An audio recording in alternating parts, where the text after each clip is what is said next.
Good morning, everyone, and welcome to the SEA Road to the International Qualifiers. It is an honor to be here. I am Seeking Strike, and joining us here for our morning coverage is Winter. How are you doing today, man? Great as always. It's the time of the year. Time to watch some teams battle it out to make it to the international. Yeah, always a really exciting time here. There's a lot of qualifiers ongoing. We've seen some action, of course, for other tournaments, but it is time now for TI to invite its final few teams. Of course, we are split up into regions here, right? So you're tuning into the SEA qualifiers. We've just had NA wrap up, actually. Maybe you're joining us just from that channel or Wildcard found the victory. But as we take a look at all the teams that are now qualifying, we can see we've got a few Western European teams. We have still some teams to figure out for SEA. And, well, that's what we're here to do, isn't it, Winter? Yeah, figure out which SEA team is going to head over to Hamburg to bring us glory and honor. That's right. Hopefully. TI 14, the glory, the honor. And Winter, I think the only SEA representative, right? I don't believe we had any on the direct invite list. So we've got Talon, who have been generally the strongest performers. They have been this year's representatives at a lot of international tournaments, alongside Boom here quite a bit. Execration also putting themselves in the mix here, right, Winter? Anything else you can, highlight about our participating teams? Probably that's the three teams that are going to be the favorite on paper. Talent, I know, just the obvious one. They've been doing well this year. Boom, Excretion, they won some of the close qualifiers, so they're definitely the teams that are going to be contending with Talent. And lucky for them, there's two slots. So I would imagine Talent to be the overwhelming favorite, and one of the other slots will go to anyone. Yeah, that's a good point, right? It's something to consider for our region here. Is, of course, the amount of slots. Pardon me, just trying to multitask here a bit. But, speaking about other tournaments briefly, right, we did see, of course, Execration kind of get a little bit of an upset there and managed to qualify to EWC over Team, who was it? Over Team Boom. Of course, Talon wasn't in those qualifiers, but they are here. You can see they're seeded into the second round, aren't they, Winter? Yeah, they're going to be comfy, just watching from a distance, looking at their opponents, just analyzing them, breaking them down, and, figuring out what to do against them, It's going to be up to the other teams to figure out what they need to do against Talent, Boom, or Excretion, the favorite teams in the qualifier. Yeah, for sure. I think it's an exciting time to be watching Dota, Winter, in this kind of a patch, of course. But first, I think we can focus on the matches that we have here today, right, to be able to broadcast, right? We are starting in that first round. I guess it was the quarterfinal round in that upper bracket that we just took a peek at. As you can see here, we're starting off with a lot of the open qualifier teams, right? In fact, the open qualifier teams. Interactive PH versus Kopite, the first round. Following that is TFG versus Team Nemesis. Winter, we were kind of previewing these teams a little bit yesterday, and there's some talent here, right? They took down the mid one stack, they took down the Kukuis, right? These teams are pretty serious. Yeah, pretty serious stack. You don't stumble into a close qualifier by accident, You have to put in the hard work, the dedication, the hours, make sure everyone is on the same page, figure out the patch, figure out what you need to do as a team. It takes a lot of work, So hopefully they're going to be able to bring the fight to the invited teams. But as of right now, they have to kill one or another. One of them can only make it to the next round. So hopefully we get to see some exciting Dota on the new patch. Yeah, I think we're all looking forward to that, right? And then as far as the second half of the day, we will start seeing some of those invited teams, but we still have to wait a little bit longer, it looks like, for our first Talon match, which, of course, we'll be moving through the bracket here, folks. It's a little bit of a longer qualifiers, thanks to, of course, the 10 teams. More competition, lots of lovely stuff here, of course, to look at. But again, Winter, I think overall, just kind of our thoughts on these, with, of course, 2 slots for the qualifiers. I think a lot of eyes to Talon. I think a lot of eyes now to Execration after their upset over Boom. Mostly what I'm eager to see as far as team storylines for the big lads is seeing how Boom can recover from that. I think Yep. they're probably most shocked as out of all of us, right? They did make some roster changes, but yeah, I mean, it was just kind of overall shocking when I heard the news. Well, I felt like it wasn't really that shocking for me, based on what I saw their earlier games, their earlier rounds in the EWC qualifier. I felt like there was a chance that it might happen, because they look shaky and look so stable compared to when they first made the roster changes. I think they looked like they were doing well, but honeymoon period's over, and now they look like they need to figure things out quickly, because they don't have time. There's only a couple of days before they are going to be playing against the better team, so they need to get whatever problems they have out of the way. Yeah, for sure. And I think that's going to be important. I mean, at least here, there's 2 slots. Maybe that was their problem last time. But like you said, with a shaky roster and even throughout like the year of various qualifiers that we've seen, right? This is a team that didn't always cruise through the quals, right? I mean, you did see them lose a lot of games to Talon when they were in the mix. You saw them losing in the first rounds of the upper bracket, even with that old roster. But we'll see now what this new roster can bring, but not quite yet here first winter, as we're going to go ahead and refocus back onto our very first game of the qualifiers. It'll be Kopite versus Interactive Philippines.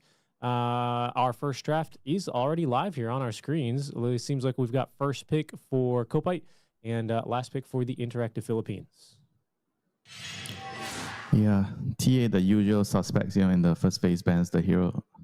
She did take quite a bit of nerfs, but still very, very strong laner in the patch. And having the ability to kill Roshan or Tormentor easily always a bonus, in the current meta. Sure, the Tormentor may have been moved to minute 20, but it's still very, very strong in the game and being able to take it out early, So that's why you see heroes like TA, Ursa quite a bit, in the current patch. And you can see from the camera here, Kimo on the IAP drafting corner here. Right. I was going to point out. Long season warrior of SEA. Dota 1 warrior. Definitely. And they are boot camping, right? Just to kind of show that commitment level as we take a look at their opponents. Kopite, they do look like they are more playing remote, right? Of course, Chucky, fellow Malaysian player, right? And he's actually related to another pretty strong player, isn't he? That people are probably a little bit more familiar with. Yeah, he's the twin brother of Ghost, just in case people didn't notice the similarities on their face, they are twins. They are twins. So he's trying to emulate his brother's path, should I say. Yeah. Trying to make it as well. We'll see, right? Because Nigma Galaxy, of course, Ghost team is going to be playing today.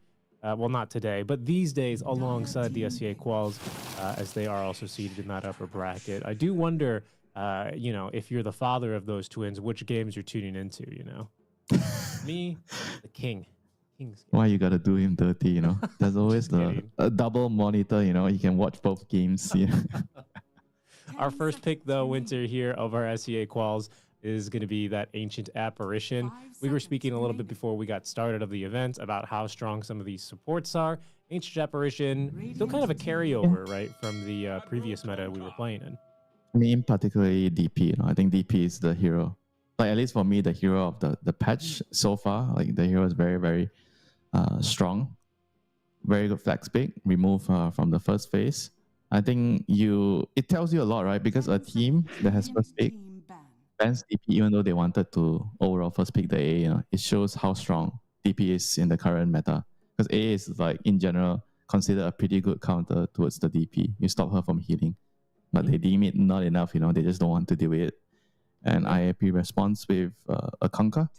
Kunkka is also another very, very strong hero in the meta for similar reasons with the DP, because you can flex the hero in a couple of roles, I think for DP, it's mostly mid and off lane.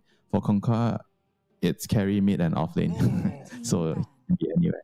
So it's a very, very solid opening pick. He doesn't really have too many counters as well. Like there's like no hero that you pick Kunkka in early, you have to really ban them out. Hard to concentrate with those kittens running around in the background, don't you think? Look at them go. They're zooming. Holy moly. Up bright and early Zooming. here in the household with the kittens running around. Does that tell you anything? Are we going to see some Ursa, some Fury swipes coming out? They're just telling me that DCMG is an animal lover. He has 4 of those kittens, if my math serves me correctly. I have 3 of those suckers as well, but they're dogs. That's true. Yeah, that's true. Those look like very young kittens as well. Maybe that means we'll see like a Brewmaster or something, some summons. I mean, that is a pretty strong hero we've been seeing. Brewmaster is a pretty good hero in the meta at the moment. Not sure if we'll see it on the IAP side, but maybe on the copied side. So in the second phase, IAP has chosen to ban out the Puck, which is I think a very common ban if you're on the second pick, because 18 pick Puck is very nasty. On the first pick side, 18 is their strongest pick, and usually you want to always be careful of dealing with some 18 Puck, 18 Storm, where your supports don't really have any good lockdown, like Shadow Shaman. So if you don't have like an instant hex, Puck, Storm, or the slippery heroes can be very, very annoying to deal with. Yeah, they have chosen to go for the Muerta. So Muerta is a hero that I don't know where to put this hero now. I guess she's okay. Like one of the few top position for heroes right now would be, I think Shaman is still top. Like Chaos Knight could be another one. But if you're talking about range heroes, Muerta is definitely still kind of in the mix. Very strong in the lane, can secure your offlaner's lane. You're always useful throughout the game. You're scaling. That's something I think most players have been talking about for quite some time. Right? It's pretty important to have the scaling potential because games are no longer ending early. It always takes time for you to finish the game off. So it's important to have scaling on your side. And Copper here responds with the Tuska and Doom. Tuska is a pretty good solution towards the X mark, but Tuska doesn't really, I feel like, fare well into Muerta for a couple of reasons. The silence from the calling is very annoying when you're trying to snowball save. And when she goes into Ethereal form with her ultimate, you're doing mostly physical damage with tag team. So you don't really do anything to the Muerta. Yeah, no, I mean, very good point, right? They do pick it into this Muerta, so perhaps they still value that save. They do have that backline squishy Ancient Apparition, so, perhaps giving him a chance to get his spells off in the fight, or maybe some kind of Blink Dagger build to try and snowball save before the calling can come out. But that is going to have to change the way he plays the team fights. His lane partner, though, seemingly this Doom. You talk about scaling. It's hard to think of, a hero that scales as scary as this guy in the late game. I mean, Doom, I personally feel like probably better as a carry nowadays, than offlane. Because of the scaling potential, you need to be higher level to abuse the innate, right? You want to get level 30 as soon as you can. Then you deal bonus damage with your right click and spells as well, anything. Before you get level 30, it's just your right clicks. I mean, it's still a pretty decent amount of damage, but you want to get to your level 30, You want to be in the late game with all your Refresher, Agadim, Shiva, whatever items you have in the late game, And right now, IAP has responded with another kind of counter towards the Tusk, I think. It's very hard to save against the wheel because you get taunted. It gives them a lot of team fight. You have the Wheel of Wonder plus the boat to set up the boat. So that's a lot of team fight there, a lot of crowd control. And now they have the classic, I think you would call it the counter to Doom, right? Just run away. If he dooms your teammate, you stampede and you run away. So you kind of force the Doom to have to target the Centaur, which is sometimes not the best target, because Centaur is very, very tanky, very hard to kill. Yeah, agreed. And it makes the Doom's fights, he needs to be very selective with his Doom targeting, kind of keeping in mind a lot of different factors in the team fight. Who's the most important target? Can we afford to let someone escape if they're stampeded? Do we have that lockdown and damage? I mean, they do have some lockdown here. Ember plus AA is a very, very solid combination. Slight chains, and then you have the Vortex on top and the Ice Blast to follow up. So it's a very classic combination. But the lane itself is going to be, I think, a bit tough for him. If IAP decides to put the Conquer as a mid laner instead of a carry here, which I feel like should be the choice here, unless they want to pick some Husker or something to mess with the Ember's game even more, you know. So we'll see what they do here. I think that's what they're and thinking. Monkey King well. is banned, so I guess Monkey King is also like kind of like a flex hero, can be carry, can be mid, you know. Right. And it's good in the lane against Ember and Doom if they want to put Doom in the off lane. I was just going to point out that Darkseer ban. So for me, it looks like they're going to try and pick up some different kind of, I don't know necessarily an illusion hero, but some different kind of carry. I mean, they're also expecting the Doom to be a carry. That's why they're banning the off laners here on the IAP side. Well, actually, one carry and one off lane, so they're uncertain. They're just banning out whatever heroes they don't want to deal with. I mean, Ursa also makes sense because it's very good in the lane into the Centaur, so they're kind of also protecting the Centaur. The Centaur doesn't really mind laning into the Doom as much compared to an Ursa here. I mean, so we'll see what Corporate decide to do here. Where is the Doom going to go? I would imagine there's a high likelihood that they try to just pick a new offlaner and just put the Doom on the carry, which is I think the role Doom does better with as a carry. It's safer. You can get your levels, get your items quicker. I mean, you see Nightfall like to do it a lot. I mean, sometimes 23 Savage does it too. I think overall it's a pretty solid carry hero right now. Really going deep here this reserve time. 23rd pick, a little bit scary into this flex potential, right? So they kind of have to settle where this Doom's going to go, as you're saying, Winter.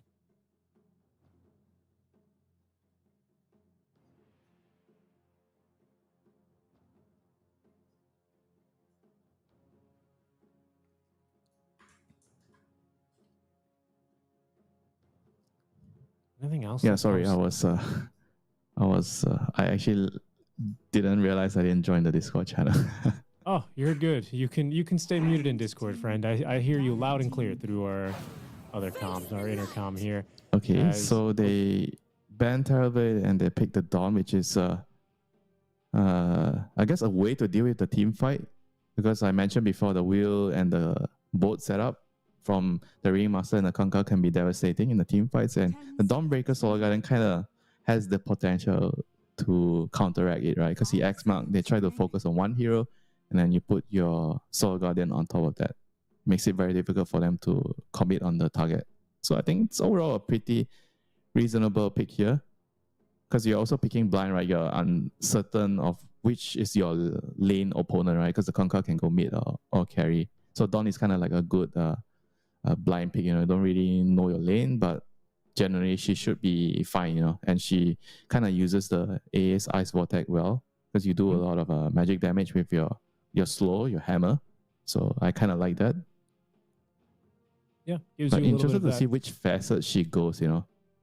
I see some people going for the Trailblazer facets, which I think is pretty interesting. I think the default one is the cooldown reduction with solar. What's the name of the facet? Solar Charge, yeah. And I've seen some people go the Trailblazer, which is the new one, which is kind of nice, you know. It gives you move speed. I guess it's based on your lane matchup. Maybe if you're in a bad lane matchup, a counter matchup, you want that.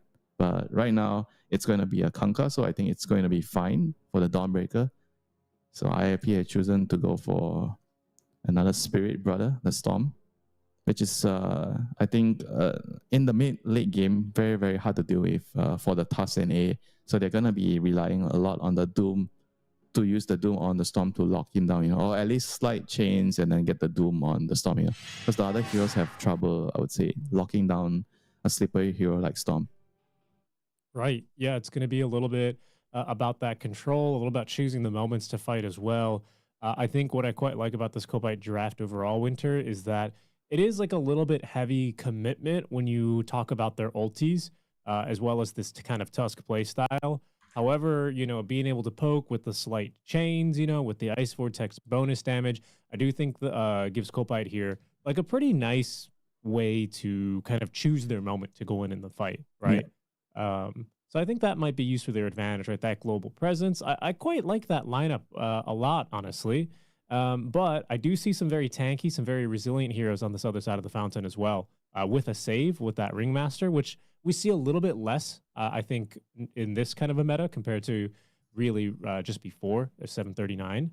But, you know, he's still got that very powerful save, paired that with a Stampede, and they're not easy to get their hands on, like you say. They nerfed it pretty bad at level 1. So the mana cost went up, I think, and the speed, your move speed went to 0 at level 1, the bonus move speed. So it's definitely not as good as before, but still a good value point to save heroes in the team fight, especially Searing Chains into the Dawnbreaker ultimate. So that could be a way that the fight starts for copy. So I think the box is always good to kind of stop that, you know, in a way. But I wouldn't say like it's super reliable because they have a lot of like AoE spells, right, that still hit you, you know, like the Scorch Earth, whatever Dawnbreaker has, the A. There's a lot of things that still able to target you. I mean, sure, you have the magic resist, but, you know, they can still kill you through it. Yeah. No, I mean, I think that's a really good point. It's not like snowball, okay, you're Gucci, you know, you're fine, you know, X1 and then you snowball, you save the guy, then you know he's going to be fine until 2 seconds later, you know.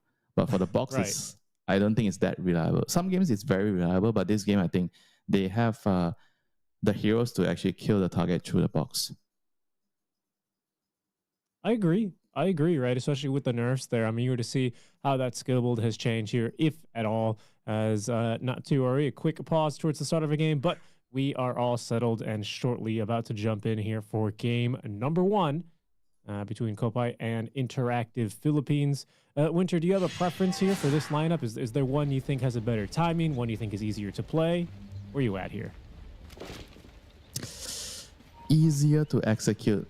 Probably the one with the big team fight with the Conga and the wheel. But at the same time, I really like Doom as a hero right now on the carry. I think it's very, very strong. One of the strongest carries. And whereas if you look at IAP's lineup, I kind of feel like the Conga, Storm, Centaur trio is like, they don't really have like a traditional carry, you know. So they're playing like 3 semi-cores. So they are probably going to be like on the clock. They don't want to go late game against this Doom, Dawnbreaker, Ember core, Trio core. So yeah, they are more on the side of having a clock, whereas I think for the other side on Copy, they have a better late game lineup. And we see a smoke. They're going to come in, try to get a first blood here. Yeah, a little invasive move. We can see the... Lucky for the Conga, you know, he was just... I don't think he knew what was going on. He just kind of was lucky.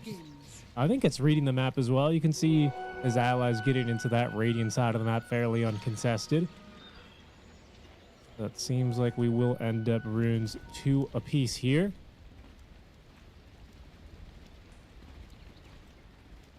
Nothing too fancy. I mean, we see the Dawn already starting to block the creeps so that he gets a better wave. He forces the creeps into the tower.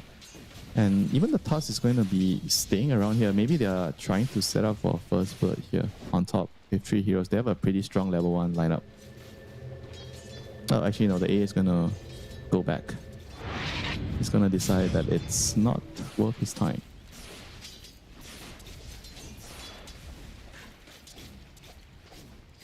Any interesting facets here? I think everyone has kind of the normal ones. I think with the Ember, you see Chain Yang a lot nowadays. Yes. And trying to play around that instead of the double impact. I think that's probably the newer way of playing Ember nowadays. Yeah, I agree. The double impact does feel stronger in lane, but I think this is just better for control. You pair it with the 20 talent when you get it, you know. Yeah. And the 15, super annoying, super strong. You just poke from far range. You never really have to go in here. No, you don't. I mean, you kind of have to get some Diablo lockdown, some way to kill him. But bot lane, you see first blood here, Doom, A. They find the Moeta here. Yeah, just they stack up that damage really, and it becomes overwhelming. That is going to be first blood in favor of Kopai, by the way, who were on this Radiant side. Interactive Philippines on the Dire. Just to let y'all know. Oh, they might be able to get a kill in return, actually. Yeah, indeed, the double edge. Looks like this AA, he will come out, though, with a better trade. So some bonus experience here, as he is going to be far too tanky for this Moeta to take on, even with that little HP. No, that wasn't too bad for the Centaur, because the wave is kind of pushing towards his tower down, nearer to him. So he wouldn't be so bothered by with the death. Some deaths in the lane could be like really bad for your game because the wave is not at a position where when you return to the lane you could farm. But deaths like this is not too bad in top lane. Two-man torrent. Yeah, really nice job there. You can see Carlo trying to chase down the clown, figure that kill out, but just out of range here. Yeah, this is like a crazy lane, right? The Starbreaker with the Tusk, with the tag team, that's gonna have a lot of potential to just burst you. So he has to be very careful as a ringmaster in this lane. Yeah, a ton of damage. I think even that Kunkka eventually is going to need to be a little bit careful not to get too out of position. Does have, of course, those powerful disengage tools, but probably it's a lot harder of to kill the Kunkka if he has like above half health. You know, if he just make sure that he's not too low, he shouldn't really die in a combo. And at the same time, they have the whip to kind of cancel the Starbreaker from the Dawn. So as long as they save that spell, he should be fine. But bot lane, they are not fine. Doom is gonna die again. Yeah, that's Chucky going down here the second time in this lane, and compared to last time, Fiend here on the Centaur, he is very healthy. He's got double bracer already, actually, so he's really starting to tank up. Yeah, this is a lane where once they get levels on the Centaur and Muerta, you are gonna have to respect the damage output, you know, from their spells. You know, stun, double edge, and the dead shot.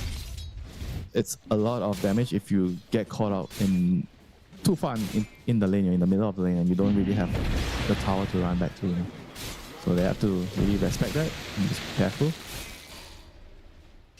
I mean, the Dawn, on the other hand, I feel like she's going to be A-okay in the top lane against Kunkka no matter what. She's going to be able to farm well.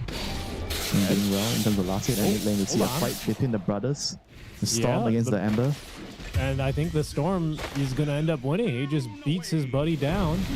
Kind of a little aggressive play there. Just really thinking that Gone there on the Ember thought he could just grab the water rune, but he was wrong. I think he tried with the Sleight of Fist and just didn't quite get it.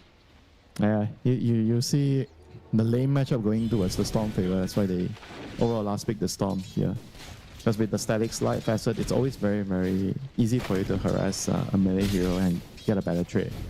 And Ember, they're probably feeling a little bit too much pressure, just wants to get the rune to get his resource back. Nice dead shot. Set up the Centaur Storm. Nice dead shot. Yeah, that's so good here. Easy kill. Just out of position. That's Sagiri there on the Muerta making a very nice play. And I mean, it's plays like those that has not only net themselves a kill advantage, but a small lead. Here is we're still early in the laning phase, right? Power rune spawning in soon, but this Storm is level 6 far before the Ember. And they're going to go bottom again, actually, here onto the field. Airport here. They're going to be just fine. Just another scary moment as the Ice Shards, nice rotation. That's Carlo coming in from the top lane, TPing to the tower. Snowball's going to connect onto this Muerta. I believe they will lack the damage here, even with that tag team. Nice turn. They needed something, Winter, because as I was saying, I think all three lanes had started to really slide away here from the side of Kobai. Yeah, that was a much-needed kill. X-Mark. Top. Instead of keeping, probably not enough for them to kill the Dawn with just two heroes here. Very tanky here. Double bracer with the boots and the blade of attack. Actually, hold on. That second impalement arts. Ooh, yeah, they're going to get it before she can dive away. Yeah, they actually have enough damage. But this Ringmaster with the daggers, they're just doing the deeps. Mid lane. You got both supports trying to contest for the power rune. It's going to be a kill first there onto the Ancient Apparition. But the Storm Spirit, it may have cost him too much. Great lockdown there by Carlo. And even the Amplified Damage rune going the way towards the Ember is going to allow them to pick up that kill. A much-needed kill. So really strong rotations now, actually, out from Colpete here. Revenge? Can you call that revenge? For the Ember? You know, it's like when you're getting bullied at school and then you bring more friends the next day. I guess it's still kind of revenge. The power of friendship there working out better. So they do lose the Dawnbreaker up top lane, but they equalize mid here, and I think that kind of pressure is really, really important to make sure that, you know, a Spear is on the Dawn the game. Yeah, nice whip. Cancels the Starbreaker. Probably gonna survive this time, you know. Gonna have enough damage. Yeah. Especially with Carlo so around there. It's gonna be one a piece, so nothing too fancy going on. No steals. Steals. And that's good news for all the supports. They're going to keep it pretty close. Careful up top lane. Snowball's going to be able to dodge the whip. Starbreaker is still interrupted, though. Well, nice Ember's job. taking... Good placement on the calling, and that's going to be a death onto the Dawnbreaker. Ember is here. Storm is here to find an initiation into this fight. We'll actually find the Ringmaster who walks out asking for the high five, receives a sleight of fist instead. Careful now, Storm incoming. They did get an X onto the Ember Spirit, but they still missed out on the boat. Storm first, able to finish off that Tusk as they turn back now for the Ember. Another sleight of chains, not good enough. This Muerta here on a double kill actually has this Pierce the Veil. Silence is out. Whoa, a buyback out from Gon early. Thinks he can turn this. He does actually finish off that Kunkka here. Does he have the damage he needs for the Storm Spirit? Dawnbreaker ulting on in, respawning. It's a double kill for the Ember off the early buyback. Nice play there by Gon. Yeah, that was actually a very, very good decision there. They killed 2 cores. I think it's well worth it for the buyback. On the Ember. Initially, I was quite skeptical, but then, I realized they already have Solar Guardian. So that was the extra damage they needed to get the kills there. So well played. Well played by Qualifier there, realizing they had a chance to turn the table. That's a pretty important moment in the early game. Exactly. And so I wanted to talk about... basically died twice, right? Back to back? Kind of. He did, yeah. Because he died mid, just at the 6-minute rune. You can't cheat That's important. You need to slow that hero down because you don't really have the best heroes to deal with a storm, you know. Outside Doom, that's the only like big spell that can actually reliably lock down the storm. But you know what they always say, if the storm is good, it's very hard to get your cast point off, you know, on the storm as Doom. Takes a long time. I mean, especially with like this Kunkka existing in the game, you've got the save, you've got the stamp. Sometimes you see players. So hang on a bit. Hold on. Ember back in the mid lane. Oh, they've doomed the box. So Kunkka will be able to do nothing here. Gets off one last Tidebringer on his way out, but a killing spree suddenly now for Gon the Ember Spirit. So Team Qualifier really bouncing back after a rougher early laning stage to make this very competitive. Yeah, once the lanes broke down, I think they were able to use the rotations from the Doom and the Dawn. Yeah, I guess it's also easier, right, when you have like a global hero and bot lane Centaur. He is on the menu right now. He's very confident. Storm, break counter initiation, the control onto the Ember, and with the Stampede just to really buff up that damage. A takedown Gon. This Tusk will fall next. A great counterplay actually by the side of IAP. Yep, they didn't have the numbers, you know. IAP had the numbers. Good read. They realized what was happening. They brought heroes down. And that was a dieback for the Ember. So a long time out of the game, you know. He has a minute to do whatever he wants. Just his teammates' moral support. And this tower is going to go down here. Centaur is going to have a very good time. He's building into his pipe, which is very, very crucial here against the AA Ember. So the pipe timing is going to be something to look out for, you know, in this game. Yeah, I mean, what I was going to say is I was actually shocked that Qualifier thought they could take down that Centaur in the first place. I mean, he was already showing Vanguard in the lane versus Tag Team Doom without the Doom. Thank you, boy.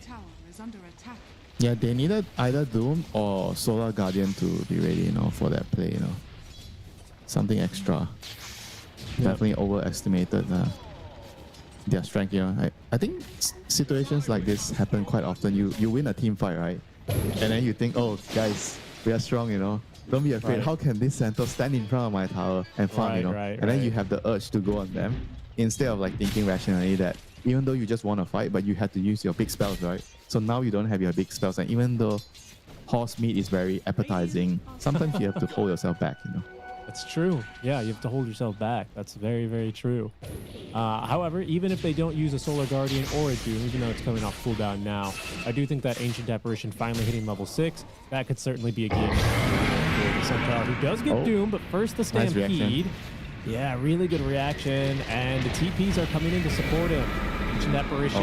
Wow, they put the Solar Guardian as well. This is going to leave them pretty weak. The counter initiation, not enough immediately to burst through the Ancient Apparition, who all of a sudden turns with the Cold Feet Ice Blast. He lets it rip. Good damage there onto 2, as the escape blast not good enough here to get the Centaur, who had to run back in to cover the Centaur, or to cover the Storm. Get more here. He's going to go down, and they will get more. They even end up losing the Storm here. My goodness, they're onto the Ringmaster now. Gone, a double kill. He might just be able to make it 3. Both, though, is going to at least make them sure they get a few trades in return. But this is going to turn into a full team wipe, or is it? The attempt to TP away, canceled by a punch to the face here. And that is going to be Jed Baby going down last. A 1 Chaos for 5 in trade. the bot lane. This is, you know, I think IAP not respecting the cooldowns already. You know, the Doom and the Solar Guardian is up and the Ice Blast. So they thought that, oh, last time we beat them, you know, so they decide to fight again.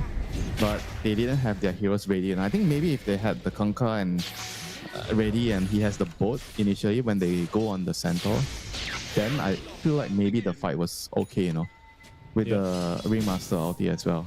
But they just didn't have enough heroes. I mean, you see, they're not here at the same Ringmaster's time. only level 5 as well. Yeah, Conquer is using the gate, as you can see on the corner there. So he's coming through the gate. So he wasn't at the fight right away, you know. It took some time before he got here, and he already lost 2 teammates, you know, Centaur and Storm died. And I was kind of surprised he still decided to go in, you know. He still thinks that same. I'm strong, even though they died, I still want to go in and fight, you know. He got a kill, yeah, sure, you know, but it was definitely not worth it at all. Yeah, not on the end there. Yeah, I could see the calculus, I think, for IAP. They're like, okay, they kind of wasted Doom, and they basically wasted Solar Guardian. You know, like those spells didn't connect. But like you say, it was like the Storm was basically dead in that fight anyway because of him getting caught by the cold feet. So that was a really nice catch from the AA. Sometimes it can be hard to make this sort of split decisions during the chaos. Everything is happening so quickly. You see the ultis from your opponent with, and then you think that, oh, yeah, they are weak, you know, they messed up, you want to go on them, you know, and then you realize, oh, actually we don't have the numbers, we don't have enough people down here, you know. And for the Storm, like you talked about this, right? Like good Storms need to be able to play this aggressive when they don't have such a hard counter, isn't that right? Like you kind of expect them to be aggressive. Yeah, but so many deaths, you know, this early on, he doesn't have a lot of galvanized stacks ready. Whoa. But meanwhile, Olay, nice nice kill. dodge there on the dead shot. That looked good. That's what we call a drive-by kill. Nicely done. Hey, what do you think of December's build? Speaking about the drive-by, let's take a look at his build. Right, he's gone for Earn into Blade Mail now, which is almost online. Yeah, very interesting. Blade Mail, he wants to just get more armor, because usually you see Mage Slayer against a... But I will also say that Mage Slayer kind of has its merits here. They have a lot of magic damage. Conquer, Storm, Centaur. But he decides that he wants the Blade Mail and he wants to be the frontline, sort of. Got a Atos. A lot of Atos. Silence, wheel. Really good catch there. Very easy. Well, doesn't matter if you have a Blade Mail or a Mage Slayer, you're dying to that. Yeah, most likely. Quick kill there. Chance. Yeah, I think it's interesting, Winter. I wonder if hold on, the support's going to try and set something up onto the Storm. There's an Invis rune. Okay, a little cheeky initiation with the Ice Blast. Lovely kill, actually, onto the Storm. It's important to keep him down, right? I mean, and his Galvanized stack's down to 3 right now for Yana, so they're doing a phenomenal job here. They might even be able to get this tier 1 mid off the back of that solo pickoff. Yeah, they find another catch here. Good block on the shots. Ringmaster following his through. They have a Stampede and a pipe in this fight. There's going to be the pipe. They're extra tanky here. Snowball, though, is going to buy them a bit of extra time. They've actually snowballed onto the backlines here. They take down the Ringmaster. It sets them up for a 3-man torrent bone. It's only good for the kill, though, onto the Dawnbreaker. So it's still a 2-for-1 trade. However, with the Storm respawning and the tier 1 tower still alive, this is a good opportunity for Kopite to go ahead and retreat. Yep, they have to run now. They have to learn from their past mistakes. You know, our cooldowns are not ready. We already used our spells. Time to back off, you know. And the pipe is ready, right? I think that surprised me even. So they were extra tanky. Yeah, he's going Crimson Guard next, which is very nice against the Tusk and Dawn. Kind of good against the Ember and Doom as well, because Doom wants to right click a lot, and Ember has like sleight of fist damage. So yeah, once they have this pipe plus Crimson, I think the fights are going to be very, very difficult for the Kopite side. You know, they have to be able to, I would say, who would they want to kill first? I think they need to kill the Ring or the Centaur. Yeah. I guess the Ring should be Centaur. The first one that you go on, and then you need to use Doom on Centaur. I don't think it's going to save him from that one. Good reactions and an even better kill there. Top lane, though. We can see the Storm looking to set up for something with the Dawnbreaker eager to defend the tower. Yeah, he's not an easy hero to kill. Pretty tanky with the blade mail in front of the tower, but backups inbound. Double blade mail build, by the way. I think I don't mind because honestly, besides the Dawn or the Ember just kind of running in, I don't see such fantastic initiation prior to this Tusk Blink, which is only in 1,000 gold. But it's just like, it feels a little awkward. Yeah, big catch here. He is going to finish his Radiance on the Doom. Yeah, that was a huge catch. You compare that to the Radiance now that Jet Baby's just finished up. He's rocking this Radiance Kunkka and is going for the S&Y next. So he will continue to scale and be this tanky frontliner with the Rum buff, the Radiance mischance, lots of control. Yeah, but guess what, Richie? AA is the best hero at killing tanky heroes. Ice Blast, Vortex. You feel like you're invincible, but once you get hit by that Ice Blast, you're mean change. We might see one here mid lane. Good control onto the Sentai. They force out this pipe. Careful here though. Both feet are still going to actually connect. This tower fortified. They will continue to fight. The calling does give them some pause though. We need to wait to time that one out. But as the calling falls, so does this pipe buff. It might. Yeah, I was going to say they might want to leave. Yeah, they have to leave now. Centaur is only at half health. You know, they don't want to take a fight with Centaur being at half health. They have to back off. Just reset. Yeah, as I was saying in the team fights, right, they have to try to get the Doom on the Centaur, ideally, and maybe the Tusk or the Ember has to stop the Ringmaster from using Escape Act. You know, that would be their go-to plan on the Copite side. Okay. Whereas for the IAP side, I feel like they have to find the first move. They need to go on the Doom or AA first. You know, Doom and AA are going to be, especially the AA is a very, very key kill because I think he is probably going to contribute a very high amount of DPS in the team fights. You know, he's going to do a lot of damage. So you need to kill the AA first, especially with the Bone Chill facet. You're going to die very easily. Yeah, this is Bombi on the Ancient Apparition, who is itemizing pretty well for this, right? I think this Yule Scepter does give him that extra little bit of survivability for his team to reinitiate. Maybe just it's gets good off against a quick the Ice Blast. X-Spam most of the time. I like it. I like it a lot. Used to always see the Rod of Atos on this hero, right? Not so much nowadays after the nerfs. I mean, I think it's still good, but not as much. I mean, before it's like the default items. Now you see people going more Solar Crest. Use like, for example, in this game, some games you need to go Glimmer. I mean, that's the beauty of playing support, right? Your items are always changing depending on the situation you're in. You know, there's like no set in stone build in most cases. Okay, Vest completed on this Ember. The two very strong mid-game timing items as they look for a quick off. Stay back. He's going to protect him from a little bit of damage, but he's going to still pop out into a world of pain. Long silence on the Ember Spirit. They're controlling it quite well. And now with the Solar Guardian, the turn, the Doom, the quick and easy kill there onto the Storm Spirit, who is down to one galvanized stack. Winter, this was the Storm who got a solo kill onto the Ember in lane, and how the mighty have fallen.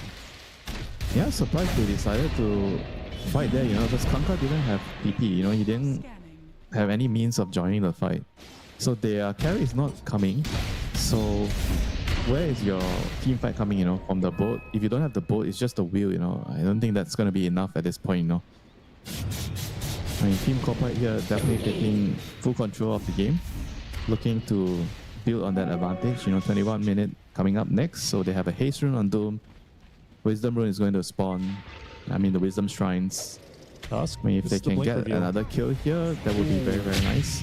Looking for the backliners, and he's gone ahead and found one this morning. Took a quick escape back here to try and save her, but she will tick down and end up being right-clicked by Chucky as soon as he comes out of the box. That leaves the ring completely defenseless, and that's how Copite want these fights to look, right? They always want to start on these backliners, especially that ring. Yeah. Ringmaster. I mean, same goes for IAP, right? They have to kill the AA, they have to like eliminate these backliners. It's always the case nowadays, you know, with how Dota is going. The backliners, the supports, right? They are doing so much damage. You're no longer just that backline support that casts some spells. You actually have damage to kill enemy cores, you know. So you have to be a prime target in the team fights. You know, everybody's going to be trying to kill you, especially if you're A. You know, A is like one of those few supports where your opponents see you, they're going to kill you, you know. They want to focus you Yeah. first, you know, so you have to be very careful with your positioning, or you have to buy a lot of items to ensure your survival in the team fights, you know. And you see here, Moeta halfway to the axe, which is going to play a huge role, I think, in the team fight. It's a very, very good axe. AoE, more AoE control. And Bombi already, we see that has a Glimmer and Yields. So he has ways of getting out, try to at least delay his death, you know, if the Storm and Kunkka decides to commit on him. This Storm is definitely not having the game I expected him to have, you know, after getting that first blood. Oh, no, actually, maybe it wasn't a first blood, but just the first kill in the lane, you know, against the Ember. Yeah. I also think what's interesting, we had talked about the Ember's build, about sometimes you usually see Mage Slayer. We still have a Mage Slayer actually on the very interesting, side. you know. Blade Mail Vessel. Right. He just wants to like constantly fight. I think this is like the better fighting build in some ways. You don't really farm for any expensive items in bot lane. Another catch onto the Meta, so he's not going to be getting that axe. Wait, they're going to fight this? They have Pipe Crimson ready, Stampede committed, X marks the spot, they see the Ancient Apparition, he's yet to use his Ice Blast, so they're going to commit with the Solar Guardian to protect them for him to try and get it out. Wheel of Wonder, Wheel Scepter buys him even more time, but that wheel is delaying both these sports. Ice Blast comes out, it's still going to connect onto this Centaur, but didn't quite nick the Kunkka. However, Centaur in a lot of trouble. Yeah, he's going to go down, and the Kunkka, he's got no escape. Storm, he zips out of the fight, but they're chasing after him. Pushing out all that mana. Ice Shard, Snowball in a few more seconds. Storm, with a bit of mana remaining, does get away safely to that tier 2 tower. Ooh, a 1-for-3 trade. Once again, they start that fight off down a hero, Winter. Yeah, that was actually quite insane, you know. They still decide to go there. Whoa. Hold on. Speaking of insane, probably going to pay for his overextension here. Yeah. Or is he actually Snowball? Oh, he gets Snowball out. onto the Mud Golem. Really nice chain gang there. They're not going to let them through the defender's gate, and that means Chucky picks up a double kill at the footsteps of the enemy base. One step too far away from home. Just right in front of them. They see home, you know. They see the gate, but they couldn't get in. It was a gate too far. This is looking troublesome right now for IAP. Team Copite looking firm control of the game and looking to even further extend it by getting Roshan.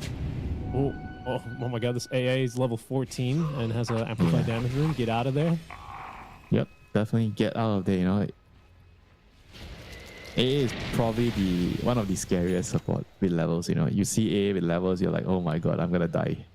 You have that sinking feeling, you know, especially if you're one of those tanky cores with a lot of HP, and then you get hit by the bone chill and then you just die, and you just wonder, why am I dying so easy, you know? Why am I not tanky? Yeah, man. Even the Centaur's like, excuse me, Valve, I have 50 HP regen a second. I have 50% magic resist. AA is like, haha, I don't care. Goodbye. And he's even tankier now, actually, this Ancient Apparition. He's actually picked up the mechanism here, Winter. Let's see if he gets the shot. Yes, he does. That seems really nice. Gibbon loves him today. Solid upgrade there for him. I mean, they get nerfed a little bit, but 10% nerf. So the cold feet is like 10% less than before. But still pretty good. Yeah, I mean, I'd say so. It's one of the best really shots strong still. Overall, isn't it? 1.5 seconds compared to 1.8 seconds. Really good. I mean, Dawn also has her shot. Oh, she does. You got this Mage Slayer as well. Blade Mail will be able to tank this boat very easily as in goes Chucky. Doom's going to be onto the Kunkka as he runs down the Ringmaster. Lots of DOT, but dies as soon as he leaves the box. But Chucky may have overextended here. Perfect timing on that BKB expiring, but reinitiation now by the Dawnbreaker. He jumps back like this. Man, Ice Blast. It's perfect. The patience there from Bombi paying off. As 2 cores are down, a third's got a TP away and bail out of this fight with the BKB. And everyone alive here for Copite who are sieging the tier 2 tower, and they may just go high ground here, Winter. Yeah, looks like it. They've already eliminated 4 heroes. Time to take even more. Well, they actually learned from their lesson, you know. Not to go high ground too early. That's a lesson I think everybody has to learn nowadays, you know. High ground is a totally different beast. Don't want to throw the game at high ground. They should just look for Rosh. get Roche, get Aegis, and then go into the high ground here. We see how the fight started on the Dawn. She took the brunt of the initiation, the bolt and everything. And the Doom comes in from the side, gets the Doom on the Kunkka. Kunkka has to run. He uses his BKB, he cleans up one of the supports, and Dawnbreaker kind of repays the favor. Right? Thanks for saving me, buddy. I'm here to save you. Yeah, right? And then all of a sudden, all this space, like these two tanky heroes running them down, it frees up so much space for the AA, who just so casually walks in and lands the perfect you see ice why AA with Ember is like such a strong pairing. He double chains with the Vortex and all the magic damage on top, you just disappear, You can see, I think that Chucky even through the pipe, laughing. They have a pipe, but they still just died. All of a sudden, it's like, I think one of the early fights that Kopite took, when they were like, oh, let's just keep fighting, let's keep winning, they go on the Centaur, and then the fight turns out very poorly. It seems like now with the net worth deficit IAP are facing, they're the ones that need to be a little bit more picky in choosing their fights. They can't get drawn into these long fights, because when the numbers show up, they're at a severe disadvantage. Another solo kill there for Gon. Yeah, this I is really like the itemizations, by the way, overall on Kopite's side. I mean, it's definitely interesting, on the Ember. Ember just wants to keep on fighting and going in for all this. You could say he went for 3 small little items, but they're not exactly too cheap in a way. I mean, use is good for the Kunkka, and you have the Vessel for damage. There's a lot of utility items, right? He knows that the damage is going to come from his support. You see the A here. He got caught there. Engine apparition immediately kicks it off, and he's just dead, permanently stunned. I think you can do this if you have a support like A on your side. When you know that the supports are kind of going to take care of the DPS department, so you can kind of go for more survival or utility items on your course. I agree. And like you said, these items aren't necessarily cheap, but the build-up's pretty good for all of them. Like Urn Intermediary, all the Yule Scepter items, the Blade Mail's not that expensive, right? And like you say, with a support like Ancient Apparition, especially with such a relatively low cooldown ult, compared to like a Silence or Global, like it does give you, frees you up, right? Warlock Golem. The Rock? Yeah. Always one of the few spells that comes to my mind right away when you talk about long cooldown spells.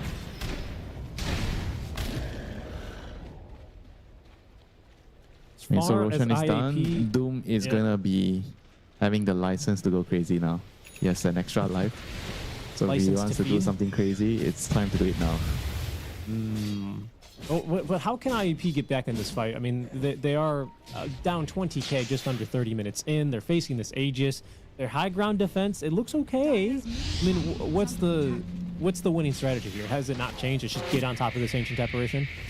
Yeah, they still have to find the Ancient Apparition first. I think the Storm has to stay alive. I mean, getting a BKB done will definitely help. He needs to be able to focus, because if you look at their heroes, right, it's probably going to be his job to find the A. I mean, you could say that, Centaur has a dagger, and he should also be trying to find the A, but in the reality of the team fights, Centaur has to try to play the first fight. He needs to go in first, I got this move. And then you try to reveal the enemy's positioning of their heroes, and then the Storm finds the A. I think this is more of a reliable way to set up your team fight. So the Storm is probably going to be the main hero to try to kill the A, but it won't be easy with Glimmer, Yules, Mac, Greaves, Yeah, Good luck. Greaves even. Well, I mean, look at the smoke, though, coming out from IAP, right? I think they were bottom. They've smoked through the gate, and they're actually running down this top lane, where right now, Bombi is just chilling in the middle of the lane. I mean, if they can actually find the AA first, that would be a nice way to start the team fight. But then you need to kind of also be wary of the Tusk, but the Tusk is far away. If the Tusk can't snowball save the A, then the A should be cooked, then the fight would be, I think, quite manageable. If they can kill the A first, I can see them winning the subsequent team fight. You ignore the Doom because Doom has Aegis. You try to kill the rest of the heroes first, and then if you can do that, maybe they could still win the team fights,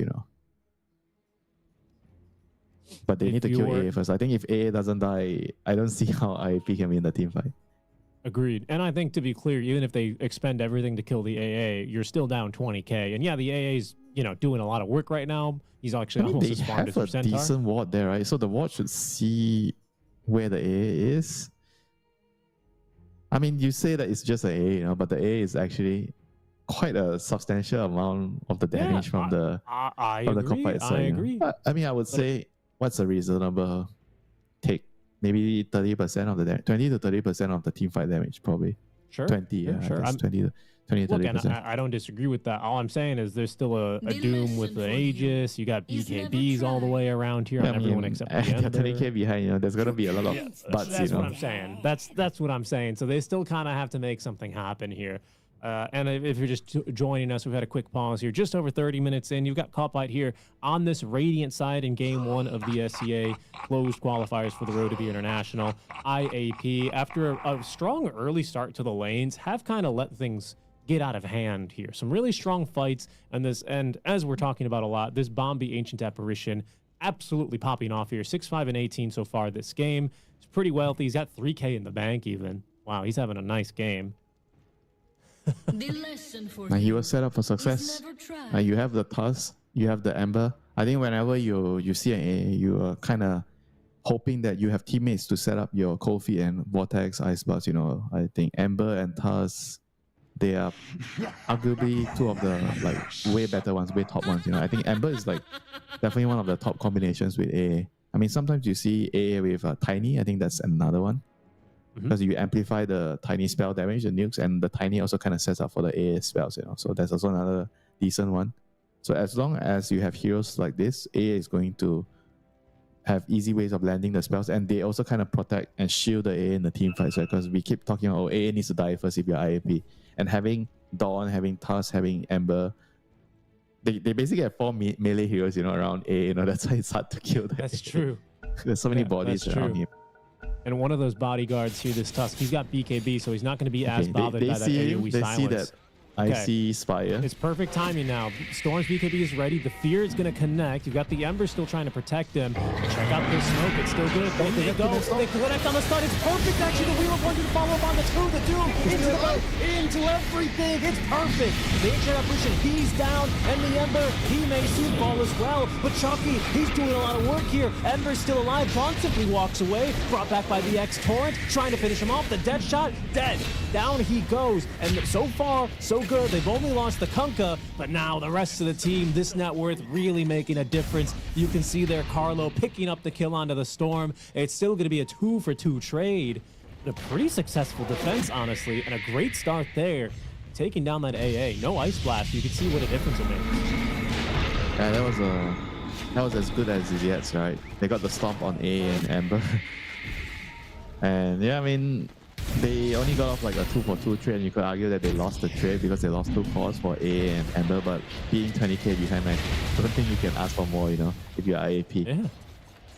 Yeah. I mean, the base goes defended, right? That was basically what I said they have to do, you know. They get the A, they ignore the Doom because Doom has Aegis, they try to kill the other heroes. They got basically the 2 heroes in the first initiation from Centaur, the A and the Ember, but just didn't have enough in the tank, you know. Once the BKBs were down, they were just gonna, you know, die to the Doom, Radiance damage, Scorch Earth, and everything else, you know. I mean, if the game was a lot less dire in terms of net worth, I think that would have been easily a clean teamfight win, you know, for IAP, given the way they initiated. But they've given themselves another stab at it, right? I mean, yeah, I guess you could say that. Barracks. They live to tell the tale, you know, or they live for another day. Yeah. Yeah, I think the reality of Dota these days is you're very rarely not going to be able to win a fight like that and all of a sudden be very back in the game. You know, the economy just doesn't work like that anymore. Back in the day, you know, if you'd have killed this Ember and you got like 3,000 I think, yeah, sure. If you're the side 20k behind and your team wipe the team, your enemy team, or at least kill 3 or 4 heroes, then maybe one fight sometimes can actually put you back in contention on the game, you know. But in most cases, I really it takes like at least 2 to 3 fights. Oh, hold on. Wow, straight up Doom. Oh, they just straight up doomed him. Ice Blast. He just walked up to his face. He was just clicking creeps, man. He was just clicking creeps. And for Yona, he's going to be forced to watch for the next minute. Does not have buyback. And still with a minute left on this Aegis, Chucky leads his team up to the high ground. That's a lesson you have to learn. Do not walk up the lane in front of the Doom to get creeps, you know, if you don't have Lincolns. Yeah. BKB is not going to save you from that one. Yeah, he just kind of ate the Doom, honestly, Winter. He's dead shots are so annoying. The torrents as well, just trying to do as much damage as you can. And they're fighting into this one. There's going to be Stampede. BKB forced to fight without the Storm Spirits, but they do take down Doom's first life. That is the Aegis reclaimed now. Look at them dive this tower. Underneath the tier 4s they go. The Chain Gang is doing so much work at just controlling everyone. The Muerta's gonna go down. Ooh, and a jump in. Carlo feeling himself the Ice Blast. Oh no, with the Centaur, he blinked right into it, Winter. He's got buyback. Both supports buying back instantly now as well as a quick dead shot there. Will connect on the many heroes. The Storm, he's respawn. Will they buy back now on the Centaur to make it full 5-man? Yes, they will, but they're losing. The Kunka gets saved by the escape dash, but he's in a lot of trouble with the damage over time. The Glimmer Cape, he makes it back into the fountain alive, but the fight's still looking bad. The Storm Spirit dies to Chucky. They're in the fountain. He's forced by that tidal wave, but it's still going to be a double kill there for DCMG, and the GG is dropped. It is going to be a game 1 win here for Ko-Fi. It's IAP. They fall after the laning stage. Yeah, GG for Ko-Fi, you know, being able to kind of navigate the bad laning phase. They didn't really lose the laning phase super bad, but they kind of lost it, but they were able to stabilize after the lane, make good rotations, you know. And I think overall, they played as a team much better, you know, compared to IAP. AAP, they were making a lot of, maybe nerves, you know, they were rushing into a lot of decisions. The way they're taking a team fights without having everyone available, just kind of like playing with your emotions more than playing with more rational thinking, you know. So they have to kind of chill, you know. Sometimes, you know, you have a lot of nerves in the first game, and you have to just settle down and just reset and play the next game, you know. Yeah, no, I agree. I think, Winter, something that, especially in this replay, and maybe we'll see it in the next replay, that I've noticed is that IAP looks like two different teams when they were using Stampede to run away from Dooms versus when they were using Stampede to initiate. I think that was like a really big mental blocker for them here. And obviously, like, you know, you pick the Stampede into, like here, this was a Stampede into a fight, right? They just committed and it looked so good. Yeah, but just too little too late. Yeah, they're already like so far behind. Imagine if they were able to do this, you know, right from the start. This was like a really good smoke, you know. But sometimes, you know what they say, when your back is on the wall, then you come up with the best ideas, you know, how to win the team fight, you know. But when you're chilling, you win your lane, and then you're like, we are strong, you know. Then people don't really find better ways of initiating, you know. But it's gonna be a lesson for them to learn, and I don't really feel like they lost like because the draft was bad or because they were outskilled or anything, you know. They lost just because they weren't able to play as a team better, you know, compared to their opponents, you know. So the next game they have to try to figure out how they should you know, play more as a unit, how they should be more calm, you know, when they're making their decisions, and not be so aggressive when they don't have enough heroes, you know. Play the numbers game, you know. You always hear people say that it's all about bringing more heroes than your opponent. If you can't bring as many or more than your opponents, then you don't take that fight, you know. Just keep things simple like that. Keep it simple, stupid, as they say. Just keep it simple. Yeah. I think that's going to result in a game 1 victory. Very nicely done here by Team Ko-Fi. You can see them on the right side here. A pretty standout game from Gan. I really liked his item build, right? We don't see that here, but that, I think, was a big impact as far as him getting as active as he was in this game, right? Yeah, it was definitely an interesting build, you know. Not sure if it's like going to be like a go-to build. It's probably just good in this situation because of his team's lineup and what heroes he's facing. So don't do it every game. Don't do it every game. We're going to go ahead and highlight Chucky here a little bit, right, on this carry Doombringer. I mean, just looked good, right? He was just like a solid, steady force. He was very much a threat that you could see IAP kind of needing to play outside of the lane, he did pretty much like a good job. You know, the lane didn't go so well, but he was able to utilize his hero to help his team. I think it's something that I like to talk a lot about, or at least highlight, you know, how much the carries help the team, you know. When you're farming to your item timings, you don't just want to AFK and hit creeps and just be invisible in the game. You want to get there by helping your team along the way. And it's going to just make life much easier for your teammates, right? Because sometimes the way you want to gain net worth is not just by you gaining net worth, right? You can help your teammates gain net worth. You know, I think he did a good job in the early game doing that by coming to the early game fights. Whereas you compare that to IAP, they had a Conquer, but it was a lot of disjointed fights for them. They weren't able to bring enough heroes to the fights. And that's something that hopefully in the next game IAP will be able to fix it. Yep, exactly. It's bright and early here in SCA, of course. We started at 10 a.m. That means it's the warm-up game for these guys. Just one to shake out, get the limbs loose, make sure the fingers are ready to respond. Yeah, the copy now for Kopai, they had their copy in the morning now. IAP, it's time for them to respond here as we will head to a quick break, folks, but don't go anywhere. About 5 to 10 minutes, we'll be back with game 2 of our first round of the SCA TI Quals. We'll be back soon. The human body was built to move, not trapped at a desk in one singular posture for 12 hours a day. It's time your chair evolved. This is Secret Lab Titan Evo. Ergonomically engineered for you, gamers, hybrid workers, artists, backing your every move.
Welcome back, everyone, to the road to the International 14 qualifiers. We are in the SCA region in the upper bracket round one. Our second draft here between Interactive Philippines and Kapite already underway after Kopite win in game one. I am Seeking Strike. Winter, of course, here is joining us for that deep analysis and coverage.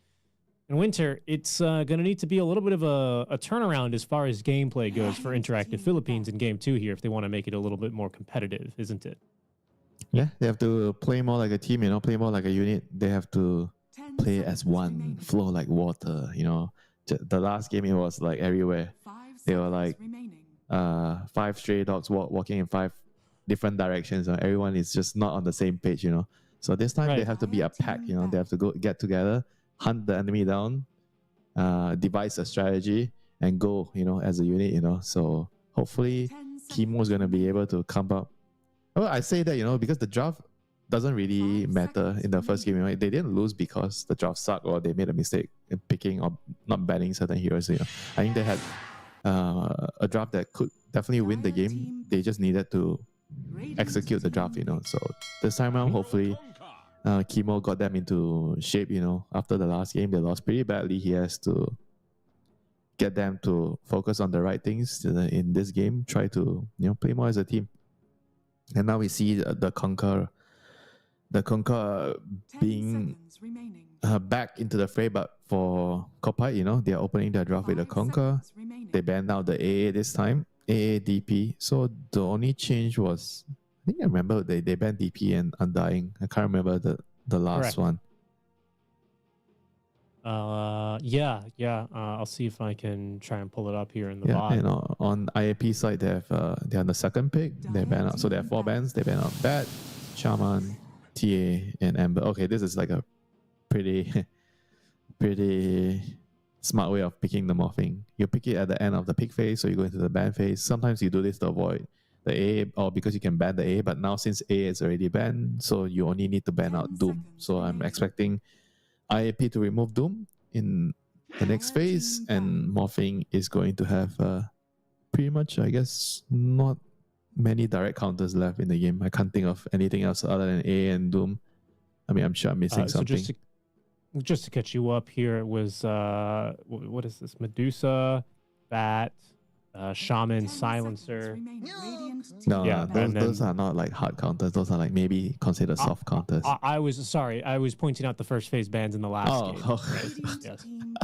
Right? Yes. And then the TA, the Undying, and the DP and Naga were still the same. So largely still very similar bans. This time, again, like you said, with that Doom ban, we are letting through basically nothing too significant. Puck was taken out of the pool in the second phase, as was the Bristleback. We could see some 18 pucks here this game. Feel like could be good. Shaman's banned, TA's banned. Feels like puck could be a good option on 18. And here is the bodyguard that's coming up for morphing. Not the most conventional one. I think the conventional ones are ET, Ogre, Undying, which is banned already. Naga is also another conventional one, but it's also banned. So they opt to go for the Witch Doctor, which is like not a hero you see in competitive order much. I mean, we've seen it during the OQs. I remember watching some of the games there was like Witch Doctor or CML playing it. Not from this team. I think even Execration played it a little bit as well in their EWC quals run. It was the player's name, CML. Yeah. I mean, it's pretty good into Conquer, I would say. Those tanky heroes with the Maledict and with the new facet. So you do an extra burst right at the end of your Maledict. So that's pretty, I think, pretty nice for the team fights. And right now, Kopite going for the Darkseer combination against Morphing, Darkseer Tusk. Darkseer is also pretty, I think, decent in the game against Morphing. In the lane itself, it could be tricky, right? Because you're pushing the lane with Iron Shell, and Morphing has very high damage, so he can deny all the creeps, So you have to make sure you use it to pressure. You have to use the double Iron Shell to pressure the Morphing. If you are trying to just use it to last hit and push the lane in and drag creep waves, it might not end up so well, as the Darkseer, So I think the objective of this lane is to put or pile on more pressure on the Morphing, or at least try to kill the Morphing in the lane more than going for CS, And with Witch Doctor by his side, it's not going to be easy with the heal. If he decides to go for the heal early, unless But we'll see what he decides to do. And they go for the Pango, which is also still a pretty solid hero. Flex between mid and off lane, so they're going to keep their options open for IAP. Pango, and expect the other support to be shown here. Maybe some Moita still again in the into pool if they dusk. want Moita again. And they go for Dark Willow, which is probably one of the strongest position for right now with the change to the innate. So you get more regen during your Shadow Realm. It went from 100 to 150, so it's pretty noticeable in the laning phase. So you always want to trade and have your hero munch a tango and then go into Shadow Realm, or use your stick during Shadow Realm, so you get a lot more. So that's the 18 puck coming up. Very, very annoying. It counters the Pango, so they kind of didn't really foresee this. I thought it was quite a hero that they need to really worry about, because they only had one ban and they had to ban the Doom on IAP side to protect the Morphling. So Puck is definitely going to be the next thing in contention here.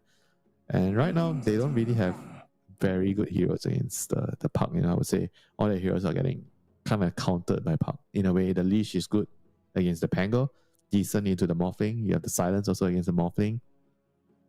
They don't have good ways of catching, like no hacks, no instant stuns, no silence, nothing, So and this Puck is a hero that can threaten these backliners too, right? Like they the have Switch to, Doctor Willow. I feel like they have to pick a hero that can buy Orchid or something to force the Puck to get used, so the timing of Puck is not so scary, I mean, we'll see what IAP decides to do. And for now, Kopai, they have to decide what is their final support, their position 5, last pick position 5. So what supports are still remaining in the pool. So they might not Oracle Silencers, so there's still the Warlock. Warlock feels pretty good here to facilitate the team fight. You have Vacuum, Golem. So there's Warlock or Disruptor. Or if they want to play a fast-paced game, CM can be good for the pacing of the game, because their heroes are very, very good with the CM aura, and they kind of lack like a little bit of small little stun and catch, right? So CM gives you that. And the CM Glacier Guard facet is good into like the Pango, so you have the physical damage barrier. Right. Yeah, to block. I was thinking of Phoenix, damage. but I think you're right. You need some lockdown on this pick. Yeah, so those are, I think, 3 good solutions here. Oh, they go for a totally different one, a Grimstroke, which is kind of a good counter to the Pango with the Leash.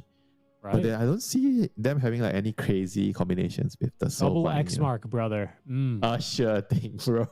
Sure. 10 seconds remaining. So buy a Dagon, right? On your Puck. Yeah, I guess so. It's not like a hero that came up on top of my mind. The Silence is great into Pango, into Morphling, and then you have the Axe, which is going to be good at copying the Morphling later in the game, if you can actually get there.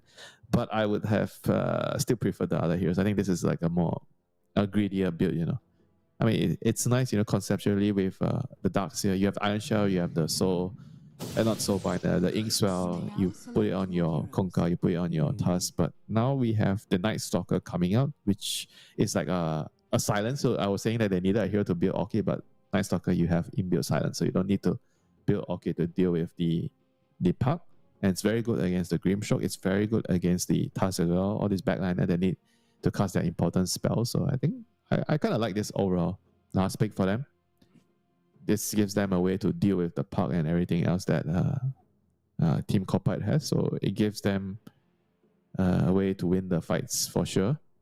In the first 4 heroes, I would say that Kopai, they had the lead, but after the last pick, I kind of feel like IIP sort of pulled things back, Yeah, that's the beauty of the 24 pick, right? And they found a gotcha pick, That's what we always like to say. Like, don't worry, guys. I got it. This is the pick. And we'll see if it gets them through it. I like it. I like this Grimstroke a lot too, honestly, for Bombi. It's not quite the high impact Ancient Apparition he had last time.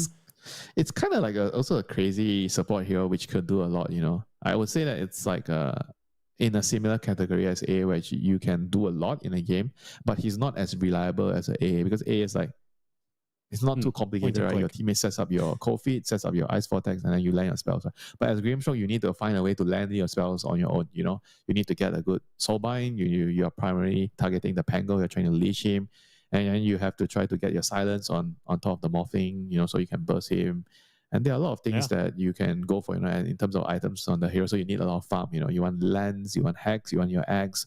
So yeah, I mean, it's just a more complicated hero. It's not really exactly just like an A, you know, even though you're in the same category of hero. Agreed. Yeah, that's what I was trying to get across as we get into game number 2. I thought maybe there was a world where we don't see Instigate, but it is still going to be the Instigate the other facet. facet's kind of nice, you know, sometimes. I think in some games it can be good, but yeah, most of the time you see Instigate having the manual detonation so you can control when it goes off. Oh, wait a minute. Someone's getting caught. Perfect ice shard. It's V. That's Fiend Do they have in the dash, trouble. though?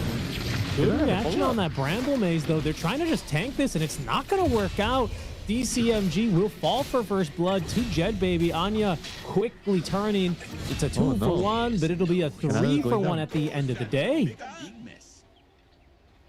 And they didn't actually look that good in the start, you know. I mean, he got the shot block, but they don't have any follow-up, right? Because they shot and then they don't have ink, so he went for the stroke of wave. I think he wasn't in range or something. I forgot where he was standing, but they couldn't, you know, catch the hero, you know, the shot block, and then the Night Stalker just kind of walked out of the shot, you know. Yeah, that is a disaster for for Team Copite. Just what IFE needed, you know, to start the game off. After what happened in the first game. Yeah.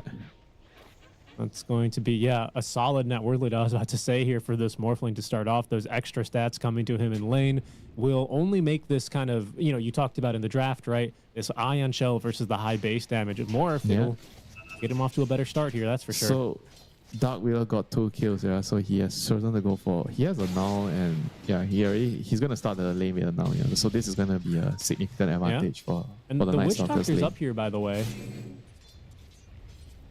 They were smoked, Okay, but he's going to interesting. TP out. Okay. Trying to look for first blood. Yeah, I guess while the Morph didn't really need any support down bottom for the first wave, but he'll be back bottom now. Yeah, Morphling is not a carry you want to leave alone for too long, you know. He's like a baby that needs a lot of attention, especially at level 1. Ooh, and this Willow, even with that first blood bonus money, Bombi still has vision and gets an uphill miss. I like that, though, just consuming the Fairy Fire anyway. Of course, this innate, right? Anytime that a Grimstroke deals damage to you, he still gets a vision for 4 seconds, so that's why he could uphill attack there. I think a lot of people forget about this. Yeah, I really like the design of some of the heroes, like Innates and Facets. It just makes the team really stand out, you know. I think Grimstroke is definitely one of them. I agree. It might not be the best Innate, but it stands out. Some of them, though, you know, some of them need a little bit of work, but there are some fantastic ones. I absolutely agree with you. I actually quite like this. Spirit has a sad one, right? Because it's just basically... that's what I was getting at here. But let's just move on so I don't start ranting, shall we? Because there's still plenty of action in the lanes. And I think one of the more better innates, actually, even though I still quite like the old one here for Darkseer, I love Aggrandize as well. I love seeing pros really play on the edge around their level spikes, you know, or around their level ups and utilizing that bonus regen. Really fun. Yeah, I mean, that's what brought Darkseer back into the spotlight, the change to the innate. So you are actually a much better laner. You get a lot of resource back. And yeah, you're able to pressure the opponents a lot better. You know, you see here in terms of CS, like I mentioned, Morphing doesn't really worry about the Darkseer. If the Darkseer is not, you know, finding openings to pressure him, if you're just last hitting, Morphing is going to do really well on this lane. You see him having 13 and 1 last hit, 13 last hits and 1 deny now, so he's doing pretty well, you know. Darkseer not too far behind, just 1 CS behind. Yeah. But the purpose of this lane is to try to, you know, at least pressure or even kill, you know, the Morphing, you know. Agreed. Especially at level 3, right? I mean, I think Darkseer, you have to give him a little bit of time. He's almost, actually, he's going to get it, I believe, with this creep. So we'll see how he can get going. But overall, actually, across all 3 lanes, it's looking fairly even at the moment. But also the fact that the Morphling has a Witch Doctor. I think Witch Doctor is one of the better heroes to deal with this sort of pressure. You know, double melee, your cast is going to, you know, bounce a lot. So it's not going to be easy for them. Trying to TP away. Oh, very nice Torrent. Chucky. Yeah, but that's still like a pretty big win, you know. The Grimstroke is going to be... You know, sometimes I just rather die, you know, because if I TP out of the lane, I have to make like a long way towards back to the lane, the long walk, and then my carry can't farm. You know? That's how I feel like sometimes it's probably just better to die and just TP back to the lane, you know. Like if well, I guess if the Kunkka is able to just farm and last hit still, you'll be fine. But if you're laning, say, with a Drow, which kind of always needs people to babysit him, then it could be an issue, you know. Maybe Kunkka will be okay here in this case, you know. He's going to just go back, pull the wave, and he should be fine until the Grimstroke returns to the lane. Yeah. And meanwhile, It's a Carlo Kunkka. on the toss, he's going to do some stacking and some rune healing. Yeah. Pretty good damage on the Anya, but again, just a tough catch here. Yona expecting a Bombi. Yeah, no way out of that one. Snowball. Yona, he's used actually all of his skills here, so if they can just get on top of him, it ought to be a kill. And with the tag team slow, it is guaranteed. But a step too far there for IAP's mid will cost him. Yeah, very, very costly there. All right, going down. Ooh, It's also quite almost perfect surprising dice that shards. he actually went for the Thunderbolt. You know, I was kind of expecting the double jump, because whenever you're playing into counters, right, Puck or Grimstroke, you kind of want to have more survivability rather than a faster roll, because you're going to be controlled, at least by the soulbind, you know, during roll. You know, so quite surprising that he actually opted to go for the Thunderbolt instead of the double jump. But we'll see how it plays out. Maybe he's going to itemize differently. We'll just have to Close wait. one on that Maladin. Yeah, that almost ended up in a kill on the Darkseer here. But nighttime is ending, so Night Stalker is going to be Daywalker, and he's going to get punished here. Bombi's posturing aggressively. He's getting ready to initiate. Yeah, sending any second now, so they're going to kick things off with that X into the Torrents. There's going to be the Inkswell. Ooh, but Chucky still actually catches him, but did run straight into that Bramble. Either way, just a solid bit of harass here. On to Fiend, V, the Night Stalker. Yeah, I mean, meanwhile, Morphling is also pretty happy. He's getting free farm, and Darkseid is back towards his... this is where the offlaners go nowadays. In between the Wisdom Shrine and just farming the two camps. You push out your lane, you go and stack, or you just farm the two camps. You know, this is just what most of the offlaners are doing. That's why you see all these farming jungling heroes picked a lot. Oh, first Stream Coil up in that top lane with the Inkswell right on top. No running here for the Night Stalker, who's going to try and cut a wave. Yeah, Will I be mean, it's not punished too- for that crime. Not too bad. That's space for the other heroes. Mid lane. There's our first Rolling Thunder with that Thunder Roll. Maledict on top. Carlo does actually do a great job at avoiding a lot of damage here. Snowball back here onto the Pangolier. land Carlo, from Rocco. he's going to be just fine actually with that regen rune running. Yeah, he's going Nice to be job. alive. He's going to be fine. And the Wisdom Shrines are going to pop out soon. So it's probably going to be one apiece since Roll is down and Coil is down. So I don't think any of the mid laners want to participate in any fight or in any action. So probably going to be a peaceful trade between the two teams for the Shrines. Oh, you say that, but Bombi's got he's got lines drawn on the map. Second here.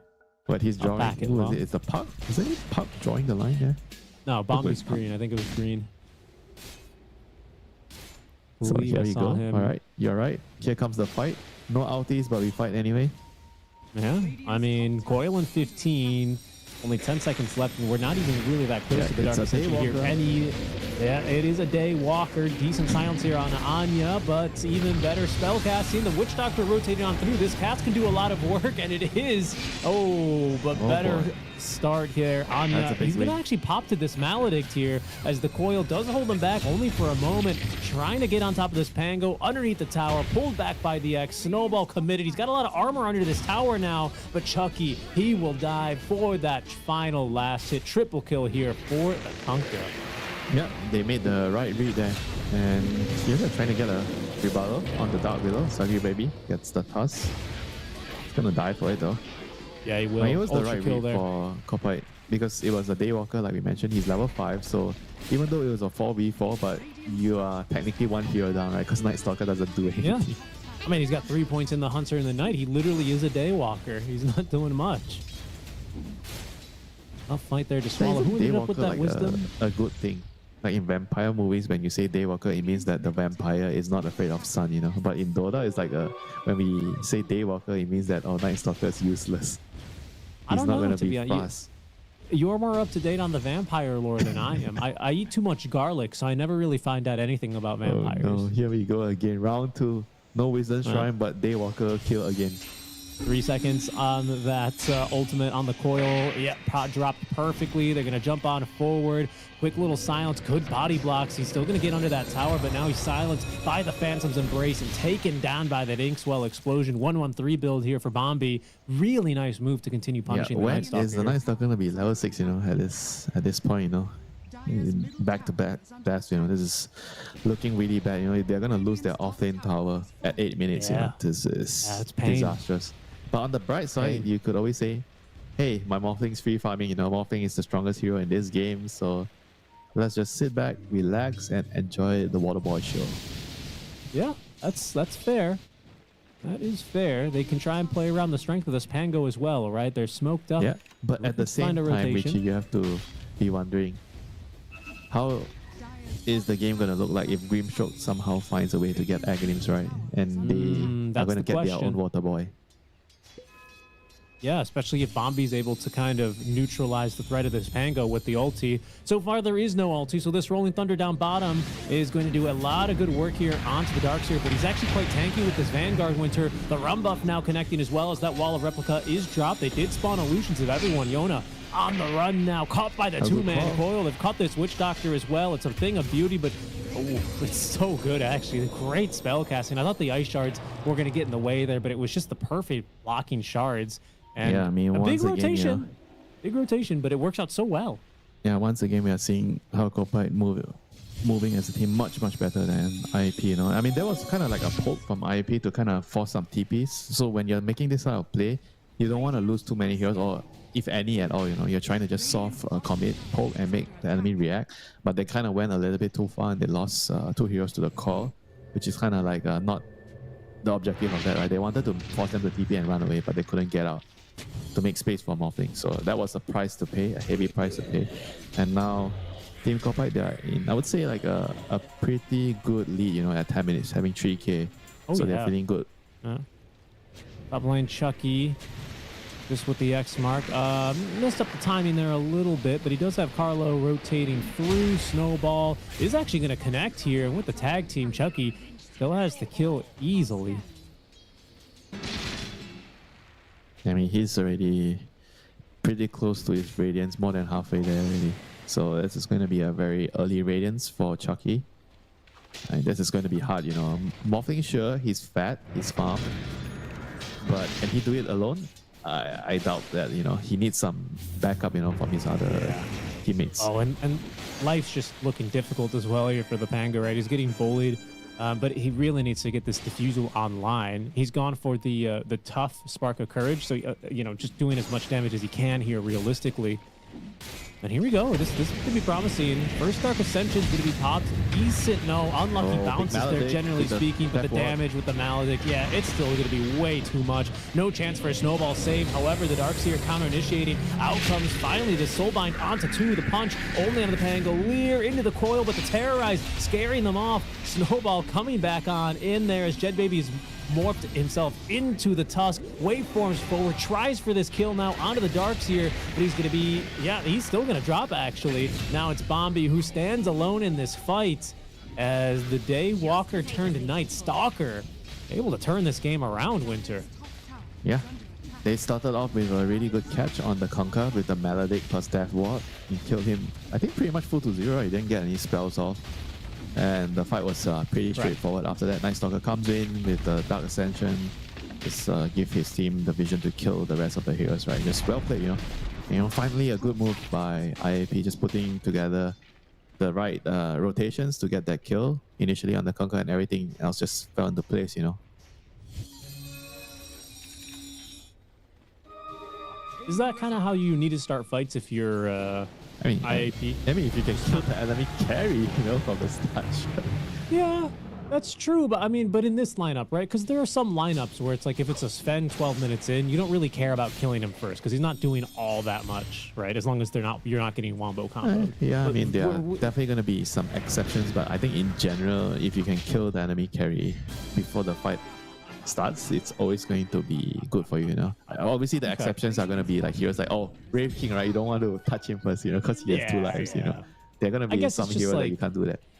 it's just like talking about like the control, the tankiness out of this ghost ship, the eventual Radiance, which is going to be online now for Chucky, right? Like he is especially target number 1.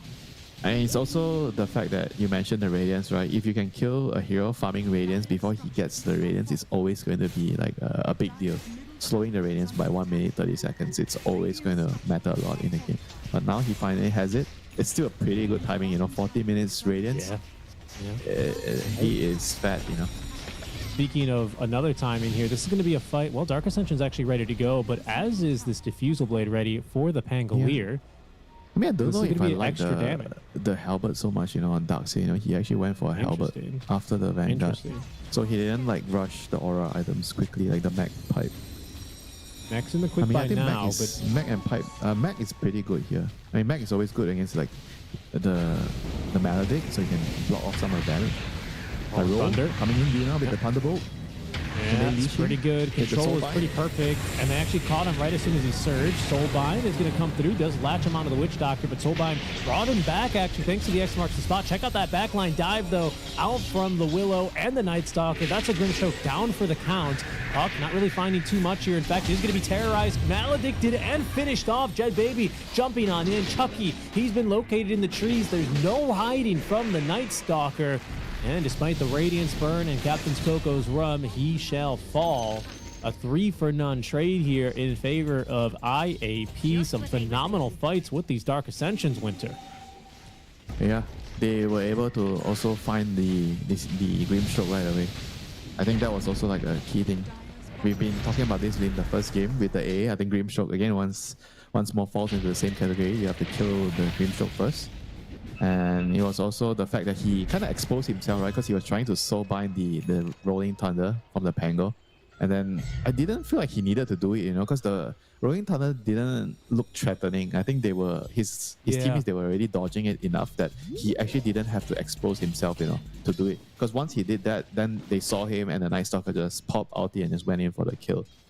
So I think that was the main reason why they lost that team fight. So he has to be more careful with his positioning in the next fight, because if he dies so early in the fight, it's going to be very difficult, for his team.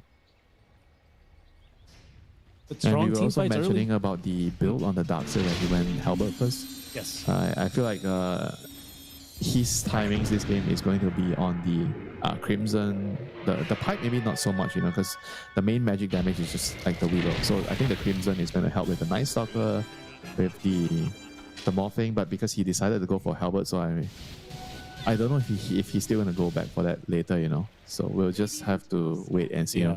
I didn't really like the Halberd as much, It's only going to help mostly if you can use it against the morphing when he's going on your teammates, or the Night Stalker when he's coming in, But even then, I feel like if you use it on the Night Stalker's job in a team fight is not so much about right-clicking, but it's more about just coming in with the Dark Ascension and giving the vision so the morphing can find the right targets to kill. And the silence as well, for the puck, Yeah, I agree.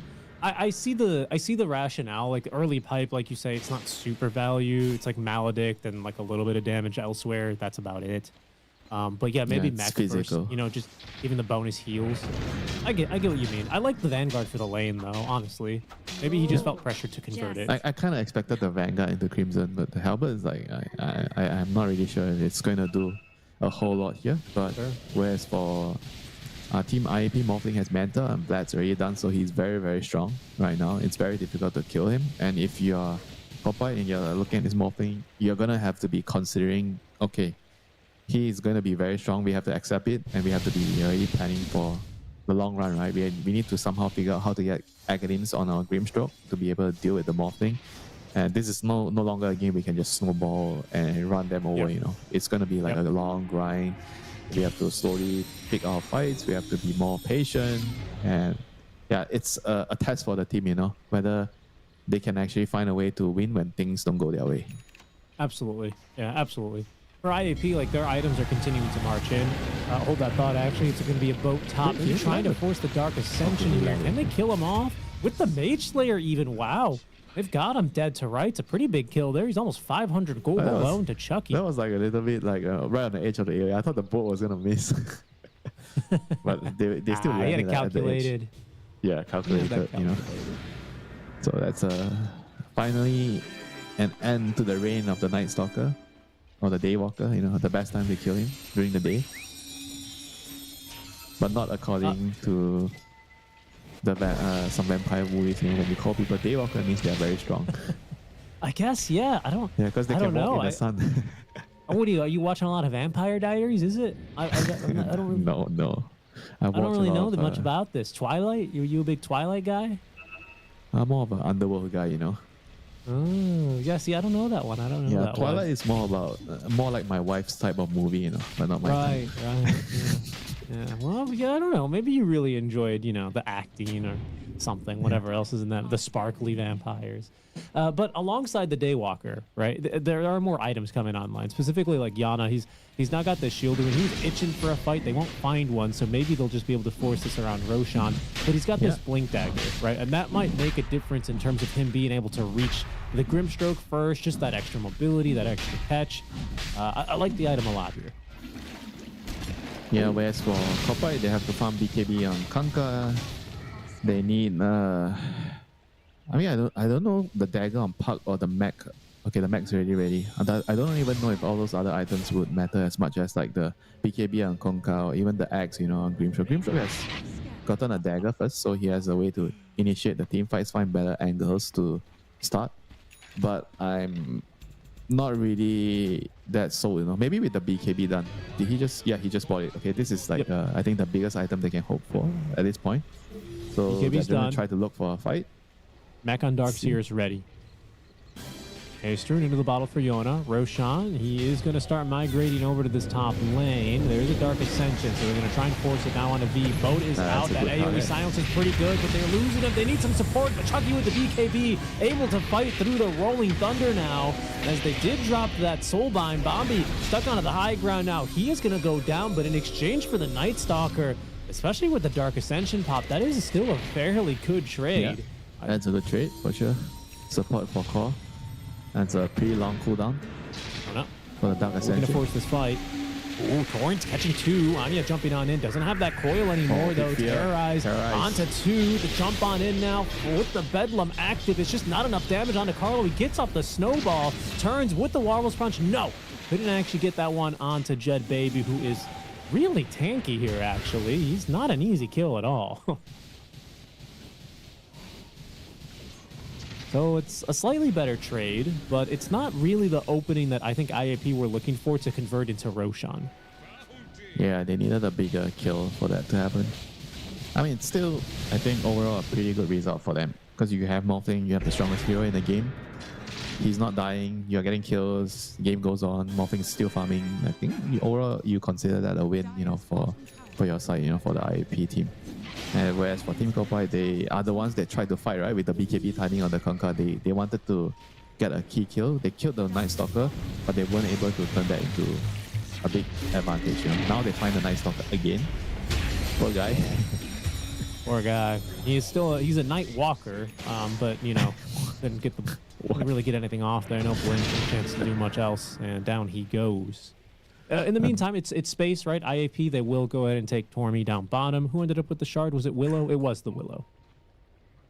It's pretty good, actually. I like Willow shard. Makes this hero super annoying. Yeah, I actually like it even more if you have the other facet, where you do damage, bonus damage on top of your Curse Crown. Oh. He has the throwing shade this time, which is also quite popular. So you do a lot of damage. You do more damage when you're near the enemy heroes with your Shadow Realm. But yeah, still an easy kill for the Park here. He was able to finish his heals, so he's gonna have a way to get out of that next time.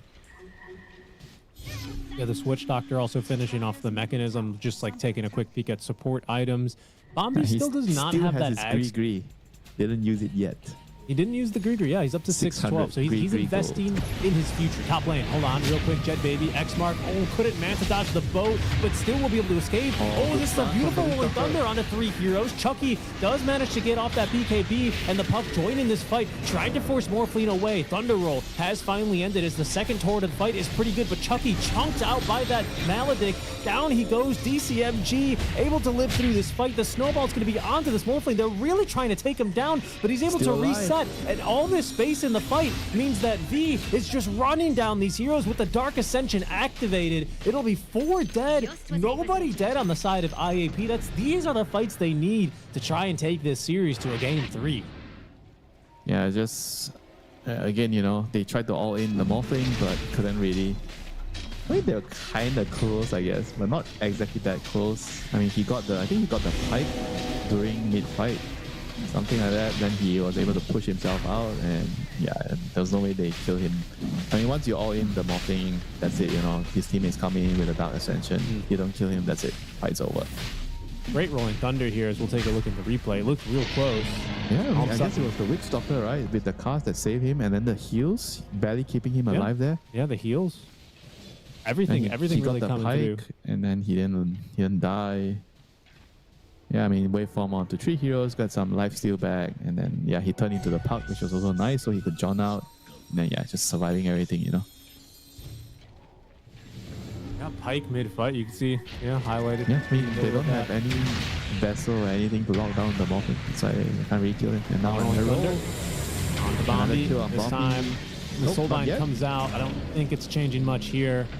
Full Ag Scepter now on the Khan to the mid Pangolier with the amplified damage rune makes very quick work of that Walrus. Yeah, I mean, you see, this is the reason why I said that the Grim is going to be unreliable, right? Even though he has like a potential to do a lot this game with the leash and with his other spells, but it's also very hard to execute at times, you know, when the enemy can find you, can see you. Like the other heroes that I suggested, you know, the Disruptor or the Warlock, they are more stable, right? I think Warlock is probably the most stable one with this lineup, where in the team fights you get Vacuum, Fatal Bonds, and it's easy to execute. You know, with Grimstroke, it's kind of, if you don't get your spells right, then you're gonna do very little in the team fights. And okay, some 2 initiations. Yeah, the Puck making use of that ward is going to save the Darks here from the Terrorize. That's going to be Coil for Terrorize. They're going to poke at this Morpher, who still has Aegis, by the way. Good damage, actually. And they do burst him. Oh my god. That was fast. Maybe Yule Scepter is going to be able to get Puck repositioned in this fight with the boat and Torrent incoming. Witch Doctor in the middle of the fray, quickly taken down though mid Death Ward. Chucky activates the BKB. Definitely a misplay there. I don't think he meant to turn into agility there. I think so too, but careful here as the chase may have gone too far. The X mark actually got Fiend, away from the Puck. So Gon able to get the blink on out, but in goes Yona a second time. Soulbind onto 2. They cut the Morphling onto and the oh my goodness. Yeah, the double stun is good. The waveform through this fight. Jet Baby still alive. Can they take him down a second time becomes the question. I'm not so sure without the ultis, without the darks here. Another jump in though from this Puck. A Hurricane Pike to get out of those shards. He's going to be just a bit too tanky, but it's a Day Walker now here for our Night Stalker. Hope not eager to continue this fight though. I mean, not half bad. They do lose 2 heroes in exchange for only the Witch Doctor and Aegis, but they defend the tier 2. Not bad. I mean, you don't really kill the morphing, so I think that's what they wanted the most, you know, on Copite. I mean, I feel like late game there's very little tools, you know, to deal with the morphing. I mean, looking at the trajectory of the game, I kind of feel like even if the Grimstroke somehow finds his axe, it's going to be very, very late, you know. And he doesn't have like the greedy enchantment on his neutral items, you know. I think that's another way of, usually the Grimstrokes getting the axe, you have the GPM enchantment, but he doesn't have it, you know.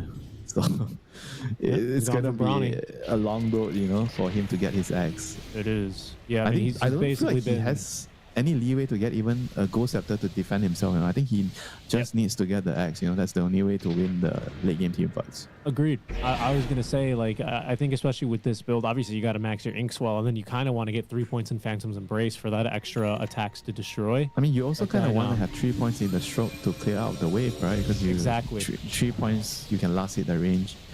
Yeah, exactly. I mean, it's tough, you know. He definitely didn't expect the game to go this way, and that's why he is struggling. I mean, of course, you can still get the morphing illusions with the wall. Really good positioning there for the Willow. Break the smoke. Sorry. Oh, hold on. Dark Ascension. Who they found here? It's Chucky. Chucky TPing out with the Maledict applied. He'll be nice and fine. He actually TP'd to the tower, so he's going to be chunked by this Maledict. He tried to X-Mark him back. on the Morphling. Oh, he almost died. Chucky almost died. What? He didn't TP back to base? He Holy didn't TP shit. back base. I said he TP tier 2, and that Maledict, again, it's going to persist through debuff immunity. So Wow, that was he a actually dangerous thing for him. Thought he wouldn't die and he could still go back and farm. Yeah, that was brutal. I mean, the Yeah, realm is what saves him, but cheeky play from him there, to be sure. Yeah, Rami is very good against Maledict.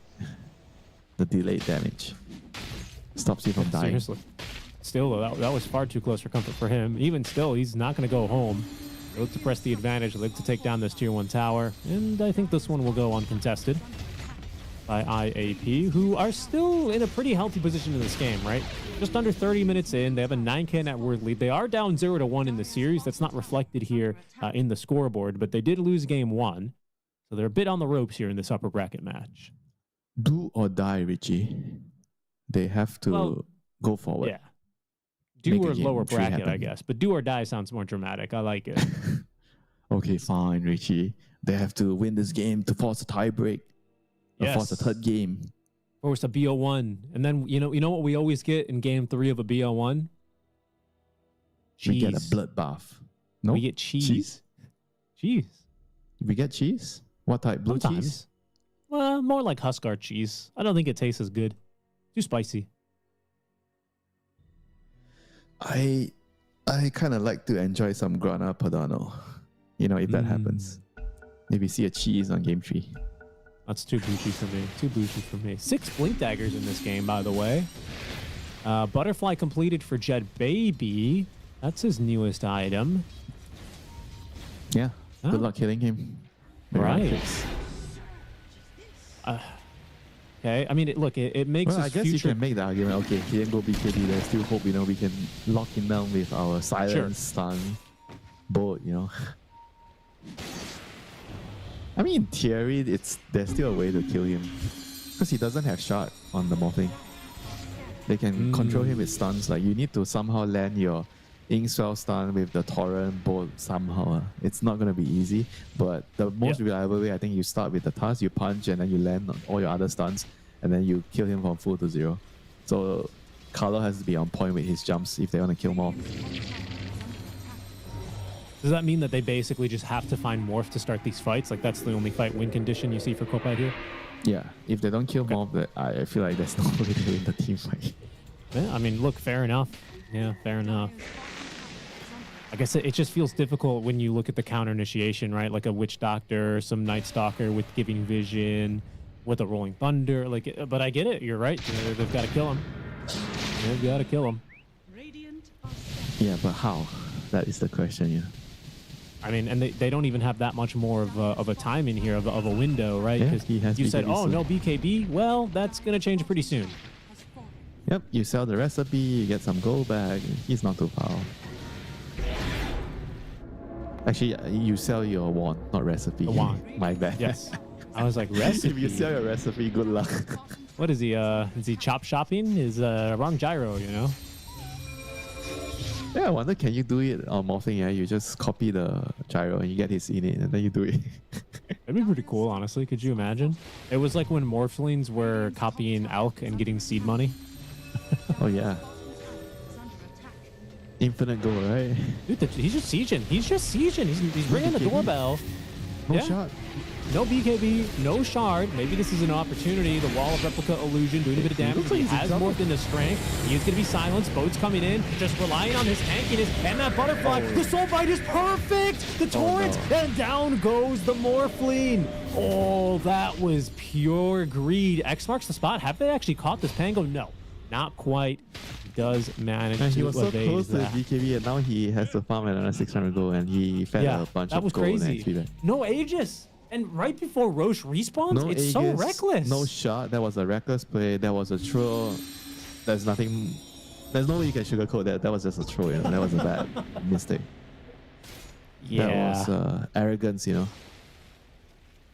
There's no way they kill me, guys. There's no way. And then your Pango rolls in, and then he keeps quiet. And then probably shouldn't have rolled in. Because now he's gonna blame me for soul binding him.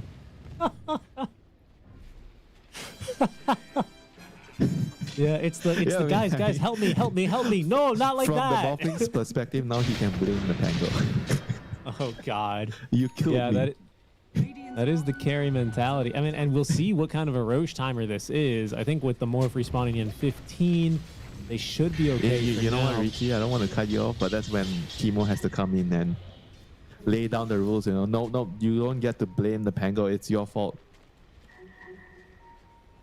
You want to man up and you want to hit the high ground. You have to have the balls to accept responsibility. You know, when you die. Yeah, it's fair enough. You gotta cash the check, whether it's gonna drain your bank account or you're gonna, you know, win the series. You can't have it both ways. Is that what you always say in America? Cash the check. Well, you know, we're still a little old-fashioned in America, right? So yeah, I'm writing checks on the daily. Can you write me one? But I can. No, because the problem is that they usually bounce. They're made out of rubber, you know. They're not good. They're not good. Roche has respawned. Second Roche, Aegis, and Banner here ready to go. That is going to make the sieges look a little bit more convincing. Not only that Banner, but the BKB, which is about to be delivered here to Jed Baby. So that will be a boon for them here in this upcoming Roche fight. We also have a 9-second BKB for Fiend the Night Stalker. Full Guardian groups for the Witch Doctor. And Nullifier on Tango. Good counter here to the Darkseer in general. Roshan is roared. He's being attacked by the Radiant. They have a lot of time to finish this Roche as well. It's not that fast, though, with only the Morphling in there. So it will give Kopite a little bit of time here to contest. Torrent goes poking into the pit. Won't quite catch the Morph here.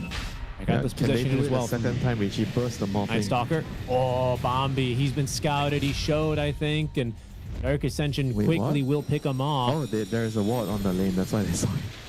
Yeah. I was wondering how they saw him. Smoke up here by IAP. Kopite still looking to try and poke and take this fight a little bit longer. Chucky, he's going to get caught. Snowball safely to avoid a bit of damage. And actually, this Night Stalker, he's on top of the Puck with the Rolling Thunder. It's damn good. Puck gets off the Yule Scepter, able to reset. Jed Baby's in there. He's in pretty deep, but with the BKB, more or less immune. On top of that Butterfly, Carlo has no way out as the Dream Coil fully ignored by the BKB of Morphling. He's on to Chucky now, who has no debuff immunity. He's getting jumped now by every single hero, and there is nothing his team can do to help him. Down he goes inside of the stolen Morph shards. DCMG dying by himself underneath the tier 2 tower as Jed Baby and on the rest of IAP, they pick off a beautiful fight following Bombi's pickoff. Yeah, that is probably the nail in the coffin now with the BKB out on the Morphling. It's like he's unkillable, he's gonna kill everything, you don't have ag games on your Grimstroke, and yeah. There's like very little hope remaining, you know. You can pray that you get to your ags, but in IAP's mind, it is not going to happen because you don't have time, Kopite, to farm it. No.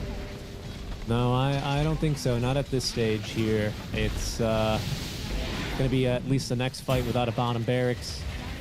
All IAP heroes still get alive. Roshan, wait for the next Dark Ascension, and end the game. It's very straightforward. Oh, they're gonna try to make a last Hail Mary play here. Hawk is going in, he's trying to steal it. Oh, good effort. But once again, they find Bombi here. Roche isn't close to dead. They have no way to do anything. Bombi's bought back. They know that they've got to get something here and now. Anka's respawning here quite shortly. They have at least this outpost to TP to. Jed Baby, he is going to be forced out of the pit. Waveforms back in. BKB activated a bit early here in this fight. With paralyzing cast actually onto DCMG. That actually might have condemned him. These ice shards here, he is completely trapped. Nowhere to go, and he's going to die even through the Crimson Guard buff. They focus him down. Nice job there as Gone able to avoid the terrorize. Jed Baby on point here with these stolen ice shards, or the morphed ice shards more accurately.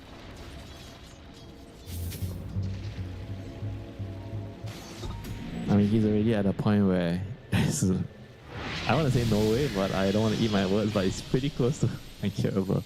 Even if he doesn't have Aegis. They've got to mess up the BKB pretty hard, basically, not to kill him. Yeah, and he's going to have like full vision because of the NS, so it's going to be very hard to mess up. Okay, the last time he messed up because he was just arrogant, right? He was cocky.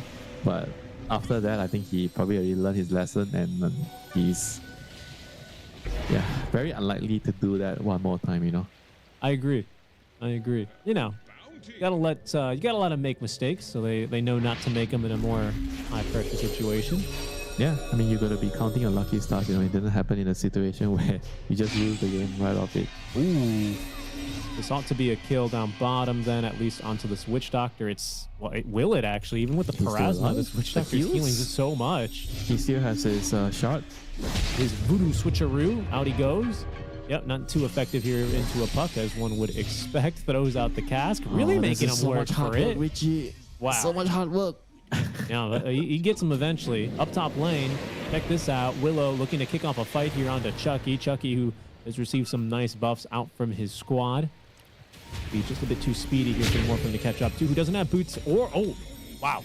Wow. All right, two Quick supports pick down. off there. That's not We bad. can't And kill Jet the Baby... Morphing, but we can kill the supports.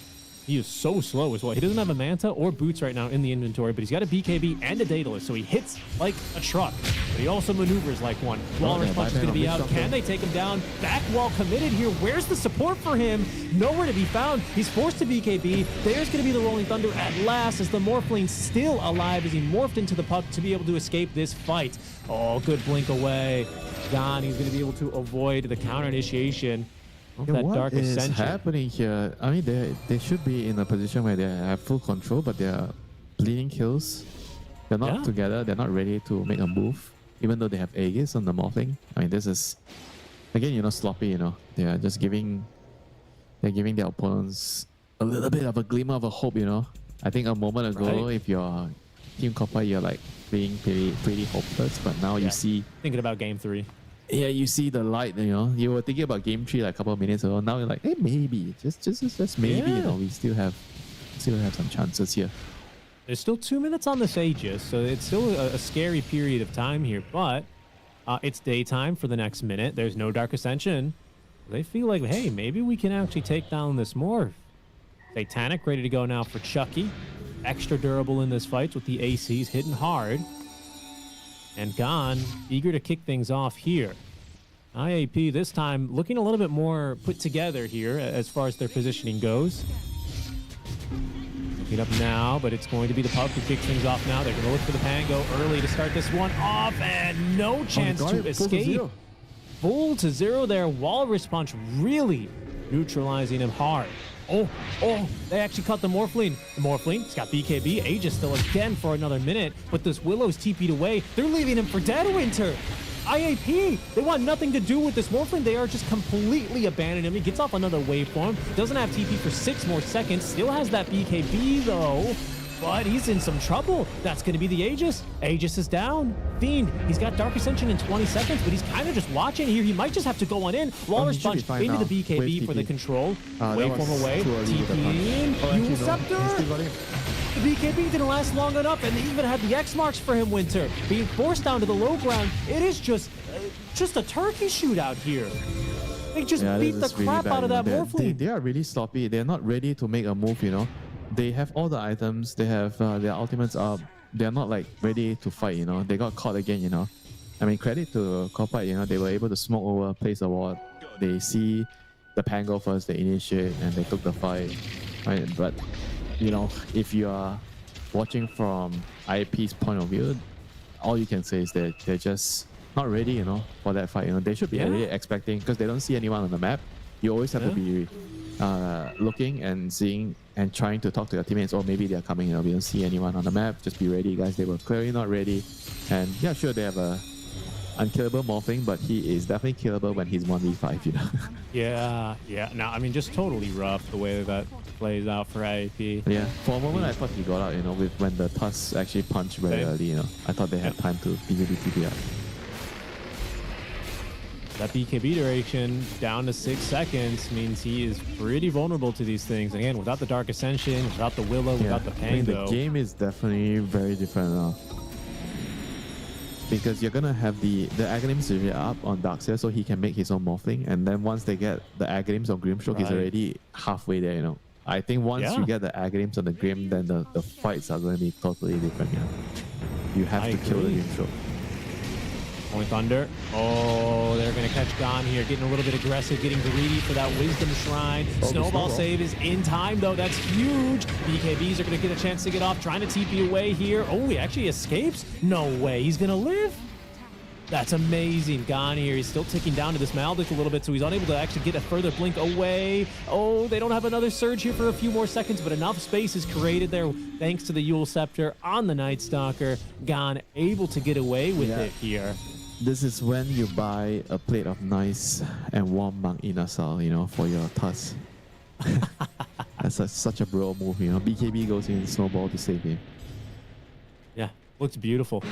Looks really, really good, honestly. And Carlo, especially with this new tier 4 at this Outworld staff, he gets to make a lot of these moves, right? He gets to be super one of my annoying. favorite neutrals right now. I love getting that item. Yeah. Like people don't expect it, you know, because it's still a relatively new thing. So people like try to kill you and then, oh wait, what? Yeah. Where did he go, you know? Yeah, so random. And he's also gone for the quickened enchantment, right? So he's got this evasion, he's got that movement speed just to really maneuver around in these fights to make sure he's able to get anywhere. This Willow is starting to power up, though, we should say, right? She got this Dezun Blood, right? So I think her Brambles are really big now. Is that how that works? Terrorize AoE, Scythe of Ice. I mean, she is farmed.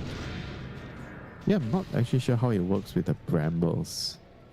Like, does it make the Bramble go like the proc area bigger, or it's just... Yeah, so let's say This she is makes a more 500 AoE maze. So maybe the AoE gets spread out. Maybe it's bad, because then the Brambles are more spread. But if they're bigger, I guess it's the same. I don't know. Shard. As the Tormentor falls down bottom, Carlo's going to have that nice extended ice shards. But I think our next engagement's going to be around Roche here. And like you said, Winter, we have that Walrus Punch ready. We might actually get... Well, I don't know. They're not really prioritizing farm on Bombi. I'd love to see him get this Axe. The Axe is going to be ready soon. Like, if he has to, he's just going to sell his wand. You know? He should at this point.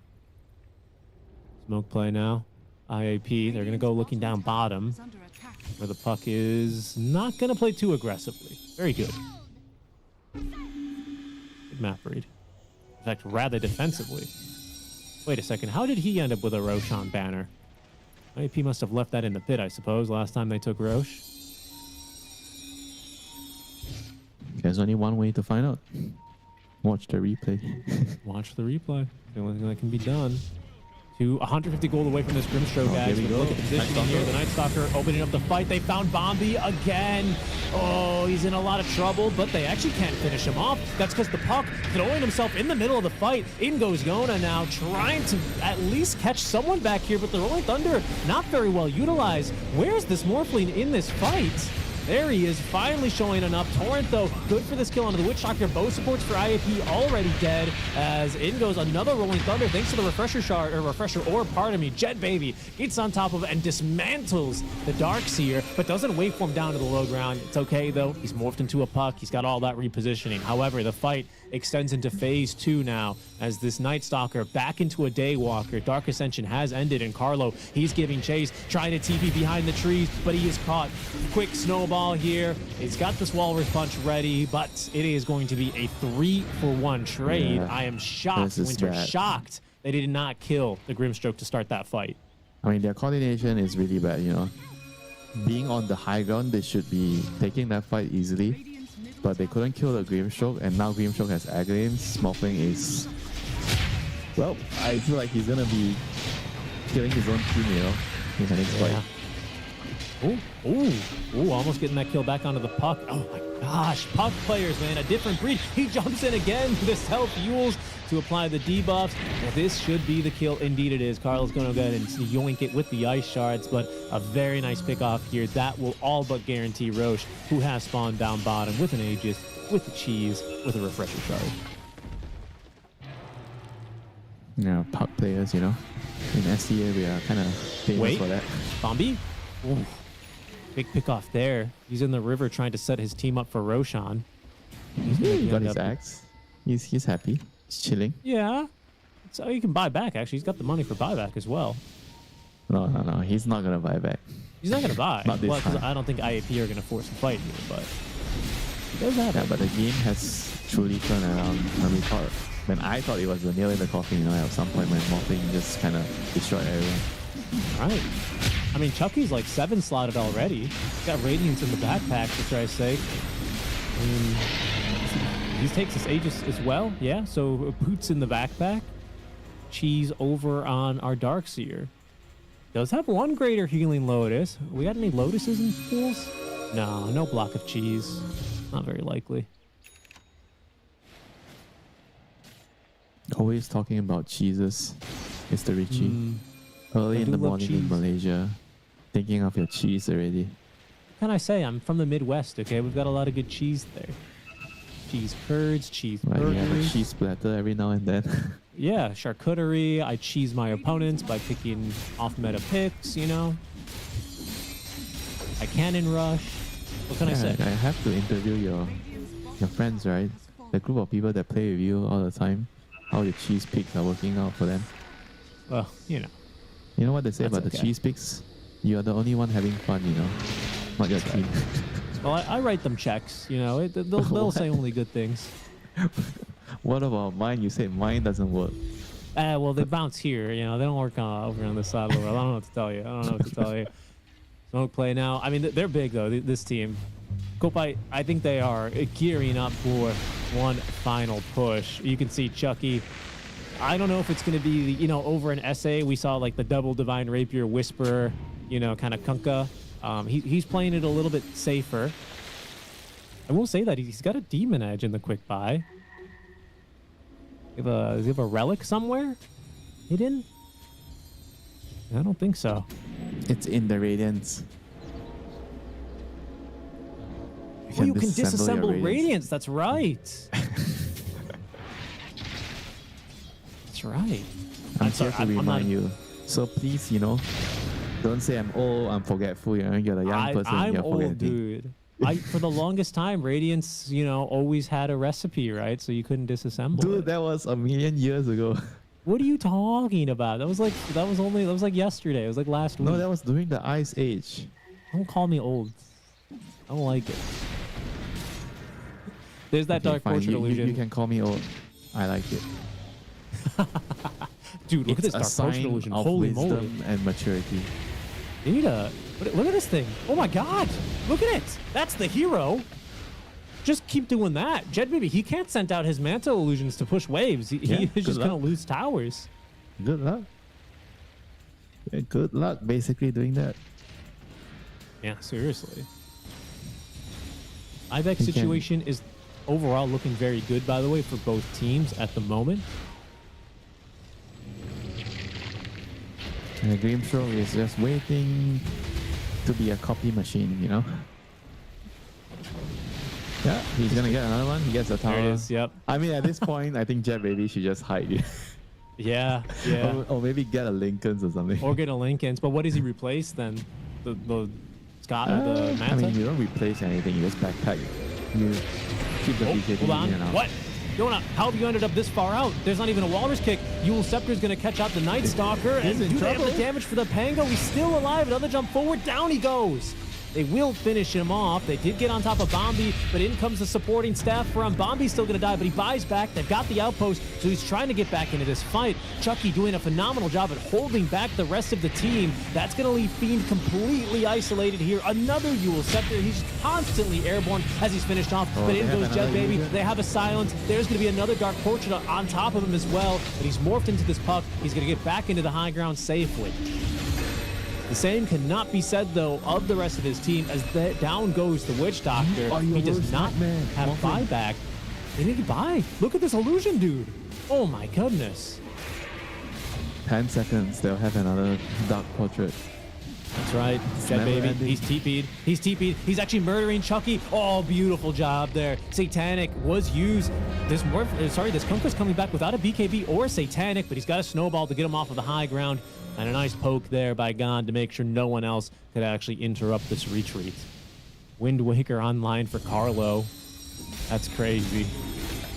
He is so tanky. And Chucky, he's back up to the high ground. Satanic ready in 5 more seconds. No Night Stalker, no Witch Doctor. In they go. This Rolling Thunder trying to do as much as they can. Pretty good control overall onto 2 as the Night Stalker's bought back. He's in onto Bombi. Jet Baby, though, he's already spawned in his illusion, but he's doing good work. Down goes Carlo. Down goes Bombi for the second time. but they've lost Gan and this illusion. Look at the damage. Chucky, down he goes in the illusions. They still take down Jed Baby. Anya's just got too much damage. Oh my god.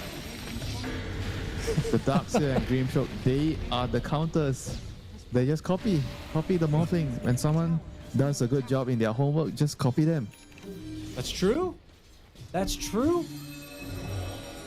Night Stalker did 2,400 damage to Grimstroke. Yeah, how about this? Morphling did 6,000 damage to Morphling.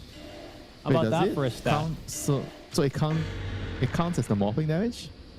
I don't know. It doesn't show up in the show team. on the other It heroes. doesn't show up in this recap, but if you check the death summary, it says that Morphling did 6,000 damage to Morphling, or he took 6,000 damage. Which must be his own illusions. I can't imagine, it's not like he's got some kind of, yeah, no, I know, it never works. There it is. Yeah, see, you can see he took 6,000 damage from illusions. But this is it. Megas here are at threat. This Morphling does have a buyback. Very good snowball here to pull him out of the... Oh, no, actually, good timing there. Good positioning here on the Rolling Thunder. They don't have a second, though. The Refresher's still on cooldown. Nullify is a thing of beauty as they get off another vacuum, but they take down the Darkseer. Khan still jumping around in this fight. They want to hold on to this buyback of this Morphling very badly. Will they be able to do so? Terrorize is good to interrupt. Gone here for a moment. Right into... No, actually, the Curse Crown's not going to pop. Another jump in from this puck. Decent silence here onto 2. As you can see, Yona trying to focus out of this tusk, but the Wind Waker's going to bail him out. Oh my god, and this puck the entire time, just back to full HP, able to TP out to safety. So annoying, this hero, man, but IAP, they live to fight another day, Winter. Yep, They do ladies and gentlemen, that is an SEA puck for you. The annoying, mischievous fairy dragon dancing, doing Pilates in front of your face, and going home. More of tangoing, I guess, not Pilates. Yeah, not quite Pilates. Pilates is honestly pretty chill in general, but that was pretty aggressive. My goodness, did you know that we've been in this game for 54 minutes? Hasn't really felt that long. I have to admit. Time flies when I'm with you. I agree. And Chucky, by the way, he's disassembled the Radiance, and he has a locked relic in the inventory. So that is an emergency divine rapier at a moment's notice. Getting ready for the right moment. One swing to rule them all or end them all. Very true. Very true. At the right moment. Are we going to see it? A vacuum into a divine rapier hit. Oh, And everyone dies. that'd be sick. And a Daedalus proc as well. Yeah, that would be sick. I wouldn't mind seeing that, honestly. I mean, he's critting for about 1,400 now. That'll be a one hefty swing.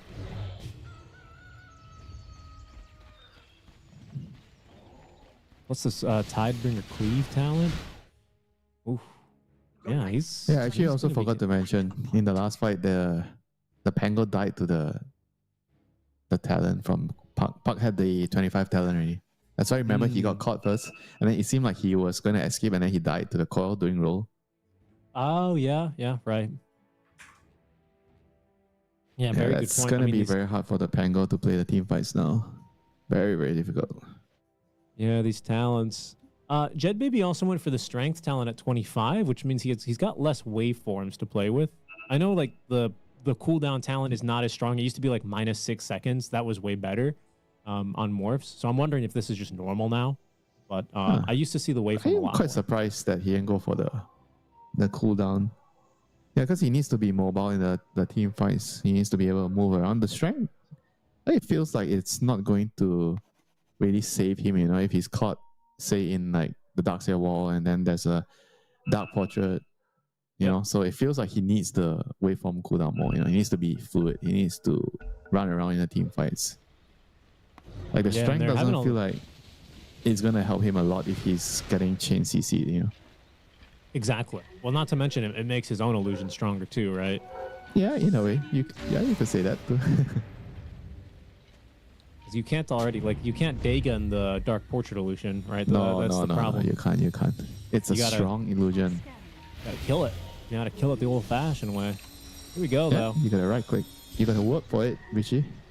Smoke out of the base. No shortcuts here. Link Dagger queued up here by Chucky. I think we're moments away from the Divine Rapier being built up. Really good initiation from Gon. He does buy his team precious moments here. But Chucky, he's actually isolated by these ice shards. Caught. He's trapped. Forced to try and fight through this one. Out comes the illusions now. They're beating into this Morphling. Chucky, thanks to at least the Crimson's still alive. No, he is taken down. Oh, but the illusions. Jed Baby gets a waveform away. He's silenced. They're giving chase. Gon, does he have the damage? He is morphing into this strength. A Walrus Punch trying to take him down, trying to let the Dark Portrait Illusion take him down, and he'll do so. Bombi rewarded with the double kill, but an instant buyback out from the IAP cores. It's do or die time now, as they are down 1-0. They were winning this game. One step up to the high ground with a Morphling without BKB, and all of a sudden we're here. It seems like 30 minutes later, Winter. A buyback from Chucky with the Divine Rapier now assembled. It is go time. Oh, the shard. They got that another Dark Portrait Illusion onto Jed Baby. They snap the coil, but he does actually invisible. The Glimmer Cape is going to be enough to save him. Glyph of Fortification now used to try and save these barracks a moment longer, but it's a 4 versus 5 at best. And that illusion makes very quick work here over the entire base. Dark Portrait has done his job. That's the Megas. Scythe of Ice here onto the Darkseer. Throne is exposed. Darkseer looking for a normal punch. He's going to be cut off here, though, and killed. Does have buyback. Will use that immediately. Oh, no. They got him again. Another Dark Portrait Illusion with the Walrus Punch on top. Jed Baby fighting through this one with the Satanic Active. It's not looking too poorly here, actually. The rest of the team is starting to suffer. Out comes at least the Witch Doctor Death Ward for some pretty good damage now. They're just tanking it. A dieback here for Carlo. He's down for a long time as the BKB from Jed Baby allows him to jump forward. I think that's the illusions that take down the Witch Doctor, and look at the work they're doing onto this Pango as well. Oh, it's just too much. Gon jumps in, finishes off the Pangolier, and now it is a 3 versus 4. Oh, the huge my crit. Oh, Chucky. You got one just shot. cleave through me. One shot the Willow. That's the Divine Rapier. That's what we were looking to see. A refresh here out from, who was that, the Puck? It was the Puck. No, it wasn't, was it? It was the Morph. Yeah, it was it's in his the Puck. backpack. Oh no, it wasn't him. So it must have been him. Well, who It else was the had Morph. refresher? He's got BKB ready. He's got Satanic ready, and he's gonna need to defend here. A normal punch here. illusions. Look at the damage it's doing into the BKB. They're trying to focus down on the Darkseer, who's bopped back, but that coil pierces spell immunity talent holding back the Night Stalker. His BKB's ended. He's back into a Daywalker, and Bombi's returned. Another Dark Portrait Illusion spawned in. It's focusing onto the throne now, Winter. A normal punch onto the two of them as well. But this game, it is over. Hope they will win in 2. What a comeback here in this second map. Phenomenally played. Look at him, man. Chucky's laughing. Bombi saying easy peasy. He's got his knees in his shirt, man. He was being chilling all game. He is so cozy. Yeah, what a comeback there by Team Corporate, you know. So they once again showed in the second game they are the better team. And, you know, IIP's point of view, it's just like sloppy, you know, a lot of moments like this, you know, morphing here, you know, with BKB, but you know, his team died before they were able to do anything. They were like, what, 14, 15, 16k ahead, and they are not like, you know, in the driver's seat making plays with smoke or just running at the enemy. Just felt like they didn't really take the initiative, you know. They were like, I guess, too relaxed in a way. They thought that they had the strongest hero in the game, but they let it drag out. And Darkseer with the Agalims, with the wall, then you have the Grimstroke with the Dark Portrait.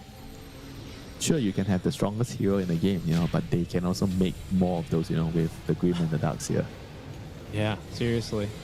I think, you know, it was something that we were building up to a lot. And for a long time, Winter, we were even like, well, I don't know if we're going to get to see this Morphling Ags, because the game was looking that bad for them. And he stopped for, you know, a few intermediate items. One push up high ground without the BKB. This game turns around on its face, doesn't it? Yeah, just one too many mistakes, you know, my friend, here for IAP. I think this game, they kind of fixed some of their early game problems from the last time. But then when it came to the clutch moments when they were supposed to finish off and close out the game, I think they showed a lot of weaknesses that a lot of the SEA teams have struggled in the past. Closing out the game, you know, when you gain a lead. Yeah, they just didn't have the experience or the coordination to kind of seal the deal, you know. Like I mentioned earlier, maybe a little bit too cozy and comfortable with the position they were in the game. Just didn't really fully respect that if the game actually went any longer, the Darkseid and Grimshaw could actually just turn the game around. But props to, Team Copite being able to turn this game on their favor, after being behind. I think for the most part of the game they were behind, but they were able to turn it around, just props to them. Not an easy thing to do. Yeah, strong fighting and good target priority, right? Realizing that in some key moments the Morphling was killable. But like you said, I think mainly they took the initiative. Because IAP, they had the lead, but they didn't take the initiative to smoke and to make the moves. And even though they were behind on Team Copite, but they were able to seize the moment when, especially, I think the smoke at top, when they were able to catch the Pango before the fight started. I think that was the moment where I felt like they were at least having one feet back into the game, But we also cannot forget the moment where the Morphling threw the game. When he was like, I think 100 goal or 200 goal away from the recipe for the BKB. He pushed the bottom high ground tower. He killed the tower, but he died because he didn't have BKB, I think that was completely unnecessary, and he gave away so much gold and XP to their opponents, and they took full advantage of it. I think seeing the standout player, I think Gon played a phenomenal game through and through. Like just a really good puck game. Yeah. He was just stalling, when he got to late game. I think once he had a solution to deal with the Night Stalker crippling fear, then it's pretty difficult to kill him, You not only have to worry about the copy machines making copies of your Morphling, you have to worry about the fairy dragon dancing and jumping around your face, So it was not a pleasant scene, if you're IAP. No, it was not. And that's going to be our first series done and dusted here, folks. We're going to quickly move here to set up our next series. It's going to be that second match in the upper bracket, round 1. Do stick around, folks. We hope you're enjoying the coverage here for the Road to the TI for the SEA region. Up next here is Team Nemesis, versus Tech Free Gaming. That'll be coming up in about 10 to 15 minutes. Stay tuned. We'll be back for our second series in a bit. The human body was built to move, not trapped at a desk in one singular posture for 12 hours a day. It's time your chair evolved. This is Secret Lab Titan Evo. Ergonomically engineered for you, gamers, hybrid workers, artists, backing your every move.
Hello, everyone, and welcome back to the Road to the International. The SCA closed qualifiers continue here in day one, round one of the upper bracket. Thanks so much for tuning in. I am Seek and Strike, and joining us here for his deep analysis, his knowledge of the players, his banter, his cooking skills, Winter Dota. 10 seconds. Food critic skills, not cooking skills. I said cooking. Oh, critic. I see. That is true. I only cook for my dogs. I don't even cook for 10 myself. seconds remaining. It's easy. I put everything in the rice cooker. 5 seconds. So I Don't put the complain too rice, much. I put the meat on top, and then I crack eggs on top, and then I mix everything together. That's it. Wow. We call that one pot everything in Mandarin. Well, trying to jump off of that one into our job. It's time to turn on the rice cooker, wash the rice, make sure everything's good to go, and start layering the dishes here, layering the components as we see Team Nemesis 5 take on seconds Team. remaining. Pardon This me, is going to be take a on Team Tech spicy Free. one. Team Nemesis against Tech Free Gaming. Tech Free Gaming, the Indonesian stack. They've been around for pretty much, seems forever. Team pick. All the players have been Yes. playing for a long time. Team pick. And Team Nemesis is kind of also like I guess you could say that they are the leftover Pinoy players. Dire Like the team. teams didn't want them, or they got kicked out, and then they formed this stack, not a stack, but they're kind of sponsored by Team Nemesis now. They're boot camping, right? I mean, Yeah. and some strong players here. I mean, you got Raven back in the offlane, Mac after They are more what, like his- a mixture, like a Roja from every different team. One player from here, one player from there, one from Boom, one from Right. Talent, and then one ex-Fnatic player. Yeah, It's a one little of everything, ABCC dish, right? ABC. Yeah. I gotcha. Well, what do you think So- about their opening picks? Yeah, we see like a Doom, a Doom opening, which is I think something I really like. I think Doom openings are pretty solid. In your pubs, probably not a good idea, to pick Doom early, but yeah, because you can swap the roles around, you can swap the lanes around, so it's pretty flexible opening pick. And Terrible is kind of like the counter in a way, to Doom, because you can Sunder and save the Doom target unless you're Doom. It's somewhat like a Centaur Radiant team reply, back. I guess, towards the Doom. And Terrabit can also be flex, in mid, not mid, but off lane and safe lane, on the side lanes. So we'll see what both teams decide to do on their side lanes, so they don't really show anything. Very ambiguous. So we're going to see like the supports 10 picked seconds remaining. coming up next, for Tech Free Gaming here. 5 seconds remaining. Against Doom, what do you want in particular? I mean, if Rubik was a better hero, I would say Rubik, but Rubik is like, he's an okay hero. I don't think he's like a top position 4 hero. The top position 4 heroes right now are like the Willow, Moeta, or if you are looking for some spicy melee heroes, if you want to play like 9 class, there's the Slug, there's the Pudge, or you want to be a bread and butter Phosphor, that's Tuss, The bread Okay, and butter. because they phosphor. picked the Kunkka, so it seems like maybe the Terrabit is a support.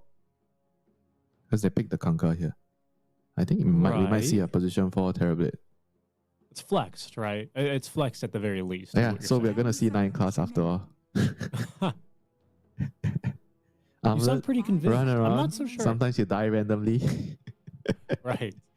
Sometimes you make it look like the most Inva strat in the world. Sometimes it looks. Yeah, that's you know, what makes the viewing experience very pleasant, when you see someone playing like this, It keeps you on the edge of your seat. And Pango and Ringmaster, so very conventional heroes. Ringmaster having the escape art against the Conquer X Mark. So pretty solid counter. Then you have the Pango for team fight. I wonder if the Doom maybe like also possibly affects to support, I'm not a big fan of the Doom support nowadays, but because they are picking 2 cores right off the bat, so it makes me feel like either one of them could be a support, or they just think that Doom is just such an imba hero they don't care, Yeah, he So might maybe just they're be that just gonna good, last pick. honestly. They're gonna last pick a support, on 23. So we'll see what they do here. And right now for Tech Free Gaming, they have to kind of respond to this. They are going to have to pick, I presume, at least one of the position 5 heroes. Okay, AA is here, and another if they want to clip the Terabyte flex, they have to pick what a carry, I'd say, because all their heroes can Conquer can kind of go 10 anywhere, seconds remaining. Right. and Terabyte can be a support or off lane or carry 5 also. seconds So remaining. you can do a lot of different things here. Yeah, or you can. Well, I don't know if you want to pick your mid 17, right? Dire team I mean, Conquer can kind of be your mid if you need to. So they Yeah, are exactly. yeah, they're just trying to clarify everything. Don't keep it so complicated. Ricky is a hero I love playing. You know, it doesn't have the highest win rate, but it's a very nice hero against the saves. The shot, you know, you stop the escape art 10 from coming out. seconds remaining. The smoke screen, very good against the Pango. 5 seconds Very remaining. annoying. And you're always that scout, right? I really like having a position Dire for a team scout. ban. You run around, you look for information, you place bots, and the position 5, like just push out waves with the vortex, you know, blind push out. You know, it's a very, I would say, valuable asset in like high level Dota. Being able to shadow. Do they call it shadow push the wave? Like so you don't show. So it means that you don't show yourself 10 when you're pushing out the seconds wave. remaining. And Yeah, AA ghost is one of push, those. Phantom push, What? something like this. What do you 5 call it? seconds Not shadow Phantom push. push. Phantom People push? said, yeah, that was what they called it when like TBs would shove waves with illusions, right? Yeah, Like I mean you have technically you're not TB and showing A, the so wave shuffling is going to be Yeah. very, very easy. And when you're playing something like Ricky, it's very similar to Slug position 4. It's you just want your teammates to push waves so you can run around and hero. Right. do all your annoying stuff, you know, place balls, you know, bait spells or 10 give information. seconds remaining. Yeah, so that's I think I really like the Ricky here in an answer 5 towards the seconds escape art. remaining. And we see a Tiny being picked here, number 18. Tiny is, I think, a hero that's very good into AA because you can burst him. But when it comes to late game, he can also be annoying to you. So he kind of goes both ways because you think you're tanky, you know, as Tiny, but then against AA, with the bone chill faster, then you kind of become tofu, you know, from rock to tofu in a way. Rock the tofu. Yeah, you get all the water squished out of you, and you don't feel so tanky anymore. Yeah. But either way, so we'll see.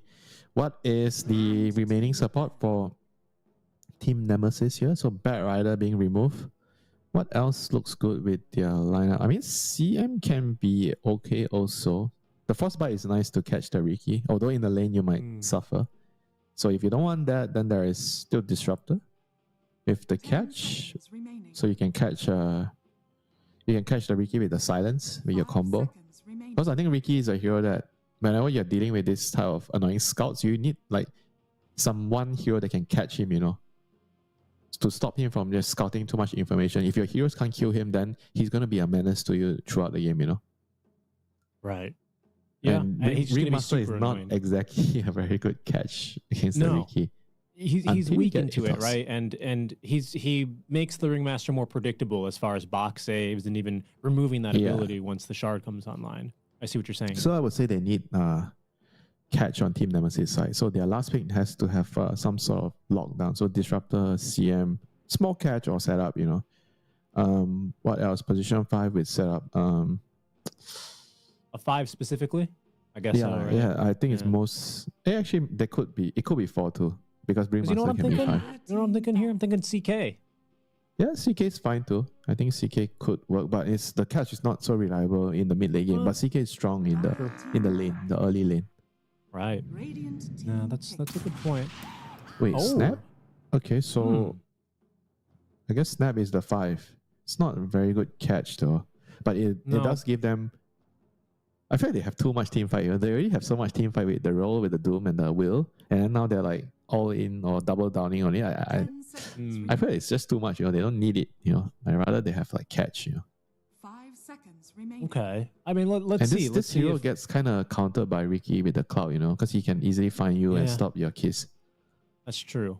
Yeah, that's So true. But it does. Yeah, I- no, that's true. I don't really like it. I don't fancy it that much. Let's just put it that way.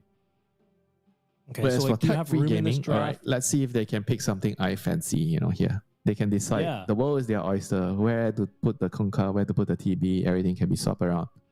But I'm Ah. guessing that they will try to counter the mid pick. You know, think there's still there still Timber in the game? There's still Timber, right? No, okay, no, Centaur. I'm wrong. They are Select your heroes. they are making it harder for the Doom to Doom heroes. There's gonna be Sunder. There's gonna be Centaur to Stampede run away.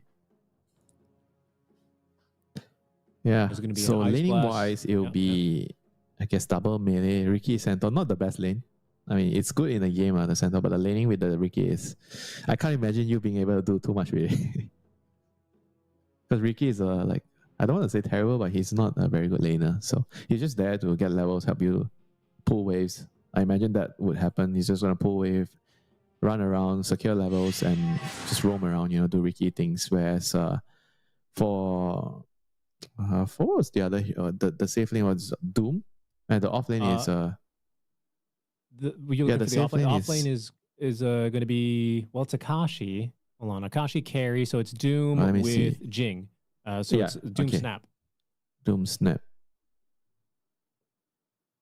I mean, the Doom Snap on the other side, I feel like they have a much better laning presence for sure compared to the Ricky and Centaur. I think the Doom he should be quite fair.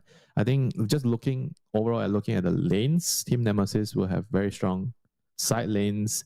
Mid should be like a wash.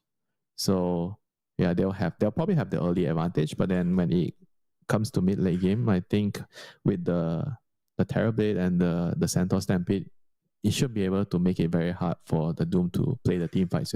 So when it comes to team fights, I would give Tech-Free Gaming the edge. And on top of that, they have like AA with X Mark, so a very good way of setting up Ricky to give vision. Yeah. So even though they are probably going to lose out on the lanes, I imagine a little, but I think they can kind of afford to lose even more. They can lose the lanes, not by a landslide, but they can lose the lanes, but they can still win the game. Whereas for Team Nemesis side, I think if they don't snowball the game, it's going to be really hard for them to play later. I think their lineup is a bit one-dimensional. The catch is like not really there. There's a lot of team fight and it's a lot of cooldowns. Whereas I think Tech-Free Gaming has a more balanced lineup where they can shove waves easier with the AA and the Terrorblade, push waves out, and then they can catch with the Ice Blast plus Ricky or the X Mark. So it feels like it's easier to play. It's just the lane. If they can get past the lane, it'll be easy for them. So Team Nemesis, they have to put the pressure, they have to pile it on the laning phase. Talk to me a little bit about like wrapping up our draft as we get underway with our first game here. Another BO3, by the way, in the upper bracket. This was, well, hold on. Hang on a minute, pick Richie. overall Terrorblade, Somebody's and dying. he's already in trouble. Jickeroy under tower and dead. Goes to the Ringmaster. Probably would have loved that on Pango, but it will be instead for our clown. I think he killed him with a blood grenade, was it? He didn't really take the kill, but he just got the kill. Yeah, I think it was just kind of happened to be that way. Can't check the death summary. Oh, there it is. Yeah, but we can check the hero facets. Anyone having any weird ones? No, he killed him with an auto attack. I think that's why the laugh came out. Yeah, so the facets are pretty standard, I would say. Okay, so Pango with the Thunderbolt this time. I think this time it makes sense because you don't really have counters. I just feel like whenever you're playing Pango into leeches or anything that will stop you from ulting, Thunderbolt is not exactly the best one. They're trying to bait down here, going for a kill in return. Raven realizing what's going on. God. Blood grenade thrown. There's way too many heroes there. Yeah, it's so much damage. A second blood grenade here as well in the block shot from the Mangdaya. He will secure the kill. That was It's a a nice cheeky one-for-one play. exchange. They were still hiding end up- behind the trees to not show the true number of heroes there. And then they saw, liked it a I think lot. they saw one hero and then decided to go for the rune. And then they realized, oh my god, there's 5 heroes here. Or 4 heroes. cheeky play. Very cheeky for those bot runes, and it works out in their favor. It's not quite the first blood bonus bounty, but they do at least Still get a it good onto kill. a core.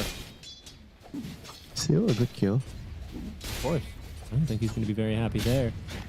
As you say, mid likely to be a little bit more 50-50. What's our fun lane to watch here? This double melee lane between DB and Delol. How is this the fun lane? They're going to be pulling What? waves and trying to dodge, Okay, he's not pulling now, but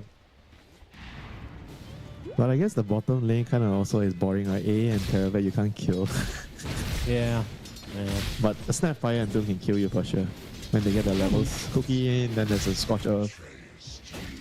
Especially with the scatter blast there, with that full bore shotgun. I already see below. Yeah, I mean, how will they be able to skip these waves? Fortunately, you know, that they're laning into a tiny, so he's very naturally going to shove these waves. So you can, as you can see, DB easily able to handle this wave. I mean, the tower. tiny can't really pressure the Centaur. So I think Centaur is going to be really fat this game. But it looks like it's a good pipe game for sure. There's a lot of magic damage from Snap, Tiny. I mean, I would probably rush a pipe. I'll consider a Crimson later on because you're playing into a lot of physical as well from Pango and Tiny. I think you just get auras and you let the Conqueror worry about initiation. Your dagger can be late this game on the center.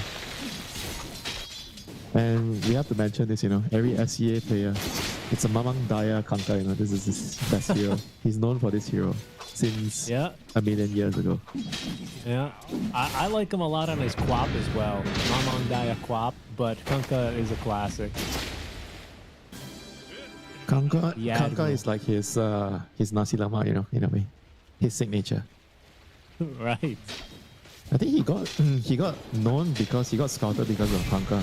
People, you know, tried to get him on teams to give him tryouts because of how well he could play this hero. Really? He's kind of the attacker of SEA, you know, in a way. The attacker of SEA. He also plays in SEA. That is true. Yeah, he's around. I mean, I don't know. Is Mamang Daya also playing Kunkka basically 10 games a day? Because that's what you really need to be. Well, that I don't know. I can't tell you. No, we can't check the stats. You know, nowadays it's blocked. You know, it's private. That's true. We don't yeah, have the data. We don't have the technology anymore. We don't have that level of access. Raven is, by the way, starting to. Well, he's not too far behind, is he? No, it's not too bad. It's really not too bad. 6 denies. Yeah, but I was kind of expecting the lane to go better for him. You know, I mean, after all, TB and A doesn't feel like a terrifying lane. You know, but they're doing well.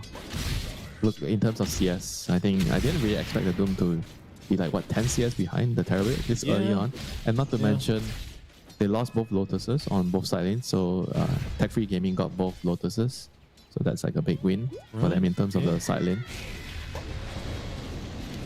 For me, I think what's especially worrying is like the denies. You don't want those to build up too much. Although this is maybe the moment they were looking for. Level 3 for Raven, 2 points in that Scorched Earth. Unfortunately, his feet are frozen. And they just don't have enough damage.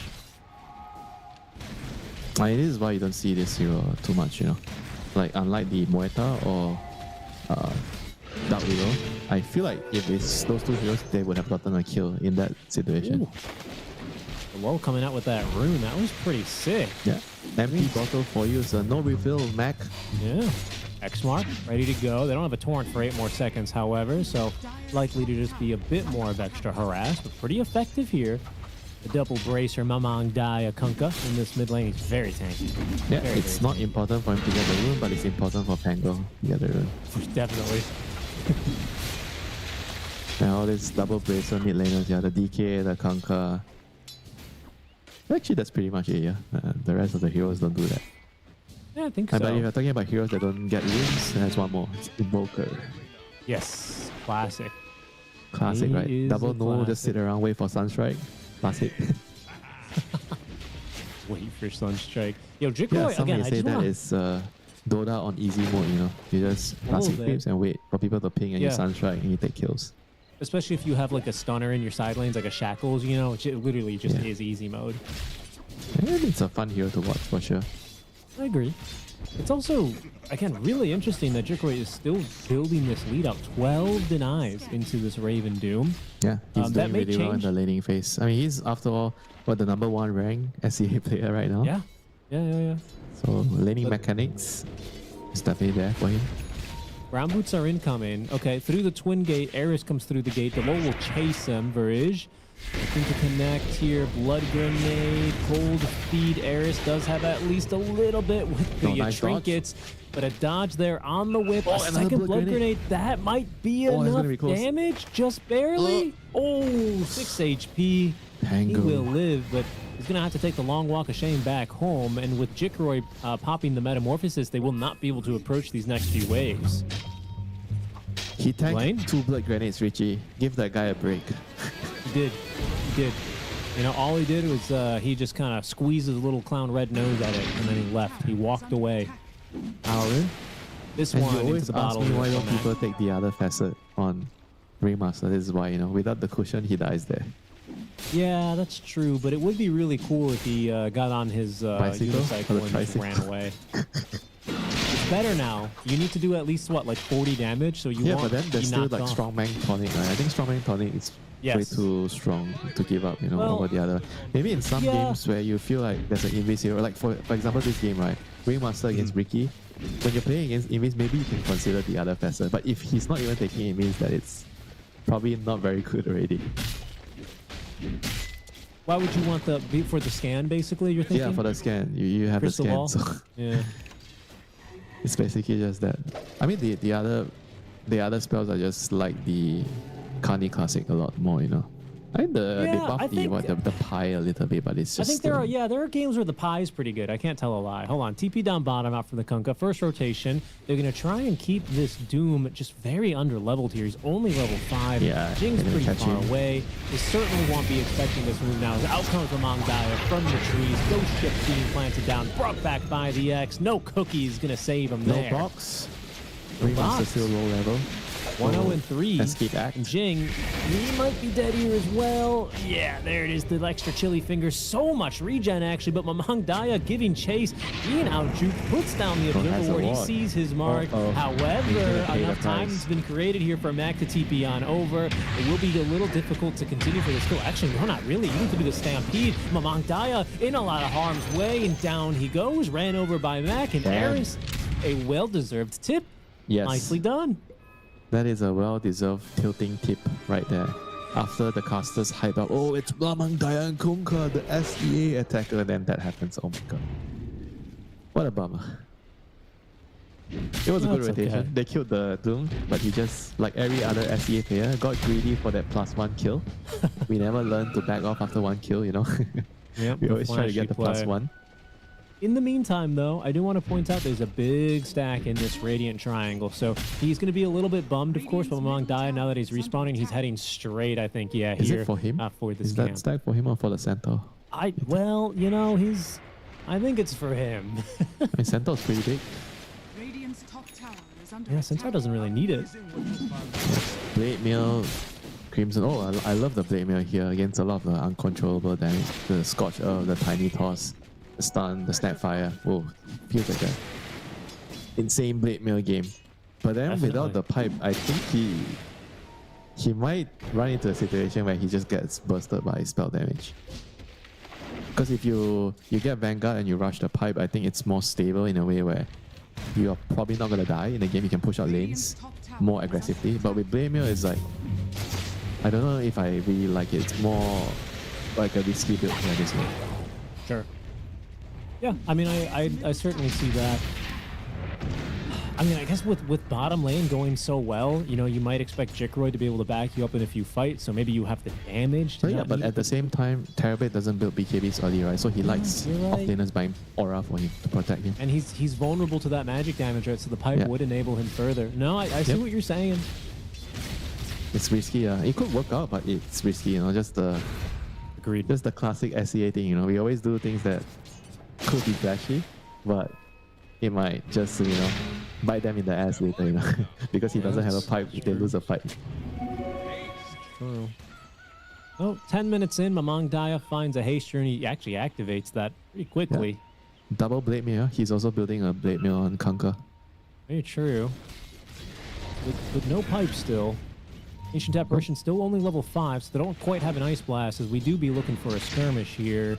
Kunkka giving chase. Hastrun is about to run out, and he's not going to run out blindly into the secret shop where a Doom awaits him. However, he sees a nice little stack he That's wants not to enough. take. He wants the enemy stack. Yeah, not half bad. Mac is going to go to try and defend a full bore from the side. He's going to slow the lull here, but he does get a blink strike back with the Stampede active as well. And Didn't get he's up the going to clip. be a wasted Rolling Thunder, and time wasted as well there for Raven, who left the lane Space. to try and get something. Yeah, that is a lot of space. I mean, Tiny is also free farming, yeah? Let's not forget there's a carry Tiny free farming all the way. He is going to get his... he already has his Echo Saber. So I'm wondering what he's going to do next. Usually, if you want to go for pickoff, you go for the Shadow Blade build. but sometimes players do stop for an SNY in between.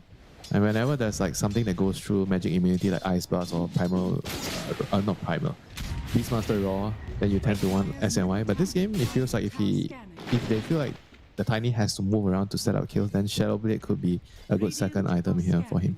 I agree. And I think it's good against those heroes that go through these heroes in this game, like a Sunder or a Ancient Apparition. Yeah, right? there's a lot of heroes that you can fights. just burst, you know. Like Exactly. Terrorblade, Ricky, three of them, except for the other two DP calls, you know, you probably can't burst them.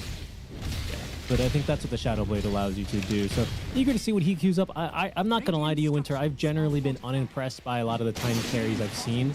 But pros keep picking it, so I must just be wrong about it.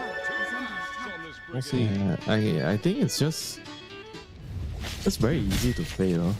Like you don't win your lane, but you can farm. Then you have like a built-in Battle Fury with a shard. You know, you get a shard, Echo Saber, a shard, and then you pick up with Shadow Blade. Late game, you're strong. You know.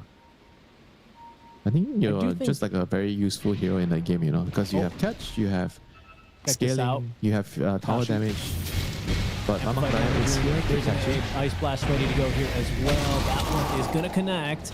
Do they have the damage they need? Jigro through the Twin Gates, applying a little bit of damage. Out comes the Stampede. Gives Mamang Daya at least the distance to close the cap as he cleaves them off of the small camp. Mamang Daya whips back into shape. He's got that Blade Mail active, so Mac will end that Rolling Thunder early here as 5 heroes give chase after the Kunkka. With the kisses raining down, they will be able to take down the Admiral. However, Grandma is picked off here in return. DB's got his Blade Mail ready to go and a Vanguard. He's thinking about continuing this fight, but now the catch is a little lacking on their side. Without this Blink Dagger from DB, they don't really have a way to initiate. So Team Nemesis, good save there from the Kunkka.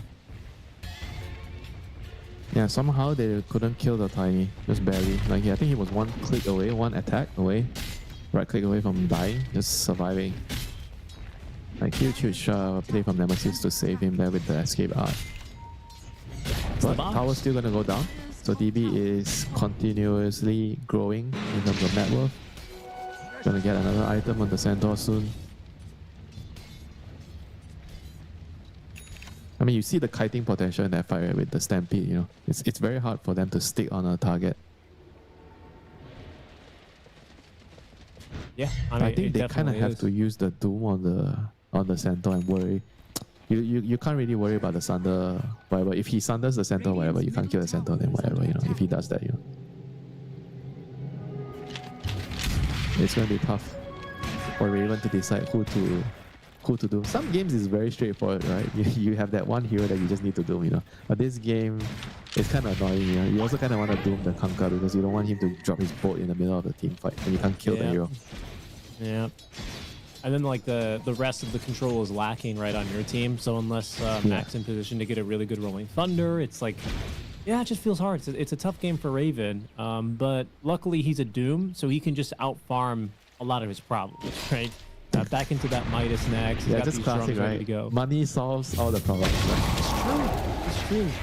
Okay, this time, Ice Blast onto the Tiny with some more follow-up damage. Again, the escape act is here. And once again, we hear the Stampede from through. Akashi, he is still alive and turns to swipe down the lull. Oh no, that's not what Tech Free were looking for. Yeah, I mean, escape act and the strong rank toy. Raven. Ooh, he's going to get away, Always the actually. same. They didn't have vision for the X with Night falling. And I ain't talking no BKB TP away. I'm talking 15 minutes. They lost the vision. Speaking of vision, Observer Ward planted by Barrage. He's going to break the smoke here from Max Barrage. Yeah, he's looking pretty dead here. There's the diffuser committed and no way out for our Ancient Apparition. That'll be a tier 1 tower. Or Team Nemesis. I keep wanting to say Nemeister. Wasn't that like a stack earlier this year? Nemeister? Wait, was it from you? I don't think No, so. I think it was also SAC. C, wasn't it? I don't remember, but it sounds familiar. But I don't remember what team, who's on that team. So power bottom goes down. Mamang Daya eager to get something in return here, but They just clear the wave too quickly here with that Pango's physical damage. 16-minute rune does spawn actually bottom, but DB is going to pick it up. Turns and faces this Wheel of Wonder. They actually ended up putting the Pango in a box. I'm not sure if that's what they wanted. Ice Blast from long range is going to only clip the Ringmaster as Raven finally finds an opportunity for a Doom. There is a Stampede, but only in 10 seconds. So that means they just have to fight through this one. Nothing to cancel out the kisses as Mamang Daya, he falls victim here to all the magic damage. DB has Stampede, had the wand charges, but no chance to actually escape as Dalol stuck on the cliff here, avoids the tree, but on the high ground, he's dusted up. He's got no way out of this one. It's Raven here with a double kill. As Team Nemesis put together a few fights that look better for them here. Yeah, this was the fight I was waiting for it to happen. You know, without the pipe, the centaur dies so easily because of all the magic damage. I think if they had the pipe, maybe they could still take the fight, because the pipe kind of also incentivizes the TB, or at least encourages the TB to come and join, right? I think they needed all 5 heroes there for them to be able to win, but because they had Blade, you know, Crimson, you know, there's no protection against the Snap, the Doom, the Tiny, all the magic damage. The TB just felt like, okay, I'm not going to come, you know. Right, and it's a little bit on execution there, right? Like hoping to find a pickoff in the river onto the Pango, the Ice Blast, it misses. They missed the Ice Blast already, I think, initially, Yeah, but they still did. wanted to go. Exactly. Like I just think, especially early game, it's just such a big ability, right? In these games, especially if you're going to try and kill one of these elusive heroes, you just kind of need that lock, that damage. Pardon me. Yeah, I think this lack of a pipe is just going to be very, very costly, you know, for DB here. Now he's going for Crimson, so he's going to forego the pipe, and it's going to be a huge window where they can't really deal with this magic damage, you know. They have to just sit back and farm their BKBs, you know, because if he's going Crimson, it means that he's going to have to fight only when the Conquer and Terrorblade both have their BKBs, you know, because if you don't have BKB, you don't have pipe. All this magic damage is just going to destroy you. No pipe either. It's going to be Nemesis. a long farm fest, you know, for tech-free gaming right now. Whereas for Team Nemesis, they have the ball on their side. They are the ones in control. They are the ones going to be deciding when they want to fight, and they have to make the ball count. You know, they have to take full advantage, try to get some objectives, you know, towers, Roshans, whatever they can get their hands on. Wall stalking Mac here. Here's that position 4 gameplay you said you really enjoy seeing. Oh, he got body blocked a little bit.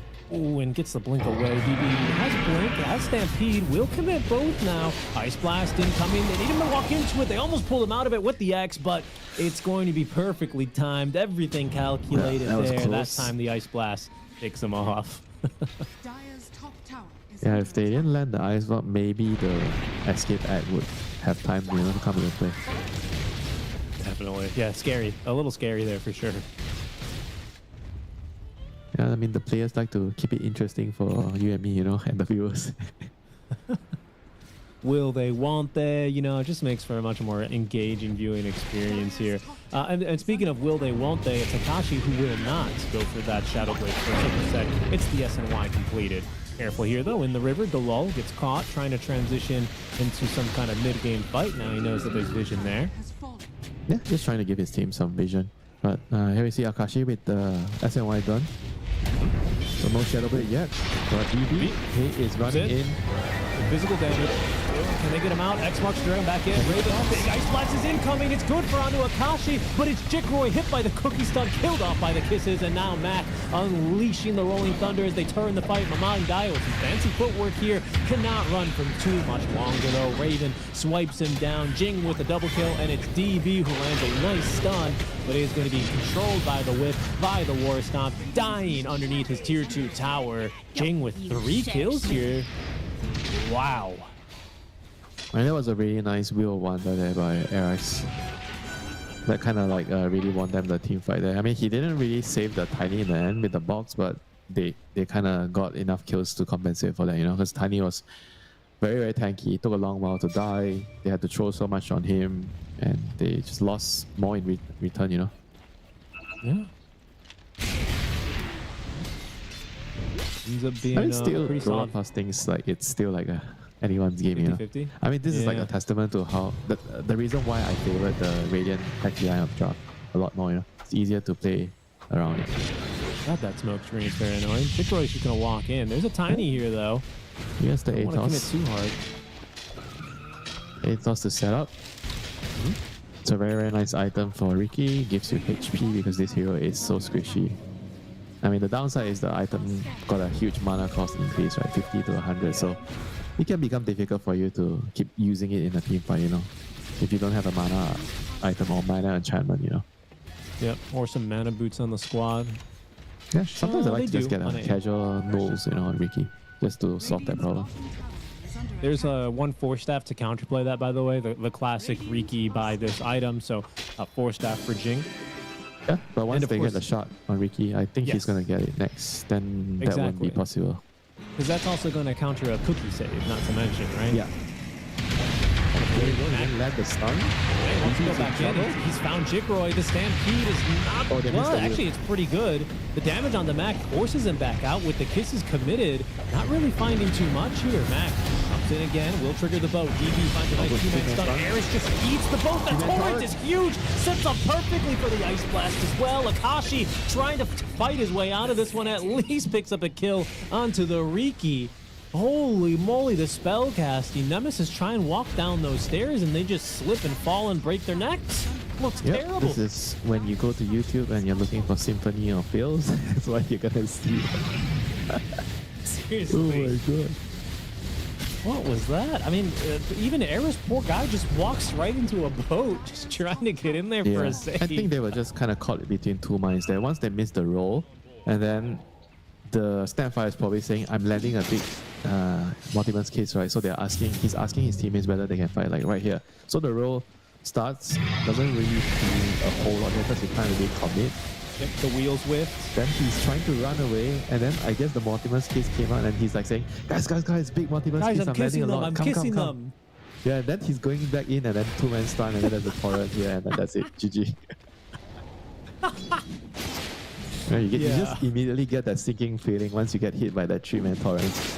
Yeah, and then like what's troubling is like Mamang Daya is like really feeling himself after that. You know, he's like, yes, I am the best Kunkka on the SEA server. I am the admiral of the sea. No. You know? He's gonna pay tribute to Attacker. No way. Every Kunkka player pays tribute to him. You learn a lot from watching his Kunkka back in the day. He's like the patron saint, right, of all Kunkkas. Yeah, he is the, remember there was this one player that plays Spectre, Batman. You learn how to play Spectre from that guy. Attacker is definitely someone you learn when you're trying to figure out how to play. Interrupted. Ice Blast incoming. It's going to hit only onto Mac. Didn't catch Akashi there. Deval still alive as Tech Free Gaming running on in. That's a Sunder with an amplified damage rune. Box save is good, at least to get Jing enough time to force that out as the wheel covers his escape. No, that's a lot Boy, of now. spells used. Roshan's Especially the really wheel. low. He's not really low, but he's low. He's half HP. Kashi looking to jump back in. He's got a Crystallis ready to go, Winter, so Well, he still has no the Shadow AD Blade rune. to initiate. EB jumps in, finds a nice two-man stun. Is there any follow-up onto Akashi? Not immediately. Mac trying to interrupt. Gets a bounce off there. The Doom onto Jickroy. And DB, he's blinked right into the follow-up stun. There is no save. 2 cores down already for Riz. He's been located as well by Mac as Mamang Daya trying to stand in the way and be the bodyguard, to be the roadblock, but he is steamrolled by Nemesis as Akashi cleans up the fight with a typical part of me. It was a Revenant's Brooch, not a Daedalus coming his way. That paid off. Holy, look at that tiny damage. Yeah, that was a good counter initiation by Mac, on the Pango. He just cut off the back line there, disrupted the fight, and even though the Centaur kind of got it looked like a decent opening, he got 2 heroes, Yeah. but they couldn't follow up because the Pango was behind. Or maybe on the Centaur's side, he was too far away, his team was kind of far. He stunned 2, then the Pango was behind, rolling, disrupting, and then the Doom on the TV. That's it, the fight is like kind of over, with the Mortimer's case just raining down. It's just like the end, the rain of fire finishes everything off. Yeah. And now with a Roshan, I have to wait, hold on. The lull. Being a little cheeky here. An Ice Blast coming in. That'll put Raven here at quite low. Let's get off that Essence Ring that only puts him deeper in the Shatter. Oh, he's gonna try? Which won't matter too much. He will try. Tame the Beast. Not in time. Akashi snatches that's the close. Aegis. There's that the Riki Shard, by the way. Jickroy looking to try and get involved, but there's not much they can do. That was close. I gotta give it to him. Yeah. I respect think it the was move good. vision from Ice Blast. It looked really good. Looked really good. Well, not the end of the world. They can still try to, come back. We saw how the second game went in the first series. There is always hope. That was they were like what, 15k, 16k behind, but there's still hope. And I'll tell you what, Winter, DB did go back for that pipe. It's now completed. I mean, he's definitely feeling it after the last few fights, where he's dying to magic damage. I think he probably knows that he messes up, because he already killed Crimson out a lot earlier, and then he decided not to finish the Crimson and went back for the.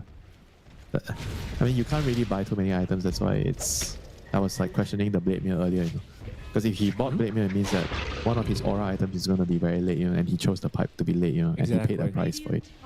Yeah, and pipe's a different item than like Crimson or some like damage scaling item, you right? can't Because it just doesn't okay, scale. I can buy this later. This item has more value the earlier you buy it. Exactly, that's what I'm saying, right? Because it's a flat, just 400 barrier, right? It's not, sorry, 425. It's not something like a Crimson where I'm tanky, so therefore the Crimson Guard active is only going to get it's stronger. based on what your strength. Yeah, your HP technically, but yes, okay, exactly. Yeah, I think it makes a pretty big difference, right? Well, and right now they have to kind of farm their way into more items, because once the TV has, I think the turning point should be Skadi. He get BKB and then he has Skadi links. I think once he has the Skadi is going to kite the timing in the team fights a lot, and it's going to be, I think it's going to make a huge difference. And then the Tiny kind of also has to, I think he has to try to, his job is to try to find the squishy targets. He needs to find a hero that he can burst right away in the team fight, and make sure that you have the Doom to kind of back you up. You have to either Doom the Centaur or the Terrorblade. I don't think he can Doom the Conqueror, as much as Conqueror is still like a pretty good target to Doom, but he needs to either stop Stampede or Sunder from going off.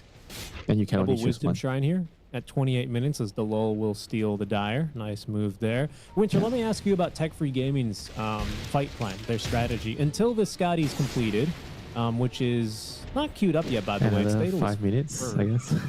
Yeah, but either way, until like the damage on TB is really settled, has Tech Free Gaming's fight plan really changed substantially, or is it still very much around the ice? Right? You say damage, but I think they just need to figure out how to survive, because if they can run away or don't die, reset, imagine they throw Doom, in case they don't kill the target with the roll, you're going to be able to win the team fight.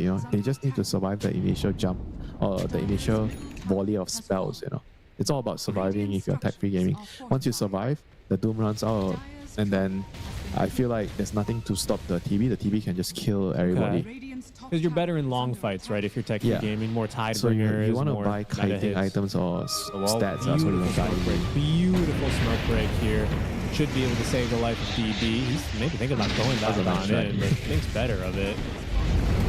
Oh, hold on, Mac. Oh, great reaction from him on the roll up. The Tiny's TP'd in. Wheel of Wonders not going to catch anything as they take better escape routes out. Good cast there on the Hurricane Pike. Jikroy running for his life, forced to BKB, TP away, and away he goes. Pretty close there with the Infernal Blade. That was a nice second BKB, right? Yeah, that was a nice second BKB. Yeah, yes, sir. That doesn't feel good on the TV. And they might not still get away with it. DB, no, he's a little bit too speedy for the Tiny. Never mind. Yeah, so Tiny has a blink instead of Shadow Blade, so he wants the direct approach. I mean, Shadow Blade can kind of be troublesome when there's a lot of sentries around. With the balance, not just the area here. Bridge, But- 4 staff, he's okay. He died here just before, so. 4 staff, Solar Crest, and he has the Essence Ring. It's true, he's tanky. He has the Greedy enchantment now, but he's ready to craft his tier 3. I wonder what he goes for here. Doesn't have the Greedy enchantment though, so maybe he's just waiting. That's why he hasn't crafted. The magic with this one is Not playing nice too. Doom. It's Yeah, that is a very dead Kunkka. The Admiral falls, flags at half staff. Is in some trouble as DB. Yeah. Sometimes you're the Centaur in the maze. Sometimes the maze centaurs you, as he has no way out of this one. The pipe is basically just a death sound effect. They did burn the Aegis time in. kind of expired, Yeah. Getting the pipe at 28 minutes, 27 minutes, and getting it at 18 minutes is a big difference. Now they have to play the long game, That's the beauty of their lineup. They have options, That's why I favorite their lineup. Because they have plan A, they have plan B, they have plan C. They have a lot of options. Game is not going well, they can still drag it out, farm, go late game, high ground. There's still a chance for them. Sure. Put on the full wets in a dry race, something like that. I think that can work. They got to do something to switch it up. But right now, without the Aegis, it is a high ground siege. Lol. I'm going to annoy them here with that full Gleipnir online. You can really see how much that chunks his mana pool, though, like you're saying. It also makes his smoke screen a lot bigger. That's true, yeah. Wait till he has his 15 as well. The cooldown reduction. I mean, that's when the Riki becomes very annoying. Some would say he's already very annoying, but I understand what you're saying. I mean, if you look at a lot of the support heroes, like especially position 4s, a lot of the reason why they are picked a lot is they have very, very good 10 and 15 talents. You'll be mentioning CK a lot. CK also has very good 10 and 15 similar to Riki. Hold on, hold that thought. Big jump. He's going to get caught, actually. Akashi, he jumps in. The rest of his team's being held back by DB, who's reserving the Stampede. Akashi, his BKB expiring soon as Mac looking to counter-initiate now. The Wheel of Wonder doesn't catch anything, but it does force Mamang Daya and DB to separate. Mac, not enough damage really here onto Mamang Daya, and he's dying to all the TB illusions. Stampede now, as Tech Free, they feel like this is their opportunity to get in there. Mac, he's going to be caught. Ice Blast, no, the cookie to get him out of harm's way. He still goes down to the TB, though. Uh-oh, Team Nemesis. Can they find a way back into this fight? There's a Blink, there's a Doom, there's a Shivas. Do they consider it? Jikroid leading the charge. Akashi really giving it some thought here. Has the Blink Dagger, in he goes. He finds the Ancient Apparition, and they find the Doom. Yes, onto Jikroid. They're going to keep fighting through this one as Akashi gets a Glimmer Cape to reinitiate back in this fight. But Jikroid, he's still fighting through it. And Raven, he's gone down now. Kill goes to the low. He's standing out front. He's going to eat another tiny volley. Wow, that's a lot of damage. He is going to fall. But Jikroid in a bit of trouble. He kisses the cookie on forward. He's invis, but he is going to be still detected. A big sunder there for Jikroid. Gives him another opportunity to maybe continue the chase, but they've had about enough of that. A pretty solid fight there for Tech Free. A 1-for-2 trade. I feel like they were hesitating too much, on the Team Nemesis side. They went in with the roll, and then the Doom kind of didn't want to go in and commit. I think he just needed to Doom one of them, one of the calls, because the Pango already gave them the vision and the information. Like he felt like he just second guessed himself. He waited too long, and then the fight looked bad, and then he didn't initiate. And then both instances, I think there were two small little fights that happened. Both of the instances were started by the Tiny. The Doom was like a bit. I felt like a bit too safe, I think he needed to just go in. Once the Tiny goes in, he needs to go in together and just doom the TV. Yeah, I think they also split targets, right? Because Akashi was trying to burst the Ancient Apparition, while it looks like the Doom was focused on dooming the TV, right? Just felt like they didn't really find a good Doom yet, so far. He needs to be more proactive, I think he's playing too conservative on the Doom. So hopefully in the next fight he finds a good Doom target. Whereas for Tech Free Gaming, the same goes for them, right? They have to try to kite the fight out and try to avoid getting, I would say, full to 0 when they initiate. If the Tiny comes in and you can disengage and re-engage, that's when your Riki, your A, your Kunkka is going to shine. And especially the TD too, if he's allowed to right click. So they just have to create that tough environment so that TV can dish out the damage, And he's not going for Scully, so he's going for Daedalus, all out damage, which I feel like it's also like quite risky, because I think the damage just comes, if he stays alive in the team fight. All he needs is to survive as the TB, So going Daedalus is like a very, very risky play. Yeah. I mean, I see it. So far, Tech Free, they managed to kind of squeeze these fights to be even longer. Pretty good spell cast. Oh, yeah, no, he's just going in. He's just dead, left behind. Very tanky, but eventually Akashi will cleave right through him. And DB, he had turned around for a moment, Winter, to see if he could possibly save his ally. Let's get a Glimmer Cape, let's get a 4-staff out. Delol slowing them even more with that smoke screen and the Gleipnir with the 10 talent. He has another to cover the retreat. That hero is very annoying. So through the Doom, Centaur will live. What was I saying, Winter? Well, I don't know, but I think you've got a good point, right, on the Daedalus versus just, you know, staying alive. Yeah, because the way I see it, the damage comes from them being to survive the fight, right? So the Daedalus is like, sure, you can do a lot of bursts all of a sudden, but it also puts you at risk. What if the Tiny catches you and then they get the Doom on you as well? You just die, you know, from 4 to 0. Yeah. Your teammates are not going to be able to react. What do you think? Is he wants to do just damage? Yeah, he just wants damage. to kill, and maybe he feels like damage is a problem, right? But I feel like the rest of the heroes except Riki, everyone else does a good amount of damage. You know, Riki is the only one that kind of doesn't do anything apart from being annoying, you know, in the team fight. Yeah, he's kind of a slow utility pick. Okay. I mean, some games I think Daedalus, they are really, it's a really good item, you know. But I think in this game, he just needs to survive. You know? I don't feel like he needs to do a lot of burst damage right away. But we'll see. Maybe it can work. You know, in the team fight, if he somehow catches the hero and he bursts the hero in a couple of seconds. Swift Blink ready for Akashi, by the way. So talking about burst, he's going to have even more of it now as the roar of Roshan signals to Team Nemesis that it is underway here. Impalement Arts flying through the pit here. Roshan, he's still in this top lane for another 2, almost 3 full minutes, really. Both teams smoked up, not wanting to really make the first move. Give the other team an opportunity. Riki sends forward here to scout, give vision, break smokes. Check this wrap.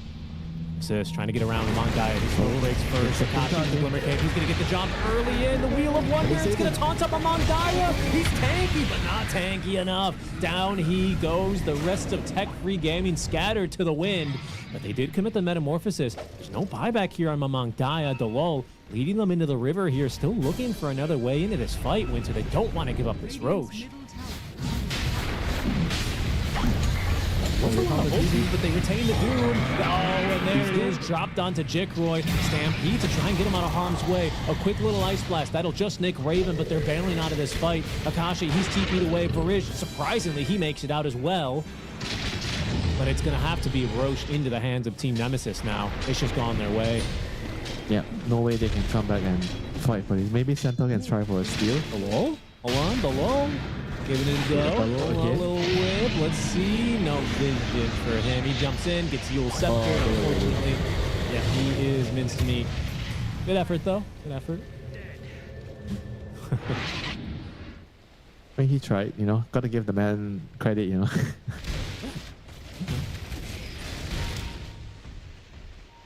Wow. Oh, no, that was just the last fight. That wasn't the Mangaya fight. Great Wheel of Wonder from Eris, right? I mean, that's basically what wins them the fight. I know. Yeah, he's been landing a lot of really big deals, you know, so far. Inevitable. He's playing really well. Good escape Axe as well, saving or at least delaying a lot of the deaths when they're focusing one target, you know, on the tech-free side. I also think the Jing using the Glimmer Cape on the Tiny as soon as his smoke breaks gave him that split-second advantage over Mamangdaya. So Mamangdaya, his smoke breaks, he doesn't see enemies, he's a little confused, doesn't pop the DKV, suddenly there's a Tiny chain stunning him. Yeah, but that's also the thing, right? If you look at the Radiant wards, right, they don't see anyone in the mid and the jungle, right? It should kind of give them the heads up that something was coming, right? But when you see how the Kanka got caught there in the triangle, it just felt like they weren't really aware or weren't really ready, you know, for what's coming, you know. But if you look at the map, I felt like when they had the 2 wards in the mid section, which saw nothing, it should already be an alarm, you know, like, oh, something's going on because they don't see anything there, you know. They should be careful, you know. They should be huddled up together. Well, speaking of vision, by the way, I love that mini-map placement, lads. Speaking of vision, I do want to point out Akashi's tier 4 item enchantment. He does, and he's been constantly getting alert, right? Which does give you that bonus night vision. So maybe that's something that actually helps him a little bit more in that instance, right? Compared to the brownie that Mamangdaya had. Come on, bro. Let's be real. Attack speed, man, on Tiny. Yeah. No, of course. But what I'm saying is, in that particular instance, the night vision also kind of helped out, right? Because it's a substantial amount. Yeah, for sure. You know, having the ability to see the enemy first before they see you is a huge deal, you know. We see that happen a lot in games where there's Slug, there's Night Stalker. You fight at night, it's a huge disadvantage for you know, when the enemy has those heroes, you know. Winter Wyvern, as our friend Lacoste would say. Dire's middle Winter tower is Wyvern? under attack. Oh, Yeah, she's got a night vision on her first ability, right? Doesn't she? yeah, with her Q. Okay. Tashi, he's just getting in there. Unfortunately, the smoke screen is to make things slightly obnoxious here. They are covered by that Roshan banner. Smoke, they're going to go around DB and Mamangaya from behind. Eris is a perfect opportunity to jump. Ice Blast committed for him as well. Gets the cookie. That actually is going to bail him out. Ice Blast didn't connect. Then Akashi jumping in alongside Matt. Forces Jitboy to back off here to the high ground. Stampede to go ahead and reset this fight. Everyone's still alive. They did end up cleaving down Eris. So a successful hold here for now as the Roshan banner is cleared. Decent fight there by Tech Free Gaming. Nice wrap. Yeah, that was a good hold. And if they can buy enough time for the axe to come out on Centaur, I think that would be a huge tool in the team fights. You know, if DB can get the axe, because he needs to keep the Terrorblade alive in the team fights with the card. I think that would be crucial. And then once he has that, I think that would ultimately force the Doom to actually just Doom the Centaur, which will kind of indirectly protect the TV in the team fights. Yeah. Card Well, but there's going to be a situation where the Doom has Refresher, right? So he's going to be able to have both on Doom, you know, if he can Doom the Centaur and the Terrorblade. Yeah, so that's going to be happening, I guess, in a bit more, not so soon. Unless he doesn't want to save for buyback. If he just wants to buy up, then go all in. Another tiny initiation, Avatar, so that actually committed a double toss. Oh, you were scepter to cancel the stampede into the kisses, into the Wheel of Wonder. No way out of that one there for DB. Yeah, that is very, very sad for the Centaur, because he's like, oh, there's hope, you know. If I can get this axe, they defended high ground, I can turn the game, you know. And then he goes up, he pushes one wave, and he dies, you know. Double toss, man, just wasn't ready for it. Phenomenal control from Nemesis. They had both supports ready to go. I also just saw Eris. He's got this Outworld staff. I think we talked about that last series, but phenomenal in these games where you do end up becoming a big target primarily. Akashi is destroying the base, by the way. There used to be a tier 3 tower there 3 seconds ago. Same can be said of these barracks. Yeah, now they're gone. He's a demolition machine, you know. He's a wrecking ball. If you look closely, Miley Cyrus was in on this time here with 2012 hit. Careful here. The Doom is going to be committed pretty early. That went onto the Kunkka, actually. Yeah, I'm not so sure if they can fight now. I mean, the Doom was not very good, you know, so they can't fight. They have to run now. And then Aegis committed. Along Daya, nice and healthy. Pops the healing salve. He's eager to get back out on the field and fight. Smoke out of the base. They did at least keep the melee barracks in the mid lane here, Winter. They're finding an opening. Nemesis with the Aegis this expiring. is going to be like a pretty decent opening with no Doom. If they can actually find a pick, it's going to be Rolling huge. Thunder. Really? They only have to watch out for the save here. There's a BK. Oh, there's a there's no refresher that he BKB. bought out. He bought out refresher, so he has no buyback on the Doom, but he has refresher. Okay. They will be able to refresh and get another Doom off. Got enough mana for it, thanks to the Shivas and the Octarine. But Tech Free, they won't push too deep. They're going to respect the powerful high ground vision. I like that Nemesis, they back up directly. They play around that ward. Positioning was really solid around those trees. Tech Free, they just can't be that reckless. But here comes the smoke coming the other way now, especially as these heroes show on the bottom wave. Ulti's coming back off cooldown. That's Rolling Thunder ready to go. 20 seconds on kisses, 8 seconds for 1 Doom.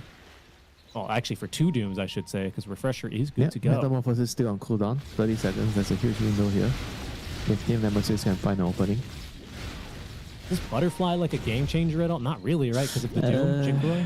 That's not really like that big of a deal. I mean, it's still good against Tiny. Tiny doesn't like to buy and give you. Yeah. That's true. I mean, he's got MKB, right? So. Oh, he already has it. And really not a game changer, and Akashi will just demolish your mid barracks. It's only 1 lane.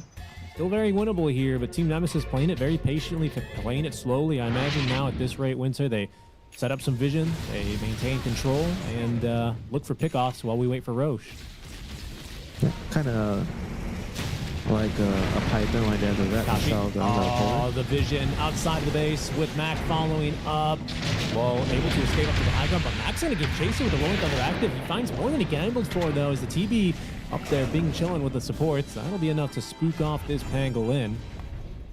Metamorphosis was committed here. And Yeah, so that once was again, a good disengage. They saw the Metamorph and then they just immediately didn't even try to go for more. You know, they just back off, and it was good play, good discipline play. It's very methodical. They're not rushing into things. They understand that they're in a good position. They are one lane of racks up. All they need to do is just back off, control the map, and wait for the next Roshan and have the Aegis before they go on the next set of racks. And now they have an AD rune on Tiny, so that might change their mind. it's their game to lose, right, at this moment. Yeah, more or They're in less. control. Dire's top tower is under attack. And there's an amplified damage on this Tiny, by the way. That'll But time at out the the same next time, minute. they have to also be very careful of the scaling potential of this TB. You know, AA, Santo, their heroes are very good, you know, on the tech-free gaming side. If the game drags out, like say 60, 70 minute game. Absolutely. I mean, TV's already 25. Like, there are levels on these heroes, of course, right? The Kunkka a bit further behind, but that Tidebringer Cleave Facet may end up being an extra little bit of damage that they've been lacking in these fights. The TB, you can see Jikroy still now with the last few seconds of Metamorphosis thanks to his 25 talent, but now it's going to be 40 seconds without the meta, and we are in this Roche window, which is really the dangerous and the stressful period here for tech-free gaming. I don't think they can afford to let third Roche go the way here towards Team Nemesis. Yeah, they have to fight the Roche. I don't think they can just sit and wait, you know. There is gonna happen. in. Spawn top lane. Do they have a Let's have the smoke? They have to refresher try to, yeah, they have one smoke left. They need to use this wisely. They have to use this to go out and fight. Hopefully they win a fight and then they get the Roche, you know. Or they at least fight at the Roche. What's the game plan? Is it still just kill the Tiny? Kill the Doom? No, they have to kite the Doom. If they want to initiate, they need to jump the backlines first. I think the Ringmaster and the Snap, those are the two heroes that you want to kill first, because the rest are going to take a long time to kill. Yeah. And that's a tall ask, by the way, with two Dooms, right? Raven hasn't even really used that yet. But there goes Roshan. He has belched. Lines being drawn on the map. There's the smoke. We have a Metamorphosis ready to go, but this is an amplified damage Tiny. He is making very quick work of this Roche Winter. I don't think they're going to get here fast enough. TB Illusion's running on in, but Roshan, he's gone down. Up on the high ground, Raven, he spots his man. Oh, the Doom, it's immediately there. Jikro, he couldn't get the Manta to try and reset the cast animation. Akashi, in the meantime, makes quick work of DB. The Stampede to try and get Jikro out of harm's way as the Ice Blast. Oh, it's just not what they needed. Tech-free gaming.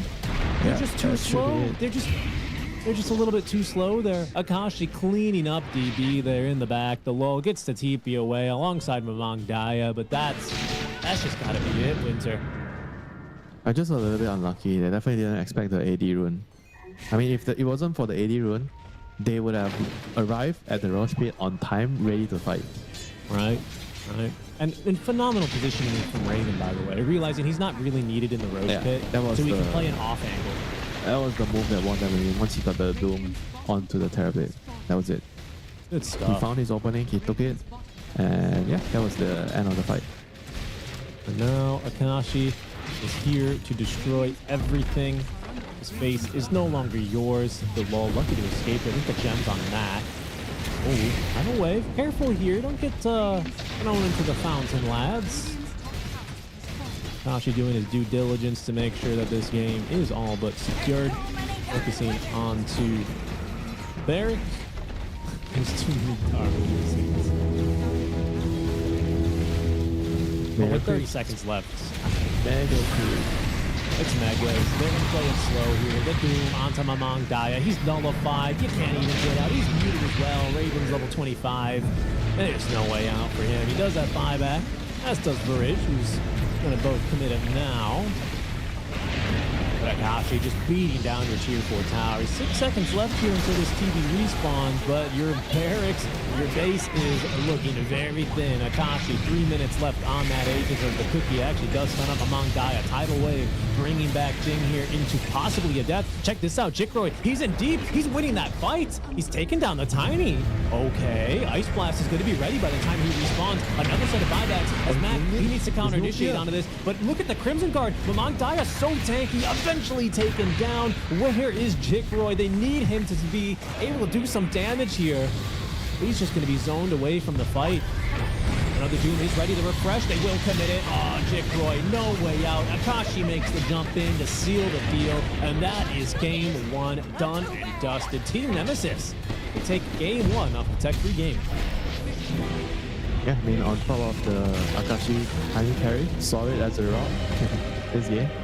And I felt like him with his couple of moves in the game, initiations, finding the right heroes to start team fights, and also Mac, with also a couple of really clutch counter initiations on the Panko. I think speaking of him here, we're gonna see one right away, Yeah. disrupting Super the back lines and basically winning his team the fight, in combination of the Doom getting his ultimate on the Terrorblade, and yeah, I mean that was it. Once the Terrorblade has no ability to right click and output damage, there's very little damage coming out from the rest of the heroes. Feels I mean, like it's just one of those about games- who gets the jump first, and the couple of times Akashi was able to start the fight, those were the ones that kind of gave them control of the game. And here they kind of went back in after the Pango died. They didn't get the Doom here though, because the Doom was kind of hesitating a lot. I think he got the Doom very late here, and then that's why they lost the fight. But I think after this fight, he was more or less able to find the Terrorblade every single time on Raven, Like here, he finds him very, very clutch, refreshes, chases, runs the TB down. Once the TB dies, same old story. TB can't right click, nobody's dying, on the Team Nemesis side. Yeah, I mean, Yeah, a lot of just- these fights look so similar, right? Just the Yeah, way they it's operate just now. they were able to get the Doom, It's just as simple as that. If they get the Doom, they find the TB come fight, then yeah, that's it, the team fight, That's why I was kind of leaning more towards the Scully, so it makes it more survivable, so he can kite out the Doom, and as long as he survives, then they can turn the team fight, right? Because if he doesn't have the ability to stand his ground and output damage, then the damage is going to be lacking, I think it's a completely different direction, because he got the Daedalus thinking that if he doesn't right click, they are not going to be killing anyone, right? In the team fights, But at the same time, if you get focused and you don't survive the initial jump, you're also not going to be able to do the damage. I can give you a rapier, I can give you another Daedalus, but if you die, then it doesn't really matter. I think maybe Mac had such a good game, which is shocking because, by the way, it was a 14th pick Pango, which is pretty early in the draft. That just never really, usually TB's I don't care. When Pango rolls in the fight, I'll just right click him and kill him. So maybe that's why he thought, because the Pango was just destroying them every fight. It was like a Mac highlight reel, low key. But I mean, they have nothing to stop him during the roll, right? I mean, that's the problem, right? If you don't find the initiation, then he's going to come in with the problems of disrupting the fight, right? And then you have to really, I think, stampede and try to find another location to reset camp and try to deliberate whether you want to re-engage or not. I think they kind of didn't really do that very well in this game. I love their lineup, but they just didn't play the team fights as well as Team Nemesis. I think by no means it was a perfect game from both sides. Both sides made a lot of mistakes. There was a lot of back and forth. But ultimately, Team Nemesis, they were able to identify what made them win the team fights, right? As long as they get the jump with the Tiny and they get the Doom. The initial jump was to flush out the targets, and then once they see the TB, the Doom goes in and gets the ultimate on TB, and the fight is going to be sealed, from then on. seriously, yeah, I mean, honestly, really, really impressive fights.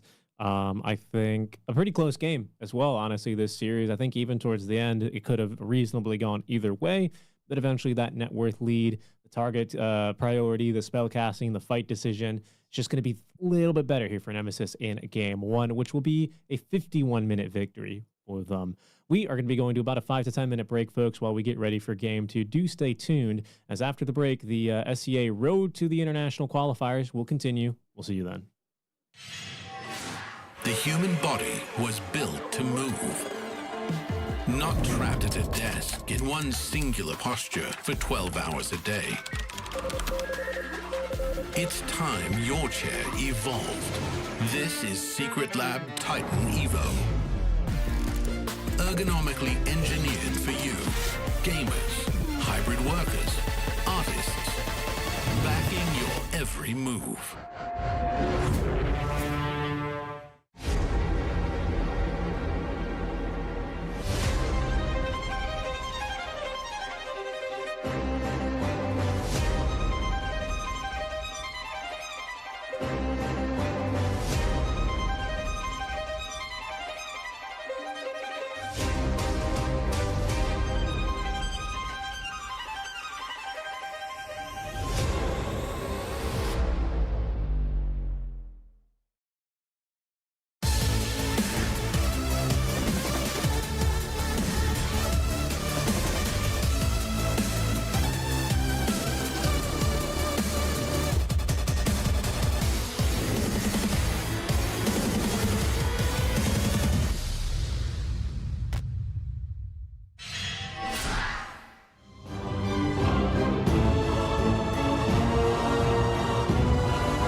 Welcome back, everyone. The road to the International SCA closed. Qualifiers continues in round 1 as we are one game deep into our second series of the day. Thanks, everyone, for joining us here. Winter and Seek and Strike bringing you the action as it is Team Nemesis taking game 1 off of Tech Free Gaming.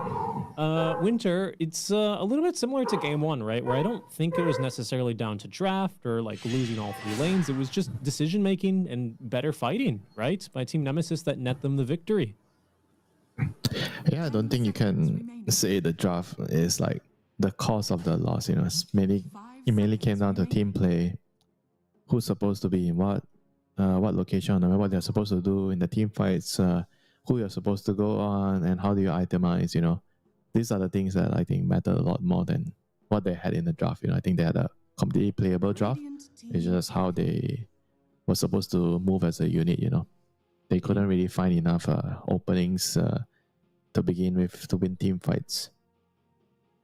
I think the itemization is something that I would really look at, you know, in the first game if you're tech-free gaming. Number 1 was the pipe from the Centaur, which kind of didn't really allow them to play to their initial timing because DB was so fat on the Centaur. He was like Omega Reach, you know, in the early game. Right. But then his item was like Vanguard Blade, you know, and he just thought he was strong. He came to a team fight. He got bursted down by multiple skills and tiny spells. You know?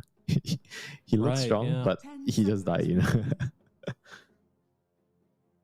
Yeah, so item choices definitely. I know I've been like talking about the Skadi over the Daedalus. That might not have been as big of a factor as this pipe, you know, in the early game, you know, because that could have catapulted their timings, allowed them to take fights that they probably would have won, you know, and TB could have just showed up with the pipe and fought, but that just didn't happen, right? Because they were getting run over by the magic damage, you know, so that kind of affected the overall timing of their draft. This is a bit of a bold pick, isn't it? This Pango response into the Bat Rider saying, I don't care about your lasso, go ahead and try and catch me. Sure, yeah. I know what you mean. Not really sure why. It's not exactly like a counter to Bat in any way. It's just I guess they just wanted a flex hero that can be played as mid or carry, maybe. Not mid or carry, mid or off lane, sorry. Yeah, and Pango is just generally pretty strong, right? I mean, these days, it's a AoE useful physical hero. So in the draft, right, there are a few categories of heroes.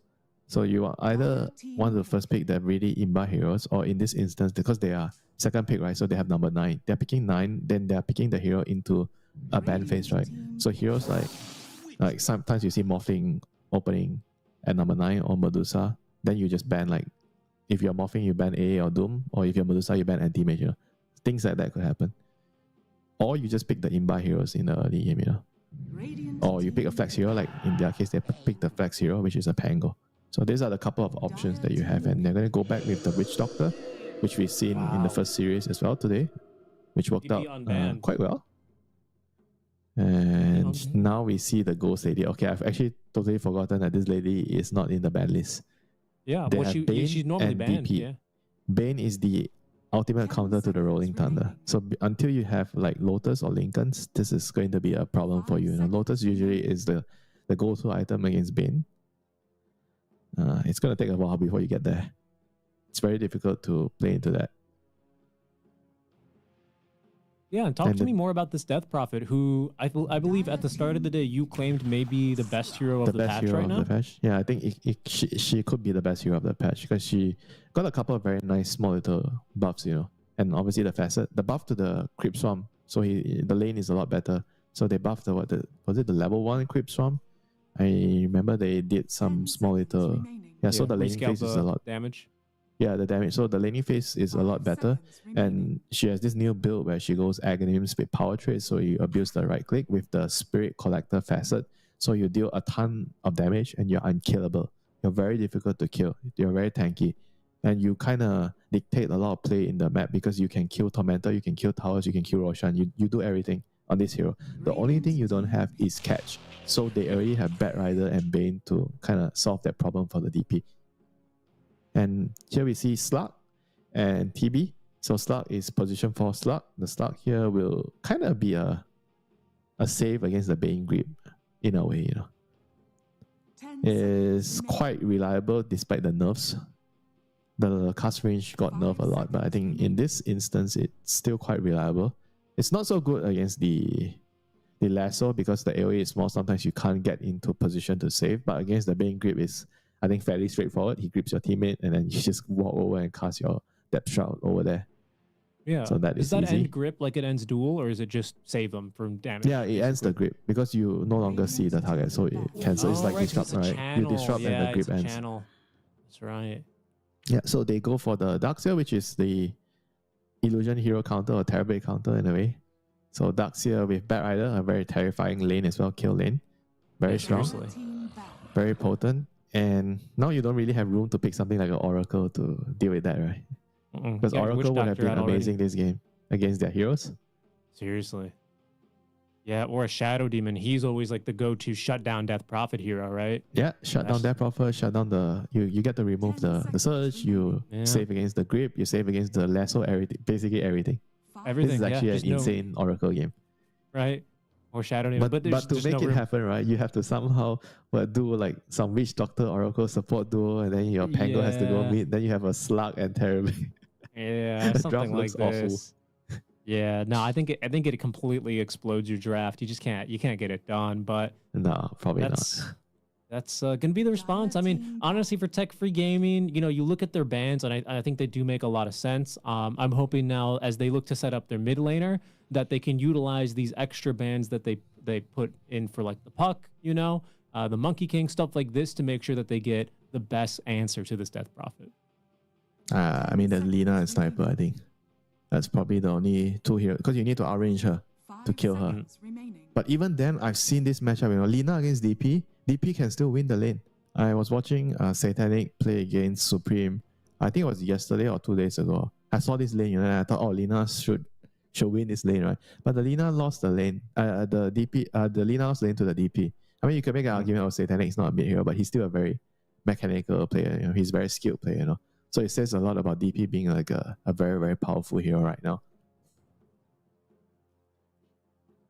I mean, those are the two heroes I would say that can kind of be a counter to DP, because you can outrange her and you can do damage from far, so she can't get close to you. Basically, against DP, you cannot let her stick on your face. She's going to kill Close you the with gap, the Spirit Siphon and the Exo. Yeah, I mean, it's a little bit different than before, right? Because Spirit Siphon has been reworked long ago. Now it's no longer percentage based. It's just a flat number. So it's better So earlier. it's better early game. Yeah, it's better for the early game. So I think Especially like at even level 3. old, So usually you see like level 3, 2 points in Siphon, just for the lane. It also depends on lane matchup. Because if mid lane, sometimes you don't even need to get Siphon at level 3. Just get your Crypt Swarm to last hit, So they go Wow, with the and a TA. Very, very TA? solid draft, Like all Yeah. the heroes are very solid. holy. Bane, TA, Darkseer, Batrider lane, DP mid. It's going to be very, very tough, for tech-free gaming here to find a solution. And they have kind of like a very wonky support duo, Witch Doctor, Slug, and then they have Panga and Yeah. TB. I mean, TB is Yeah. kind of nice against the cause, against because you build Skadi. Skadi is good against that Prophet and TA. But the problem is the Darkseer kind of owns you in the early game, right? He pushes you out of the Definitely. lane, and then late game he can copy you. So that is definitely going to be a problem. And now they have to kind of find a solution to also, make sure they don't collapse. I think they have to make sure they don't collapse from the early mid game, because this TA DP line is very fast. They kill Roshan, Tormentor, towers very, very quickly. You might not have time to get to your timings on Definitely. TP, Pango. Yeah, definitely. What are you thinking then? You keep the Pango mid, you They flex it need off. like some tower defender, I think like some mid shield, some tight, some underlord type of hero. I feel like Underlord. something to slow down Yeah. the game. The game is going to be very fast and they have no way of dealing with it. Or some Helm of Dominator hero to dictate some pace. But they already banned it, Beast and Enigma. So they banned out a couple of the very key Helm of Dom heroes. Because Helm of Mhm. Dom is a very strong item timing Item. right now. And it got Darkseer buffed. is another one that they have. What'll it be? Okay, Dawn Dawn is Frame. somewhat not bad because you can push waves and you can kind of support from afar. And it's a pretty good lane into TA. It's a very strong laner against TA. Yes. Because you can But you don't break sound in love refraction. with it. Yeah, you can break refraction, and on top of that, you have a lot of kill threat because you have a slow and a stun. So when Sure. you catch the TA, it's very easy for you to kill the TA. They have a pretty good lane to break refraction because Slug also can break refraction once you get the Yeah, exactly. Once you get the dark pack, but it's later. At level 3 only you will get dark pack usually on But support. I heard you click your tongue, so it seems like you're not totally satisfied with the 24 Dawnbreaker. What do you think it's No, lacking here? What do you think? It's okay because it's very hard to find a perfect 24 with the first 4 Of course. they have. There's a lot of holes to to cover. You have to fill in. But I think Dawnbreaker helps some of them, not all. I think number 1, he has a good lane, like I already mentioned, against the TA. And number 2, he can kind of act as a pseudo save in a team fight against the Lasso or the Bane. Some sort of disengage because they don't really have a lot of very good team fight. I don't think they can just run into the DP and fight. Beat the Sora guy. Then maybe if Terrorblade stands there, they go on the Terrorblade. You saw Guardian on top. TB doesn't die. You Sunder. You may win the team fight. So I can see the idea there. But I would still obviously favor the DP draft. The DP with his TA, and then they have a Darkseid against the Terrorblade, which I think overall feels like it's the draft that is easier to execute with a higher margin for error, which is something that I always highlight a lot. You want to be playing a draft that has a higher margin of error in high stakes game, right? Because there's going to be a lot of pressure, there's going to be a lot of stress, people are going to fuck up. You need to be able to have margin for error. You cannot expect your teammates to play perfectly all the time. Definitely, yeah. And an easier draft means that you can kind of stretch it and maybe do it gives you more moves to make, right? Compared to like if our combo is song, vacuum, whatever, like that's your combo. That's what you're doing. The song vacuum, that's a million years ago, bro. Yes, okay, but I'm giving you an example if that's your only team fight here. I will say, Winter, as we prepare to get into game 2 of this BO3 series in the upper bracket, I will say the only thing I'm not totally in love with, if I had to pick something I don't like about Team Nemesis's lineup, it is that it is a little single target heavy for me. The DP obviously is a really strong hero, AoE damage for sure, but it's a little single target, and maybe that's where you can try and stretch out to get this advantage. A pin in a hay, trying to find a needle in a hay. Something wrong with a draft that is already looking superior. Jenny. Yeah, I mean, honestly, like you look at this Team Nemesis lineup, they look like they got a lot of really good heroes. Like, they got a lot of strong heroes. I mean, their lineup, even though it looks single target, TA, Bane, Bat Rider, but I assure you, in the team fights, right, the DP and Darkseid can take care of the team fight. They are the two-man team fight department. Oh, for sure. For sure. Again, I was really picking like a needle, and there's nothing wrong with a pick-off lineup, by the way, into a Pango, into a Slark, into a TB. Like that can be a very good strategy, right? Absolutely. But that's all. It is a really solid draft. I just want to present a little bit of a counterpoint. Maybe the Right, tech you want gaming bias? Oh, casters bias against the Radiant draft, Well, you gotta be careful, Yeah, Winter. I mean, aren't we allowed to have favorites? You like certain heroes, so I know you like Witch Doctor, and also you can favor I the love tech Witch lead. Doctor. I do really love Witch Doctor, Winter. You like the new really facet? love Witch Doctor. Malpractice. No? Yeah, I'm a little malpractice. Oh no, he actually took Clef Death. Oh my He took god. Clef Ward. Wow. Okay. Clef Death, this game. It's kind of like better team fight in a way because you do more damage as a whole. But if you're trying to kill one target, then you are gonna do less. Yep. Yeah, so it feels a little situational. But I kind of feel bad for Witch Doctor when in the new patch because they nerfed the stun, right? So it's better at early levels, but at later levels you can't clear waves with it because they reduce the amount of units you bounce. But if they made it better early and they made it do more damage early, so you have a better. They took my bounces away, man. Yeah, I love the bounces because I can clear camps. Me too. Or clear creep waves and everything. Okay, Fighting to the death. He's just going, bro. Eris, he's gonna win that duel. DB is not gonna be able to get him under tower, and very quick pause. Bane Nemesis is not a level 1 hero you want to mess around with. No, especially with that Nightmare Sleepwalk facet that he's gone with, right? Any other facets that are surprising us here, by the way? Jickeroy condemned. The lull. No, that's fine. That's the only one, right? I've seen a lot of different ones for Darkseid. Some of them like the attack speed one. Some go for the move speed. Raven has gone for the Heart of Battle, so he has more move speed with more heroes around. So I think in games where you feel like you need to kite or search other people, then this is better. But it's weaker for the lane because you're slower initially. Sure, yeah. The backdoor for Stoke, of course you want for Stoke. All right. I think the other facet is mostly for the lane. What quick wait? You get attack speed. Yes. Yeah, correct. So yeah, I think that I top realize a lane lot of the facets, right, when you're really thinking about making choice A or choice B, it has usually a lot to do with, okay, do I need this for the lane, you know? If I can get away with not having this for the lane, I have a better... So some of the facets are better for lane, but worse mid-late game. Some of the facets are the opposite, you know, worse for lane, but better late game. So you have to decide based on lane matchup, do I need help in the lane, you know? Can I get past my lane, you know? Can I be greedy, you know? So it definitely adds a lot of like very interesting dynamics, you know, when you're thinking about draft, you know, certain heroes have a lot more options to play around, to adapt, you know. Those heroes are going to add more value. I'll tell you one particular facet that I think is chosen specifically for the lane, and that's Mamang Daya's double jump, right, in this kind of a game, into this very difficult lane. Yeah, in a difficult lane, you definitely want to have the double jump, or in the instance where you get countered. Because in this game, he's getting countered in team fights by the Bane grip, mainly, so the double jump is going to help him be more useful. That's true. For both. Yeah. Yeah, That's a really good like point. I already mentioned, the Lotus Orb is going to be a very key item for him this game. Getting the Lotus. It's going to give Fighting. him armor as well. It's here. But Ken here, down bottom. once again, Low. fight to the death. It's just not going to work To out the for him death. again. Nope. And Akashi is going to continue here. The creep's doing a little bit of work, but eventually he's going to have to give up the fight for the Lotus. You do not mess with Bane, man. Bane is not a hero that's easy to kill. No. No, he is not. And the lull gonna need to he's gonna need to learn that lesson pretty quick here. That bottom lane's gonna really spiral out of control. You know, you talk about TA, she's got some pretty steep timings, you know? It's like 3 big steps with that Deso Dagger Dragonlance. Yeah. Not to mention the Deso is also going to amplify the DP ultimate damage. So it's going to be very, very scary.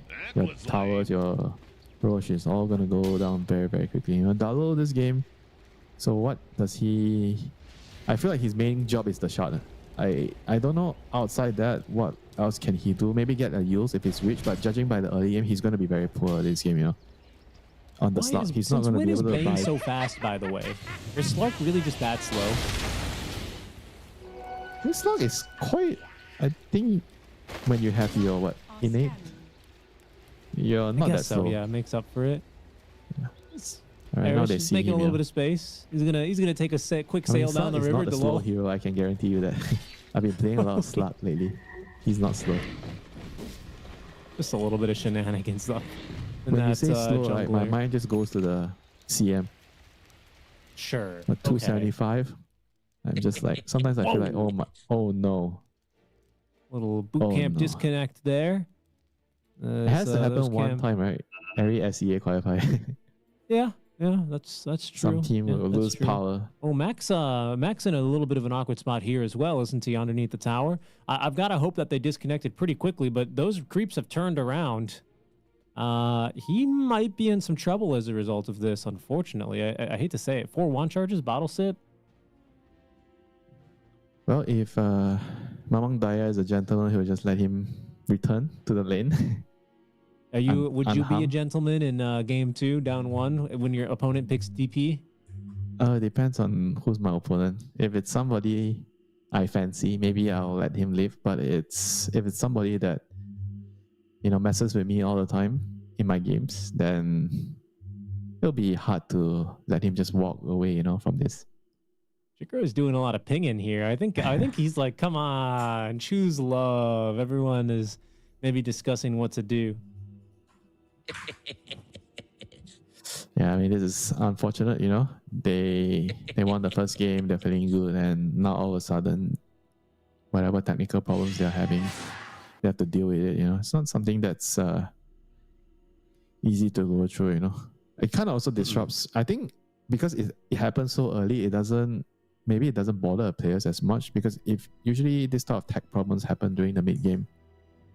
Yeah. If you're about to after a smoke, Roche or then something. you know, or you're about to get ganked by a smoke, it's really bad, you know, like when this sort of things happen. But because it's just the laning phase, the pause doesn't really feel like it would have potential to take away a lot of momentum away from either team. Because when we talk about all these long pauses, right? It's always about the momentum.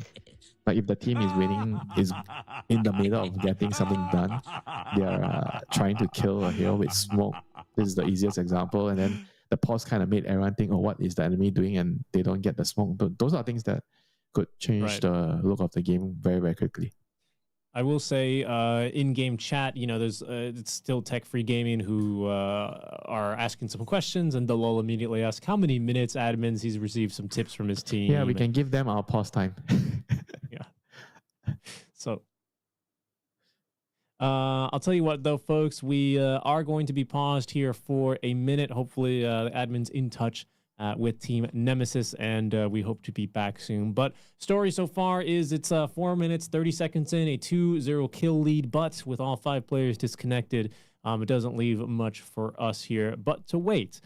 So we're going to go ahead and throw to a quick break, guys. Do stay tuned. We're going to be back with an update, or hopefully the game, as soon as Team Nemesis reconnects. We hope to be back with you very soon.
Hello, everyone, and welcome back. We have ourselves, luckily, a game that is going to resume. You can see Tech Free Gaming itching to get back at it here, but we do have Nemesis, all 5 players, back in the lobby. Just waiting for the admin to weigh in on how much time is left, making sure the team's all set up in the comms. And then we will be good to go. But very happy to see them all reconnected, right, Winter? As you were saying, it's not a C quals without seeing one of these, but it's always better ending when we get to see the Dota that we are meant to see. Yeah, just unfortunate, you know. But you know, sometimes things like this, they are out of our control. 100%. Yeah. So we have a game. Well, Fortunately, where did we stop? well, the damage was dealt to Mac there, right? You can see he's going to be a bit more on the back foot. Well, he's a DP, right? So that's only going to require a quick Spirit Siphon. Yeah, this hero, it's just very hard to beat this hero in lane at the moment, you know. It's more or less guaranteed a lane win with this hero. That's why the pacing of the game is going to be very fast, and it's going to be up to, you know, Tech Free Gaming to be smart about when they should be taking fights, right? I don't think they can take too many bad fights in this game, because it could snowball the DP and TA out of control. They could just take towers, Roshan very quickly, and yeah, the game could be over in a blink, you know. Yeah, you talk about these kinds of pauses also affecting the teams. I think the fact that it's so early doesn't upset too much. However, it's important to remember we're still approaching the key laning phase timings, right? As we see a rotation, by the way, from Virij. He is scouted, though, under the ward. But 6-minute runes spawning in 15 seconds, and then 7-minute wisdom. Those are going to be up for grabs. And it looks like Tech Free Gaming trying to make a move down here. Really good damage onto Akashi with the cask bouncing around, but it's still going to be Virij dying first. Jing just burning them. All this Firefly, the value. Oh, no, it's going to be 3 kills here for the side of Team Nemesis. Ooh, that is not what they wanted. Not gonna beat the other 3. If you pit Bat, Bane, and TA against Dawn, Slug, and Winchester, I mean, I think most of the time the TA side will win. Jagroy. He's been left alone top lane. Raven, 1-3-1 here, 3 points in that Ion Shell. He's gonna be fine, but a kind of scary moment here across all the lanes, Winter. And as far as how that's impacted power runes, Mac gets this first Invis rune, and you can see he's already got that first Exo onto the tier 1 tower. It's just the first Exo. It's not really that dangerous, and he's really tanking for this. He even bought a salve so he can do this. Yeah. Trying his best to keep the car alive. The car. Yeah, we always call it, oh, save the car, you know. I know you like to call it the catapult. You like to call it as it is. I like to call it the wagon. The wagon. I mean, the car just gives it an endearing meaning, you know. Every once in a while, you get a car, you know, in Dota. Or the Cardi. I like the Cardi as well. I mean, so far, so the laning has kind of stabilized, you know, for Tech Free Gaming. But they're still in a, I would say, a spot where they're not too comfortable right now. I mean, TB is the only one like getting a pretty good amount of CS, but the TB can't do everything on his own, right? He needs the Pango, the Dawn to be participating, and Dawn is kind of like a secondary carry because you are kind of like sitting and holding an area and just waiting for something to happen to use your ulti to jump. All right, you're not exactly the one that would initiate and create space. So I would say that a lot of it will be hinging on this Pango making rotations, controlling runes, and he's not exactly having a good time, you know. No, he's not. I'll tell you who is having a great time. It's Eris. He's 3-0-2 right now on this Bane, by the way, as Monk Gaia will snag that second power rune. Shielder in the inventory. Maybe he can look to get a kill onto this Bane to try and gank a side lane. I think the bottom is in need of some support, personally. But the thing is, the danger of doing that is if you chase too far, the DP is going to TP. Like, all DP needs to do is sit in her lane because you can't contest her farm, right? So you're forced to rotate. And then what the DP needs to do is just be ready to TP and react.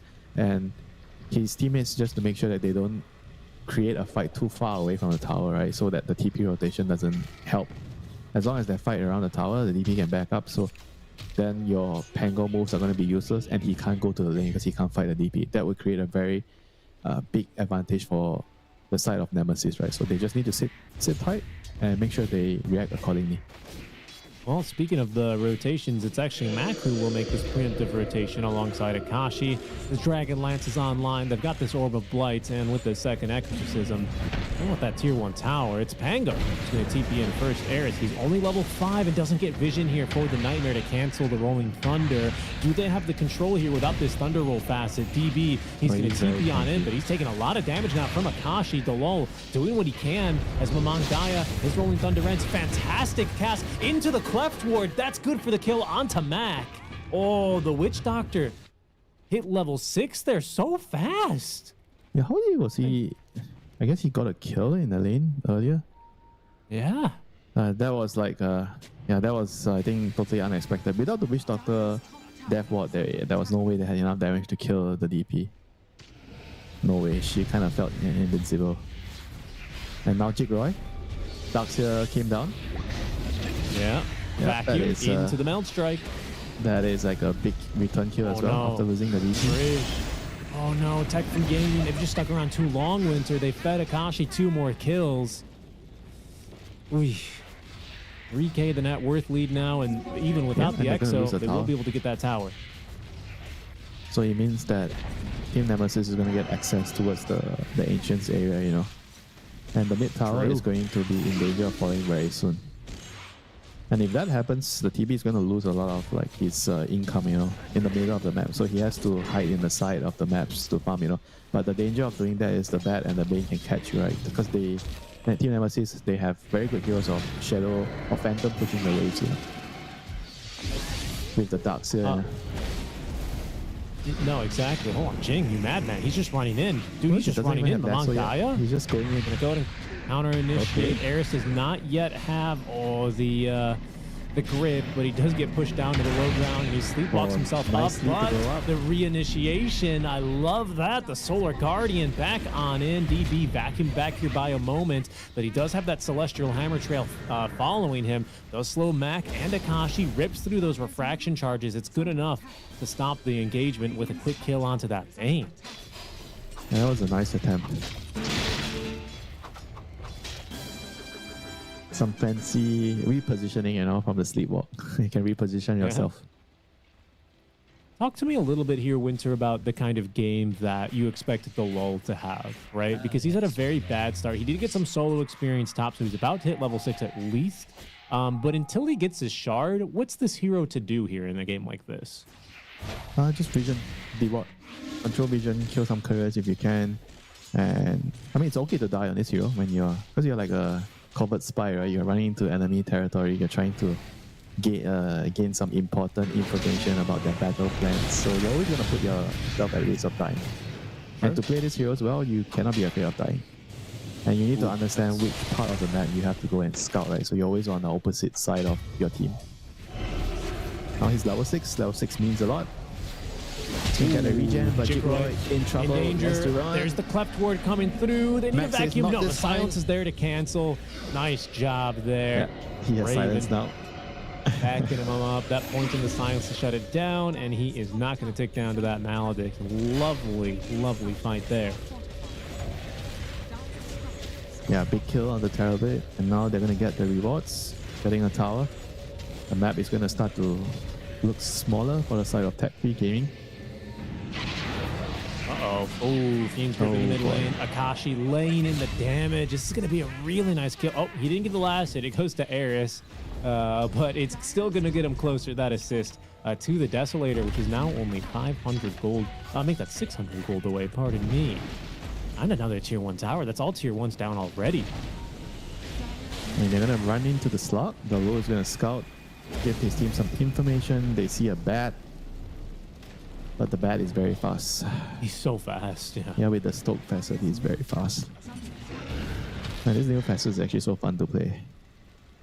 They're like some F1 car, you know? You got upgraded from a normal sedan to an F1 car, a race car. But for that last couple of seconds, because you're really fast the last, I think, 3-4 seconds or so. Right. That little bit of So you kind of have to burning like in. time it, right? So you pop your Firefly, you hide around, and then when you feel like the fight is gonna happen, you wait until when you're really fast, then you go in. Dire are scanning. Say around the last 5 seconds or so. Radiant's middle It's a tower very different way is of playing the under bat in team fights. Ooh, amplified damage rune spawns in the river. No one's picked that up yet. I mean, right now Delo has a lot of like vision work to do. He has to keep running around scout, make sure like the way he creates the space is by finding information. He needs to see where Team Nemesis is gathering, where they're grouping, what they're trying to do. So that's what he's trying to accomplish right now. He's like playing very near enemy towers, enemy territory. He's trying to scout. He is going to try and steal the Wisdom Shrine that he's walking towards, but I think it's already taken. Radiant's bottom Yeah. tower But he's is just under trying attack. to, like you see his intention. He's just trying to scout whatever he can, and try to give his team information because that's the best thing he can do right now as Slug. And because you have the built-in GPS, you always know if they see you. The radar, you mean, the GPS. Okay, radar, okay, whatever, sonar, whatever you want to call it. Yeah, I like sonar. I like that. Yeah, sonar. Mech completed. So Raven mech with the Vanguard. As you can see below here, you're gonna try and find an angle somewhere with this Pango who has that diffusal. He's got an amplified damage ready to go. They could look for a pick off between these two heroes, right? And then just punch out of the fight if it looks bad using these guys' mobility.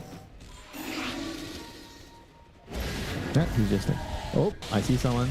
Pop my Q, Quick run silence. away, jump out, ulti, Raven, run. he's here to shut the door from behind to cut off the pounds, but he's just still a little bit too fast. And Amamang Dai is in a bit of an awkward spot. In fact, Yeah. they're TPing in this Bane. Do they have a grip in time? Ooh, No. that was close. Holy, I can't believe he actually didn't roll and TP, he just decided to TP. It's the correct move, though. And I like to talk about this triple D timing for TAs, right? You're at 2 of them now. This Yeah, time to Deso, go this Roche. Dragonlance. We don't have the dagger, but what you can do exactly is move into this Roche. You can really start doing these objectives, especially as Mac has that level 2 exorcism with a few little bats flying around there. What else do you see? Is that a Pango? I mean, look at so much damage that the Ghost is doing. That's such a quick rush, 15 minutes in. Not much Tactical Gaming can do, but just to just try to delay the game. So this is the nature of the Nemesis lineup. So Jigroy pushing out the bot lane, DB is pushing top lane with the Dawn. Just doing what they can, and the Slug is... Everyone has their designated job. The 2 cores are going to be sharpening the side lanes. Pango needs to play around middle. The supports need to bounce between middle and the side lanes. I think they need to keep the status quo, keep the vision. Like if you talk about vision, they have 2 pretty good wards, 3 pretty good wards in the bottom side. So the Slug should be playing on the top side. Like when you're playing Slug, you want to go to the side that has no vision for a team, because you are kind of like the best hero to do that. And you leave the safe areas for your cores to farm. Yeah, exactly. It's so hard to do, though. I mean, you see how fast the pushes are, especially with that Ag Scepter online now for the Death Prophet, by the way, Mamang Daya. Mamang Daya, Rolling Thunder, Ares. You got it. No, just an inch away. Solar Guardian's going to come on in, though. TPs, they're not actually going to commit. That's just going to be a big dead kill. Bane. Even though it's a Bane, Nice but that was a big kill. They kind of forced them to move around the map, and they get a lot of room to push out lanes. the Cleftwood, no! Instantly silence. silenced. Oh, what could have been? Oh, the Witch Doctor Unreliable player hero in me. routine, I was Witch so Doctor excited. Unreliable. Oh, we're just denied what is the Witch Doctor highlight move. I am so sad. I'm so sad. But a good reaction from Matt. Realistically speaking, a really good reaction. Look at this. Look at this cheeky little guy. The lol. He's just a wee little slark. Oh no. Oh no. Okay, that has, I can tell you that has happened to me a couple of times when I have this item. Just brown boots, I just get busted right away. Can't even click my R button. Mystery deep inside. Yeah, but he's doing the right thing. He's going to the areas where there's no vision for his team to try to set up vision or be the vision, Yeah. And Oh, Lasso? a lasso out from the high ground. Varish. Oh no. Oh no. Oh my god, the No TA is just uphill shredding this, everyone. bro. Never lucky. Never lucky. And now this is a serious push. This is high ground, right? They're gonna force high ground. This is 18 high ground, minutes in. yeah. They have Aegis, they No have one is there to Ags cut on the Mac. wave. Uncut the wave. Raven has a Crimson, I believe, right? With a regen rune running? Bro, this is not fair. Bro, this oh is no, looking the bad. long. Gets off the ultimate. Okay, now some support from Among Daya with the Buy Rolling time. They need Thunder. to buy time. But what are they going to buy time for, Winter? This tier 3 tower, the Deso debuff is there. There's going to be the Glyph of Fortification forced. Yeah, I mean, they have to buy time for the Exo to be on cooldown. I guess. Oh no. Oh no, the Slug has to do it. He has to cut the wave. Oh no, he's Yeah. not there on time. Have to buy time for bad. another mass disconnect. Mac, a nice silence there. They are just mounting in. And Eris, he's the one to get the job done. The cask bouncing around now. Varij thinking about looking for a way back in. Is the back wall committed? Only actually finds DB, but it's going to be good enough to zone out Jikroy fairly effectively. Backdoor defense here kicks in momentarily. And I reckon with still 2 minutes on this Aegis, they may still look for a move here, Winter. They still may look for these first barracks. Yeah, No, it they was still. won't. I think it was still a good enough result, for Team Nemesis. They got the high ground tower. They got a couple of kills. They didn't have to use the Aegis. I mean, with the next EXO up, but the Aegis is probably going to expire. There's only 1 minute 20 seconds remaining. 1 minute 30 seconds remaining. So probably not going to be enough time. But I think overall they got what they wanted. They piled on the pressure. They're taking the map. They're pushing out lanes. They're killing heroes along the way. They're growing their lead. But whereas if you're tech-free gaming, all is not lost. There's still a pretty big timing for TB to hit. Once TB gets to, I think his Scully timing. Scully is amazing this game. Against the two cores, the DP and the TA. If you can get Scully, then it would be I think that would be your ticket way back into the game. If they can get to that point. But it's going to take some time. Lovely replay there, by the way, of I think that was the TA just picking off the easiest kill. Dalal trying to wait inside the smoke as long as possible, waited until they knew for sure the smoke wasn't going to pan out. Just slap things, Yeah. I mean, one thing I want to bring up is like the Dawn is building a harpoon. I'm kind of feeling that maybe he needs to get the axe for the team fight. I'm not sure if because they don't have enough in the team fight, right? They need to get more items that will help team fight. Or maybe something like Shivas or something. Like he's getting harpoon, I don't think that's gonna solve the problems. So committed here. That's the last 2-2 tower already down. Do they even have a metamorphosis for this fight? I'm not so sure, but with Aegis expiring in 3 seconds, Jikroy, he's going to be focused out, actually. Okay, does actually manage to burst through the Bat Rider. The ult's in. They're on top of Mac. Aegis has expired. This could be perfect timing. The DP, she's got a Maledict as well. The debuffs, but there's just too much sustain. They actually managed to grip Among Daya through the Rolling Thunder. He escapes with his life. Oh, that was so close. Mac, that would have been a game turner right there. But now, DB, he's going to get popped there mostly due to the Templar Assassin. They still want to take this fight. There's no grip. There's no Exo. No wall. I mean, the wall's down in the fights. Yeah, but they're going to take it easy. They are looking to re-engage. They have to be careful here, Like tech-free gaming, if they make one wrong move, the game is just basically going to be over. Did you see if our Dalal Slark managed to depth shroud away the grip there? No, I did not catch that. Okay. It's on cooldown. I saw that at one point the grip was used, but I thought Mac was going to get dropped, honestly. I don't think he gripped because he gripped the Pango, if I remember correctly. I don't think it was the shroud. They just couldn't kill him during the grip, I think. Mac, damage onto this Witch Doctor, kills him. Oh no, and now the lasso, they catch him, they drag him back in. Jikroy, quick silence, he's gonna have to sunder, gets a sunder off onto Mac, trying to TP out under the cover of the depth shroud. They push him out, but they lack the damage. Oh, that was so close. And now shot the wall. yet, on our DP. If DP had shot there, that would have been a big kill. Yeah. No fear yet. No fear. You're absolutely right. Yeah, you're absolutely right. But it's going to be BKB instead. And perhaps just another siege up to the high ground. Akashi with his amplified damage rune. Considering it. Meta's up pretty soon, though. Only 30 seconds. They do have themselves another exorcism. So Mamang Daya, quick little rolling thunder. Oh, that's a nice one there with the roll up. The Crimson Guard buff, though, into the back wall. Counter initiation. Varish is getting absolutely melted. He does at least get off the Maledict, but they've already lost Mamang Daya. DB here, a quick little sleepwalk. It's a living nightmare for him. Mac, he's gonna go to the Maledict. He pops. Oh my It's God. a big kill. Oh my god. But he did his job. He already did his job. That's true. And the Melody That's actually true. did so much damage to him. I mean, that's what matters as a Witch Doctor. I think that's why he's running in there, because he knows I just have to try and Maledict, man. And maybe they can win those fights. Oh, so close to lull. He's just running in there. Immediate Shadow Dance now. Jikroy, I think, waiting for the opportunity for a better metamorphosis. Mamang Daya up in 3 seconds. Will not have that Rolling Thunder. Another 10 here until the Dawnbreaker returns. No ultimate there, so they simply will have to give up bottom melee racks. Pretty big gold swing, though, right? I mean, was that like 1,000 at least on the DP? Yeah, it was a big kill, but you still lost your racks, and now TA is going to see the rush timer, because you can see the rush timer as TA, so they're going to be able to plan their next move accordingly. They're going to try to make another smoke play with the shield rune here, since they know that there's still 2.5 minutes till Roshan. Oh, no, the Centaur is no, helping the them. War Stomp, Oh, you're no. kidding me.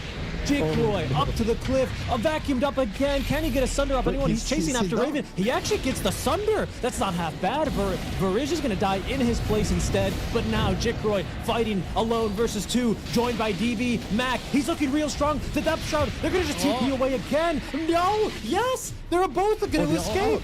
How? I don't The believe miracle. it. It's just the supports that die. It's a dieback on Varish, but you don't care. A huge save there by Delul. Beautiful cast so far on the Depth Shroud. 5 out of 5. Well, the game could have just ended there if the TV couldn't get out. I can't believe. I need to see a replay of that. I cannot believe TB lives. Yeah, I'm pretty sure that was like as close as you can get, you know, like half a second slower, that was it. The way that he gets absolutely owned by that Centaur Conqueror as well on the War Stomp to kick everything off just couldn't have been. I mean, you know, Gaben's really got it out for you when the neutrals are out here assisting your opponents. Wow, Blinken, you miss it. That's Roshan number 2, folks. Just that quickly. Aegis online for Mac here yet again. Oh, Delul. He's going to be relegated to creep skipping from now on. Yeah, that Because they he can't is. take the head-on fight. They have to buy time until Terrorblade has more items. And what is his next item, Yaskadi? He needs... Well, he needs a lot of time. They need to buy him 3 minutes. I don't know if they can do that, Winter. Yeah, you know what they I say, don't know. you can't buy time. They didn't use Exo for that last Roche. They've got the Roshan banner down as well. They've already got the tier 3 tower eliminated in this mid lane. So this is the last tier 3 tower, and down it goes. There is one final glyph of fortification. Tech Free Gaming, they're not going to be able to go for the Scotty. They need to take the fight here and now. But Mac, he is so scary up front.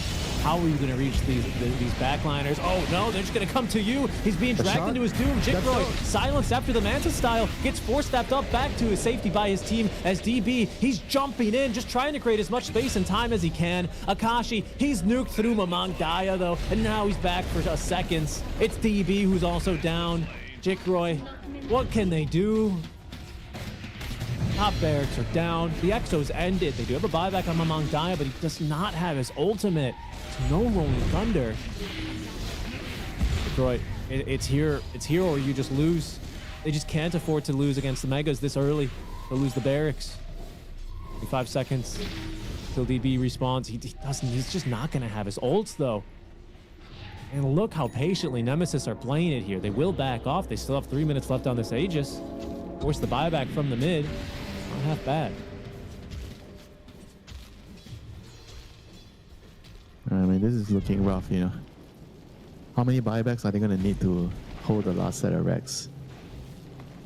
Whatever it takes. I mean, it's not even like a game. Sometimes you can, okay, fine, we play against the Megas, right? This is like also way too early, you know. No. I mean, and it's tough, right? Because TA has hit the fourth timing, right? She's got, well, now it's Hurricane Pike, but Dragon Lance, Deso, Dagger, and Daedalus. She's got a ton of damage. Her 20 talent as well for even more damage. There's an Arcane Rune for Mac. It's just unfair. And Jikroy, he's about to lose his meta. That's it. There's going to be no meta for another 50 seconds. The ultis are at least back off cooldown here for Tech Free Gaming. But wasting absolutely no time as Delol, he can go scouting outside of the base and he's killed off. He's got buyback. That's okay. That's what this hero does. But now, how do they take this fight? Buyback out from Delol. Mac just frontlining for his team.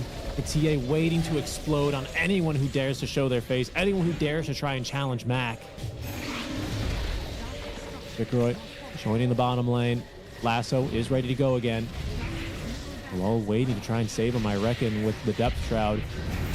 There's Akashi just poking, prodding. There's the silence. They need a Depth Shroud. They don't get it. They don't get it in time, but he's got buyback. The double tips, and they've got the grip as well onto Mamangdaya. They kill him in the middle of his Rolling Thunder. DB doing what he can. Hey, that's not half bad. Death Ward, though. They actually need a Sleepwalk Mac back to safety, but they've already killed off of DB, and now the supports. The front line has collapsed. You bought back on Jikroy at the very least, but look at Mac. He's taking him down even in his dying moments with that Aegis. The poor Witch Doctor is killed off. That's going to be the Megas. Jikroy fighting through this one, but it's just not looking too good for him now. Gets off Asunder, trying to fight, but it's DB who's going to die back. Now Akashi on a godlike streak. Asunder out. Oh no, almost dies to the TA damage and the splash, and there it is. I mean, what a game here for this Death Prophet. What a game for Team Nemesis. 2-0 series here for them in this first round. Yep, what a game, you know. After having those technical problems, they were able to recompose themselves after that pause and just go right back at it. You know, Mac definitely the star of this game, you know, with his DP. Just doing so much work, pushing towers, winning his lane, pressuring the opponents constantly, and being the focus in a team fight and surviving time and time again. And not to mention the supports from Nemesis as well, like Bane getting the grips on the Pangolier. Like here we can see again, you know, time and time again. And Bat Rider also starting the fights, you know. I mean, this is why I said the slug shot, the depth shot against Bat is not reliable because he can drag the target out, you know. It's very difficult to save the initial target of initiation, so it's not a reliable save, you know. Here, somehow the Terrabit doesn't die. He gets dragged up the way. Oh, he doesn't get dragged up actually. Oh, no, you're right. Yeah, the Bat actually brought him down. Yeah, Witch Doctor's too big there. Yeah, but anyway, he TP's out towards the end. Here was the depth shot and then TP. Yeah, here TP and both of them survived. You know, he got the depth shot on both of them.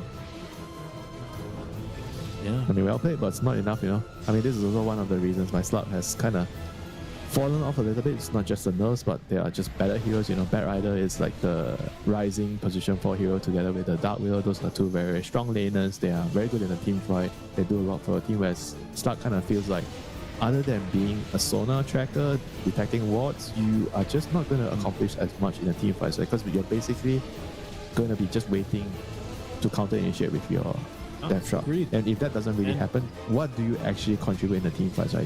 You don't really do that much. I'll tell you who was the better counter initiator this game, as we've seen in these two back-to-back replays. It was Eris. It was this Bane. I mean, just destroyed him among Daya in these fights, right? I caught him. Play. Yeah. And it was so sad. Hey, I'm seeing so many of these team fights where all Akashi's just standing back, Mac is just in front baiting, Eris is even further behind waiting for the counter initiation. The Bat finds a jump. Akashi just waits for the grip, and then they just pump in the damage. I mean, a flawless could maybe game from see Akashi. this Slug, like if he had a better start, right? Maybe they expected a lane to go better because it's Slug. I also mentioned Slug plus Dawnbreaker against the TA lane could go well, you know, but they kind of lost the early trades and Slug died a couple of times, because if he actually had a better game, you are able to get Shard plus Yules this game, then the Yules is going to be another useful item to stop the Bane, right, from gripping, because he needs to protect two heroes. He needs to protect the Pango and he needs to protect the TB. So if you have Yules to stop the Bane from gripping your Pango, and then you can use the depth shot on the TB most of the time, then maybe I would find that the team fights are winnable, you know. But because he had a very bad start, and he needed to do too many things, right? He needed to save too many heroes, and it's very hard to do when your net worth is that low, you know, because you had a bad game. So he just had too much to do.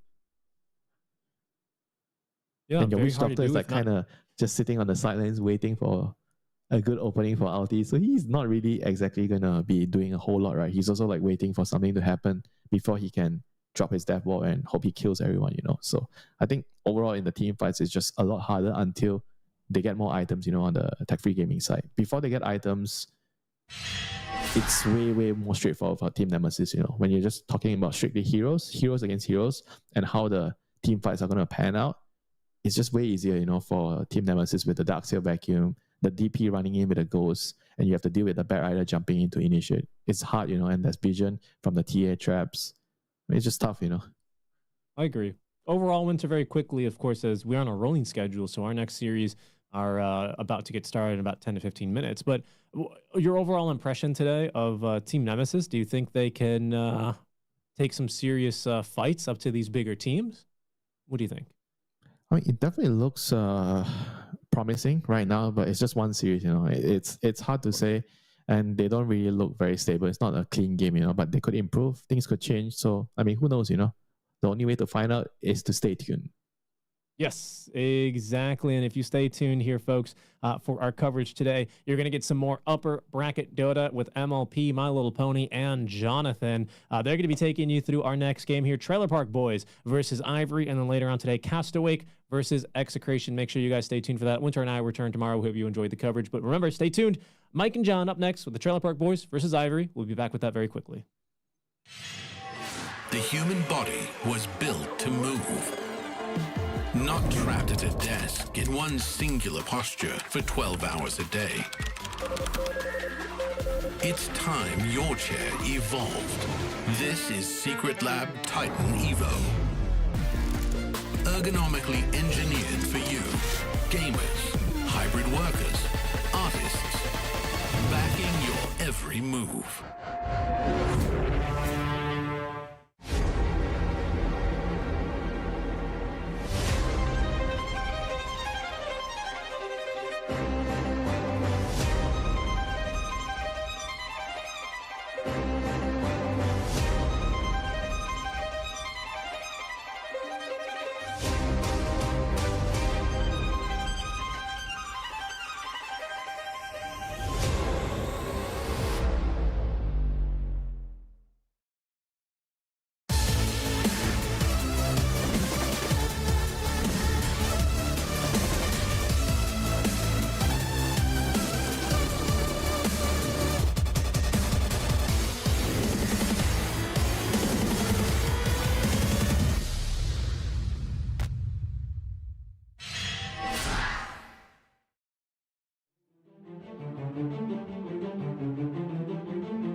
Welcome back, ladies and gentlemen, to the road to the international qualifiers for Southeast Asia. It is MLP Dota and Jonix Fire joining you for the final 2 series of the night. Jonathan, welcome to our first day of casting the TI qualifiers. How the hell are you doing? Doing great. We already saw some exciting matches for our road to TI already. Some 2-0s to start off the day. And it was some pretty explosive 2-0s. I was taking a look at them. It was pretty convincing. There were some back and forths, though. This one should be fun. Trailer Park Boys up against Ivory. We haven't seen the Trailer Park Boys in a while. They were missing from a few other roads leading elsewhere. But Ivory we've seen, and we talked about them as well. It feels like they've improved a lot. They've had a lot of time to play together as a team. I'm keen on seeing if they can bring that out, because on paper, if you were to rate these teams by their individual players, I would rate the side of Trailer Park Boys higher. It just comes down now to whether they've sorted out their own issues with how relatively fresh the stack is, maybe being around for like 2 or 3 qualifiers or so, not as long as Ivory has been at this form. So we'll have to see. Draft already on hand here, Mike. Trailer Park Boys taking care of the NP, the Void Spirit, Pangolier, and AA. Side of Ivory taking care of the Doom, the Monkey King, and Batrider. So they're leaving stuff like TA in. I'm surprised neither side took it. Instead, we get the Undying opener for Ivory and the DP for Trailer Park Boys. Now, I have to say, this Undying for Ivory is very interesting because we've seen this on our favorite player, Rupido. He could be picking that offlane Undying once again, and I don't fault him. I think this build-up into Crimson Guard feels amazing. The hero in lane still feels amazing as well. Keen on seeing if that's the way Ivory goes. For Trailer Park Boys, having access to the Death Prophet is pretty massive. This hero has been very impactful in a lot of the games we have seen it pop out. The build-up nowadays on offlane, or almost every position but support, has been Ags Rush. And it feels a little bit funky. A few players do go Kaya first, but overall, I think everyone's starting to gravitate towards that Ags Rush. And it is a lot of damage with Soul Catcher, right? Because you have those super-powered spirits, you just have so much more damage to play with, and you have a lot of early pressure with a hero that's not really easy to kill. So I like that coming out from Trailer Park Boys. Very stable foundation, very different bands now as well, Mike. Shadow Shaman along with the Bounty Hunter being taken care of. And again, you're leaving options like Bristle, you're leaving options like TA, Terrorblades on hand as well. Those are pretty much the biggest heroes we've seen across all the qualifiers running right now, with the Puck being prioritized and Naga coming through for Trailer Park Boys. A nice tanky hero. It should just be your support. Like that almost always has been a pause 5. I'm not expecting that much different here from the Trailer Park Boys. I don't think we'll see a 4-2-3 Naga. This hero has felt great, even though you've already lost the Deluge stat and the stat reduction from Deluge. It's still pretty potent in just setting up and playing with the net. This is something you don't enjoy though. Tiny coming out for Ivory, setting a good tone already.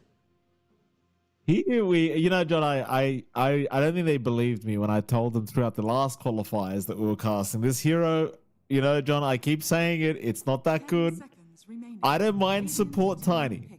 Right, I'm gonna go ahead and say it, John. If it's not pause for Tiny this game, but if it was, I wouldn't mind it so much. But I hate core Tiny so much right now, Jonathan. I think it's so horrible. And the thing is as well, like you talked about it, but arguably Trailer Park Boys are going to be the favorites going into this. So this Tiny pickup, it just made things a lot worse if you're an Ivory fan, in my opinion. I mean, I've seen a few games where it wins. Okay, hold on a second. Trailer Park Boys into the Axe and the Dark Bull. I love this from Trailer Park Boys.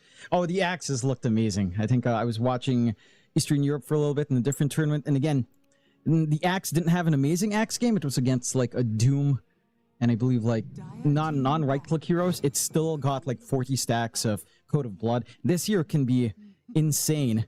It's a little bit crazy to pick that into, say, Undying. Decay is not going to make you feel too comfy, but it can still really work out. My question now for Trailer Park Boys is, what exactly are you planning with your Death Prophet? Because with Axe here, it's definitely off lane. You could run the DP mid, and I believe we saw that in the last series for Mac, but Mac has been a DP enjoyer for years now, so I want to see if that's something that you're fully comfy with here for Sanctity on the mid lane.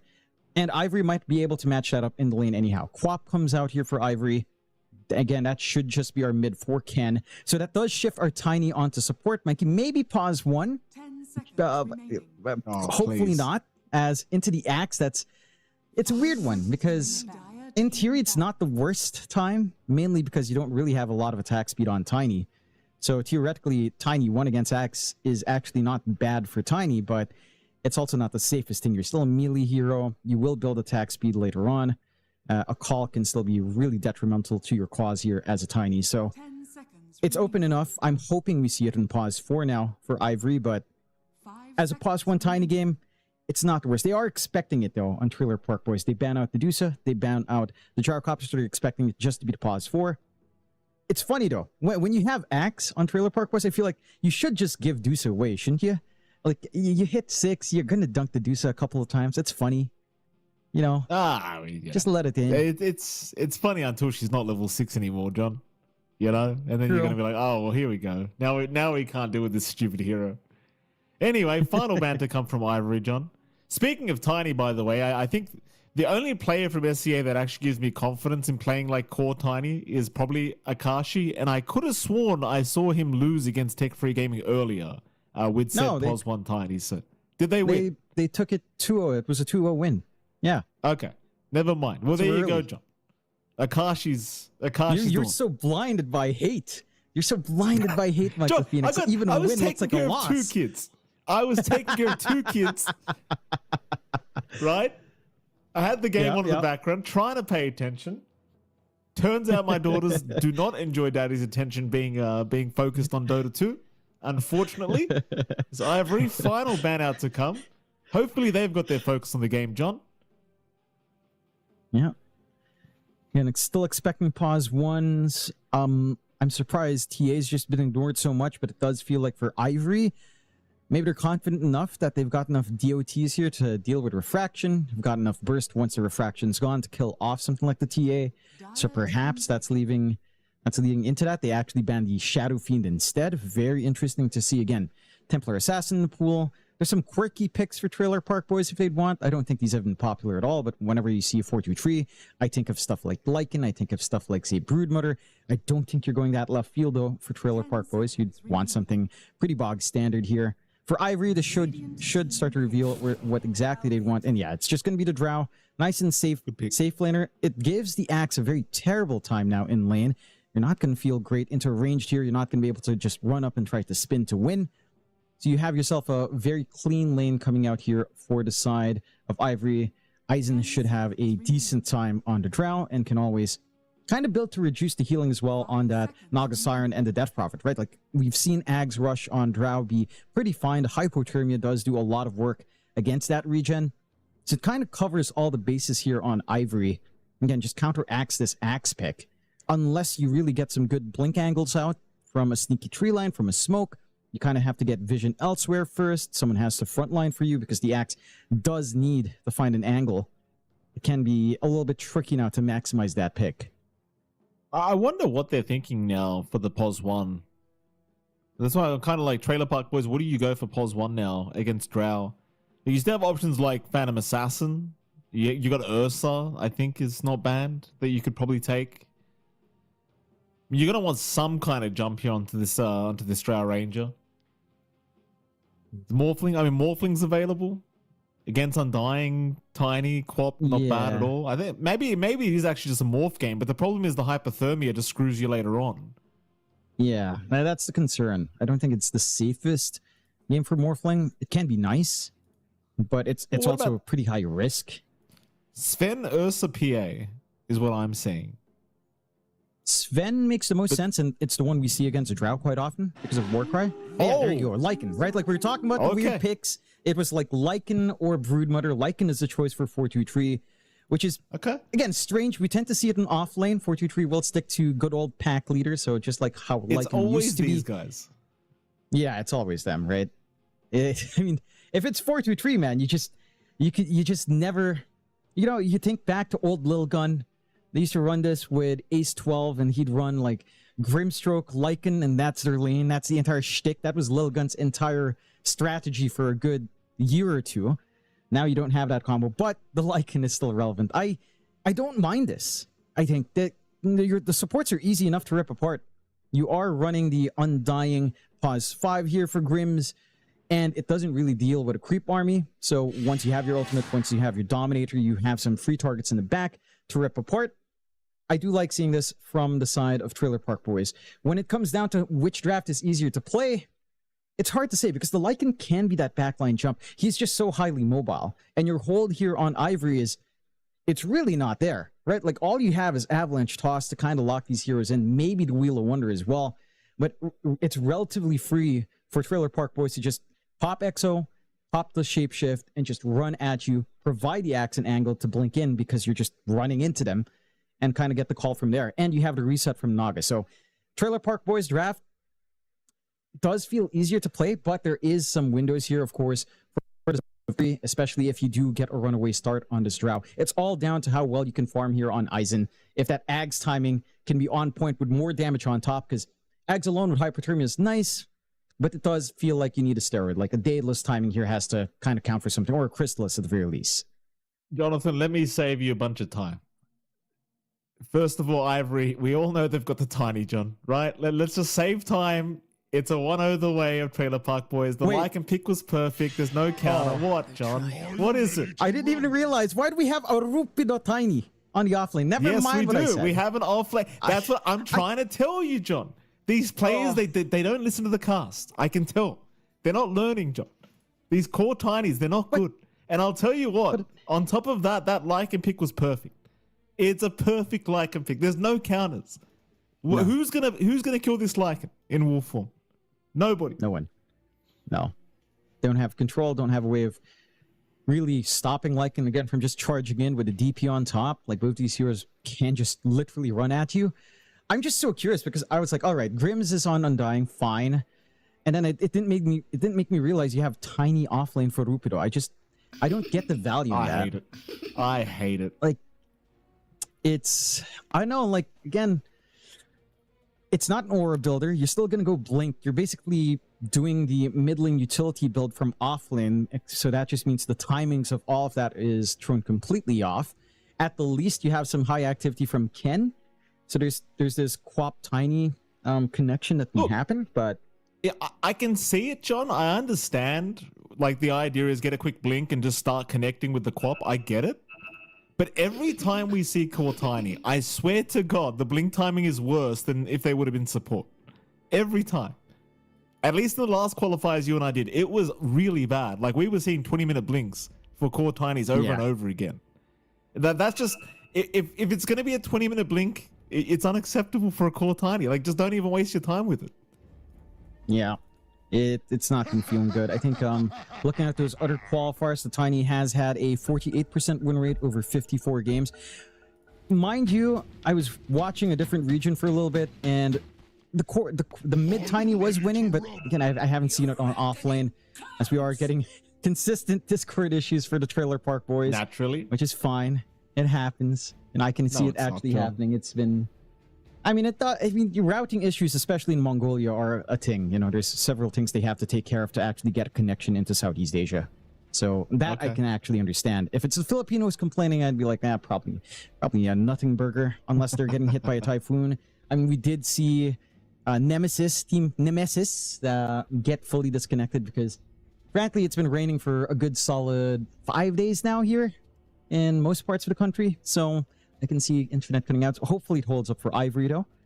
Because God help us, we get Discord issues on Trailer Park Boys. It'll be sorted. Then you get a 5-man disconnect in Ivory, and you're like, all right, that's cool. Guess we can ramble on about Tiny again for the nth time. If you so wish, Matt, give us more. I mean, remember what happened last time, John? You tried your best. You tried your damnedest to find any excuse under the sun for this hero. You did. You know, you tried. But in the end, even you fell to your knees. You know, even you knew this hero just isn't it, John. No, but I don't know. Like, this is a game where I would say Tiny's an absolute terrible pick. Yes, especially in offlane. But I don't know. Like, the few games we saw, again, I blame the side lanes more than I blame the Tiny. You know, it's like... Okay. That's all right. You know, that happens too sometimes, you know. But think about this, John, right? If you had another hero and they still had terrible side lanes, would they have been better? The same. No. It's still the same. You think Nothing it's connects. I think it's still the same. In those games we were casting in that different qualifier, I think it's still the same. In this case, you really would have had something else than Tiny. You really would have. I Like, accept why didn't you just? Why don't you just take Undying offlane for Rupido? Why not? Take the Tiny 4. Rupido gets farmed. He gets Crimson Guard here, which is amazing against a Lycan, by the way. Would Honestly, be super sick if you actually just ran that.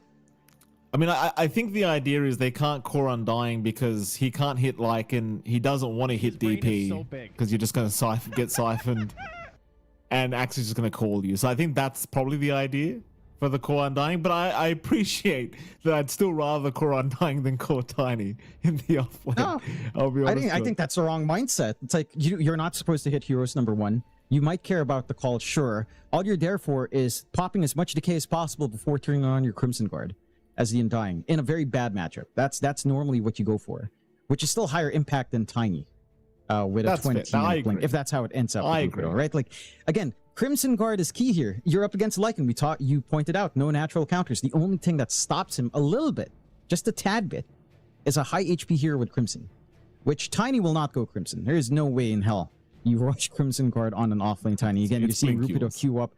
Yeah, it's Blink Ults. It's going to be Octarine if the game somehow reaches that point, as we tend to see with a BKB perhaps, which, again, farming from offlane we'll have to see. Maybe they're cooking something up here on Ivory. Maybe, this wasn't a draft trap. This is exactly what they wanted. They're going to have to show us that this was exactly what they wanted. This, again, for the Trailer Park Voices, Lycan last pick is just perfection. 423, again, having his specialty. Just good old standard Lycan. No Alpha Wolf shenanigans. No Spirit Wolves weirdness here. Just plain old pure Lycan here, Mikey. I know you get so hot and bothered seeing that Dominator Overlord. You can't help yourself. You love them animals. I do like it. I do like it, John. I'm not going to lie. If only Necrobook came back though. If only. It'll happen one day, John. Trust me. You know what? I wouldn't mind if it's like touchdown slightly more and made a tier 3. Would that make you happy? Why would you touch it down? It's already useless. Yeah, but it's going to be a tier 3 instead of tier 5, Several minutes earlier, Mike. It's about tempo. Revert it to back the way it was. For the love of Christ. Rupido? No. It's going to be a 2-for-2 trade on the bounties. Nice even start. Here's a mid lane we haven't had the pleasure of seeing for a while, Jonathan. We're going to have a mid DP versus a mid Quap. You and I want to say it's been at least a year since we've seen this. What are you thinking between the Quap DP matchup? It's going to be very interesting. I feel like this is more of a test on Ken because Death Prophet mid has been popping out a little bit more. You feel really good with your output on Crypt Swarm now with the damage being slightly buffed up. And, you have the chase down with Spirit Siphon. I want to see if Ken will go over-invest in Shadow Strike because that's the only way it feels like you can poke back at Sanctity. You don't have a big threat on Scream. But it also means your last hit here for Ken is slow. And look at that with the right clicks. Oh! Yes, the Purifier. Oh, Ken, you got to be careful. The right clicks do hurt from this DP. And, well, as you can see, John, she's not really that bad of a mid laner, apparently, as Ken... Oh! Ken, you're scaring me. He's got another Crypt Swarm, too. Ken's really on edge here. He's going to survive. Can he do something with this? Spirit Siphon out? Maybe? Sanctity? No. Ken's down. Sanctity could just deny himself. He won't, though. Ken's going to buy back to try and secure, and he won't get it. Oh, no. Oh. I think he was... Look, I know it looks like an RQ. I'm pretty sure he was buying back to try and secure the kill. I'm pretty sure. Okay? I think... Look, I'll take it a step back. I don't think he was looking at the kill. He wanted the creeps. He knew he'd be way too far behind with the creeps dying under tower. There were like 2 range creeps diving in. So that's it. Right. It's very smart from Ken, but at the same time, it's costly. Then again, initial buybacks aren't too expensive. You're still going to get a slightly stalled out bottle timing, but you're still finding it anyhow. So overall, I'd say not too bad for good old Ken. That's quite the snap decision, but it's a very smart decision when you expect this lane to be hard. So we'll see if it costs him even further. Taking a gander top, and this lane for Aizen is the one that should be feeling good, and it's not the best of times for 11. You have a good way of softening up with Grims. You do have decent damage here from Narman and 11 though. Every time Shadow Realm's up, you can poke back quite hard. As we do get the pause now from the side of Ivory. Instant G from Drick. Interesting. Is sorry for the... No problem. Fine. It's fine. He wasn't All good, apologizing maybe- to you, John. It's all fine. I appreciate the apology. You know, I'll pretend Drick's talking to us. It's like, oops, they're gonna trash talk us again about pausing in the middle. Just go ahead. We know Mike's there. Yeah, I'll definitely trash. They know that. Ken again, mid lane. Look at this, John. He just can't sustain himself. Like, this quad matchup's just not really panning out in Ken's favor. Bottom lane, it looks like Say's starting to have a little bit of a challenging time, but of course he's pos 5, so what does he care? 423's having a great old time there on the Lycan, which you kind of anticipate. There's no counter here at the bottom lane for this Lycan pickup, as Rupido's going to try and contest for a Healing Lotus, but is not going to be able to, as we do have a pause now from Rupido, and everyone's claiming they're lagging apparently. Look at Drick, by the way. Like, there's just wolves chasing Drick the whole time this is happening. This is the thing with 423 Lycan, right? Like, he's very good at microing these wolves over and over again. So this is why I hate when teams give him a free Lycan game. Because it's just, no matter what you do in laning stage, he's not going to allow you to actually do too much. As bottom lane, they are going to try now to say, and maybe they'll have the Naga, and they do. But tell me how you deal with this Lycan. You really don't. Maybe you try to hope for like a Crimson or a Guardian Greaves up. Otherwise, the Wolves will just be a constant nuisance here for sure. Again, you have to count your lucky stars. It's not an Alpha Wolf Lycan, because your game is hell if the Alpha Wolves are there. Yeah, your backline's just completely dead every single time. So he's going for this more standard carry, which is fair. He's going to have that longer shapeshift. And this build-up in lane is just going to be nice and fast overall here for our Lycan 11. Bit of a chase onto 11. He's going to actually go down. They do secure the damage with the multi-shot from Eisen, so a very nice pickup here in the off lane. Nama was trying to go for the pool at the same time, but you can't underestimate Undying Drow. You can't really even axe in that. Like, he just drops Tombstone and they just chase you down so easily. At the very least, he knows at some point he's going to die like that, so it's kind of a given. You at least die once to that combination. Surprisingly enough, looking back at mid lane, Jonathan, Ken, he has kept up in CS pretty well. So, you know, as judgmental as I'm sure some people are going to be about that earlier buyback, it feels like it is somewhat paying off.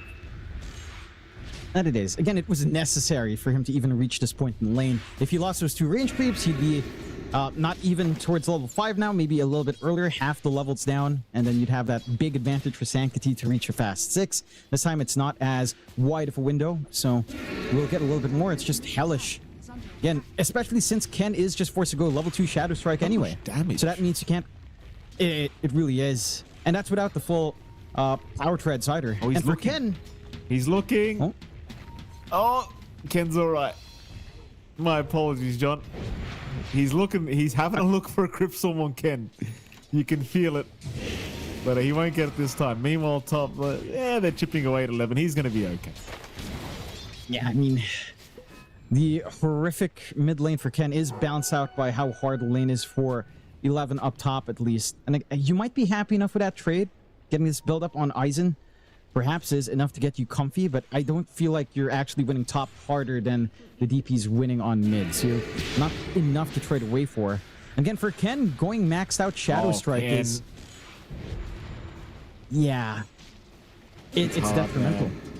I mean, he has to play lane with Shadow Strike, sure, but he's not going to have a jungle presence. He's not going to have flash farm, and his kill potential is cut down because he lacks that burst without Scream of Pain levels. This is not going to be an easy game. Oh no! Even the Wild Ring Ripper helping out now. The Hurricane push away so he gets the rune. I mean, it's just an illusion, but John, I mean, the point is he gets a refill on the bottle. And Ken's life gets even harder now because there's rotations. Narman's here, but he does blink away at the right moment. He'll be okay. Though it seems like they might just pressure this mid tier 1 tower here, John. They've got Exorcism up. I mean, why not? Just start moving. In fact, here we go. Drick rotates over. This is a bad idea because Sanctity's happy to move in. He'll get the Tame the Beast off, but it's not really going to help him that much as eventually they will secure him. Hell, I don't even know if they need the Exorcism. That Siege Creep alone's doing so much damage here onto the tier 1 mid. And it seems like Sanctity instead's going to have a look around to see if there's any stacks being made. Or even Shrine of Wisdom, why not? Yeah. A little bit slow in the uptake for the side of Ivory. Rupert is not able to get in position to take this away. Dire's middle tower is And again, you're finding everything. You find both shrines, your mid lane's winning hard, your top lane's not losing as hard as the mid lane's losing here for Ivory, so you are trading well enough. And you are getting that ultra free space for 4-2-3, so they'll go for the siege. This is just so damn fast with the Lycan on top as well. Bottom. Yeah, they've got Rupiter here on our core Tiny in all its glory. There it goes.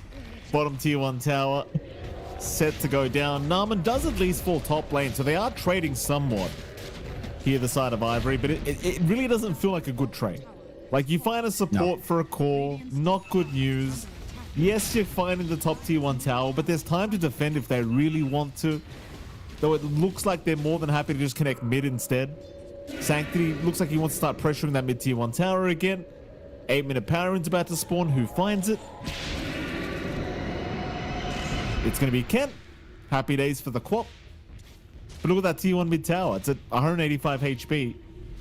And Sanctity, he's at the point where he might just force a deny or maybe just go for the kill onto Ken. Oh my god. Lord. Really? Oh my, he had Blink too. Meanwhile, Aizen goes down. 4-2-3 finds Aizen. He wasn't even there, John. What killed him? I want to see that killed him? replay. I'm guessing it's a wolf or a dominator creep. Either or. Sent across while he's in shapeshift. It does have the move speed to kind of get that done.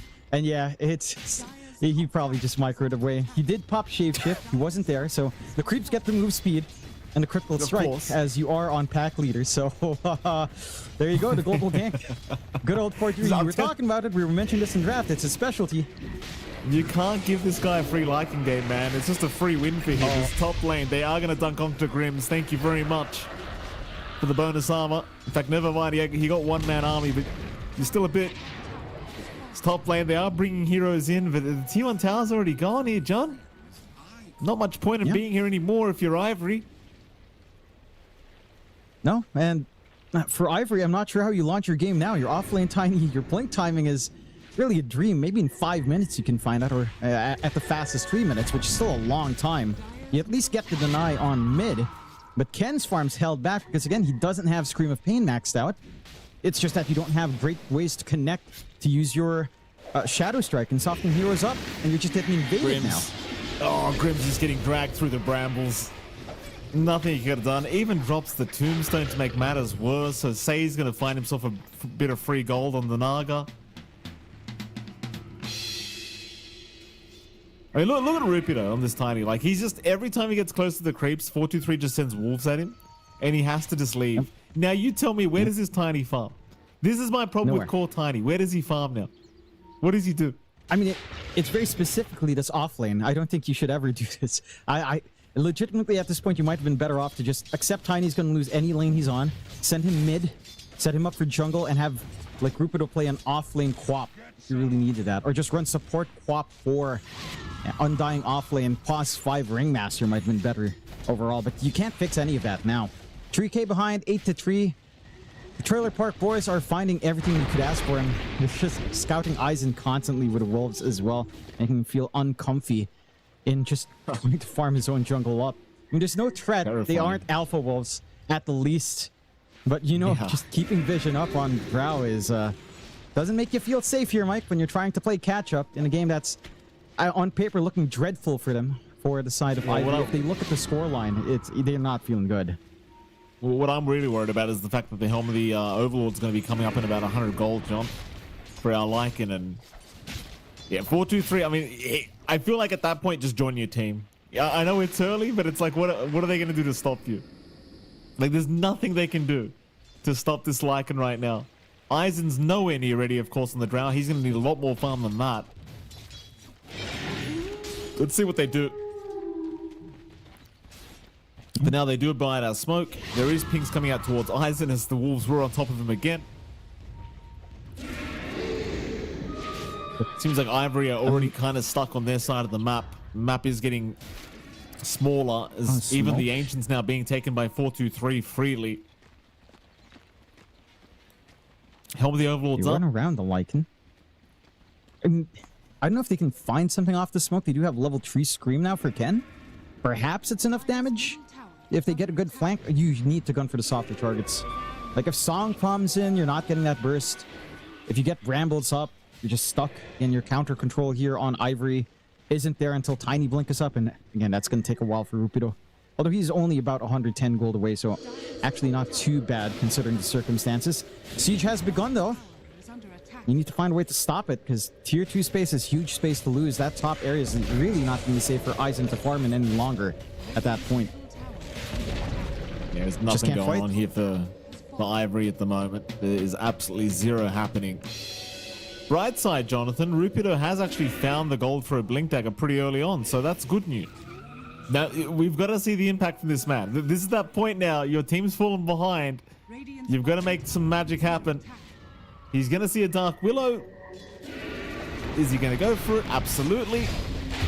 Doesn't get the kill. In fact, they will. Drick will find it. You're going to need a lot more of that, but it's a good start. And it is. Again, it does feel like they've managed to recover from this earlier committal. They've got Ken. He's got the max out screen pain. So burst damage is there. If you get these 2 blinks onto one target, they will melt. And you are starting to find some play. The lead from Trailer Park Boys, 3K, still meaningful, of course. We're only 13 minutes in. You kind of have to deal with 11 having full blade mail, his own blink, 700 gold away. And that is going to be pretty daunting once he does get initiation angle in. I'm Ken. They are going to find Ken. Terrorize is going to land, but they don't really have anything else to lock him down. So ultimately, Ken will be perfectly fine to escape. But there are some dragons roaming around the map. They're going to find Drick. Drick will be okay, though there's a bit of a terrifying amount of damage for the supports. Hey, everything's going to be fine, John. Everyone will be just fine. They will be. Still, for the Trailer Park Boys, what's not going to be fine, Mikey, is that Sanctity's Ags is only about 300 gold away. That's the big spike for the Death Prophet. So much damage on the Exo, so much damage on her right clicks, even just getting follow-through damage from Crypt Swarm. This could be the nightmare scenario if you're not ready for it on the side of Ivory. And for Ivory, yeah, I appreciate they're playing catch-up. You know, they've got the blink, though. They need to try to gun for more. There's a smoke out in Grimm's. Clear out that mid wave. Try to find an angle out. You don't have forward vision. All your wards are really just defensive on your own top jungle, but we need to see some utility on the blink. They've gotten 1 kill. It's a start. You can't just rest on your laurels here, because again, map space is shrinking, and the side of Trailer Park Boys are using that space much more efficiently here. Blink up now for 11 as well. More concerns if you can get the blink call. You've got to play now. They're gone. They're going to find Say. Oh, Say. Yep, they will jump in. Avalanche toss. That'll be another nice easy one. I mean, maybe you want bigger targets in fairness for a 4-man smoke, but again, I think if you're Ivory, literally any kill right now is probably a good kill. Just take it. As long as Aizen's hitting creeps, you're probably pretty happy. And you are. I still worry though, because Trailer Park Boys are at the point where they're like, yeah, you know what? We'll hit our own big timings. Again, we've got the Axe Blink. Maybe you can start to hunt now with Narman and 11 looking for someone. We're going to find Drick in just a second. In fact, they don't see him. Drick's going to be okay. 11, not smoked up anymore. Pretty obvious he's around. He'll show on the creep wave, hoping to maybe bait somebody in. 423 is coming, but he's going for Roshan. So it looks like he's just playing a bit of distraction here on the Axe, so his team can go for a quick Roshan attempt. And it is kind of working. Attention focused onto the Axe. Nobody's noticed. Roshan is indeed happening. No exorcism necessary because you have the Aghanim Scepter up on Sanctity. That's not going to be the quickest Roshan, John, but it is still going to be a free Roshan, which is even better. And it is. I mean, it's a 2-man Rosh. For a 2-man, it's pretty damn good while the rest of your team takes map space. You're getting free farm for a set to build up. You're still getting build up on 11, despite him, again, just wagging his tail up front, acting as bait. You get the freest Rosh I've seen in a long time. Still maintaining that 4K lead. Down bot. Good old Ken. Ken. Bedlam is out, but it's literally just a Dark Willow. Narman just being a little bit cheeky here. letting Ken know he's safe nowhere on the map right now. As mid lane, they are going to find themselves Rupido on this Tiny. He does have a bit of help coming in. A big Sonic Wave and an escape back out. Sanctity's starting to drop pretty low, but the song is going to be committed. Meanwhile, that Tombstone is still alive. Nobody actually focusing it down. Sanctity's still wanting to chase for more kills, but he's dropping low. Here comes a call, though. 11 just in the nick of time. Grims and Ken down. So is Rupido. And ultimately, Sanctity, he won't even lose the Aegis. Classic Death Prophet things. Yeah. Hero's just obnoxiously tanky right now. And again, your answer in Drow isn't ready. The Ags is almost done. It does look like just a part away now for Aizen, but the Ags alone just doesn't feel like it's going to be enough. The Hurricane Pike at minimum to try to get yourself in and out of these dicey circumstances. We'll lose a tier 2, one outer tower left now for the side of Ivory at 18 minutes in. So they're still hunting. Call out. Oh, Aizen. Oh, with the blade mail. Oh, he gets the dunk. Not really, but it's okay. He still gets the kill. Is now 11. They're going to try and at least punish, and they will. But it's a great trade for 11. He'll take that every day of the week. Aizen to go down. Not good news if you're Ivory. I mean, it would have been a bit sweeter had he hit the dunk properly, Jonathan. But, you know, you got to try. You know, sometimes you miss it. Sometimes you do. Doesn't matter. You slow down to Drow in the end. Still going to be hanging back at 800 away from full Ags. So, again, some pain points here for Ivory to still rectify. And for the Trailer Park boys, I mean, you're hitting AC now for 423 sub 20 minutes in. Like, full Overlord AC at that time frame. This Lycan is just out of control. Sanctity is going to work into the BKB. Love the Blink on top, like taking Blink priority first, because Blink silences initiation is insanely hard to play against. And you're playing in early on here for Ivory from a position of being behind the network. You won't have anything like a Yules. You won't have any way of dispelling that off. And projectiles near instant when you cast it like melee range here. Sanctity. Yeah, Sanctity moving in. Grims, not really too much he can do. He will just have to die in his mid lane. I mean, nowhere's safe in the map right now for Ivory. Even as 5, it feels really dangerous. As top, Ken, it's not safe there either, Ken. He'll get called. A big one, in fact. They'll go in for an avalanche toss combination, trying to burst him down. In fact, Sonic Wave is out. Maybe they can get him. Oh, but the dunk! Oh! 11! He actually makes it. Oh, and Rupido's gonna drop as well. They'll find another. I did not think that Calling Blade was in the threshold, but apparently it was. Yeah, a little bit surprising that it was, but... Oh, look at this, John, top lane. Aizen, yeah. Aizen. I mean, this is what happens. This is what happens. Escape Act is out. He's still rooted in place. He's just surrounded by creeps, John. There's no escape here for Aizen. Back to Soul Society for him. Meanwhile, Grims is down. Nothing he can do either. Mid lane, have they got another? No, he's just calling creeps, John. They're onto the tier 3 tower. I don't really blame Ivory for too much of this, John. I just think they've got to be very careful in their drafts. Very careful against this kind of team. That they should be. Then maybe they get a little bit ahead of themselves, playing the shift on the Tiny. But there's no launching point. And the Quap matchup against DP.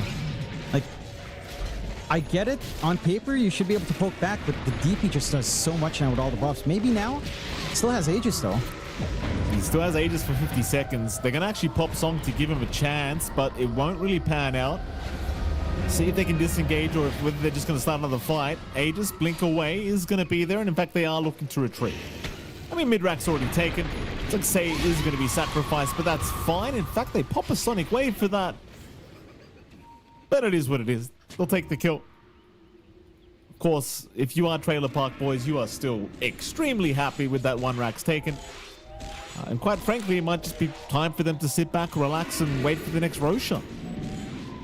Yeah, no reason to go too hard, give opportunities back to the side of Ivory, as there is some threat.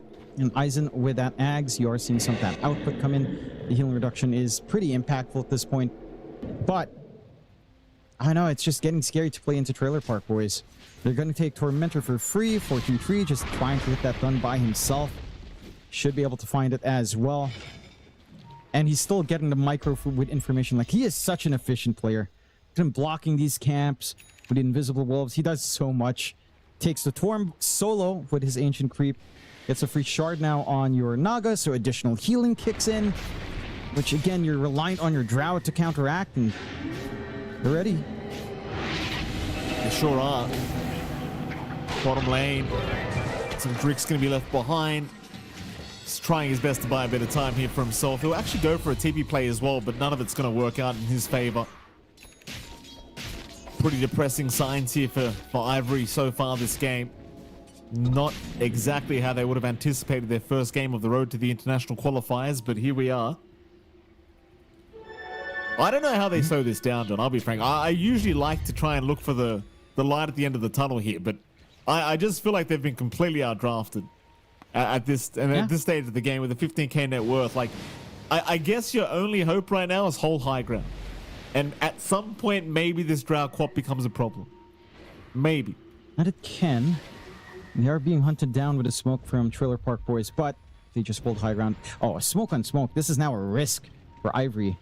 They don't have control of the triangle. They don't have forward vision.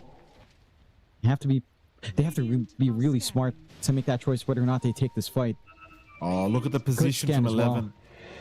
Well. 11's ready. He moves now.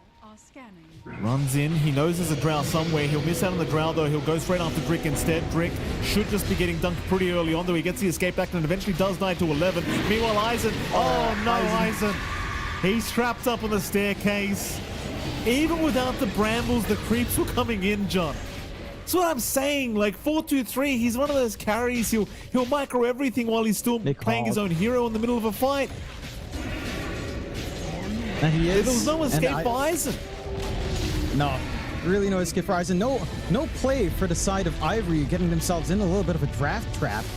Again, giving away this Death Prophet that has been pretty much a top contest hero, one of the biggest heroes in the meta right now with his Ags Rush, giving out the specialty of 4-2-3 and the Lycan, and flexing themselves in a position of no return. Tiny offlane did nothing here for Rupidok. Mid lane for Ken was just a nightmare, a living nightmare. And I guess the light at the end of the tunnel, Mike, is just the end of the game. You know, just reset, think about the next game, rethink your draft. They do have Paha there, of course, trying to help them out. Teehee, good old Teehee, would Ken always enjoying to use that name, but they need to kind of figure out something else, because maybe they were feeling confident with switch-ups. It does feel like, I think for the side of Ivory, you have to ban out. If you don't have first pick, you have to ban out DP.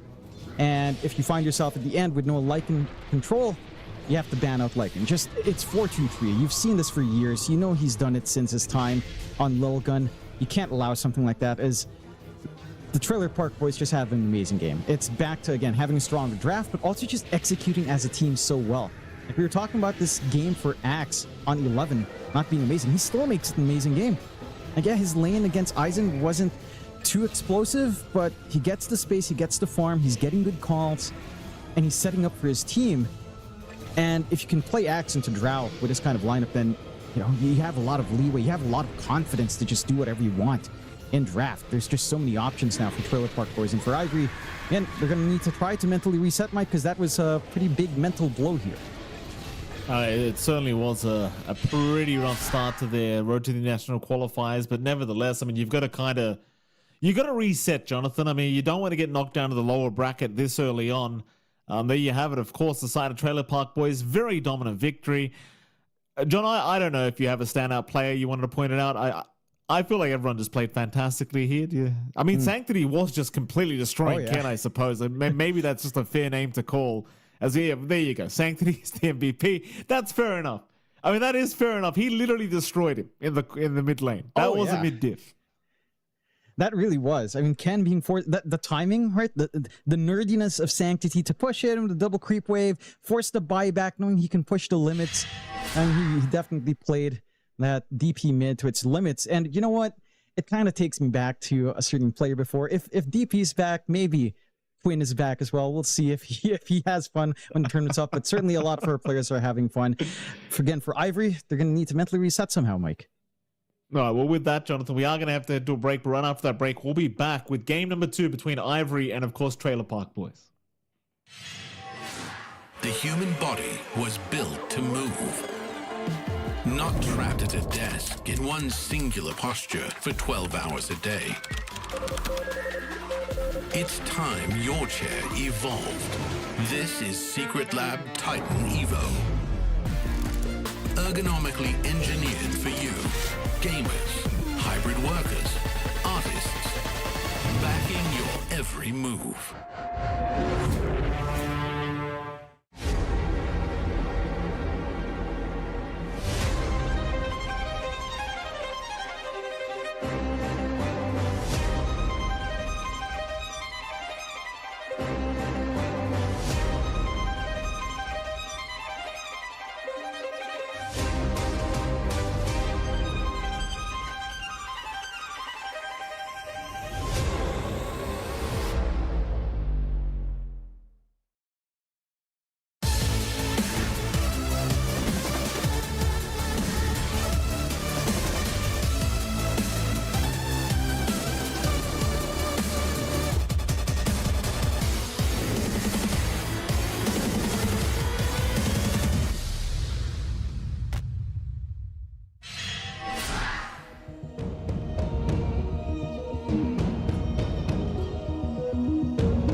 Welcome back, ladies and gentlemen, to the road to the international qualifiers for Southeast Asia. It's MLP Dota and Jonix Fire once again. Jonathan, welcome back, sir. Game number 2 is what we have in our hands between Ivory and Trailer Park Boys. And John, in case some viewers weren't watching game 1, it was a pretty one-sided affair. I don't think it even went past 25 minutes for game 1. TLDR, Ivory got outdrafted. Pretty bad, I would argue. Game 2, though, John. Draft is brand new. We're back to the drawing board. Good news is Ivory have indeed banned out that DP you talked about. Is that going to be enough? I don't know, John. We're going to have to see where they go with their draft, but it's probably a good start. It is a good start. It's much better to not have to deal with that strong hero. Again, there's still a lot of strong heroes left. They ban out the Monkey, they ban out the Naga, along with the Undying, which is maybe a little bit more surprising, but don't want to try to get bullied out too early on. I think the fact that TA Bristleback are still open, Shadow Shaman as well, they're all pretty top tier. Beastmaster's another one that tends to be prioritized. And the Pangolier is actually the one that Trailer Park Boys will just instantly pick. I love how confident they seem in these drafts, though. Right? They just instantly ban, straight up pick. They're not taking too much into reserve time, and they know what they want to do. The Pango is flex. This could be running the off lane here for the side of Trailer Park Boys. So you could hand that to 11. We've seen that before from him. But you can also just stick it onto the mid, of course. No problems for Sanctity. And for the most part, the Pango has felt pretty good again. I think especially when it hits its diffusal. The hero is still a menace to contend with. Both facets feel good as well. There's a time and a place for either one. So I like it. It's safe for the side of Ivory. Pretty safe with the Kunkka as well. We've seen a lot more of it on pause 1. And I would assume this is just going to be our Aizen hero very early on. But it can be flexed onto mid, a little bit less so on the off lane nowadays. And mid lane match, if it does end up being a mid Kunkka versus mid Pango, is pretty even. It's not as hellish for Ken, so that should just be manageable, at least more manageable than the Quap lane before. So at the least, again, you have a start that doesn't look like it's gonna end up too topsy-turvy. I will say, with a Kunkka up, don't tempt yourself with Tiny. You know, commit to Kunkka mid or commit to Kunkka 1.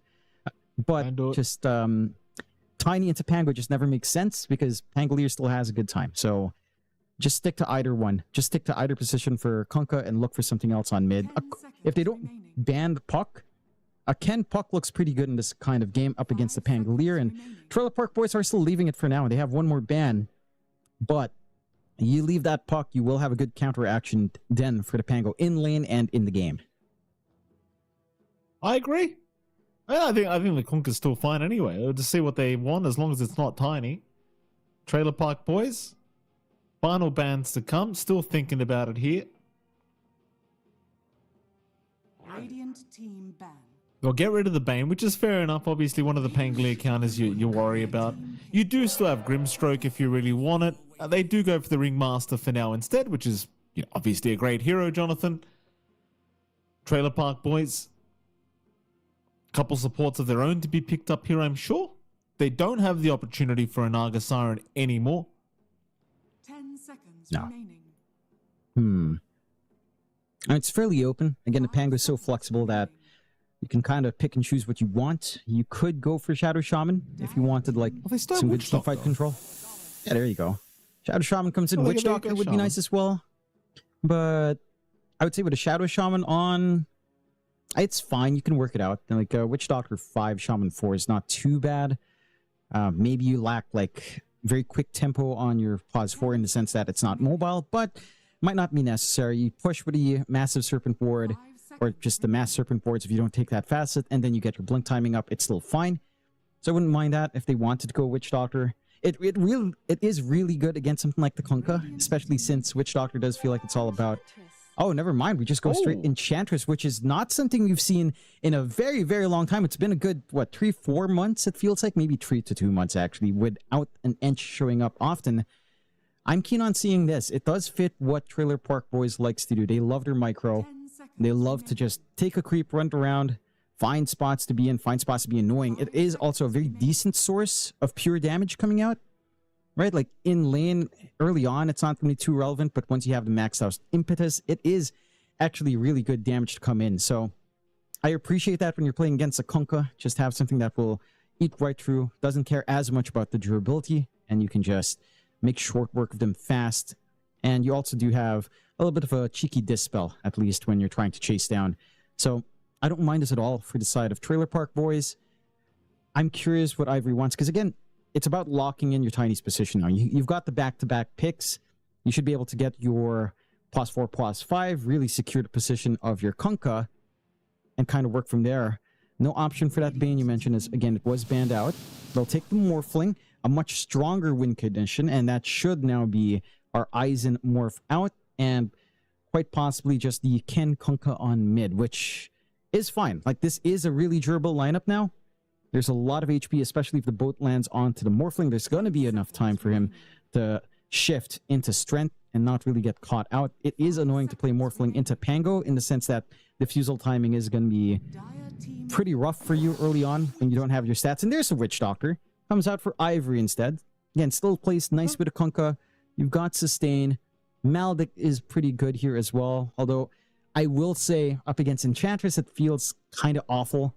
Just because, well, Nature's Attendance, healing through Maldic does mean you're not really doing damage. So that is one point of concern. But beyond that, it's stable enough here.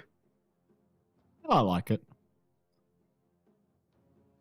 Few more calls to come out now for the side of Trailer Park Boys. I'm trying to think of carries right now against the Morph that you probably wouldn't mind seeing. Hard to know again with these Trailer Park Boys because they do some weird stuff. You just never know what's coming. We could see a reappearance of Drow Ranger this game, but for the other team, because it is against the Morph. Yeah? You want an idea? Broodmother with Necrotic Webs is going to be an interesting one if you want that. Well, that is a... No, legitimately. That's a 4-2-3 there you special. Go. Yeah. They bring it out. It is a 4-2-3 special. Let me tell you why. The Necrotic Webs with the... It's the same thing with this convergence of healing amplification, lifesteal amplification, right? All of that going into just one stat also makes Necrotic Webs stronger. It's what? 70% reduction on all of that. Natural regen, lifesteal, healing, at max level of webs. It is insanely oppressive. Your Witch Doctor heal does nothing. You know, that combination with Rum Buff taken away. This here just makes tanky heroes by healing feel awful. So I like that. Mind you, as a game for Broodmother into Kunkka doesn't feel great. Your spawns are just not going to be too happy. You're going to lose your broodlings quite fast. But I can see the value here for the side of Trailer Park Boys. Whether or not it's full value, who knows? Because again, it just feels like the Spider Army is not going to be as threatening. And it does look like Ivory's pretty joyful at seeing that, feeling like they have enough. I'm wondering if they're going to be happy enough. Because if they are expecting now this Broodmother to go safe lane, then you already have, again, this flex for Rupido to take Kunkka off lane. And it looks like Trailer Park Boys are expecting that. They're banning out the Ken Ember, which he has had very solid performances on. Lane's fine into a Pangolier. So it looks like Trailer Park Boys are ready. Like, it doesn't seem like it's a concern for them to play Broodmother into Kunkka. I don't think it is. It's like the Spiderlings, yeah, sure, you're going to give a few Spiderlings away, but you don't really care that much. Like in fact, there you go. That's why you don't care that much, because they're still going to have another hard-hitting carry basically in the game. It looks like it's going to be an off-lane Brood instead, or maybe even a mid-Brood here, John. And I guess it just goes back to those webs. Like, you get minus 70%, you know, health regen basically for the Morphling this game. That's all you need. You don't really need the Brood to carry the game for you. And yeah, it's a very nice Ven pick. I think the draft looks pretty menacing once again from Trailer Park Boys here, and I don't know what you draft now as Ivory to make this look any better. I think their draft's fine, but when they drafted Morphling against Trailer Park Boys, knowing that this squad of this team, they've been running Broodmother since we've been casting them. Like, when you say Brood, this is the first team I think of every single time. As like, you chose Morphling knowing that could be coming. In fact, had you asked me before the game, what are the two carries they're going to pick? I would have said Lyke and Brute, you know? Because this is this team. This is what they do. That is what they do. And whenever I see these boys laugh, I know something's up, you know? They are quite lively boys, but when it comes to actually playing the game, they tend to be dead serious. I have not seen them laugh on camps, like 11 laugh on camps in such a long time. They're happy. They know they've got them in the trap again. They're digging deep into reserve time here. Ah, Your heroes. I don't think that's a pick. mm, Yeah. I mean, see, this is the problem. There's still the Eisen pos 1 Underlord is what we're looking at, by yeah. the way. Okay. yeah, I mean, look, look, it makes okay. sense in some sense, right? Because you get the added damage with the spiderlings and all that crap. Yeah, you can have an insane cleave coming out here for Eisen with Demon's Reach, Yeah. right? Like you're going to be able to cleave through the entire map. Sure, it's funny. It's funny enough because Underlord's also a hero that relies on sustain, isn't he? He relies on natural health regeneration, which up against a Broodmother Yes. with the necrotic webs, which 11 is sticking to. It's also counteracted by that. So this is fascinating. We have seen the pause 1 Underlord. I think it was on the tail end of some of the more recent tournaments from other third parties. I think DL26 had it. So, there is precedence for Underlord pause 1, but there are very specific games for Underlord pause 1 works. Your true win condition is Ken. He's the star of the show. He's playing Morphling mid. His matchup against the Pangolier shouldn't be a complete washout. It should be something that he can manage and try to build up on.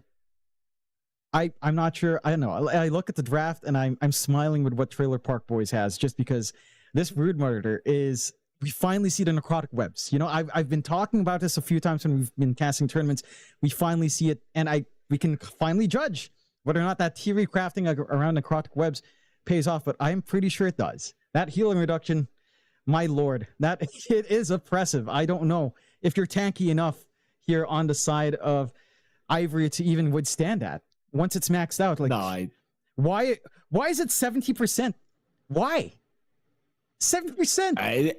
It's pretty strong. We'll have game 2 now officially underway. We can head over to that and see what's going on. But I dare say, I mean, I'm gonna say it, John. I'm pretty sure Trailer Park Boys just outdrafted again. Outdrafted the side of Ivory, I should say, and I think you and I both agree on that. I don't really have any doubts towards this Broodmother either. I really don't. I don't have any doubts about the necrotic webs. I don't have any doubts about the spiderlings getting cleaved too much. I don't think he cares. I don't care. I think Ivory are well and truly outdrafted for a second game in a row. Hell, it might even be worse than last time. It could be, John. It could be. I mean, last time we'll was have to see pretty if we can bad because there was sustain. literally no like encounters. But this is kind of bad. No, To battle. it is also just pretty bad. No, at least I can imagine mid's not going to be as horrific for Ken, where he has to buy back just to get 2 range creeps of EXP. Right. I think we're not in that dire of a strait. He does also manage to break the smoke, so he shouldn't be caught out anytime soon, which should be a relief here, of course, for the side of Ivory. But it's quite unless he gets fascinating to see this shackled, matchup work this way. Okay. Don't get shackled. Don't get shackled, Ken. He's okay. Oh, he's not okay. He's okay, John. He's strength morphing. He's getting there, Ken. Oh, he's all right. He's all right. On the right side, John, he wouldn't have had to buy back. The respawn timer probably would have been pretty low. Yeah, and there's no double creep wave to worry about. He's fine. He doesn't have regen though, Mikey. So he's gonna have to shuffle around into full agi and try to wand up. But going for what you usually see on the Morphlinks, all the branches and the wand, a little bit of poke action top early, so they were blocking off the creeps. Not getting the full block you want, not exactly fully under the tower, but still in a nice enough position, as we are still looking at Ken. I mean, I was just saying it shouldn't be as horrific, but he's got to balance it out. Sanctity catches you.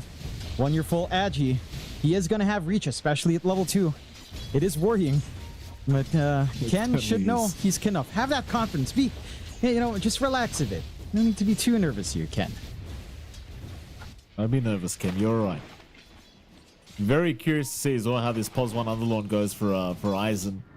Not so often I have the pleasure of casting a pos 1 Underlord, John, as mid lane still very spicy here, but thankfully no level 2 for Sanctity, so he couldn't quite finish off the kill. Now he'll have it up. Meanwhile, bottom, Melodic thrown out onto 11, but he's going to be just fine to just walk away every time. You don't really have the lockdown with Eisen at the moment. And I imagine it should be a pretty even kind of trading lane here at the bottom lane. Not really many kills to come out, I'd expect, unless they find a nice coconut into a Melodict and maybe even just a Pit of Malice here on 11. Yeah, can be a little bit annoying. That is the one thing with this lane. Eisen is really tanky. You're not going to be able to poke back on that Broodmother all too hard. and looking for chain stun opportunities with Shaman doesn't really do they've got much him. here. Okay. They've got him. Yeah, he's dead. Very nice. That's what I was waiting for. It's a very easy combination to land, like, especially at that low HP. This is the one thing I think that 11 will need to be cautious of, is just don't get trapped in that pit of malice, because the Melodic Coconut, it is going to hurt. And Will and Narman can't do too much to help out. Ken And Ken got fully sniped. agied. He got sniped. All right. At least he He's doesn't not need to Canuck, buy John. back. Yeah, not Canuck, but doesn't need to buy back. You know, no double range creeps. Well, he can't afford So- it, John. He couldn't afford it that time, John, in fairness. Good. He had no gold Good. for the buyback. Nothing to rush for. Yeah. Nothing to rush for on Ken. Just relax. Sanctity, of course, is going to be very pleased with himself finding that. And like you were mentioning again, your saving grace right now for Ivory is that bot lane for the Underlord going quite well. The top lane's been pretty alright for Rupido, to be fair. I mean, he's farming up with Tidebringer. You're not going to be able to try to fully zone out 4-2-3. And there is a lot of healing here with the overprotected whiffs and nature's attendants. So a threat onto 4-2-3 doesn't feel feasible either, but you can win out the right-click trade by landing the Tidebringer. I'm a little bit surprised 4-2-3 doesn't opt for the cleave. Did go for just the Warcry to escape from the Stormhammer to create spacing. That is slowing down what could be faster form, but if you can just last it normally, I suppose it's not an issue. You can always just max it up as you approach level 5 and kind of start to think about whether or not there are stacks, what you can farm up, build up at that point. Just kind of working the lane already here early on. Again, a little bit better for Ivory in the laning start, I have to admit. Aizen again's having a good time. Ken, and even with that death, you know, he's finding some... Oh, actually, it's a little bit worse for him, but he didn't buy back. And your top lane for Rupido, he's on a hero that has impact. He's on a Kunkka. Even with stalled out timings, this hero can still do a lot. I like his build that he's queuing up here as well on our Kunkka. Phase boots into Atos. So nothing fancy, no Radiance Rush, not wanting to play greedy. Just wants to play utility to set up for the rest of the team to get the chain control, tie in with that Underlord, and really utilize that durability later on. I'll say he's being such a nuisance now at that level 3 mark, though. Just like the level 2 enchant, so much bonus damage. It really does start to hurt, as Ken, speaking of hurt, was being chased down by Sanctity, but he is going to be just fine to pick up the water root. Meanwhile, bottom, it looks like they are going to try for 11, but he's being much more cautious now. Plenty of pings coming out from Grims. They don't see it, though. Meanwhile, top lane, Rupido does also get quite low. Is going to be okay to walk his way out. But again, I mean, you are at the point where Sei is just going to continue to bully you with these enchanted creeps at the level 3 mark. And I mean, Rupido, he is still sustaining himself well enough, but things could get scary as time does go on. That it is. Then they're maintaining their lanes well. And for the side of Ivory... Oh, he might be dead? No, he's not. He's okay. Really scary poke. I really do appreciate how 4-2-3 is playing. They are playing bot. They do kill Narman. There'll be a trade, though. 11's going to find the trade on the supports. Grims will go down. The 1-for-1 on the cores here down to the bottom lane. Because every time... 11 is going to be a problem at some stage of the game, and you really don't want to get to that stage if you can avoid it. For now, at the very least, I suppose just Aizen farming is going to be very good news for them. And I'm still curious to see what this carry Underlord does do here, John. I have my doubts, but I'm curious. Yeah, look, it does a lot of damage, and that's going to be key. It can frontline quite nicely as well. Clear out those creeps, the armies that you're looking for from the Trailer Park Boys. It's just how durable will you feel once those necrotic webs fly out. You have to remember as well, and we didn't really point it out, we just implied it, but in the sub patch, the health change on attribute shift is affected by those necrotic webs. Again, just a perfect Broodmother game. I think that is, again, just something to watch out for later on. And I don't know, like, you can do all you want on the Underlord, but if you're Morphling mid, can't really play the game he wants to play, then you are asking for trouble still. As that's... You just can't compensate. You do scale nice, but not nice enough. Still, 11. Well, they do find 11. That's a very nice kill once again for Aizen. I'll be very, very happy seeing the spider die. Happy days once again here for Ivory. Again, off to a fantastic start for this bottom lane. Eisen is top of the CS right now. He really couldn't have asked for a better laning stage for himself. Meanwhile, even mid lane, Ken started forcing in the mid tier 1 tower. We'll get a glyph out. It seems like Sanctity had tried to rotate down bottom. Does decide he does need to come back into the mid lane, which is fair enough. Top, they are going to throw an X-Torrent out onto our Sven. In fact, they've got a rotation out from Grims, and that will be...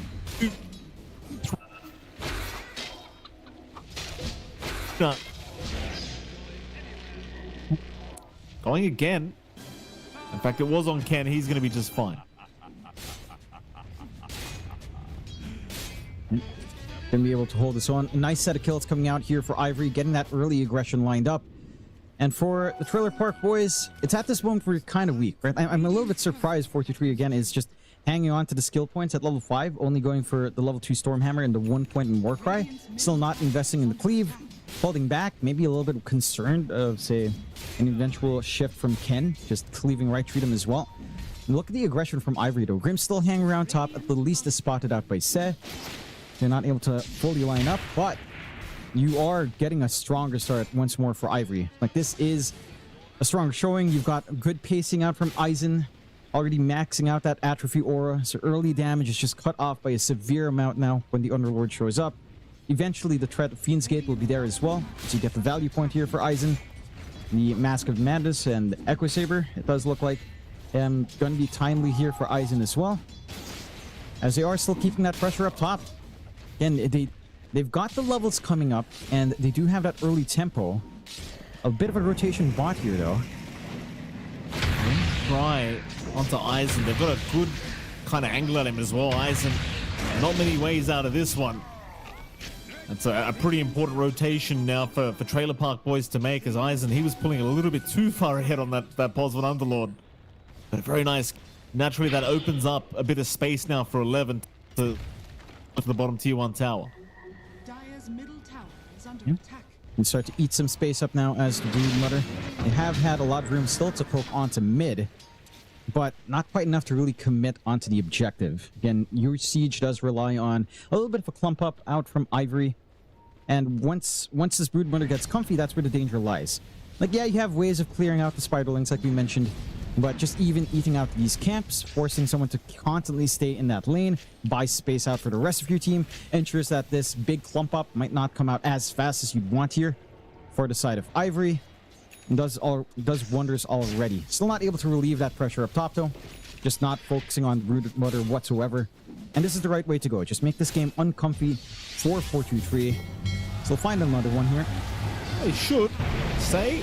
He has the wisps going, so it's actually not too much damage being thrown out onto the Ancient. Yeah, he's just going to be fine. Overprotective wisps. He takes literally no damage. Meanwhile, bottom, Eisen forced to deny off the tier 1 tower is 11. Does just do too much damage. There's that stage as well where 11 going to try and start taking over this bottom side, but Eisen going to be trying to take as many creeps as he can with that big cleave he does have. Though it's not really proving to be that effective yet. Not quite. Does feel a little bit lacking what I would say follow-through control. Either a Harpoon or an Atos that we tend to see will be necessary as a carry. Likely just a Harpoon option here. Somehow on the side of Trailer Park boys are also stalling out top. 11's gone for a man fight here with the Insatiable Hunger. It's like he's actually going to kind of win it out as Eisen is forced to retreat, and nobody's rotating at all to try and deal with this Brood Mother down bottom. Looks like their focus is just going to be set on trying to take down that top tier 1 tower. But it is a pretty slow process at the moment. And it is. Again, you're doing a great job on set to just stall this out by yourself. The healing he has, that's slow, and the Untouchable, it's just a little bit too much. They're not able to drag Ken up top yet as well to try to play. And it is getting tough. Also, the one big reason why 11 is just willing to man fight, he does have the max out spin web. So health restoration, again, that affects lifesteal as well. Your Mask of Madness is actually not doing as much to sustain true here for Eisen, for anyone that has to match up against a Brood. Yeah, speaking of the devil, I think they found him. Eisen gonna get locked down, Hex out, Shackle out, everything being thrown but the kitchen sink, and That's another nice kill. Eisen dying a second time this game. Not going to be feeling too happy about that. I mean, the thing is as well, like, there's no vision here from the Radiant side. Like, he's completely blind down to this bottom lane. And that's another kill on Eisen where we haven't really seen any rotations being made to try and help out. Yeah, the mindset in Ivory is likely just giving Ken the priority farm, right? Like, Ken is the actual pos one. You're playing as basically just an ultra farmed offlane underlord here. You're using 2 off lanes, no real mid, and just a win condition on your mid instead. Which is nice, but Ken? Well, they got the Hex out, but he was strength morphing at the time. Bit of chip damage onto that mid tier 1 tower, but Ken doing a very good job of pushing it out as now Say. Overwhelming heals coming out with these overprotective wisps here, John. He's just not going to be dying to any of this Death Ward damage, and or at least they do get the mid tier, or rather top tier 1. Meanwhile, mid, Ken barely survives on the Morphling. Meanwhile, our Shaman getting a bit too deep. Nama does go down, and so will Sanctity, as Ken does survive the gank attempt. And well, there's something Trailer Park Boys need to be careful about. You have Eisen there with the Fiend's Gate. He was able to get there this time around. And finally gets the value point. Starts to join his team for early activity. Do want to point out, Grims did go for Cleft Death on the Witch Doctor, and you are seeing the effect of that. It's not enough solo burst damage on even just an Enchantress with the Death Ward because of that half damage output. Can be nicer in the team fights. Maybe help you dig through, say, the Broodlings, the Spiderlings as well down the line, especially if you get Agged somehow here on your Witch Doctor, which is a very late game item, of course, for the hero. But again, solo pickoffs just not going to be as clean for Grims. At least until more items flow, which is going to be a tough one for the Witch Doctor. 6-4 start. Ivory getting off into game 2 much better than game 1. And they've had a stronger foothold in lane. They're getting that build up. All their cores are top right now in net worth, not by a huge margin, as it's less around a 1 to 2k lead right now for Ivory. So not big enough to really take advantage yet, but enough to actually play the game early here. He's not healing. It's not. No, That's level 3 Voodoo Restoration. It's doing nothing. You're just burning mana.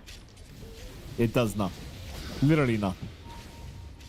How amazing is that? On the bright side, Ivory, like, not only having a better start job, but they're well and truly ahead on these cores. Well, right now, Ivory definitely winning the game, but here comes a big push in the mid tier 1 tower now by Trailer Park Boys. Let's see if they can actually set up on Ken, and this time they will not, but they do reveal the Orchid build up on 11. What of Atos to lock 11 down, both to fly in with the Will of Wonder as well. They just want to try and blow him up, and it looks like they've got him. 11 completely destroyed. They will lose the mid tier 1 tower, but they won't mind it too much. They'll also take down Say with him. Nice set of kills now for the side of Ivory. And it is. They're finally getting the punishment out onto Trailer Park Boys. Again, keeping up for that big power spike they have. This Atos pickup on Rupido, maybe catching them a little bit by surprise, but the single target setup they have is amazing now on the side of Ivory. And for Trailer Park Boys, it's a matter of waiting, because most of your damage isn't online yet. It's a play poke on Sanctity. Well, Sanctity kind of showed up there, not anticipating that there would be 4 heroes waiting for him to clear out the creep wave, but there was another big kill now for the side of Ivory. I'll tell you what, that cleave from Eisen was just looking absolutely huge at this point. It's massive. It is. Yeah, look at that. Again, it is a very decent pos 1, especially you have that kind of laning start here for Eisen. Even though he died a couple of times, you are still farming like a maniac, and this is what you have to do now in Ivory. They're pressuring top. They've almost got the Manta up on Ken. They know they're tanky enough to sit through, and there's no damage threat here. Chase down Say a little bit, but not really much of a defense. TPs are coming in. Ivory's doing a pretty good job so far, but it looks like they're going to leave their Kunka behind. Nice tame the beasts out. Is it going to help? It does not. Rupido is going to go down. They will at least drag Brick out of there, and everybody else looks just fine. And Ivory's still, again, well and truly in the lead of this game. I mean, they're doing just fantastic work of completely avoiding the side of Trailer Park Boys and just taking objectives, while finding all the farm in the world for Eisen and Ken, who are both still sitting at the top of the net worth board. Like, you still have not seen 423 catch up on the Sven yet. He's getting closer, but he's still not at that stage where you can really depend on him to be that big carry you're looking for. Now, you need to wait a lot longer. A BKB has to come out here for this Sven. Just a lot of kiting can come out with all of the control you have here on Ivory. Ivory, for their part, already digging into that Roche. They've got the damage, of course, with Ken. You can even see the cleave coming out from Ison across the map. It's just so dumb. That's 312 damage for himself. And again, this Roche is not going to take too long. Secondary life now ready for Ken. So you are, again, feeling nice and happy now on Ivory. Down mid. Gonna find Say. Beans gate in. For fashionable purposes, is they're gonna drop everything. Ensure Say does go down. Very, very nice once again. Now the Aegis up as well on Ken. Gonna make things very challenging for Trailer Park Boys as they find themselves 4K behind. I imagine the mid-tier 2 tower is going to be the objective that Ivory look to take.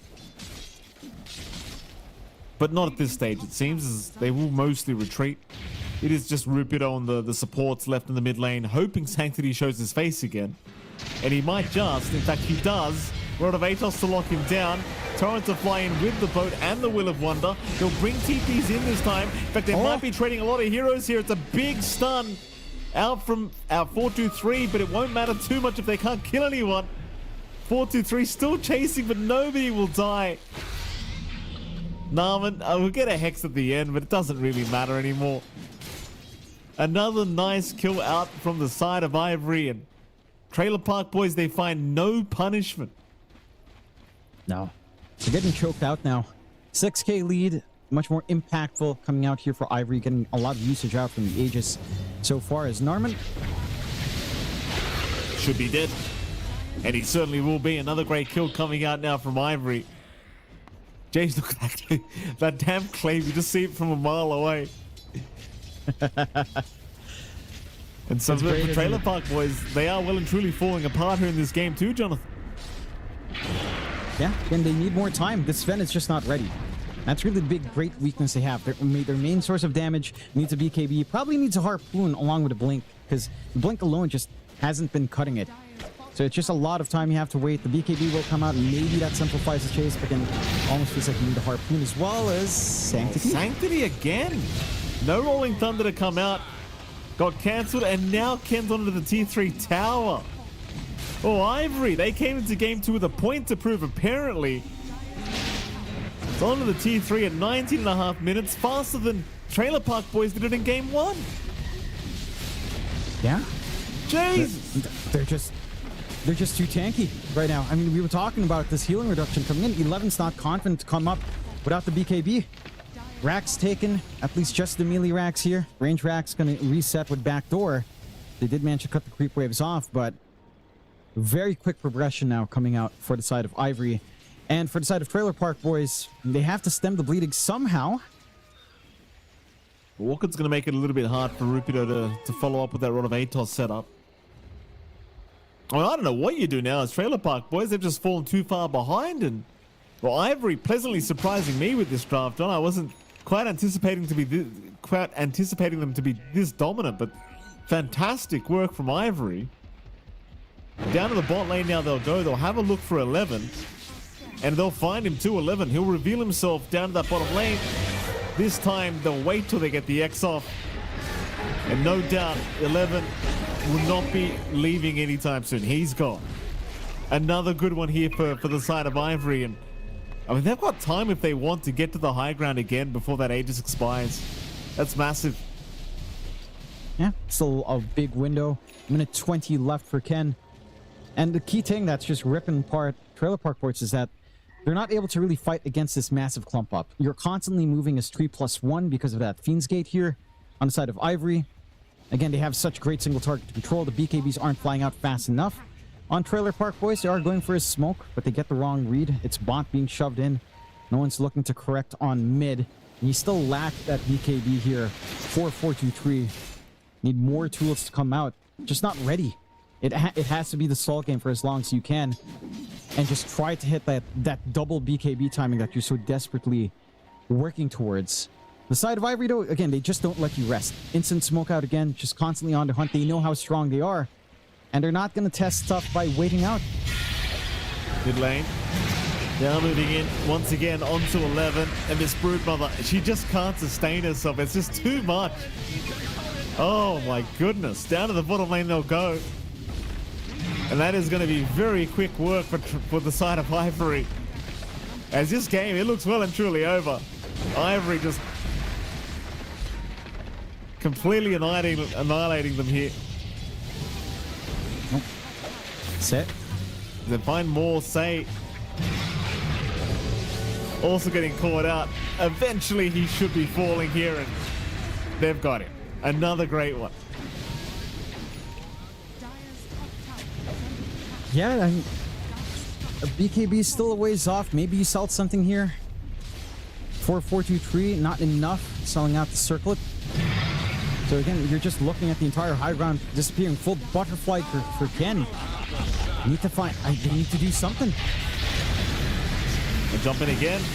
They're going to move on to Sanctity straight off the bat. Sanctity in trouble. It's like Naaman going to barely survive the Kunkka. Big stun in though from 4-2-3. He'll take down Grims, but Aizen's got Naaman. 4-2-3 still trying somewhere with this as Aizen just dealing with everybody else in the back. The Sven still getting kited here by Rupido. It's now Sanctity.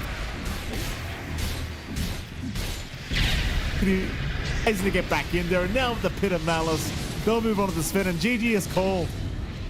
Oh, Ivory, they return the even faster than Trailer Park Boys did in game one. That they do. There was an idea here from Trailer Park Boys. I thought it could do a little bit more, but they get that tempo out on the side of Ivory. Just going for this ultra tanky strat, which you never really got to see the impact of 11 with those necrotic webs. The lane just went a lot rougher than you'd want it to. Ivory do manage to get the punishment out, and the side of Ivory do manage to drag it into a third game. Very strong performance from all of their players. I will say it's hard to choose an MVP because it feels like everyone played their part perfectly here. Maybe Gohan, because crushing that lane of 11 certainly just ruined the game for Ivory. You never got presence out from 11. He got this Orchid, but couldn't really do much with it at that point. The necrotic webs were never a factor because he would just die before a wider team fight would come in. So Aizen certainly doing the work there on the Underlord Pause 1. And for the entirety of Ivory, they just had sharper draft ideas, right? Like they didn't care for that Broodwinter coming in, maybe kind of baiting it out. I thought we were going to get a Broodwinter Pause 1, maybe feeling uncomfy into the Rupido lane with Kunkka, but the Underlord lane wasn't any better for 11. And they were lacking team fight, right? Like they kind of went all in on this rat idea, on just relying on their Pangolier for majority of that massive team fight control. Not enough to really find the openings there. And again, Ivory, they clean up very nicely after that first game. They managed to dish it back towards Trailer Park Boys. This is probably one of the fastest best of threes we've had, Mike, going into a third game. It's fairly quick on both ends. Yeah, it was certainly a pretty dominant victory here for the side of Ivory. I can't wait to see what they do here for game number 3 to try and turn things around for the side of Trailer Park Boys. Just so one-sided either way. We'll have to wait and see, Jonathan. Of course, game 3 will be coming up after a short break, so we can head over to that break. And right after that break, we'll be back with game number 3 between Trailer Park Boys and the side of Ivory. The human body was built to move, not trapped at a desk in one singular posture for 12 hours a day. It's time your chair evolved. This is Secret Lab Titan Evo. Ergonomically engineered for you. Gamers, hybrid workers, artists, backing your every move.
Welcome back, ladies and gentlemen. We're going into game number 3 of our best of 3 between Trailer Park Boys and Ivory to see who does proceed through the upper bracket of the road to the international SCA qualifiers and its MLP Dota and John X5. Jonathan, both games they haven't even lasted 25 minutes.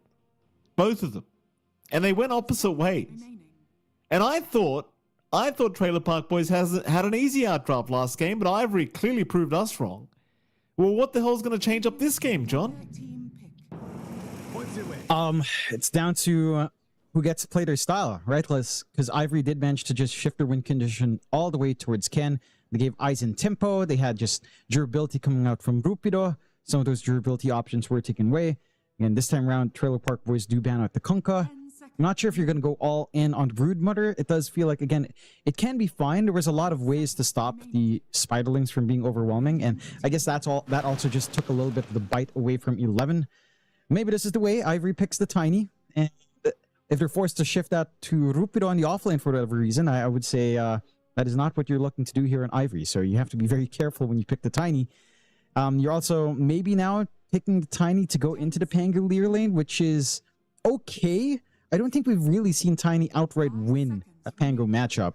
It does draw even. And I guess it's a safe pick in that sense. There's no hard counter to Tiny. So it does make a lot of... Look at the bans from Trailer Park Boys straight up into AA, into Witch Doctor. Just no hesitation out from Trailer Park Boys. Again, they want to... They kind of figure out what Ivory's comfy with. They were very comfy with just this constant clump up that Witch Doctor does enable. So no big tools like that here. We still need to see what Ivory wants. I hope they just run this mid. Ringmaster is a very safe bet. It did do a lot of work last time. Can't fault the side of Ivory just getting that save back up. But yeah, just don't shift Tiny into offlane, and it could be okay. Maybe ideally, again, run it 4. We'll see if that's the mindset here from Ivory. 10 seconds remaining.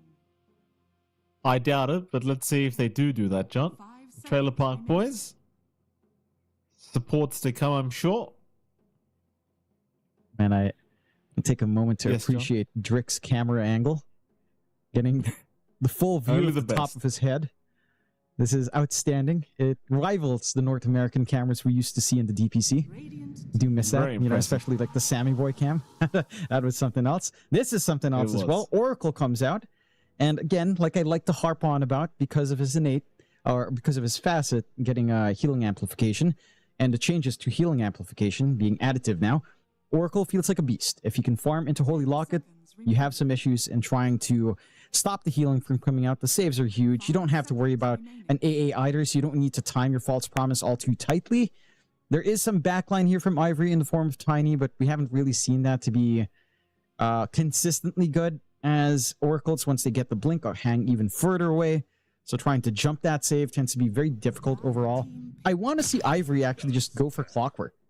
Right? Like we were talking about this on those other qualifiers with Oracle in meta. Clockwork used to be the natural answer. I'm not sure why teams are avoiding it. I don't think it was nerfed too hard. I think, again, this is down to pub experience. You queue up a pub, you're testing stuff out, and you see Clockwork pick Chainmail, and you're like, this here is trash. It's not. The facet's a meme. Just take the normal Cog facet, take Clockwork, get your backline jump for the Oracle, have your Tiny actually play a game, and things can simplify for Ivory if they think that way. See if they do, Jonathan. We'll see if they do.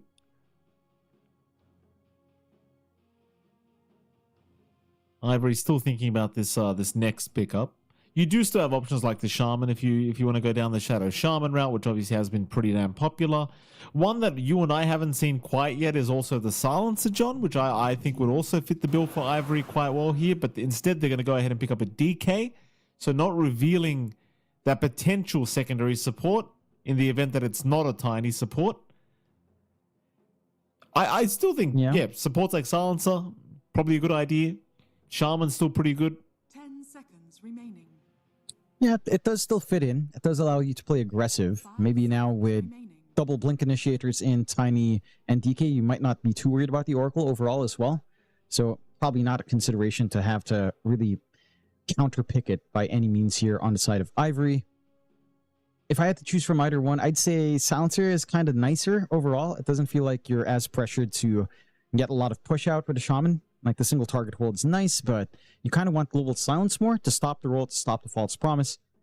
So if they were thinking about of either support, that would be the bigger one, maybe even a Bane if you were worried about the roll, as we've seen some teams actually emphasize that up against the Pangolier again, as Bane is also just a menace in lane. So wouldn't mind either option, but Silencer is the safer bet to run for Ivory. They'll take the Shaman instead. All right, so get the Shaman, you get that insane push now with a DK Shaman on hand. You have that single target hold here. It's not going to help you jump the back line, even with a blink. I think your priorities are elsewhere for the Shaman. But again, you've got Tiny and you've got DK that can handle something like the Oracle anyhow. First, and then clear a path for the Shaman to hold something bigger. Do like this from the side of Ivory. I'm curious to see which facet we get. Is it going to be the massive serpent wards? Is it going to be chicken fingers? You know, which kernel do we get here? But both are viable. We'll find out very soon, Jonathan. Trailer Park Boys are looking for 2 more calls now.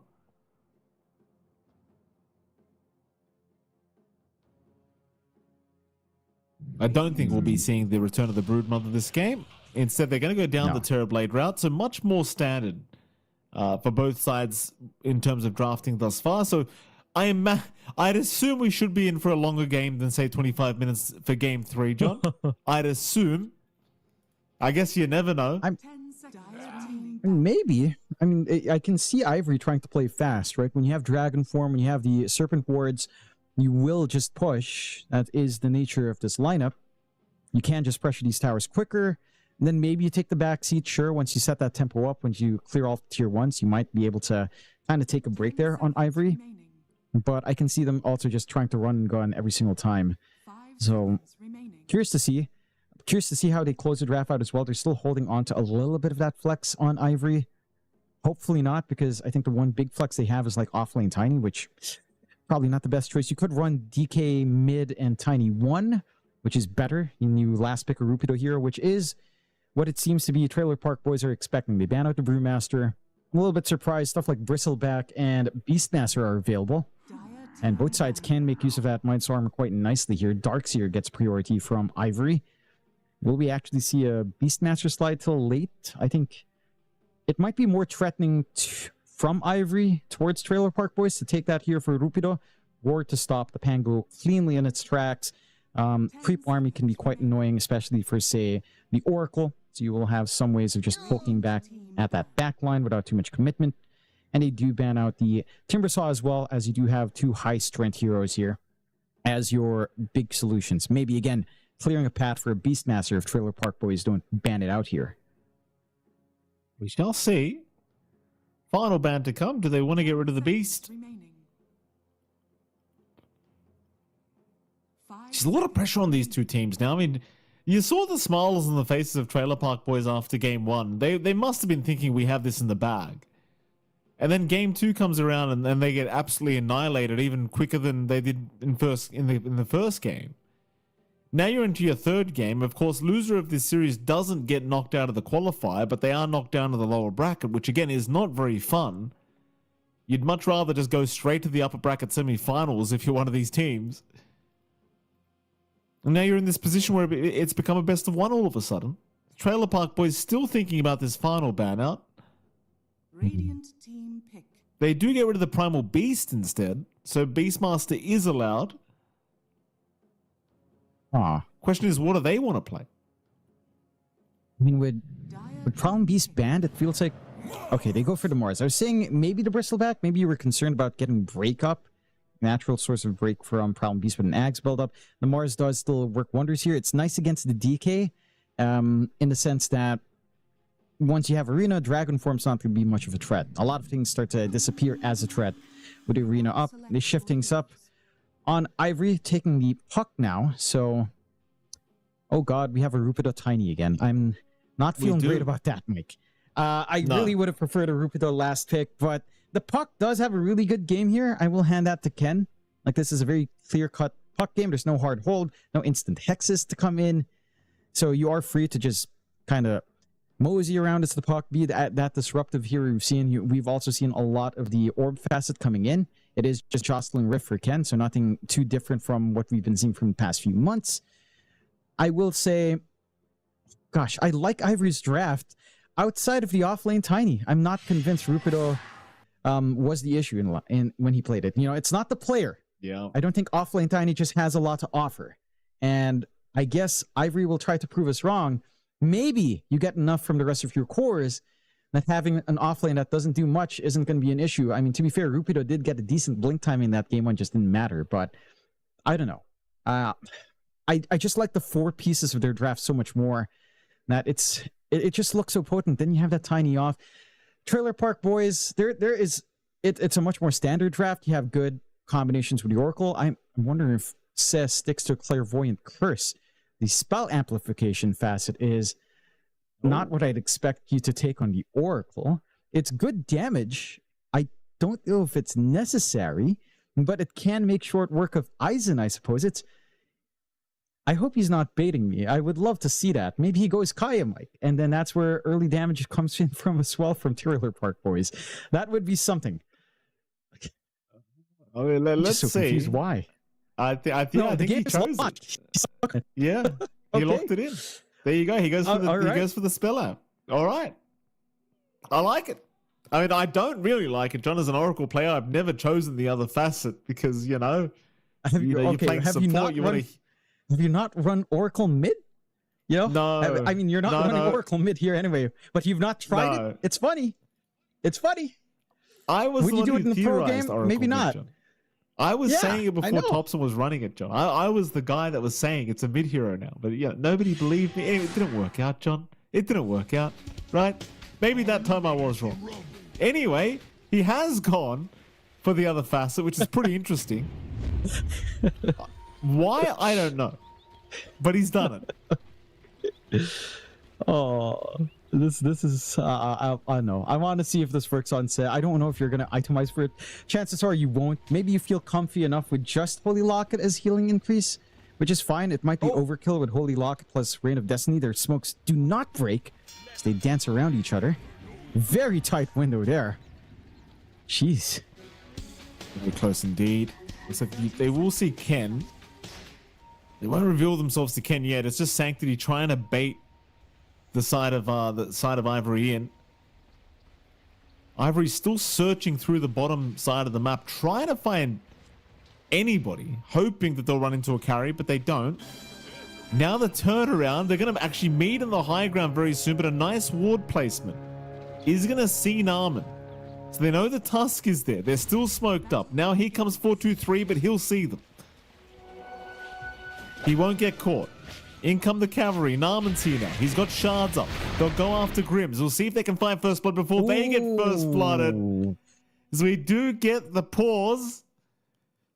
So nice avalanche. There is still a skill to be leveled up here for Drick. I imagine that will be Shackles. They're going to maybe aim for this Tusk, I think. And they've got him by the looks of it. Naaman trying to run. They went Ether Shock instead of Shackles, though, so Naaman's actually going to survive. Drick will continue chasing. Oh, the Empowerment Arts! Oh, that's unfortunate. Grims gets it. Very nice first blood draw here for Ivory. And what can you do for Trailer Park Boys? They sadly miss out with I want to say a very unfortunate pause. And it was. The Ether Shock doing some work, actually, giving enough damage for that cleanup. And you're going to be nice and happy here on Ivory. You start with 3-1 on the bounties as well. You get that extra bit of gold. Early gold on Ringmasters, not to be underestimated. Like, fast boots can actually be quite fearsome, as you can weave in and out, line up the impalement parts a little bit easier. Let's see if that affects it down the line. Taking a look at that bot lane first. For Rupido up against a Terrorblade, at least you have some setup, right? Like, you've got the chicken fingers. You can set up with a free hex into maybe an avalanche tossback. You can harass out a little bit more. Rupido was forced to take level 1 avalanche because of that aggressive smoke. So he doesn't have the tree grab. He doesn't have a way of just shoving back the creep wave. That is giving a little bit more value here for 423 to just work that lane. But this should otherwise be a pretty unremarkable lane. There's some good kill opportunities on both sides. You do have good save, though, on Se, especially once he has the Fate's Edict up, as you are reliant on magic damage to try to burst here early. So 423 shouldn't be too exposed as level 3 starts to get approached up. It's not an amazing game for Reflection, to be fair. So chances are 423 will actually just go for a full farm build with Metamorphosis and Conjure Image and not even bother with a reflection value point. We'll see. So far, that is holding true. Mid lane, again, with that extra bit of gold here for Ken, and with the Obs Ward takedown as well, already has the bottle, can start to get even more utility out onto the lane. A little bit of a slower time for Sanctity, and that's to be expected. You picked the Pango early, you didn't ban Puck. Puck almost always, at the worst case scenario, draws even in a lane. In most cases, though, it gets ahead. There's not really much you can do on a Pangolier to make this any tougher for Ken. So after, again, that horrific game 1, Ken has bounced back in strong form. His Morphling was great last game. I'd expect the same things from his Puck. Highly mobile, not easy to pin down with the draft you have from Trailer Park Boys. And this laning start for Ken, lining up to just be in complete cruise control so far here. Absolutely. Very close call for Grims up at top lane. He barely managed to get away from a pretty dire situation with the whoopee cushion. So props to him from being able to get out of a pretty sticky situation here against the 11 and of course Narman. So Narman's going to start with the creep pools as well. So no real threat up at this top lane apart from maybe for Grims if he gets caught in an awkward shards into a spear back. Apart from that, it seems like everyone else is going to remain relatively fine. Till now, I'm wondering why we went Clairvoyant Curse on Say, because he hasn't. I mean, I realize you want to hit level 3 on Oracle before you get too aggressive with these spells, but he hasn't really maximized spell usage too much yet. Maybe at level 3 we'll see why. So it's not really that much, Sean. It's 3% of an improvement, you know? No. Yeah, it really isn't much to speak of in comparison to getting some healing amplification out. I guess you really start to feel that by level 10, but at that point as well, everyone's so tanky that it might not be as much of a threat. Maybe to clean up some kills, it could simplify. Could be the mindset here, as again, maybe they just feel like you're getting too much healing amplification anyway if you go Holy Locket, so you can kind of just focus on some free damage to help clean up. We shall see. So far, the laning start for Ivory across every lane has looked fantastic. Ken's just, again, having a free time mid. Rupido is able to survive and just farm, which is a really good call compared to last game. And they do get punishment up top here, though. Yeah, it was a pretty easy God's Rebuke. Grim's just kind of trapped in the middle of it. Nice pick up again. And that's the one thing for Grims. Like, he is the one guy they can kill right now. Like, the chances are they're not going to kill Eisen on the DK. So every single time they can land a nice shards onto Grims, they'll take it. How's that mid lane? I mean, mid lane's been pretty even. It seems like Ken has still pulled ahead on the park. 27-3 compared to the 21-0 of Sanctity. So it seems like a pretty great mid lane again here from Ken. Yeah. And with a Puck, you're just on cruise control. He'd had a very early advantage. I think by the second, third creep wave, it started to pull ahead. What you'd expect for this hero. Maybe diving a little bit into the tower, but just forcing out that Puckish. Getting free regen. Very smart for Ken. Just to maintain. This hero is such a menace. And again, as this game goes on, you don't have easy control for the Puck. You have no instant text. You have no instant way of just pinning him down. A lot of windows of opportunity here for Ken to play his game later on. And just not much Trailer Park Boys can do unless you get the roots out. Trying on to Rupido here. Shards way off the mark there from Narman. And very nice toss back from Rupido to completely avoid the gank attempt.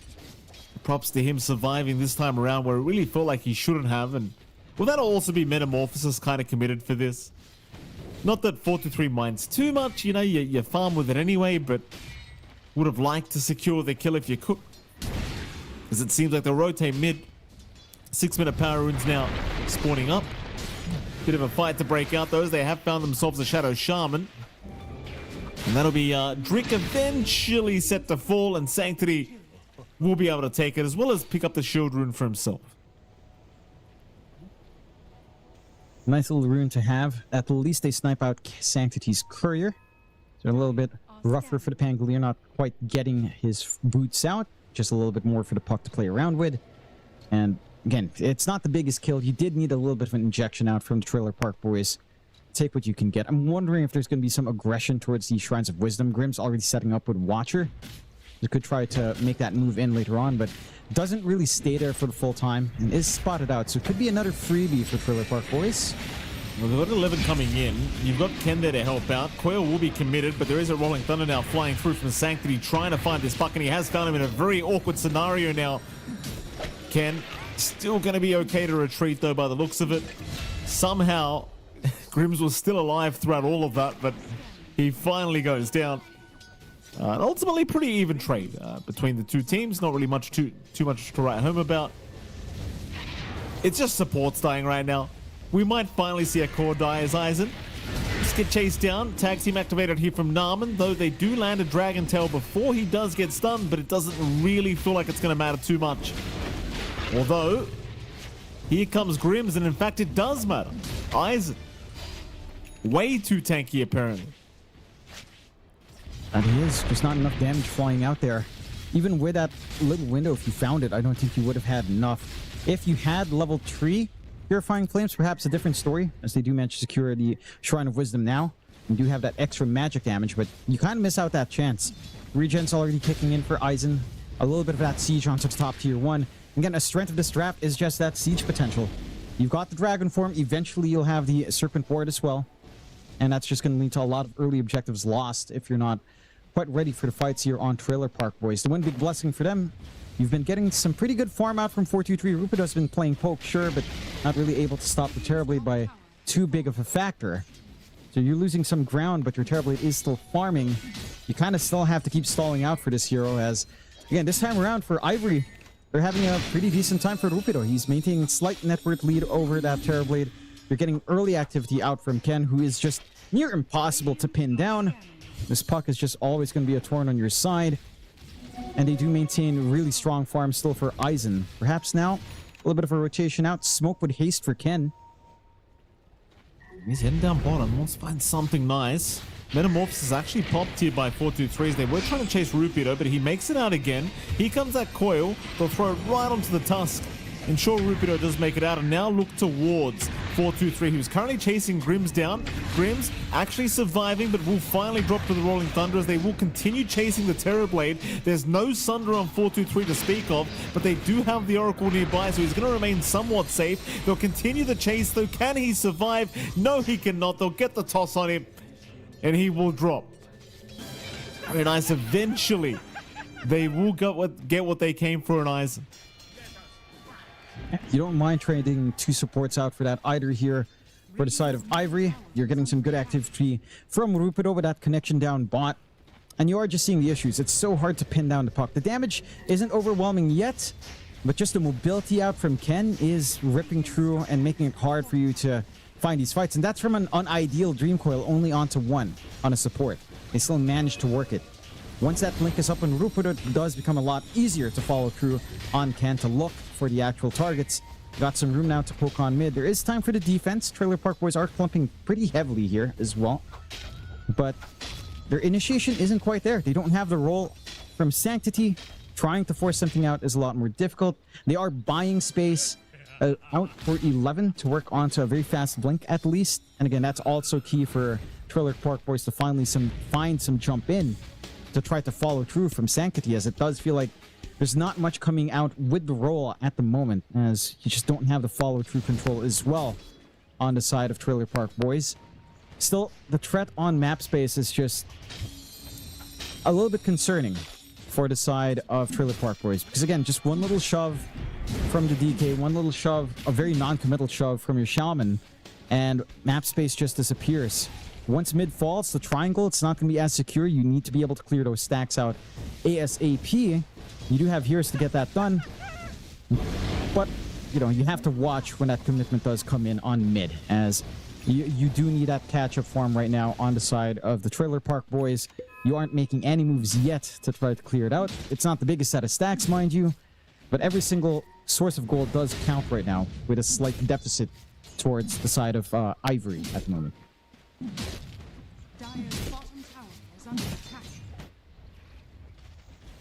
There's going to be a big smoke up. 3-man smoke now committed from Trailer Park Boys. They're looking to maybe connect mid. Ken, he's on the wrong side of this. Coil will come out, but they've got the stuns and they've got Ken down. That's a massive pick now. It's a TP attempt. There's a beautiful shards block here by Narman, and Drick trying for the TP. No chance in hell of that happening, though, as now they move into the mid lane, finding even Grims. Triple kill for 4-2-3. And that's really bad news if you're an Ivory fan. And it is great smoke play from the side of Trailer Park Boys. They didn't expect that movement across. I think there was a lot of confidence out from Ken. Used the orb early just to scout into the back, try to poke the camps, get some farm, but ends up in a very tight spot where if the control does connect on Trailer Park Boys, you can burst down that puck. You are seeing some of that spell amp kick in from Sed. Those Purifying Flames do hurt. With the 7% spell amp he has, it's not a very indecent amount of damage to throw out, especially at this point in the game where, you know, there's no early magic res to speak of. Still smoke out from Ivory. They do have that fresh blink on Rupido and start to apply some pressure here. Would want some bigger targets, and lines were drawn towards south. Only Narman showing. Really would want some cores to fall with his reveal here from Rupido if at all possible. Narman's moving in. They might find, or rather they might find Narman. Rupido, he will blink in for the Avalanche Toss combination, and Narman, it's actually pretty tanky considering he copped the whole combo, but ultimately he will still die. Nice little pick up here with the setup of the Tiny. Of course, they did find the bottom tier 1 tower as well here with Eisen, so objectives taken to boot. Do they want to look for more? I imagine the answer is probably yes. It's kind of the thing with these core Tinies, like, you don't really want to you don't want to slow down. That's kind of the thing. I just feel like you need to keep going. Yeah. Keep hunting. Find a freebie on mid, finally cleaning up. They still hold on to the Mass Serpent boards as well. So now they can try to commit it for a fight. Mass TP's top. Now they got a nice Mars pick off here by the looks of it. Drake setting up very nicely and His brain is so even big. secures the His kill brain is on so him big. for himself. So happy days. Oh, Ivory really giving it back to the way of Trailer Park Boys now. So far, so good. 2K advantage now for Ivory. They're in a very comfy position. For Trailer Park Boys, it's a matter of waiting. A bit of a freebie, I suppose. Although maybe not. Yet. It's definitely not going to be free. Wheel of Wonder down. He actually makes it out. False promise being placed on Sanctity, but he's taken a bit too much damage, I think. They'll keep trying to heal him up through it. In fact, it's not too much damage. He will survive. They'll break the coil. In fact, no, they won't. Arena down. Ken's the one to drop. Somehow Sanctity makes it. He'll turn back as well. Oh, how does he make it out of that? And it ends up being a double kill for 4-2-3 of all people. How unfortunate for Ivory. Not the way you'd expect that to go. Trailer Park Boys for a long time just didn't feel like they had enough damage, but they get the connections. It stalled out so long. And good usage out from False Promise. Se was in a pretty sick spot there. Playing along the Roche pit, you know, out of vision, getting some heals off, managing to keep Sanctity alive. Now they're making moves onto 4-2-3. Just a tad bit of poking onto that Terrorblade. Not enough of a threat from the puck solo. But again, like we were talking about from the draft, you've got to find that Oracle. If the saves come in, you're reliant on magic damage early on. He didn't even get like the best Fate's Edict to use it on himself to survive. But it was worthwhile because he did get that False Promise later on. So, Ivory, they've got to set their sights onto that Oracle. They've got to be able to focus in. It was a little bit scattered of them to come in. Their damage was kind of spread apart. Needed to really lock in onto one. They found 11 here in the Mars. 11, he's got help though from Say, so it's basically impossible to kill him. So Fate's Edict is more than enough to allow him to walk away from that. That'll be enough for Ivory. They've seen enough here in the mid lane, it seems. Wrapping around towards the top lane through the Radiant Triangle. I mean, they could slowly move towards 4-2-3, but they haven't really got vision on the Terrorblade at the moment, so they don't really know he's there. Radiant are scanning. That is the one thing they're lacking. I mean, even just a triangle ward at this point would help their cause. Not really able to get that out. Really good defensive wards though from Trailer Park Boys. Does spot their movement across the river. So they're just able to hug a little bit closer together, hide in the tree line, use Sanctity as bait. They know how tanky this Pangolier is. And they don't have to take that aggression themselves. Again, a slower game, but a Terrorblade does tend to favor the Terrorblade team because of that build-up. I don't think you feel too bad on Ivory. And maybe Rupido does. Like you mentioned, the Tiny does feel like it needs to keep that aggression going. But your scaling isn't to be underestimated either. With a DK, with a puck, there's still a lot of opportunities to grow. Trailer Park Boys will go after that smoke. See if they can start to work an angle out. Bot lane is pretty juicy.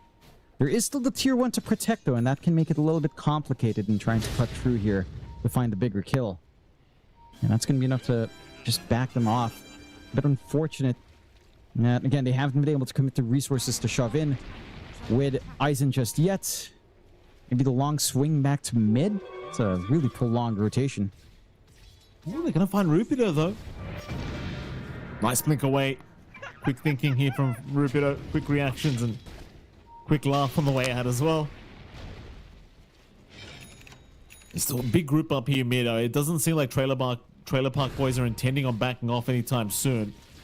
Mind you, they're making this move right after Aizen's purchased the blink, and you've also got the Yule Scepter on Rupido now, so it could be a pretty nice opportunity for Ivory to force a fight. They will group up and go for a 5-man smoke. Again, with the blink set up from Aizen, it could be a lot easier of a fight. So they will jump in now onto Sanctity straight off the bat. Find the Pango. The Fate's Edict, though, going to make it hard to burst him down once again. He's actually going to survive through all of it. The Snowball to buy him a bit of space to boot. Say will go down, but it's at a pretty good cost as they will find Aizen. Aizen's down. Drick in trouble. Drick will drop to boot. Oh, these oracles, man, they make it so hard. Like, he didn't even pop False Promise that time, John. No. He literally just applied Fate's Edict with a heal, and they couldn't kill him. Yeah. I mean, that's where we're at right now. That's the complete gameplay of Ivory. It's all about that magical burst jump in with Tiny and Puck. Your physical output on your DK is not amazing yet. Even his right clicks are a little bit reliant on Mjolnir procs to really find a kill, which again, Fate's Edict just works perfectly against. They need more time to kind of scale up Fizz, and they really just need to jump the backline. Good clump up, good read out from the Trailer Park Boys. Oopsies. Does he get the blink? He does. He's still sticking around here at the top lane, but they don't see him that time, and I guess he's got to stay around because they want to defend the top tier 1 tower. I think surprisingly enough, they are still holding on to this tier 1. Like, they do manage to get through the gate. This is a 5-on-3, 5-on-4 here. You're not Snowball in. Avalanche Toss was committed. They should have the Tusk, and they will take down Naman. A big Dream Call as well to ensure they can't keep going. Seems like Drick will get spotted, but he gets a Shackle at 11 before he does get stunned. A nice Avalanche as well here from Rupido.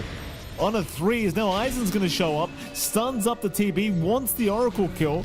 False Promise is available if he wants to buy time, but he will not. He'll drop as now Sanctity will also go down. A very prolonged team fight here from Ivory, but they just keep juking and jiving, and eventually they buy enough time for the whole squad to be here. Yeah, really unfortunate for Trailer Park Boys not finding the angle true. Maybe not even focusing on a tier 1 first. Getting that piece of control out of the way, being able to cut through the tree line safer would have been nice. Big Tormentor take now for the side of Ivory as well. A freebie shard out for Drick. So now the foul play is even more annoying to go run into. Not the most annoying shard, I suppose, possible, but still impactful enough. I think you might have preferred, Grims has his own. Bought out for the spotlight. Just wants to take care of those terribly delusions. So the split play from 4-2-3 is not going to be as terrifying. I think that just takes a huge bite from the DPS of 4-2-3 in the middle of these fights as well. And you do maintain that 6k lead on Ivory. For Trailer Park Boys, the initiation has to be specific. It almost feels like they play better as counter initiation, where Sek can just stick onto the piece of bait up front. Again, just toss that Fate's Edict out, hold on to the False Promise, and just get the turnaround. It feels easier to play that style at the moment in comparison to how initiation's been going for Trailer Park Boys, because the smokes haven't been panning out. Again, that forced movement up top didn't pay off. And it might just be time to consider a little bit more of passive play. Wait for more scaling to come in here from 4-2-3. The Orchid isn't too far off here for our Terror Blade. That's going to be a key piece of control in, say, pinning down someone like Ken on the puck. They're still holding top.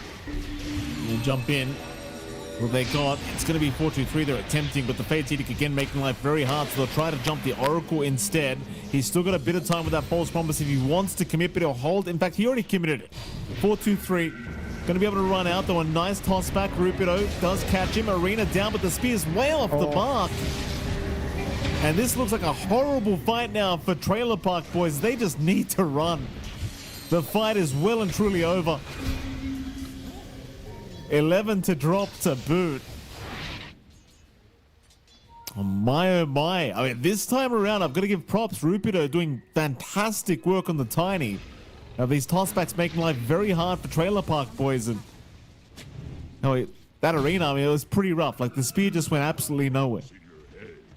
And it did. I'm surprised Trailer Park Boys aren't clumping up in a cleaner way. Again, this is... part of that idea did come out. They were using Terrorblade as bait.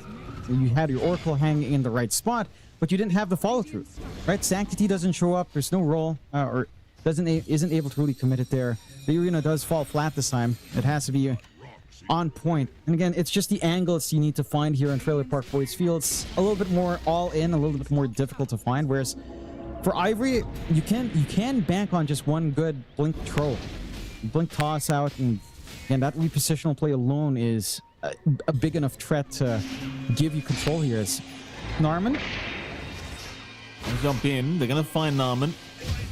Should be an easy one here for Ken, who has been on a bit of a streak here on this park. Doing fantastic work here, Ken. Mid lane, there is a big smoke up.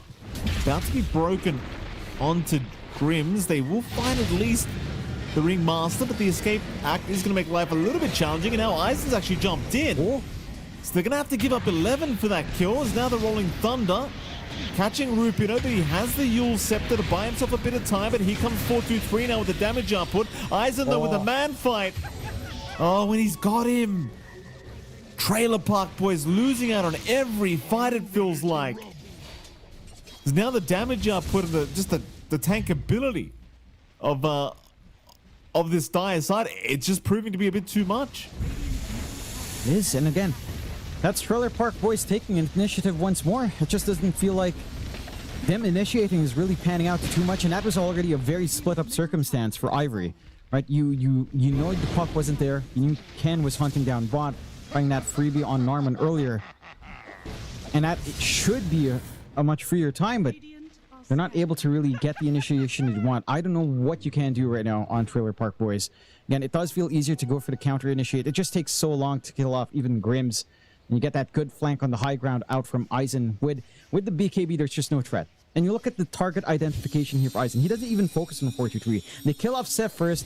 They isolate away to Terrorblade, and he just can't play solo. And this hero cannot exist in the vacuum up against the draft you have here on the side of Ivory. He doesn't want to have to go for BKB either. Is just trying to rush into that Scotty for more stats, but with only one piece of counter control when the Oracle dies, it's going to be a rough game for 4-2-3 and protect Seh. And for Seh, it's not a very farmed up Oracle game. There's no blink. He only has the Glimmer to hope for. He can't really hang as far back as he'd normally want. If he does drop the Edict, as we've seen in a couple of the fights, he will die and is forced to use an earlier false promise than you'd like to here. So just a lot of issues stemming off from, again, kind of missing some opportunities, missing out on just some tempo here that... Oh. Jump in again. They're going to find the puck this time, though. It's a big target, and Ken is gone. Okay, that's a big one.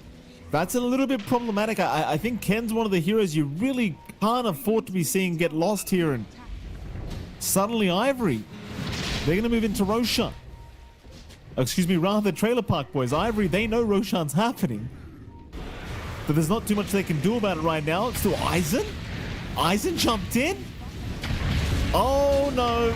Eisen, escape back will buy a little bit of time. He'll pop the BKB and run out of the arena for now. So instead they'll go after the Shaman. Grims, rather Drick will apparently eventually dies. They'll chase down Rupido now. Rupido with the BKB able to walk out of there. They also brought back on Drick. Eisen narrowly surviving thanks to his BKB. And the fact that they just changed targets. An amp damage for the re-engage and the re-smoke. That's just insane RNG here. We whiffs it though, but the avalanche toss. They do at least find Narman, and in fact, that RNG is probably going to allow them to take Roshan too. That is just insanely unlucky for Trailer Park Boys. And they miss out on the kill on Aizen. He finds an amp damage. He's straight into the pit. He's got a full Mjolnir plus a Hyperstone as well. So much damage coming in from Aizen with that Corrosive Dragon, that a solo Roche. It's not the quickest in the world. It is going fast enough that you don't have a window here for Trailer Park Boys to come in. You might not even be expecting it. So another big win coming out for Ivory. Can take themselves a secondary life. On a transformation here, it doesn't feel too great on Aizen, to be fair, but it will still have impact. He's been playing on edge for a lot of these engagements. This will give him a little bit more wiggle room to push that edge even further here. And for the side of Trailer Park Boys, the farm is progressing on 4-2-3. The Scotty is only one part away. You are working yourself into the site of Vice here for 11. It just feels like there's a lack of damage, and again, when you do take these fights, it's such an all-in commitment, right? It has to be a good arena out from 11. At the least, he has the shard to help catch multiple heroes now with a spear, which could simplify the process a tad bit. But you are seeing just the effect of the draft that Ivory has. Again, this very early shard from Grimm's, the spotlight makes it super uncomfy for 4-2-3 to even try to leverage that damage out with his Conjure Image. The illusions just melt, cutting through a lot of the output of the Terrorblade in the middle of these engagements. Your hard hold for Ken. Every now and again, when Ken is alone, it does come out, but when the team fight's taken 5v5, it's so hard to spot out and isolate this puck. You have to work your tools right here in Trailer Park Boys with a sneaky smoke. The smoke wrap around. Who they're going to find? It's going to be the Shaman they want first. This could be a dieback, but the escape actor does buy a bit of time for Drick to get out of here. He's actually bought enough space to get the shackles off, but they finally deal with the Shaman. But can they keep going? It seems like they can. Aizen now in trouble. Aizen BKB's up trying to escape as they'll deal with Narman. It's a good start here for Trailer Park Boys, but Say now goes down. Ken will pick him off. Has buyback available. He might need to commit it as well because Aizen's not retreating. He wants that melee barracks. Warriors punch in. Aizen's still plenty of time on the Aegis. And it seems like even the Serpent Wards might just get this done. In fact, they do just barely. As they're about to expire, they get enough damage out and the melee barracks do drop. That's going to be enough for Ivory. That's just so cheeky out from Ivory as well, right? Like the ward position's perfect for that engagement because they're forced to fight outside the high ground here for Trailer Park Boys. A really sneaky dust as well, just to ensure the wards kept hitting Se, allowing him to just be softened up for a very casual jump in from Ken. And again, for Trailer Park Boys, this is them taking initiative. This is them jumping in, trying to set up, and it just doesn't feel good, right? Like it still feels like they've had a better time if they counter-initiate perfectly, because we are seeing Ivory does also just commit in, like say if Avalanche Toss is committed out, if your BKBs are popped early, if Dream Coil's popped on only 1 or 2 targets, maybe you can start to turn. You can hope on 11 to get that jump in to get the arena in a much more impactful way. But when you go in first and they get to recommit their spells onto you with all of their own air control, with that Wheel of Wonder, with the Dream Coil, your own control here on Trailer Park Boys feels lacking, severely so.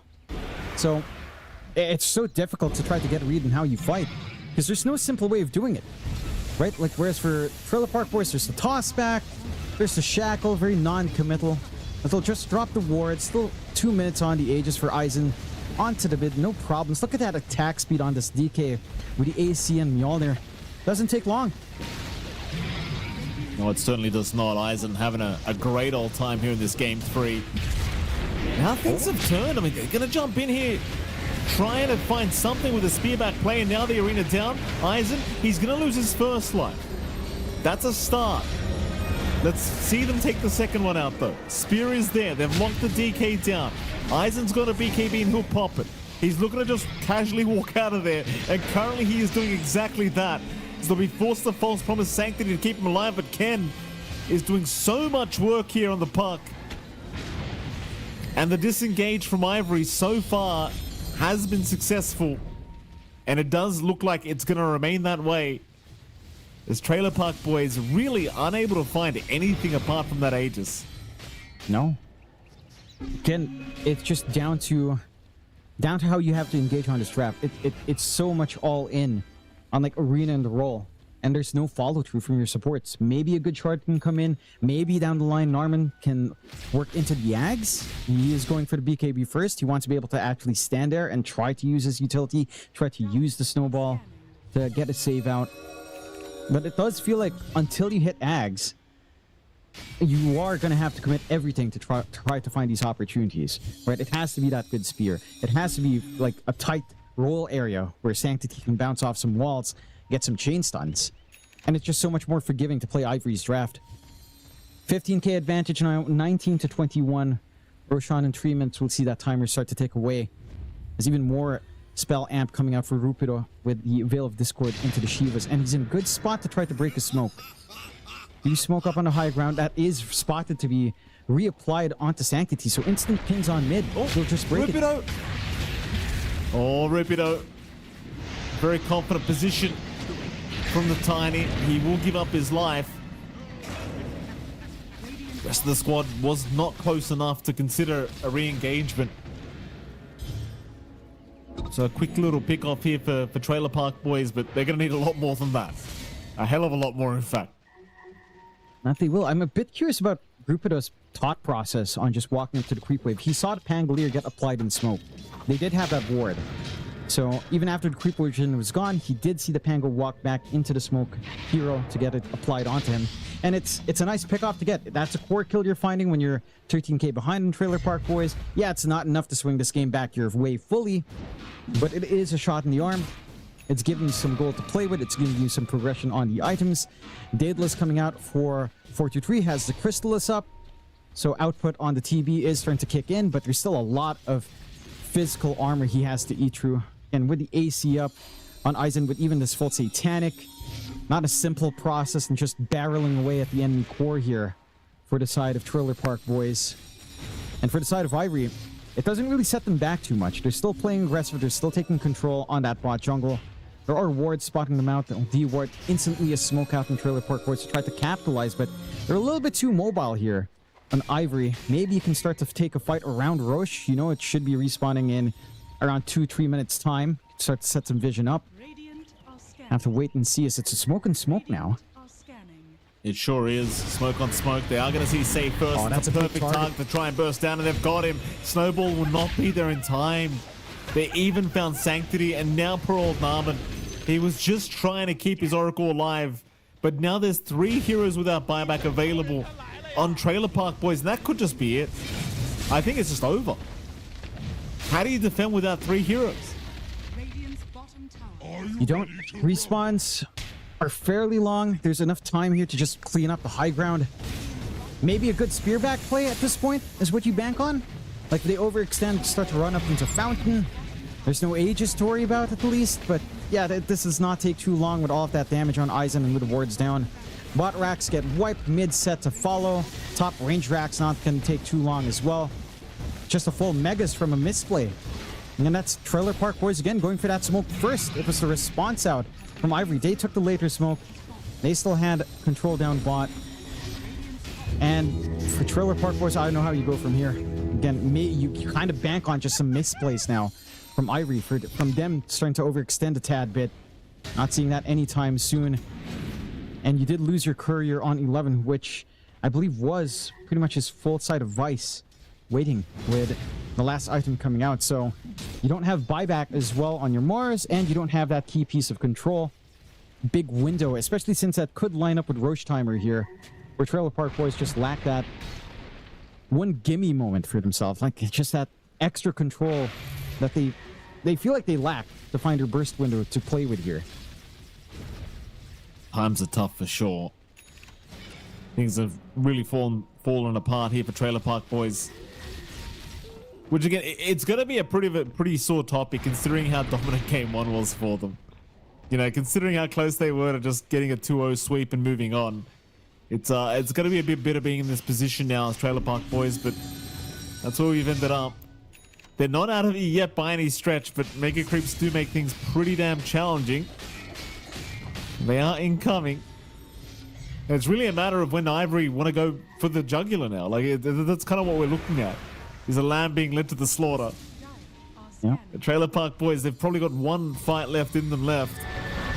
Here we go, jump in, Rupido. He's going to find the Mars immediately. No vision necessary. 11 gone, no buyback on the Mars, and just the damage up from Aizen. So damn high. Jump in, here we go. Another great avalanche from Rupido. Narman gone. 4-2-3 gone. They called. And GG is called. They have seen enough. Ivory, they will proceed through the upper bracket. And Trailer Park Boys, they'll have to start their journey once again in the lower bracket.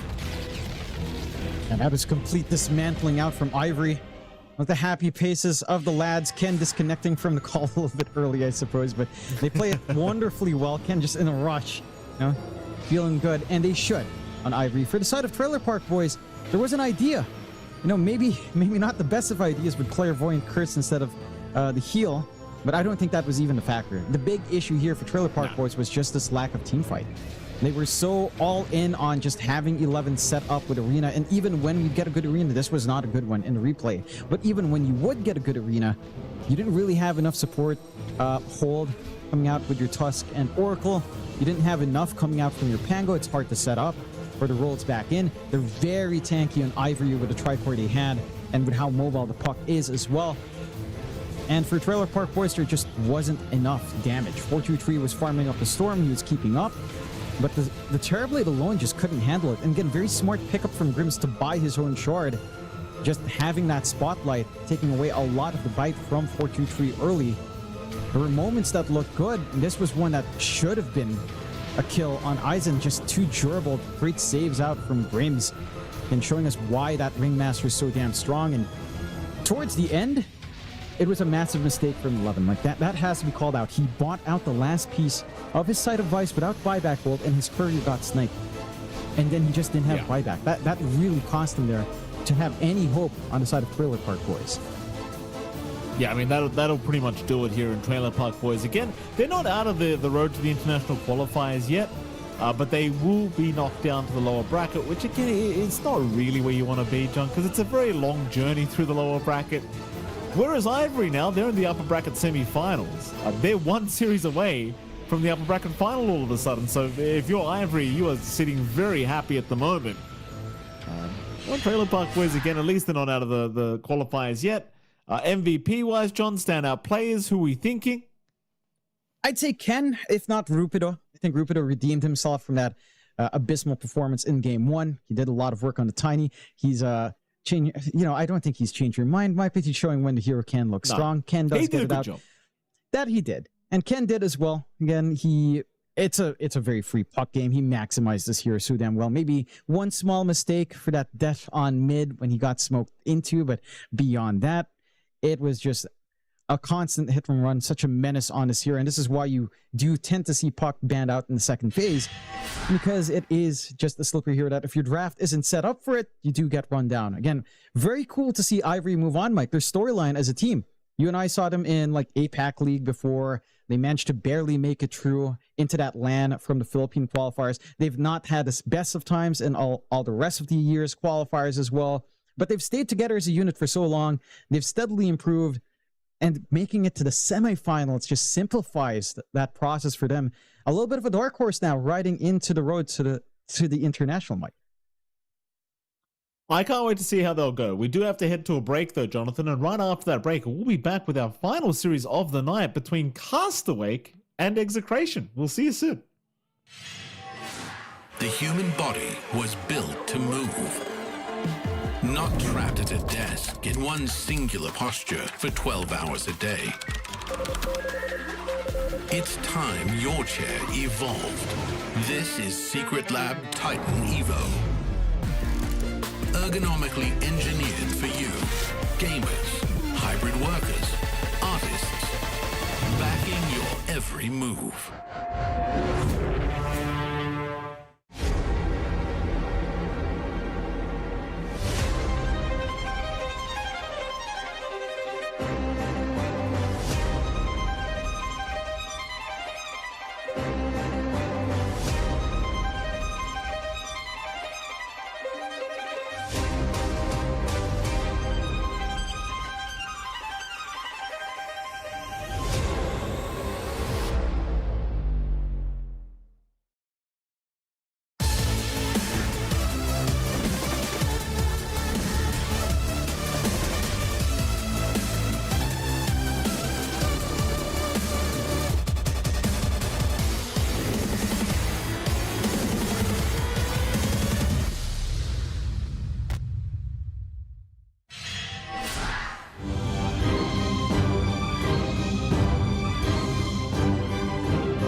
Welcome back, ladies and gentlemen. We are going into our final series of the night here for the Road to the International SCA qualifiers between Castaway Esports and Execration. And it's MLP Dota on John X5. Jonathan, welcome back, sir. Brand new series on our hands, and I could have sworn we just saw these two teams just a few days ago. But how the hell are you doing? I'm doing great, and this should be an exciting one. Our last series was also pretty exciting. We expected it to go one way, but Ivory did manage to surprise us. Maybe we get surprised here by Castaway, but historically, this has looked really hot for Execration. This is a team that is on the up and up. This is a team that in the most recent qualifiers elsewhere did manage to beat out Boom, very convincingly so as well. So it does stand to see that they are challenging the order of Southeast Asia right now, and for Castaway, I'm not sure if they're going to be in form. It's been a little bit of a rocky road for them. Again, they got dropped by their org. They're having to play without that backing anymore. I do believe they still have Coach Jail on hand to try to stitch things together. But, you know, things have been a little bit rough and tumble here for Castaway. They've been on the edge of qualifying a lot of times, managing deep runs before in some other events, but never managing to make it through. So the big obstacle to start off their road to the international here up against Execration, but that's the way the dice roll sometimes. So our draft is just flying. I'm not used to teams not even utilizing reserve time here, as we've got the Enigma being picked with the Tiny for Castaway, along with the Shadow Shaman already opening up here for the side of Execration. They do ban out the TA Doom, AA Tusk, and Silencer for Exe, and for the side of Castaway, taking care of the Bristle, Undying, Oracle, Kunkka, and Gyrocopter. So it's nice to see teams are recognizing this Oracle as a pick. It didn't quite work out in the last series, but we're seeing it banned out more often, along with the Undying. I'm a little bit surprised Death Prophet is left alone, as that feels like the new tech as well. The Ags Rush DP from mid or off lane is going to be very massive as well. And you take a look at those cameras, Mikey. Palos sitting with Coach Leon Arthur Dota. He does have an Execration jersey on this time. So that's some good news. You're welcome. You're welcome, Arthur. That was me. Execration picks up a Pangolier. Not too surprising. We have been seeing this hero quite a lot, and chances are it is up against the mid-tiny. What is it, John? Look at that. Look at DJ's home. It's so nice. I haven't seen this man on cams in years. Look at that. Lovely home. It does look nice. It looks fake almost, doesn't it, John? It just feels like a fake background almost. A bit too nice. Almost does. It does, but it's such a, I haven't seen, I'm so used to the old DPC interviews with DJ just being in a much more simpler room. Just caught me off guard, as we do get the Crystal Maiden to tie in now for the side of Execration. A very solid support duo. Really good single target hold here. I am a little bit concerned. There's nothing to directly cancel the Enigma's black hole from your supports, right? Nothing piercing through debuff immunity here. Joe, hold on a minute. Where's Bob playing? We're talking about rooms. Yeah. Is Bob in the closet or what? When Bob's camera comes up, you just have a look at Bob's camera. Oh, there he is. Where's he playing? He's like in the closet or something. It's just probably how his room is set up, you know? Like he has clothes hanging at the back. I don't know how his room's set up. Sometimes it's just that way, you know. Mikey, you said my room's small. A lot of people have smaller rooms than this, you know, and it's just a fact. Space is scarce. You hang stuff where you can. But old Bobby's making do with what he has, all right? He's fine. He's fine. If that is a closet, it's a very big closet, right? Like, that's the one thing. It's either a very tiny room or a very big closet. And chances are it's probably just a smaller room that then Bob is making do. Yeah, as we also make do with the draft. Monkey King coming out on Castaway. Very nice. For them, as that should now be a very strong mid matchup up against a Pangolier. We have seen Monkey Kings take over the lane matchup against almost anything. Even natural counters don't feel too threatening on Monkey. Maybe the Razor is the one thing that we haven't really tested out. But this should be just fine now for Castaway to play on the mid for Bobby. Again, they're setting up for the Enigma off lane now as well for FBZ, which, again, there's no hard counters here on the side of Execration, which is a bit surprising. Just nothing piercing through debuff immunity. So a fast BKB could make all the difference here in the world for that Enigma. I'm curious to see what Castaway is doing with the Tiny. Like right now, it does feel like it's going to be a pause 4 with the Enigma. I think that dual lane's just fine to play with. Malefice, Avalanche Toss Threat is good. You're going to be playing a bit more passively, though, in the first 2-3 levels. So you're going to be pulling back, soaking the XP. Take themselves a Grimstroke as well. So kind of leaving it up in the air what you're doing with the Tiny. But again, it should just be our Tiny 4. Likely, they could shift that onto Krish, though. Still, or give Krish the Monkey King. Give Bob Tiny for whatever reason, but probably not the way you'd want to flex. Grimstroke, we've seen a little bit more today. I believe it was in our earlier series. and it can feel impactful on high scale. And of course, this is your way of stopping the Pangolier now as well, as you were mentioning before, as a little bit of a possible pick in our last series, does show up here. Do you think Tino is that cold, John? Aren't they playing from the Philippines? Is he really that cold? This is what when I went to the Philippines, I couldn't believe how many people were walking around in jackets. I couldn't believe it. I was like, what is wrong with these people? They're all walking around in jackets and layers of clothes. Like, what's wrong with these people? What is it, John? Look, you know what it is? Look at the rest of Execration. They probably demanded that the air conditioning be kept as low as possible, and Tino is the kind of guy who finds everything too cold. You know, that's it. Oh, Aircon set to 110. Of course he is. Right? And, you know, for everyone else, like, oh, I want to feel cold because it's so damn hot here. And he's the one guy that can't take it. So he's all comfied up. Look, if it helps him play better, you know, let him do what he wants. As we do get the Quap coming out here for Execration. So now shifting our Pangolier to off lane, which is a really interesting prospect, trying to get the Pango to match up against whatever comes out on safe. Maybe assuming now that the Tiny is going to be pause one, or the Monkey King, as they are banning out some mids here. And Exe did see a little bit of a giggle out from the side of Castaway would pick. See if they have good reason to be confident. I'm curious again what they'd want here for Krish, if it is a Krish here we're looking for last, as there is a lot of flex. Like Tiny can go mid, Monkey King can go mid, or one. Both of these heroes can be flexed between these two roles. They're banning to protect now that Monkey. The Razor Band's very sound, as it hasn't been the most popular in the past few days, but it is something that can make short work of Monkey, and probably the only matchup now that Monkey King is a little bit more scared of. So I do respect that from Castaway. What else do you want? I mean, what else is left in the pool? Terriblade's been kind of ignored. So that could be one thing you take care of. Morphling as well. Those are the two big carries that still stand out here in the meta. And it should be either or on that ban. The Terrorblade might be a little bit more threatening. But maybe you're confident enough again with Grimstroke on hand. Right? Like eventually with the Yags, you can use these hyper carries against themselves. Could be fine. Could be the way of thinking about it here. Yeah, it could be. Final ban to come, Castaway. I can't remember what series it was, but I was tuning into a game earlier in the SEA, Road to the International Qualifiers, where we did see a Grimstroke with the Dark Portrait doing a lot of good work.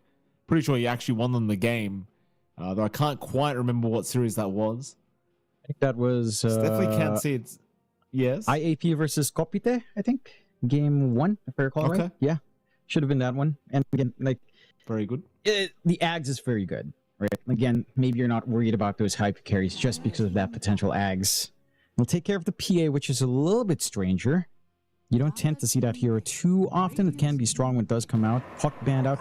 Underlord comes in. Execration. Oh. They're pulling out the Underlord pause one as well, as we've seen some teams do since the end of our most recent tournament. And, okay. It is really nice into the Enigma lane. So now if you are expecting off-lane Enigma for FBZ, Underlord clears out the Eidolons. He doesn't care. He's going to farm. He's going to cleave right through. He's tanky enough. He also won't care too much about the Malefice combinations that you might try to pull off there. And he can start to show around the map. Like this concept of control from the side of Execration is massive. Oh. We'll go with a sniper closeout on Castaway. Disgusting. Ah, What's wrong with these people? What's wrong with them? Oh, Bob, what's wrong with you? Got this. Bob knows too. He doesn't even look straight at the camera. He knows. He knows what he's done. Yeah. You do ruined what us you all, have to Bob. do. You do what you have to do when you're playing on the road to the international here, Mikey. If Bob feels like the sniper wins the lane. John. Play with some dignity, right? Yes. Yes, I'm not a big fan of the sniper anyhow. I do feel like you have enough backline jump here from Exe. Like, just the Pangolier and the Quap alone are pretty good. The lane matchup is really what you're gunning for here on Bob. It should work out against the Quap. The Quap shouldn't have the smoothest of times. I would say for Lewis right now, chances are you don't go for that Shadow Strike build we've seen in the past few days. You do stick to Scream of Pain. Not. Yeah, it's horrific. Like, we saw Ken having to go like 3-1-1.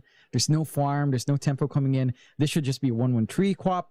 Sit back, farm, go into the jungle, build up, and kind of just let the sniper do sniper things on mid. Like, who cares if he farms? You get your own farm as well. You get to be more active as a Quap because you are more mobile with a lot of burst threat. The sniper does not quite have that early on. So you just try to maximize your tempo here for Lewis.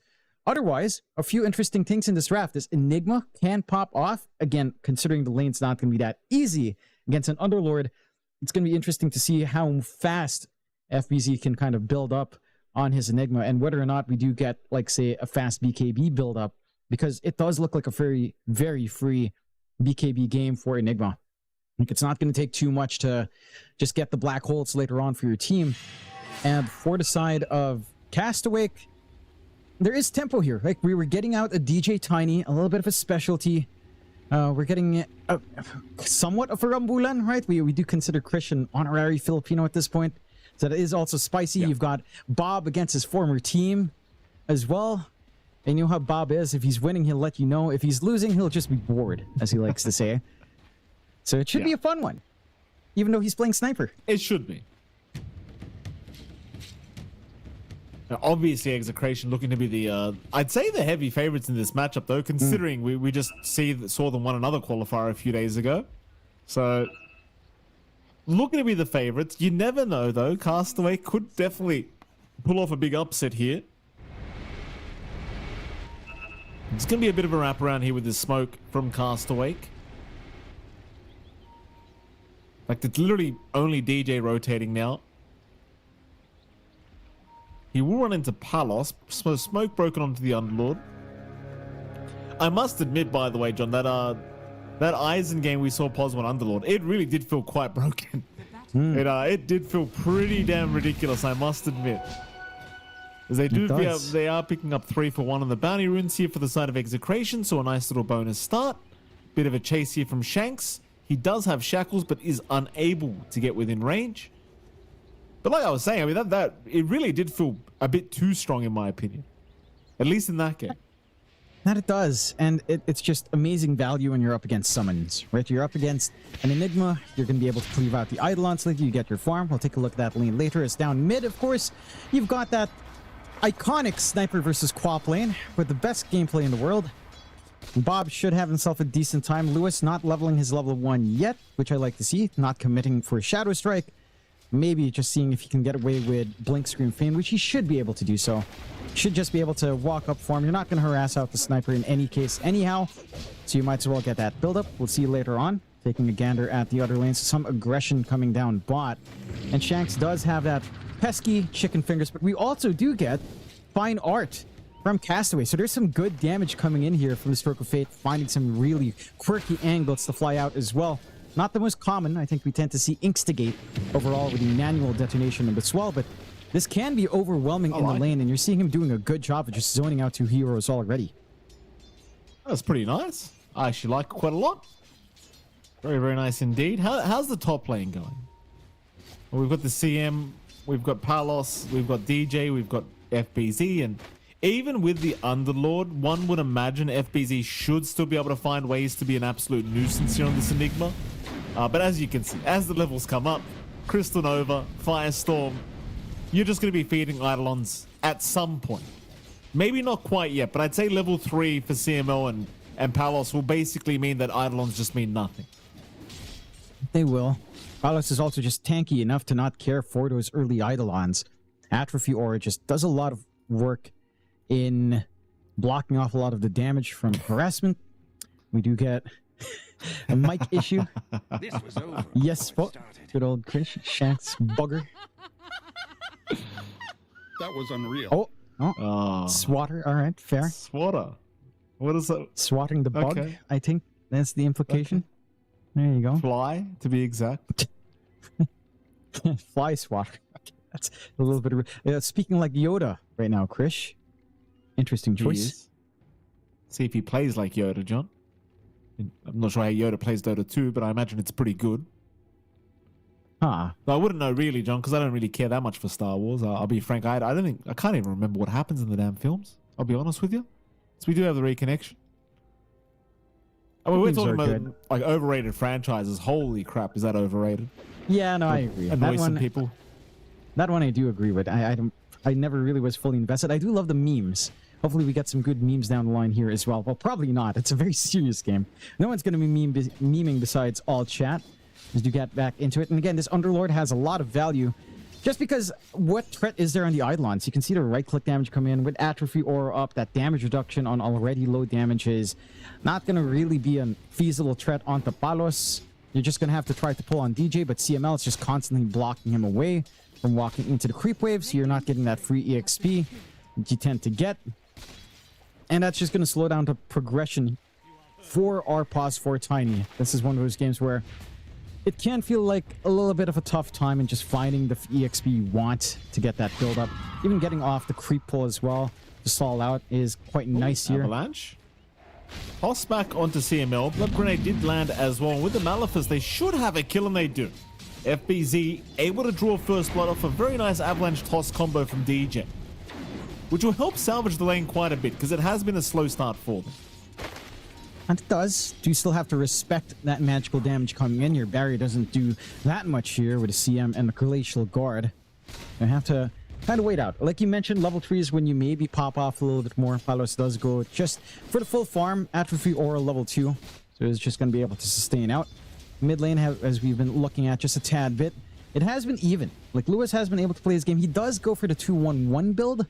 They're having to go for the Shadow Strike, which we've seen more often. Perhaps this is just the way teams are more comfy playing with the bondage facet. They're having a little bit more of that life steal on. Could be one thing that makes you feel a little bit better. Bob doesn't mind. No slowdown for the sniper whatsoever.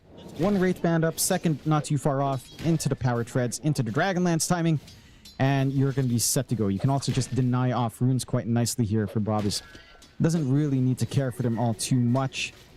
Overall, laning start for the side of Execration still going smoothly, outside of maybe mid, but that is a sniper lane. You would expect Bob to get something over Lewis there. You're still trying to pressure down bot, but Hino's been doing a decent enough job of just matching the Monkey King's farm. Again, you end up with the Monkey versus Pango lane.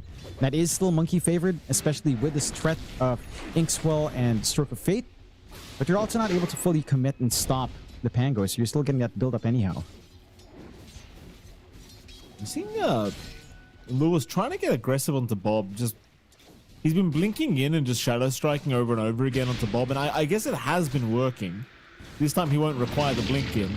They have brought over Shanks as well, so it seems like they want to try, but bottom lane, Tino's being jumped. They're pretty well aware that Shanks is not here because Tino will die. Nice pick up here for Krish on the Monkey King.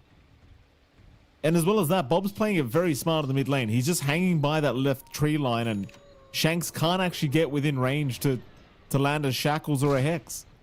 He's going to try and infiltrate the triangle now, and in fact, he might run into him. He will see Bob. Has an Ether Shock, has a Shackle. Doesn't have a Quap nearby, though. In fact, Shanks might have just fed his life away here, John. Stroke of Fate will not connect, and in fact, he's fine. Meanwhile, though, FBZ goes down top lane. Get a rotation out from Tino, a little bit hyper-focused on that mid. And you don't even manage to get that trade onto Shanks. A little bit of a missed opportunity for Exito. If Lewis was just a little bit closer, was forced to drag the creep wave back and just kind of stand back, get his farm going, would have been a nice opportunity, of course, to clean up on Bob, who, again, has had a pretty good lane. Not too far ahead, but certainly is working that sniper advantage. Does have the threat of Assassinate to help clean up some pickoffs now, too, if you're not too careful here. Rune spawning, very important for Lewis. They're not going to get too lucky up at the top rune spot, though. Lewis looking to try and escape. Big Sonic Wave, though, taking at least one, but he's lost his life now. Bob in danger, still fighting it out, though. Is going to be able to find the Shaman before he goes down, and now CML. Oh, he misses! Oh, he missed uphill! Oh, the Blood Grenade! It's going to land! It's not enough! He missed uphill. The Blood Grenade didn't do enough. Oh, Bob gets away with all of it, John. Triple kill for the sniper early. That's something you don't want to see. All of a sudden, from Power Treads into Maelstrom timing lining up here for Bobby. And that's when the sniper really starts to hurt, when he has a high ground position. Really unfortunate for Exa. Again, just good timing from Bob. Hits that 6 instantly. Tries to turn. The Sonic Wave from Lewis just not doing enough damage. And again, a shortcoming of the Shadow Strike build. You don't have that burst threat early on. Scream of Pain stuck at level 1, 75 damage to soften up. Not really enough to find the pickoffs you'd want. No contest as well on the Shrines of Wisdom. So 1 for 1 for each side, but the early start starting to look sharper for Castaway. Down bot though, Krish Yeah, it's a big pick-off if they can find Krish. Krish going to be able to think about the Wukong's command, still trying to get it off, and eventually does, but it's just so much control with this damn Shadow Shaman with its damn chicken fingers. Finger licking good, by the way, Jonathan, here with Shanks. They do find the Monkey King. Yeah, really nice We pick try off and to trade away. Find many ways to slip that in, Jonathan. I just can't find a way to do it in the play-by-play It's side. not very natural. It's not very natural. No. It's difficult, but maybe, you know, if they kill him in chicken forms, they get the toss on Palos. Not really able to kill such a tanky Underlord, though. You're still playing bot with all of these units committed. You're still ready to kind of hunt. CML does have wards, so I love these early aggressive ward setups. Might be a bit too far forward, though. Still setting up. CML gets silenced, but he did get the slow before he got silenced, so CML should at least be able to find another one to cast away. Frostbite will land. They will allow Krish to run out of there for now, instead just focusing down the Grimstroke, and well, that'll be a nice easy one to cast away. As Krish, he will just pretend he's a tree. Hope for the best. Top lane, there was a bit of pressure being applied by FBZ with these Eidolons, but ultimately, you know, Palos just kind of makes his reappearance, and you can't really push any longer. It's just free farm for the Underlord if you do. And it is. I'm going to see it's just a little bit too tanky ult. Krish. He's trying to go through the Fiend's Gate. That could have worked against him for a second. He almost got there too. I think he was still channeling through the Hex, but he doesn't quite get there, sadly. No. Top, they're still going to be able to defend as well. They make sure Tino and Shanks are there to make sure the T1 tower doesn't fall. Very nice. Yeah, and again, there's just no pressure coming out from Exe. Outside of that bit of misplay into Bobby, they've been able to get everything else. The sniper might still be the issue that you're not fully set up for, as Bobs finally makes that swing up top, looking to see if anyone shows themselves here to get shot at. They saw him though. He was underneath vision. Toss back though, Bob. He's going to have a nice target in Tino, but Tino's going to get the rolling thunder. Problem is he doesn't have the angle to turn back around with his sniper. It's a very awkward start. Freezing Field has been placed down, but it's in the Wukong's command. Bob, meanwhile, he tanks the whole Sonic Wave. He tanks it. The Urn and the Sonic Wave, not enough. He had the one charges to barely survive. Oh, Bob. Jeez, he's just getting away with murder, this bloke. They still haven't killed him. Meanwhile, they do at least find DJ. So they get something for their trouble, but it's got to be a bit bitter seeing Bob escape over and over again like this. And it would be. At least you aren't losing anything too big here either on the side of Exa, right? You're only dropping supports. Yeah, Bob's getting away with it. He's still going to hit this timing with Maelstrom, but you're also not being slowed down here on any of your cores. So Tino's getting that build up. The full Spirit Vessel up now. Or maybe finding a few more supports, so. They are going to find Shanks. Tino not really going to help out too much. Just takes all the Eidolons from FEZ. Rather the gold than the kill attempt, of course. So everything's still going pretty swimmingly for Castaway. The only main concern might be the fact that Palos is starting to farm a little bit too fast on the Underlord, but I suppose for now there's not too much to be concerned about regarding Palos. Maybe once he has the Echo Saber up, you start to get a little bit concerned, but for now they're okay. They'll just ignore him. Well, a bit of a smoke out from Exido. Bobby.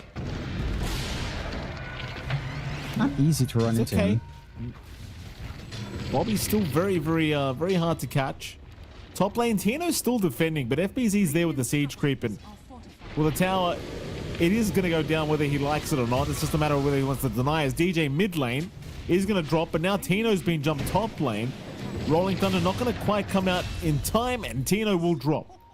So it's a pretty nice trade here for the side of Castaway, giving up a support for an off lane. And they even found that tier 1 mid tower. Meanwhile, Execration trying to trade tier 1s, but they don't have level 6 on Shanks. So Shanks can't just drop the Serpent Wards and secure the tower easily. After this creep, he could, but it gets denied. So never mind, he doesn't have the XP for level 6. Alright, and again, Bobby is the torn to their side here on Execration. You've got it's pretty much a high mobility, like this Monkey King threat as well, jumping on top of him. You're not really fully set to go yet. Palos does have at least some itemization flying out. The full Echo Saber is done. So there's some quick damage now on the Underlord. Just the issue of finding the heroes, because they tried with the smoke on the 2 supports, not able to get there. Shrapnel Slow is a little bit too much of a nuisance. You're getting a lot of free room for FBZ to get his own build-up. Force Staff coming out next, so some utility here on the Enigma with the drums. Force Staff sort of built, not the most common, but does feel necessary in this game with all of the hold on hand, of course. Do catch Krish, but doesn't feel like there's enough here with just Palos. I mean, Palos might be the one in danger. I mean, he's very tanky, though. And I do mean very tanky. They just won't even bother. Meanwhile, mid, jump in, Castaway, gonna get caught. Serpent Ward's down as well for the tier 1 tower, and well, that's a very nice little pick off as even the Fiend's Gate now. Down bottom, Tino's gonna come through that. Looks like Palos wants to fight, realizing they actually just can't kill it. More Twin Gate usage. They're gonna bring FBZ in. He's got the black hole ready, but he won't pop it. Eventually he will though. Tino not gonna be able to get the Rolling Thunder off. Tino will go down as now it looks like Palos wants to try for FBZ, but he doesn't quite have enough. No. A little bit of a misplay out from Castaway. Trying to toss back DJ, putting Palos into the black hole, but tosses a creep instead. Rather unfortunate. Would have been an opportunity to try onto this Underlord.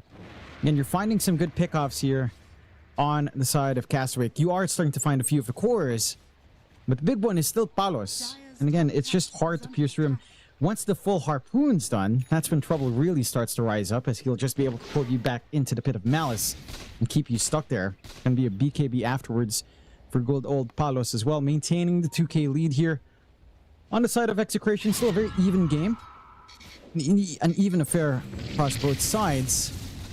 You just need to find a way to work it out, as I think your main concern now on the side of Execration has to be Bob.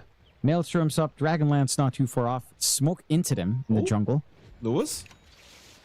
Yeah, he's okay.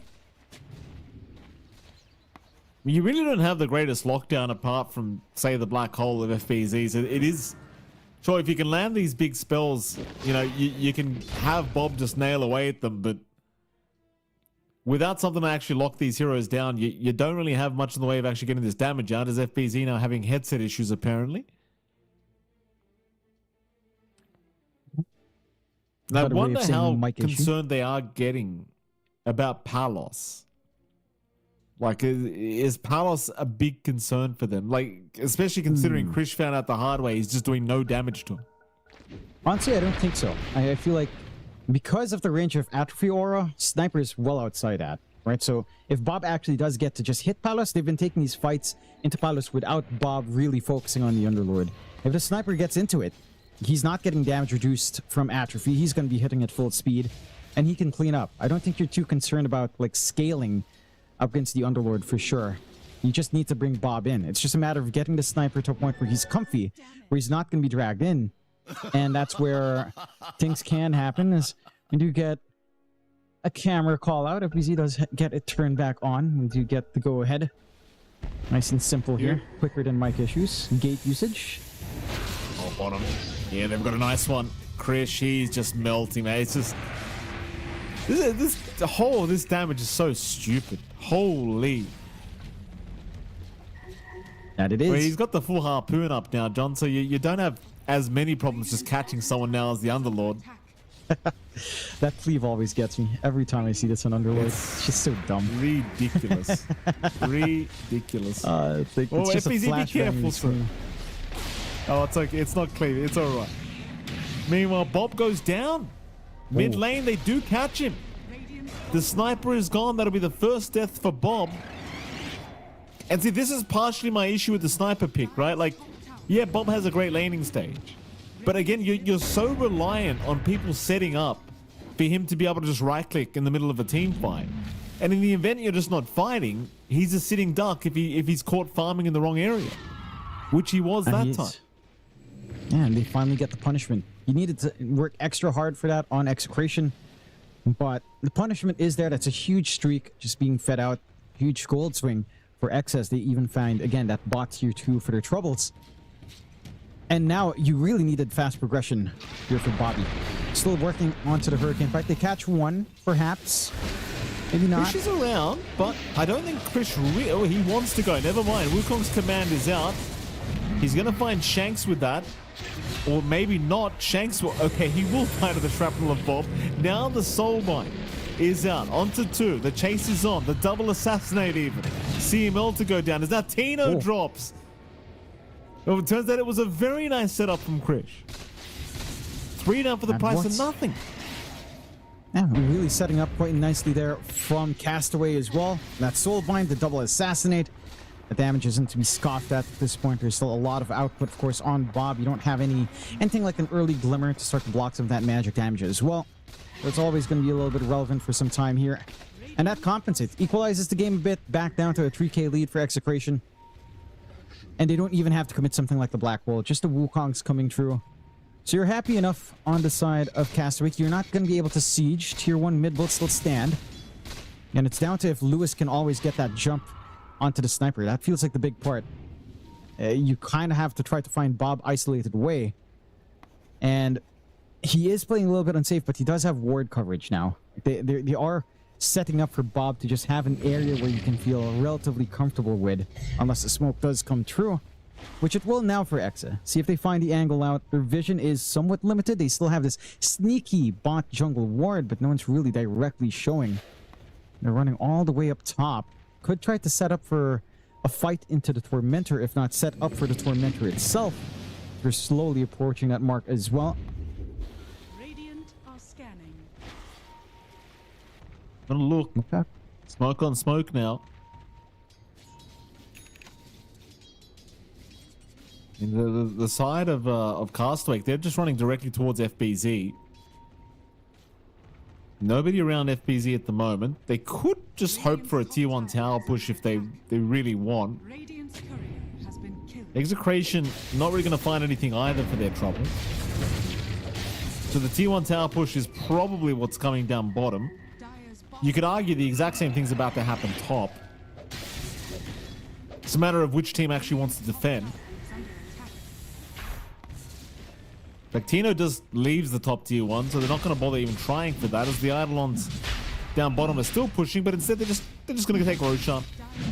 I suppose this is one way to win the trade. Just take Roshan. And it is. Doesn't take too long to drop those wards down. With the damage of Palos, having that secondary life is going to be nice.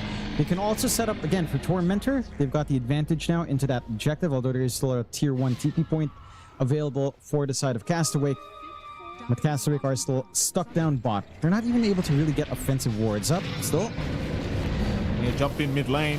They've already found a nice target on the quad, but she's not dead yet. In fact, now the freezing field has been dropped. DJ is going to go down first, and Bob. Oh, big black hole. But there's no follow-up. Bob's already down.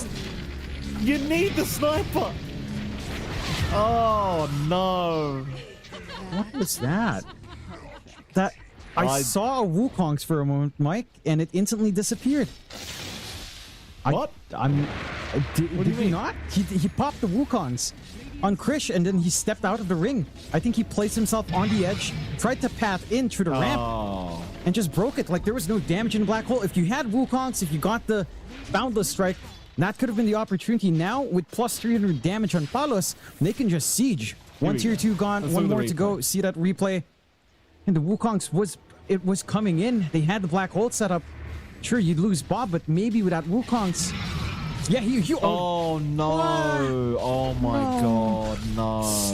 Oh, that's You're painful. right. Yeah, he went down the stairs and clipped out. Oh my god. Well, that's just rough. That's just sad. That's just a sad kind of affair. I mean, obviously it's an honest mistake, but I think Krish will be very upset about that one for himself. Because yeah, maybe that probably would have done the damage that you needed in that black hole. And it would have at least take some of the supports with you. And now again, off the back of that, the more kills you find on Palos, the more damage he gets the full wipe. All outer towers just gone in a flash. Tormentor to be taken as well, no problems here. Free shard Probably not the most impactful for either one. Maybe Crystal Clone can do some work here. So we'll just eventually find it without losing his support. Yeah, we will. Shank will find his extra annoyance on the foul play. Always nice to see that it still exists in some shape or form. Good old Colonel Sanders himself, splitting into multiple franchises, as he does. I like it. I like it a lot. He's this Underlord, man. Yeah. Like, look at the farm disparity. Yeah. Just look at him. Look how far ahead he is. You know, the sad thing is, Underlord's not a great offlane because he's too greedy, and he's still going to get nerfed because of this possible Underlord shenanigans. As an Underlord player that likes him as an aggressive offlane, makes me very sad for the possibility of that, Mike. Very, very sad. On the bright side, though, for your pub teammates, John, you won't be playing offlane anytime soon, so that's good news. Mid lane, jump is there. Oh, Bob! Oh, Sonic Wave hits, but they missed everything else. They missed everything else. It's okay, a jump in again. Sonic Wave, or rather Soulbind out. It does get taken out straight off the bat. Though, the Black Hole now committed onto 2, but where's the follow-up damage? It's not there yet. Tino, he finally gets taken down. Can you deal with Palos, though? That's the big problem. He'll take down one in FBZ. They'll lose Lewis, but now look at Chris just getting annihilated. He's hitting for like 600 damage right now, John. So stay away from Palos, boys. He's got Aegis up. Oh, Harpoon. He's not going to reach. Can they kill him? Surely he dies. No, he's gone. Palos, look at this. Look at this. Palos. Wait. He doesn't care. Wait. He doesn't care. No way this is fair. No way this is right. With Aegis, he keeps his... Mike, he keeps his atrophy aura through Aegis. I know. I know. What is that? I know. What is that? I was like, hold on. Surely he loses the atrophy aura. But he didn't. He doesn't lose it after Aegis. What kind of crap is that? That's not fair. It's like nothing. Nothing ever happened. Oh my God, that's too much. That is that. Okay, that change I'll accept. Take it away from secondary life? Sure. Yes. Absolutely. This should be punishable. That should have been an opportunity, but man, you have to appreciate how Execration are playing. Look, Shanks is a demon on the Shadow Shaman. Like, he gets that full duration shackle on Krish, while Krish is trying to get that turnaround play, gets another shackle out, while Palos is starting to fall down. Like, this Shaman's getting away with so much here. And it's so hard to contend with when Palos' body is just giving them all this room right now in Execration. Like, yeah, they lose Aegis. Are you really concerned? When you have all this damage and just durability, full AC up for Palos, more armor to play with. Your main damage source now is Krish and Bob with some right clicks, maybe here. Uh-oh. DJ trying to snipe CN, but he's playing tiny at the moment, John. Meanwhile, Palos, he will move in onto Castaway, takes him out. Look at Bob just getting destroyed. Oh. That was unreal.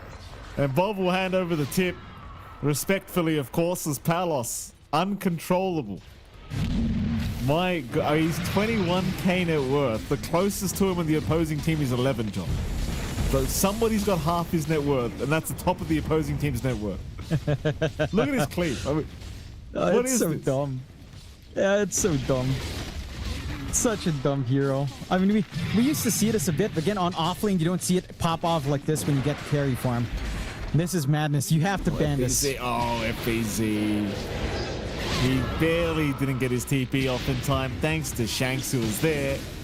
Oh, I mean, at this point, surely you call it, as FBZ and Shanks will both go down together thanks to Krish, but they're losing Rax's left, right, and center here to Palos. He'll take a secondary tier 3 tower, and that'll be the end of that. I question what the idea is to, like, pulling this game back. Again, like, Palos, he is just so far ahead. If you can kill the Underlord, then yeah, the team fight's yours. But good luck getting the first step, though. Yeah, that's the tricky part. I think right now it hinges on like a BKB Blink and Ags on FBZ. Like, legitimately, that's the best play. Percent base damage, double of that with Midnight Pulse plus the Ags upgrade Black Hole. could be the way to go. It's just asking for like a little bit too much gold. And it's like 8,000 gold you need to farm. There's no space for that for FBZ at the moment.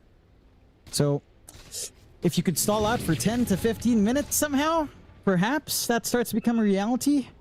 Until then, there's no answer for good old Palos. Full Satanic up now. He's just unkillable, man. And they can just brute force this onto the high ground. There is a black hole to be concerned about, but if you catch the bigger tools... Oh, they caught him, John. Bob. Sonic Wave. It's not going to be enough for the Rolling Thunder from Tino. The Soulbind trying to save, but Bob is down. He'll buy back. This will be the last team fight. If they can't do it this time, they just can't do it. Wukong command down, but look at Palos. Oh my God, look at Palos. It's too much. It's too much. It's an ultra kill. Give him the rampage. Give it to him, boys. Enough. Oh, you haters. Oh, the Satanic. Oh, yeah. That's my boy. That's my boy. You don't deny the rampages from Palos. Don't even think about it. Don't do that crap again. No, certainly not. And I have to say, Execration, again, they've shown us how much they've improved. We talked to CML, what that improvement's been on. Apparently, I guess 6 Filipinos in the team's too much. 5, perfect number with Leon Arthur Dota coming in there, balancing it back together. Remember peak TNC? Who did they have on hand? They had March. You know, all of that good stuff is 5 Pinoys and no more, no less. That's it. And it's balancing out, right? Like, it's a secret. Remember peak Palos. I have not seen Palos be this confident, this good, since he was on Boom for literally 1 month. And after that, it's been a mixed bag for him, but this is insane. Sure, he's playing Underlord carry. Maybe that's easy mode right now. One could argue back, but even then, we've seen his other performances and other qualifiers. It's still been on point. And I think for Castaway, you could argue this was a little bit of an outdraft. Yes, they have to take care of this Underlord pause one idea. And they have to ensure if they are going for this Enigma, that Underlord's gone, because again, lane matchup already makes a lot of sense there. And then you just snowball off of that. And there's no answers for this Underlord. So I think for Castaway, it's going to have to be some draft adjustments. Really just unfortunate as well. They were just getting outplayed. And Krish not able to get those Wukongs when he needed. Even some of the high ground fights, his Wukongs was not really landing towards the entire black hole. It was kind of on the edge. They weren't getting full damage for punishment either. And for Execration, this is a team with such a good read on the draft. Like, it's kind of crazy how much they've really dug into this patch already, but it's looking so strong. I would say they can actually even contend with Talon and Boom. Like, it's not clear anymore who's going to get those slots. You said it would be favorable for, that's our top 3, and most people would favor Talon Boom. With this performance, I'm not sure if I can confidently say that. I don't know.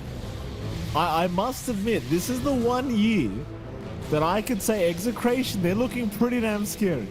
Like, they are genuinely looking like they could be the best team in SCA in all facets, and we'll see. We shall see. It's too early, way too early. That was one game of a best of 3 series here up against Castaway. Of course, Castaway looking to hopefully reset and come back with a better game too.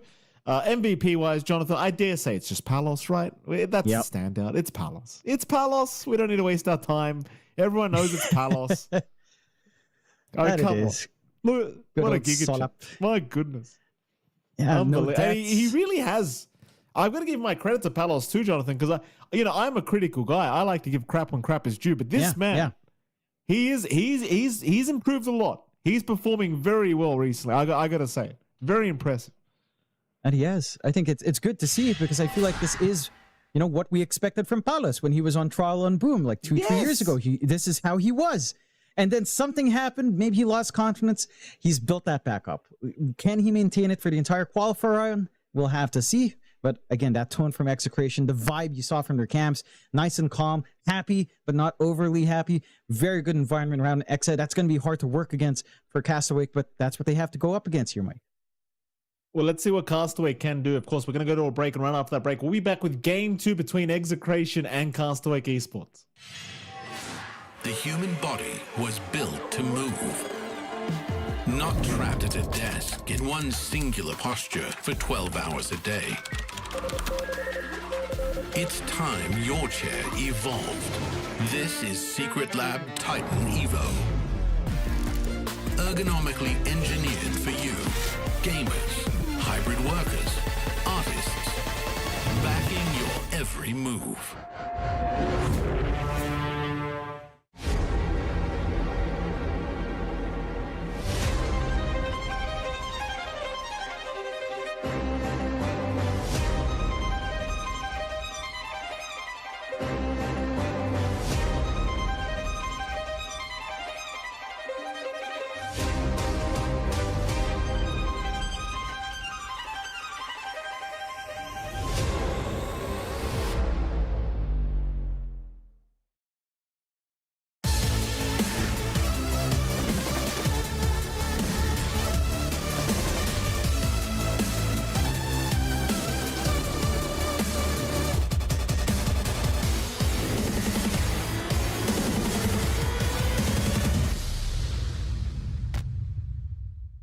Welcome back, ladies and gentlemen. We're going into game 2 of this best of 3 between Execration and Castaway Esports, and it's MLP Don and Jonix Fight. Jonathan, game 1, pretty rough affair for Castaway Esports. You can't really put it any other way. They try to go for the surprise sniper last pick or whatever else, but none of it works out for them. Game 2, I don't know what you're going to tell me, John, but I'm going to ask you anyway. What do they need to change up here to give us a game number 3 against Execration? I would say ban Underlord. It's such an unnatural thing to do, but Underlord as a hero has kind of shined in the Pause 1, and it's good up against a lot of offlane matchups if you think about it. Not just Enigma, there's stuff like Beastmaster that works well against the Zeus strat that's been kind of forming up with Beastmaster Chen. Underlord handles physical cores as well, right? Like in a direct matchup with Atrophy. So he's kind of a nightmarish hero to deal with right now. Would love to see it taken out. We'll see if it will be. So far, not prioritized early on by Castaway, as Castaway is having an intense discussion as to what they should draft, it looks like, for these bans. Execration, nice and easy. Ban out the AATA, Doom, and Enigma, showing some respect for that option here for FBZ.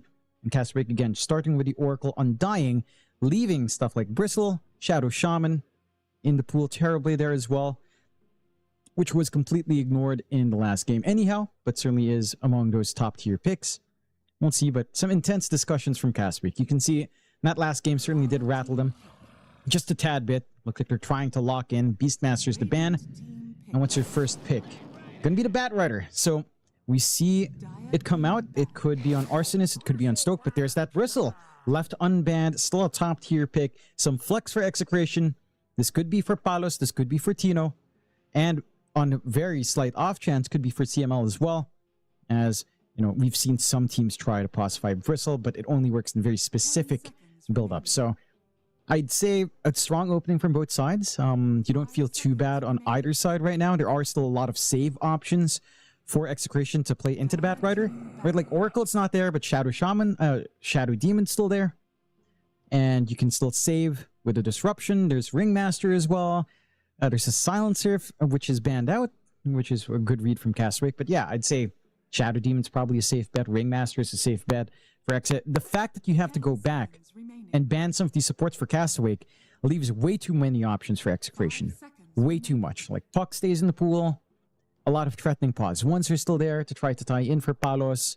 Again, Terrorblade's still up there as well. It's just not the comfiest when you're forced to ban out so many supports here on Castaway. It's a tough time for Castaway, that's for sure.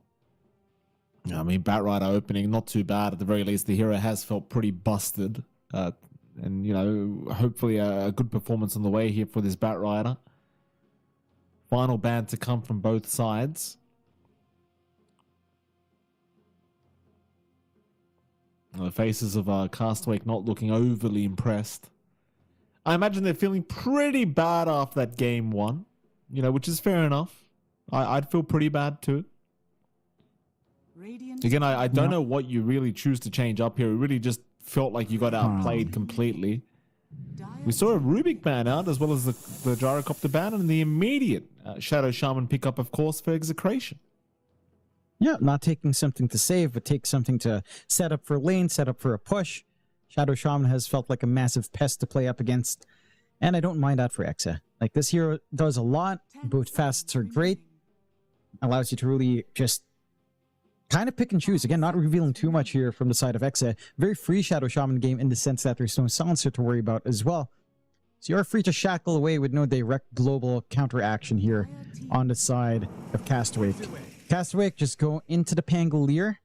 So maybe our Bob pick coming out early. That could be a really good solution for the Bristle, though. Natural Diffusal Carrier. So you will take away the presence of the spelled spam from the Bristleback later on. I dare say, though, it doesn't feel like Diffusal's a major concern for Bristleback anyhow. Right? If he's tanky enough and if his team can play off of him, just the fact that he'll be proccing a lot of a Snot Rocket as a offlaner does mean that there's still a lot of presence from Bristle even when mana's gone. You'll kill him off, sure, but if they play within that window where all of those goose stacks are on, you're still kind of dead. So I don't think the Pango is like the safest bet up against the Bristle unless you really shut down this Bristle early on, prevent it from getting tanky, and just kind of keep it shut down which feels like you're kind of tunnel visioning towards here for Castaway. Witch Doctor comes out now. So support duo of Bat Rider, Witch Doctor potentially being here. Again, some flex on the Bat Rider still available if they'd want to run it off lane.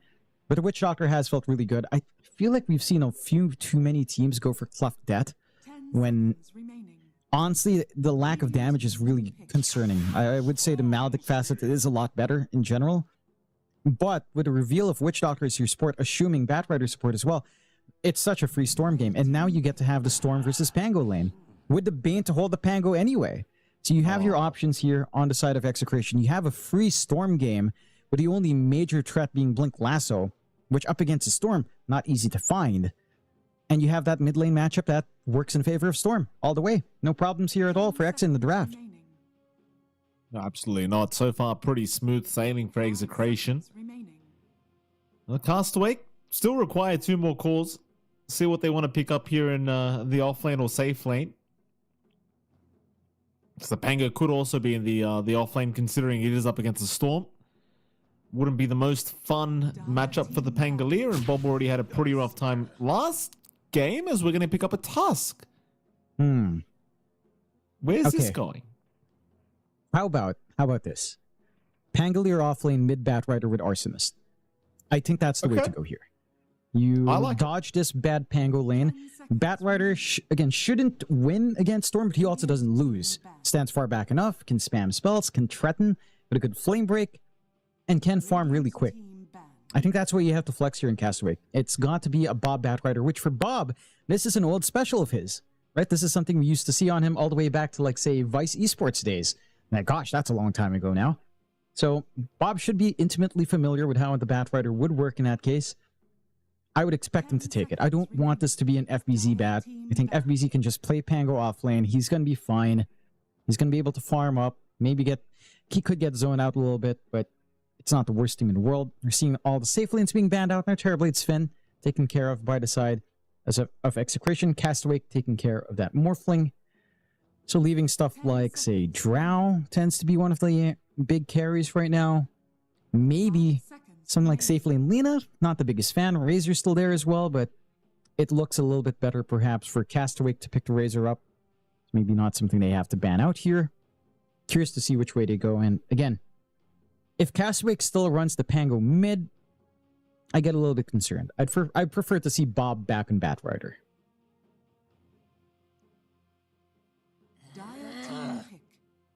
I wouldn't mind it, John. I mean, we've been talking about the core Bat Rider quite a bit. I figured with this kind of, like, with the way game 1 went, you may as well, because the core Bat does feel like it could be really, really busted in the right hands. And, well, Bob certainly was one of the Bat Rider players I remember back when mid Bat Rider was a thing. So I would not be surprised if that's exactly what they're thinking here with this Bat pickup. I hope it is, John, because it'd be very, very fun to watch, as we are going to have... Oh, God, it's a tiny last pick. All right, so that should be, I imagine, John, a pos 1 tiny mid Bat Rider off lane Pango is what I'm seeing. Yeah, it should be. Maybe, again, flex around with a Bat Rider and Pango. You can kind of switch your lanes, but just give Bob the Bat. For the side of Exa, I mean, you see a tiny... Drow is not bad, although plus armor on tiny is annoying, so maybe not the best. What else is a Palos-like hero? Lifestealer is something that comes into my mind, which I'm still not the biggest fan of. But like you point out, you have an Infest vehicle in the Storm. You can keep your Bristleback alive. They get softened up for the physical damage. That is some good synergy if you are looking at something like Lifestealer. Lanes into Pangolier kind of meh, so that could be the concern. But could be a decent game for Palos if he wants that. Again, I'm not sure how popular that Lifestealer is. I don't think it's the most popular right now. Maybe a safer bet for someone like Razor. Static linking Pango can be annoying though, but static linking a tiny with a BKB, once your BKB is up, should be no problem. Having a deep discussion with Coach Leon Arthur Dota, Palos and him. See what Solapsap wants. Look at him, so relaxed. I haven't seen the man be this relaxed in a long time. I remember some of the cams, he looks pretty stressed. This is good. This is good. He looks happy. In fact, he looks tired, which might indicate he's bored. Hopefully it indicates Palos is bored. These guys don't look bored though, Jonathan. Very intense here at the Castaway cameras. Speaking of intense, Castaway's having a very intense moment. He's got a towel around him now, John. Yeah. Not sure if he just hit the gym or what, but he's sweating. Something's going on. Oh, that that's is where insane. we're going. Yeah, right. Oh, that is It's problematic, that is Jonathan. nasty. It is. And I believe we... Oh my gosh. Tell me we're seeing a Bob Batrider at least. Come on. It has to be Bob, please. It's got to be Bob. Yeah, yes, it's Bob. Okay. Goodness, that's good. That is something. That's what we needed to see, and it is Arsonist Batrider. So that's nice. Mind you, just because I want to see the Bob Batrider mid, I don't think the draft from Castaway is up-tempo enough to fight this, because Slaughter doesn't take long to really get into the groove. Pause 1 Bristle doesn't take too long to get into the groove. The minus armor from this duo is maddening. And you can, and I like this from Palos. He sticks to Snot Rocket on Pause 1, which we don't tend to see. You tend to see Seeing Red, right? But I like this because you have the Slaughter. So Corrosive Haze onto 1. Plus all of the goose stacks in the world. What are we looking at? Minus 40 armor at max level, Mikey? Minus 40, I think, right? Isn't that great? It's nice. Simple. That's going to be painful, man. I don't know. I think it's just fantastic. This will be interesting. Look, at the end of the day, right? We get the Bob Batrider core. We get the Execration minus 40 armor strat. I mean, it's fun in games. Jonathan, game 2 of this best of 3. Either we're going to see Bob just carry by himself, or they're going to get completely washed. That's the two ways we're going here, I think, for this game number 2. You know me, John. I don't care who's playing it. Pos 1 Tiny is not good. It's just not good. Yeah. I'm going to keep saying it over and over again, as we do have game number 2 now officially underway. And that's with me saying it. If I keep saying it, eventually I'm going to jinx myself, John. But it just hasn't happened, has it? It just hasn't happened. No, not yet.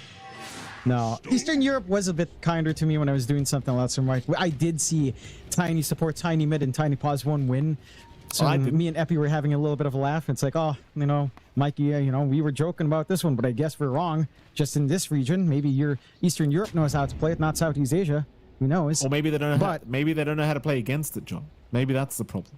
It's a half. Maybe that's a better sell. Full. I like that, Mikey. I like that. It's glass half full, John. You're being too nice to them. Don't be that nice. That's true. No. See if the smoke is nice. They're so clumped up. This can be scary. Like, you get crushed. It's not going to feel good. They're scattered around on exit at least. Tino. He's swimming. Oh, nice shards there to block him in. He tries to go for the Guardian sprint, and it's actually going to be enough. Bye. Yeah. That's all she wrote. At least, you could count this as a small win for your lane matchup. Level 1 Guardian Sprint on Slardar is, well, it's not going to have laning presence. So you do have that for yourself, right? You're going to not worry about level 1 even into level 2 here for Krish, as that means there's also no room for the level 2 Slaughterine plus Bash of the Deep. So that in and of itself isn't that bad for Castaway. A silver lining. The lane is more playable for Krish. He's on a quote-unquote trash hero, as we say, but he will be able to get some good levels early on. So, it's fine. It's better. Could be worse. Could be worse here for Krish. And that lane, again, into a Slaughter with Guardian Sprint shouldn't be too bad. There is some kill potential here, too, though. You have to respect that. You've got Maledict. You've got, say, Avalanche Toss later on. There is some decent burst potential that can fly in here. And that is something you have to respect, especially as a melee laner for Tino. He's going to have to constantly pull back, play it safe, because once you have the cast up and once you have some stun on Krish, you can actually go for the play. Shanks, do micro to couriers away, but he will get the pull. And that's all you can really offer. Because of that level 1 Guardian Sprint, you just have to kind of soak, stand back. No blood grenade committal here from Castaway, just looking to drop low on Shanks while he's getting poked by creeps, and should be enough to at least make this slightly uncomfy as they do manage to pull the rest of the creeps into the camp, with both creeps kind of pulled into the medium camp. So quite nice there. Keen on seeing how the other lanes break out, as it's going to take a few levels for that one to be active there, Mike. Mid lane, Bob on his signature Batrider we haven't seen in quite some time up against Lewis on the Storm. And already, looking pretty good for Bob. Again, you just spam away Sticky Napalm. He's hanging on to whether or not he needs Flamebreaker Firefly. Of course, Lewis can hang back, play with Static Remnant, but you're not going to hit Bob with a Remnant. It's going to be hard to hit Bob with the Overload as well, as you will cop it with the Sticky Napalm. And you have to respect that bonus damage coming in now for the Batrider nowadays. This gets really dumb by the time you hit level 7. That's when you should start to get the max out level 5 Sticky Napalm. Of course, it's going to be sometimes off, but Lewis. He's got to kill. Oh, Lewis. Yeah. This is Bob Batrider, John. You can't... This guy knows what he's doing.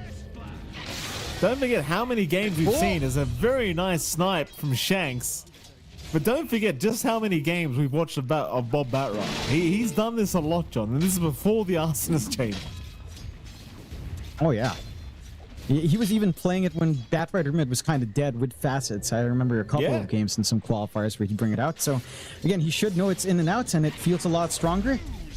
Good way to even out, at least. You're not running over here for Bob because he dies. He's not soaking that extra EXP he could have. You do have some levels up now. Level 3 is when it becomes a little bit more playable for Tino. But like we talked about, Mikey, you walk up, Cask, Maledict, Avalanche can just rip through your HP. Level 2 Maledict is when it gets really scary for now. You can sustain through, but there's going to be a lot of regen flying out here for Tino. It's not going to be a comfy time in this laning phase for that Slaughter whatsoever. I mean, so far, laning stage for Castaway is going really well. Apart from maybe the bottom lane, it's been a little bit rougher. Although, as I say that, they make the jump in with Palos. Tag team doing a lot of damage here. And Palos is still trying to walk away. Quills are stacking up, but ultimately it's not enough. He's down. That was just as the TP came from CML to try and make a move into that mid lane. And not only does CML miss out on the kill on Bob, but he ends up kind of giving a kill away on Palos now. His top lane, they'll try to move in onto this Tiny, but they don't have the damage now with the Melodic and the Coconut. It's too much. Krish will secure the life of Tino. And I do not believe Shanks can keep going like this, but he's going to try. He has another Shackles up, but it's not going to be anywhere near enough damage. So that'll be about it. A great kill here for Krish. And again, all of this kind of stems back to Tino having to go for that level 1 Guardian Sprint. It's giving a lot more playability for the side of Castaway than you would have expected from this matchup. And it is just impacting that off lane out for Tino. Bottom in terms of CS 11-2 right now. 11-2, yeah. Okay, no. Lewis gets caught again. He's going to try and at least trade a support. Shackle is nice, though. Oh, the Shackle. Barely saving the day as Bob's going to try and continue going. Almost taking out the Bane. In fact, he does go down. Close call. Bob really trying to play on edge, but played a bit too on edge. He kind of fell off. Fell right off the cliff. And he does. Really unfortunate as well for the side of Castaway. They're not able to use that space while all of these rotations come in. They'll try Palos, but he's pretty tanky. Well, Tino as well, though. Top lane. Tino might just die to the Melodic damage, and she shouldn't be enough. Oh, 9 HP. 9 HP as Palos does indeed die. So FBZ, once again, able to secure the kill here with DJ. Make a big mess. Nice bounces the call. I mean, it was a pretty ridiculous bounce at the Tino. I'm not going to lie. Sometimes Gaben smiles at you and lets it bounce between two things just like that, you know? Gives you perfection when you ask for it. 3-4, you are getting much more early presence out from Castaway. And again, in terms of managing their lanes, they are coming out ahead. Lewis has managed to pull ahead in terms of net worth in comparison to Bob from all of those rotations, but you're getting a good start here on Castaway. You're finding those openings. Palos lagging a bit behind. They got Castaway though. Now going to find Castaway. Shanks with a nice rotation. They are certainly falling behind on Palos. We'll try to help him out a little bit by freeing up this bottom lane. Just so much emphasis has been placed on Bob in the mid lane because he's been putting an absolute clinic on Lewis. In fact, Lewis still level 5. Bob now level 6, so he will have the opportunity to go for a lasso attempt if he can break the distance, and he is trying because he knows how easy the kill will be if he can get it. The lasso, that is, but it's not coming. But Lewis, still not level 6, needs to go to the jungle to hit that. It's just not safe. No. Certainly not. They drag the numbers down mid as well. A bit of a showdown for that early start. Trying to play off their strongest hero on Castaway. And just need to find an angle. Nightmare out onto Bob, but Snowball is going to drag him right back towards the Bane as they will continue chasing him down. Lewis going to intervene, but he's completely out of mana. So really can't do anything as they will lose their Bane. And Bob, of course, he's just going to be an absolute terror for the next, say, 10-15 minutes, this guy. Maybe even longer. Onto the top lane they'll go. They'll try to shut down Tino now. Like they'll go for the Shrine of Wisdom where Shanks will already pick it up. But Bob, he's just here for the kills. That's what he really wants. But can they get it? Lewis is going to join in. Shackles out. Bob, he'll get saved there for a second. But he can't make it out of there. They've gone too far this time. As Lewis can finally pay them back for all the trouble. And it looks like he'll pay them back, he will. It's Castaway and DJ both going to drop along with them. And that's a lot of gold and XP to give back the way of Execration. I mean, Lewis is just enjoying himself now. After a slower laning start, being around for all of those skits, suddenly 7 Galvanized stacks. After just getting completely crushed in lane, eclipses Bob in that build-up on net worth as well. I'm surprised they forced that so hard in Castaway. Like, yeah, they found a kill. It was so telegraphed. They had the creep wave chasing them as they were running into the Shrine of Wisdom. There was a lot of time there for Execration to respond. They get a little bit hasty on Castaway, trying to build up an advantage when, again, it's just a very telegraphed move. Execration probably laughing themselves to the bank as the game does equalize there. They're still maintaining a lead on Krish. FBZ still getting that build up on the Pango. But the recovery is coming in. Again, a Storm with 7 Galvanized is nothing to scoff at. Did they not get the toss? Oh, they don't even have it. Never mind. Palos will go down again. FBZ to take the kill. Krish was there with a nice avalanche to set up, and the focus on Palos continues. They understand where scaling has to come in from. And Tino's already had a slow start. Palos has to be one online and running at them with his durability and a minus armor. The fact that he's not able to get to the point where the Bristleback even feels remotely tanky is going to hold back Execration a fair bit. Like, they can go into punish, as we've seen when Castaway overcommits, but for Castaway, the Bristle is the big timer they have to stall. And that's what we were talking about. This Bristle is going to be your one lingering issue in the draft next to the Storm, but you can somewhat handle the Storm with a Blink Lasso. The Bristle, you cannot. So you have to slow Palos as long as you can. He does have some jungle farm to kind of get into as they find CML. And they do find CML. Trying to make life a little bit challenging. Lewis is going to zip in as well, trying to go after Bob. They'll commit the lasso to ensure they get the kill. Now Lewis trying to retreat, but here comes Palos to try and secure the kill as they do land the Rolling Thunder. It's not enough yet, but the final right click will do it as Palos going so deep for this. And when I say deep, just the amount of numbers he was up against, he was still trying to get Bob. But Bob and this Bat Rider again just being an absolute pain as the voice lines will begin. Yeah, that's Bob when he's happy. He's very happy right now in this game. Going for the Dragonlance first. Wouldn't be surprised if we see that Witchblade we've been seeing from the supports even. And then once you hit that level 5 and that Sticky Napalm, you get your shard. Man, things will get bad for Execration with that power spike. Again, all things considered, when you look at the net worth, this disparity isn't that big. Only a 1k lead coming out for Castaway. They haven't translated that to, say, a mid-tier 1 siege, a top-tier 1 siege. Map control is still relatively even across both sides. So you're comfy enough to play the farm game. Just mitigate your losses. Keep playing patiently on the side of Execration. Maybe just, if you're going to look for connections, just run with Lewis and your 2 supports. Buy that space and time for the 2 tanky cores to actually get tanky. As Palos again. Uh-oh. Palos gonna go down another time, and this is huge. 0-5-1 is the scoreline for Palos now, for already dying 5 times this game. That is crazy. And he's just... There's no relief either. Like, nobody's coming down to help him.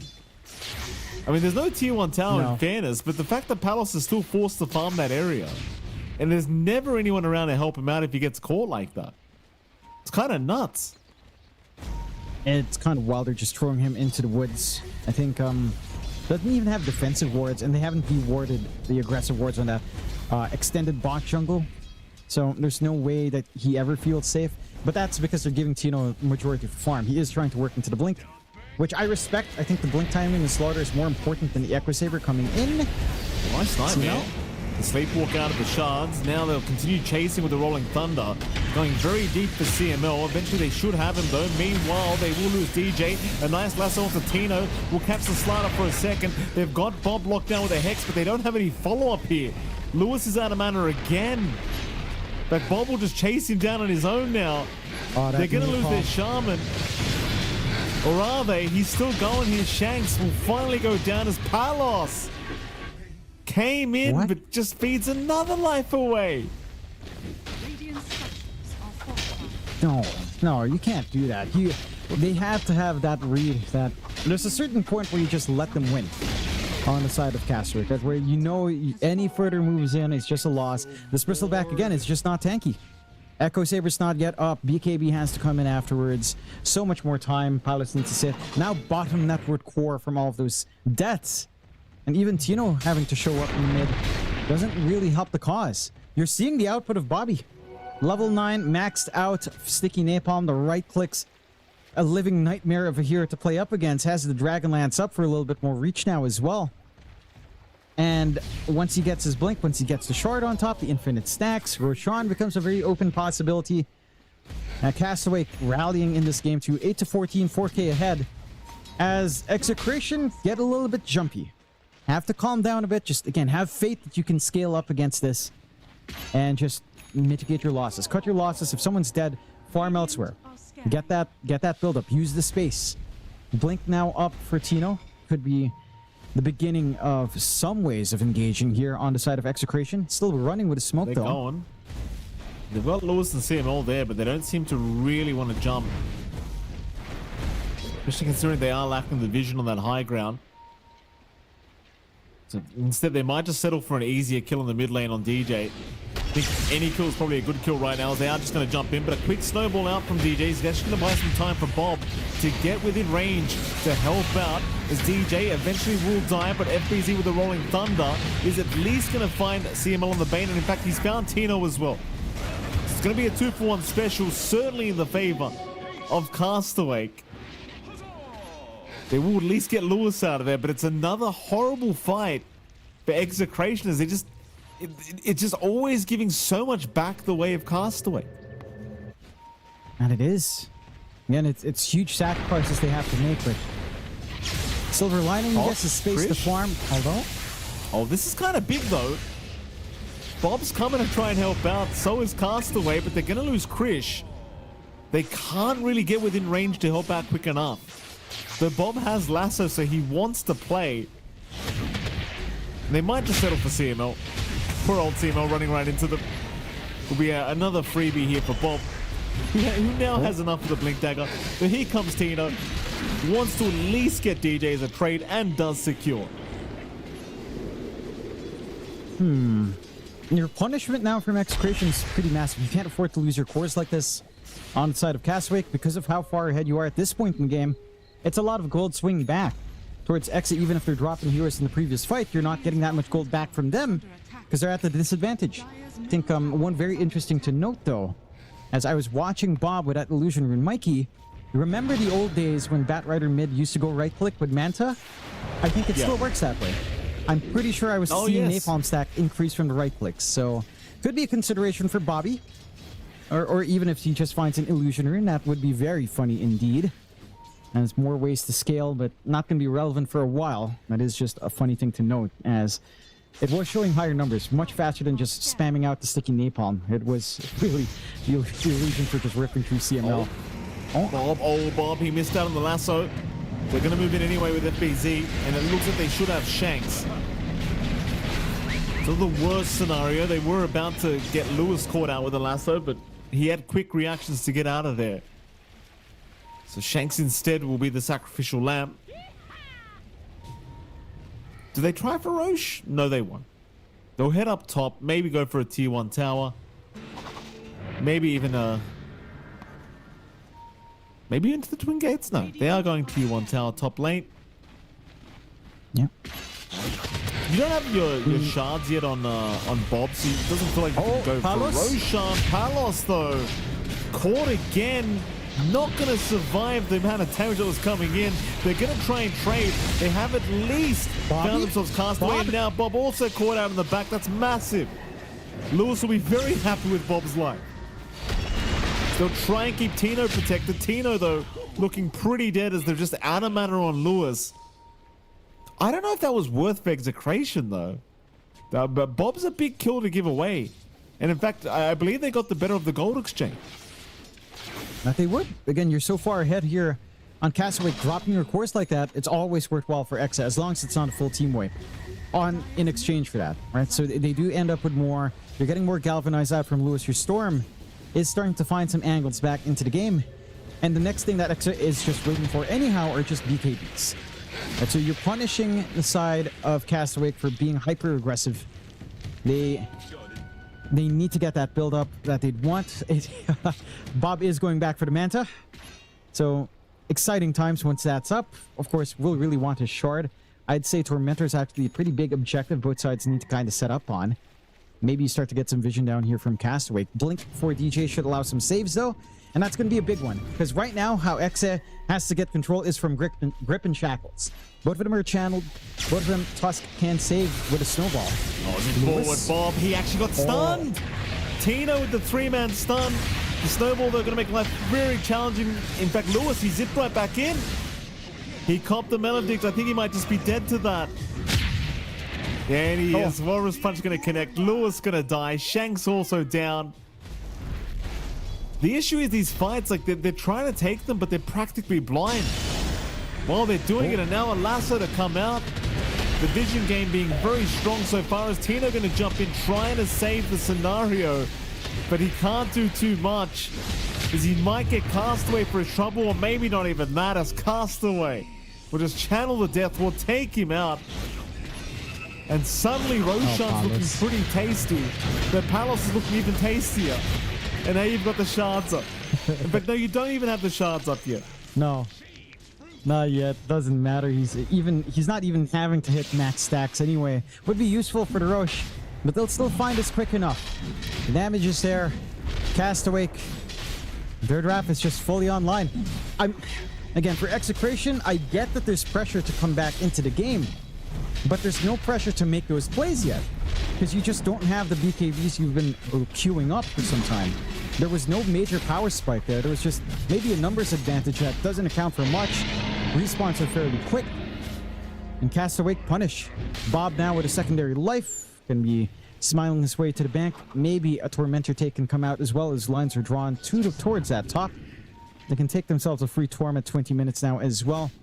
And for Exe, it has to be a game of patience. They shouldn't be under so much pressure. They should understand they do have a strat. They have some synergy. You will have to just contend with all of this farm.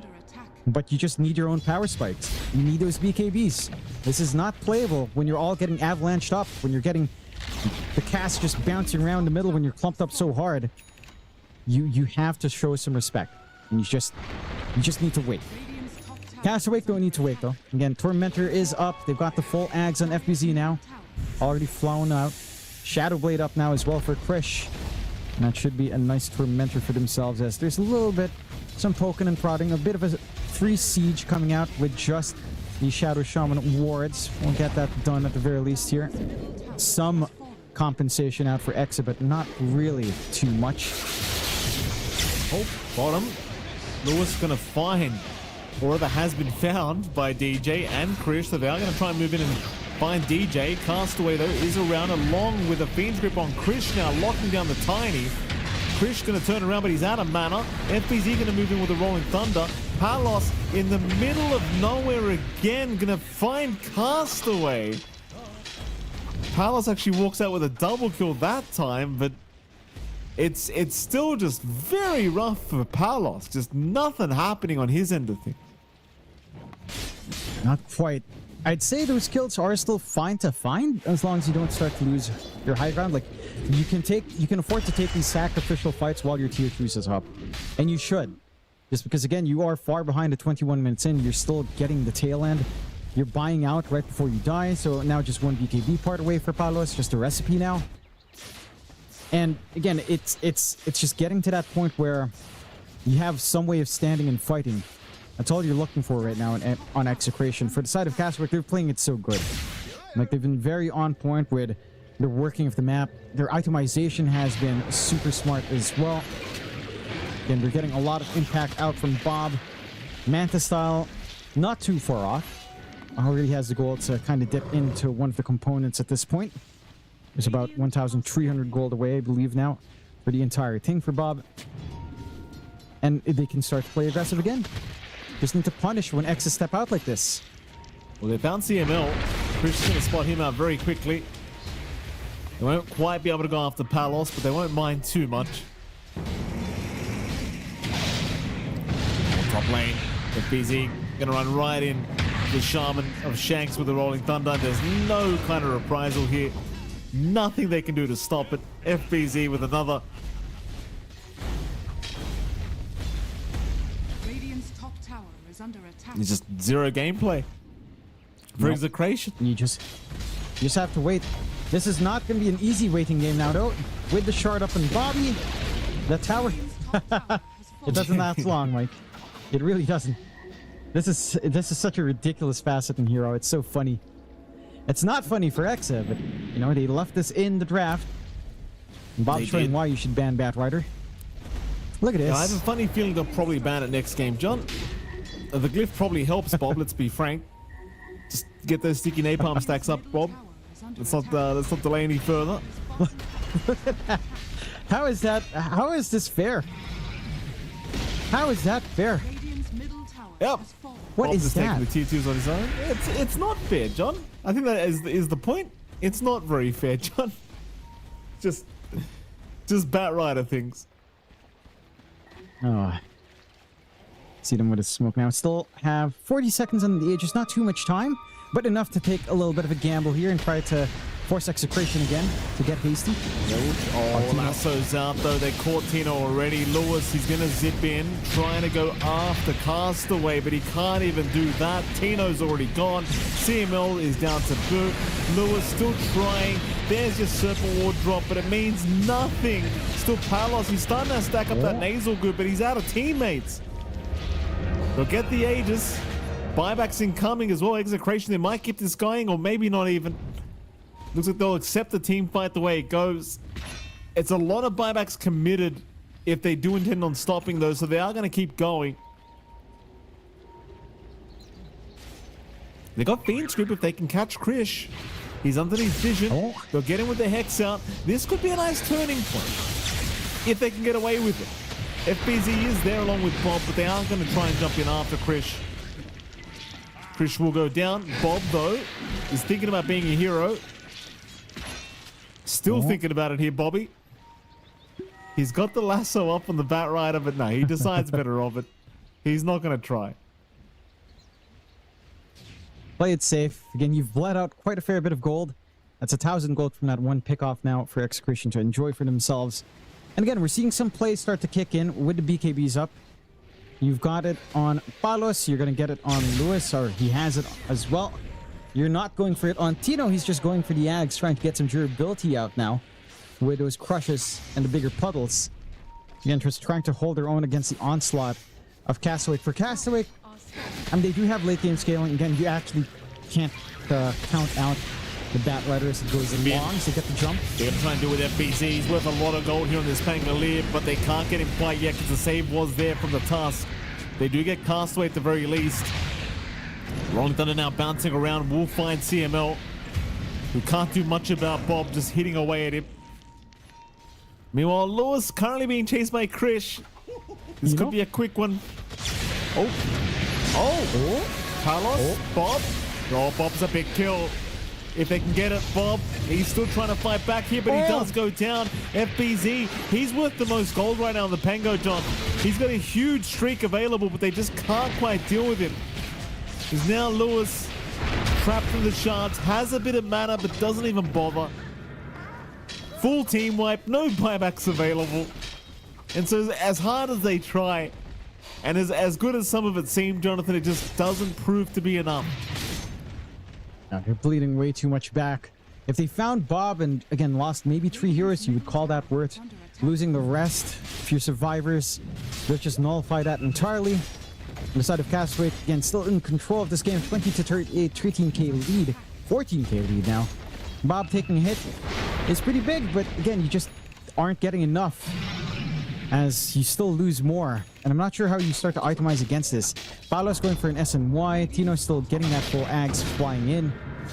A Witchblade out for Lewis, perhaps, and start to simplify, but I'm not sure. It does feel like maybe you need some right click now on Tino as well. And maybe you can start to hope for the Basher's True debuff immunity here. That could be the way to go. So it's going to be hard for Tino to kind of pivot into that kind of build right after the Ags. They need like maybe a solid 5 to 10 more minutes for new items to come out here. Side of Castaway just playing with confidence, crossing into the triangle. They've got control. They don't have too much to wait for. Next Roche, see how short that timer is. It doesn't feel like it's going to be too long. We'll have to see. I'll say we'll start to make that movement up now. If they find a kill into the high ground, it doesn't take long to melt all of the objectives here. No, I think it's basically game if they do it. There's no buybacks apart from Bob on the whole map. So only one guy can buy back here, and it is certainly not on Execration side. Oh, they could run right into Shanks first. It's a perfect target. Shanks, does he see them? He does now. Bob actually did not see him in time. DJ, though, running like an absolute menace, trying to catch up here, and he is eventually going to land a very nice shot. Meanwhile, though, the Storm Lewis zips away. He's caught by FBZ, though, on the back. They'll deal with Shanks first. Meanwhile, Lewis with a zip TP away is going to make it. So they only end up losing one, really, which is a pretty good thing, all things being said and done for Execration. They won't get high grounded too easily. And so the game continues, John. They're still in it, but boy, oh boy, is it tough. And it is. You have to give some props to Shanks. He manages to get a very long lasso out onto Bob while that chase down was happening, and that gave him enough time on Lewis to back off. A little bit surprised the win probability is only sitting at 42% here. 58% in advantage of Castaway. You'd expect it to be a little bit more, but maybe they believe in the scaling. I don't know. Maybe it hasn't run into enough Batrider games, because I feel like this just doesn't stop. This doesn't stop being a menace at all. He's ignoring Pilot. Look at the objective. Yeah, it's so stupid how much damage this Batrider can deal. Zip in though, Bob. Oh, Bob. Maybe getting a little bit too excited. Maybe remembering his old teammates here, John. Maybe he felt bad. Shouldn't feel bad, Bobby. Shouldn't give freebies away like that, as you need that game tree. There you go. So board voice line coming in. Roshan, though, is available. And that might have been the wrong time to die, because they'll get a safety net now on X, a secondary life to play with. They've got the minus armor to play with as well. Bobby, that cost him. Now, high ground is a lot harder to conceive of. Secondary life for Paulos, the best hero, we're likely one of the best heroes to get Aegis, as he can maximize the HP and mana. Going for the Harpoon now on that Bristle as well, to start to catch more heroes out. So there's recovery here, Mikey. Ooh. Oh! Quick one. Shanks saves the day again. Oh. He certainly does. He'll die for his... Oh, no, he won't. No! No, he won't. Love this part. He's all right. Oh, coconut falls.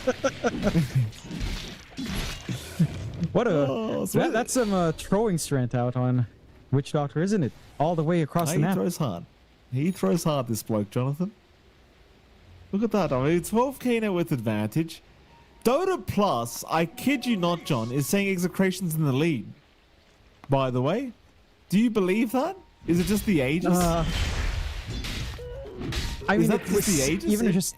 Even just a while ago at 42%, I'm like, I don't feel like it, but we are seeing the hesitation out from Castaway, because remember, any single mistake is easily punished here. Krish. Speaking of mistakes, Krish.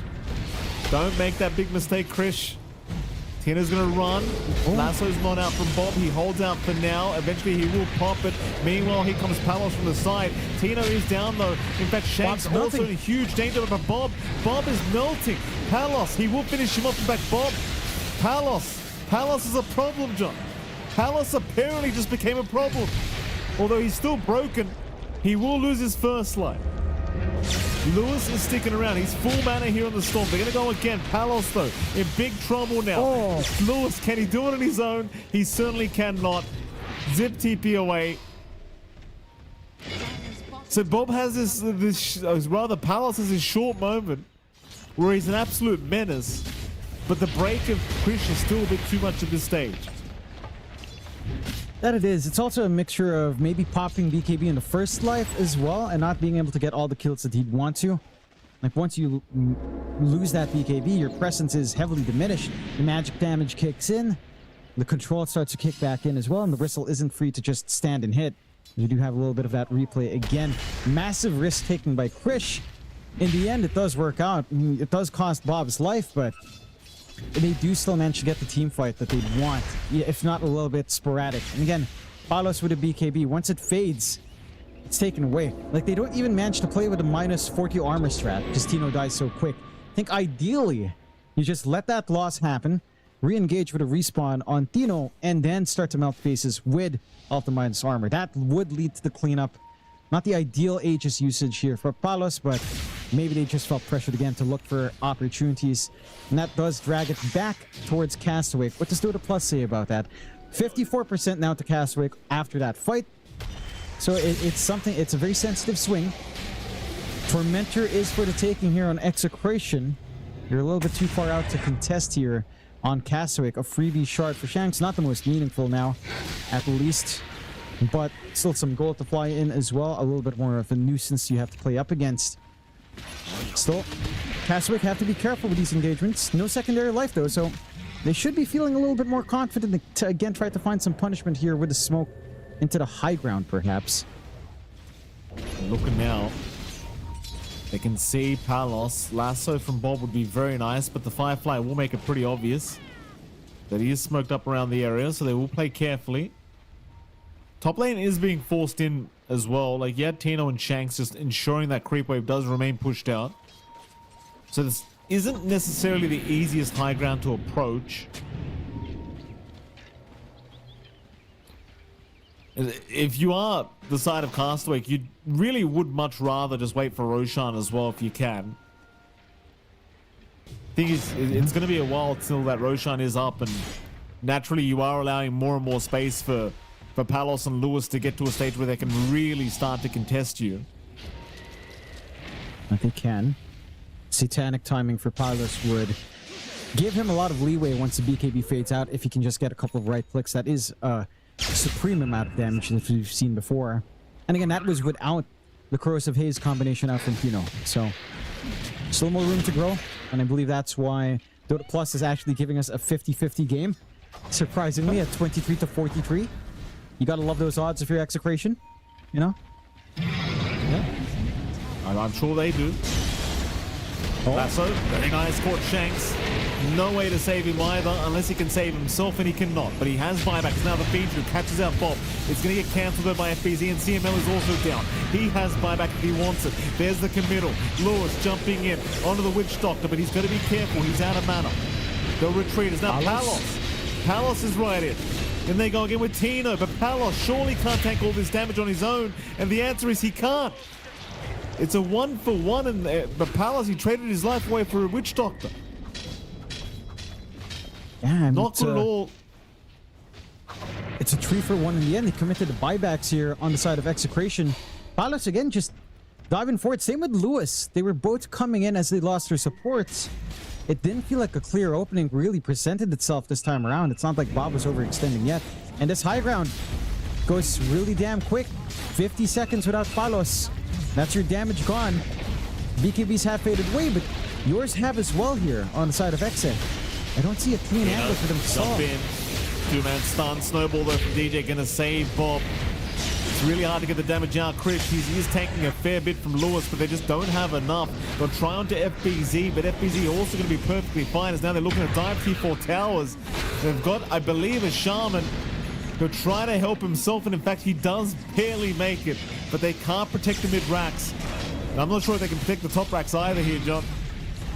It's going to go real damn quick.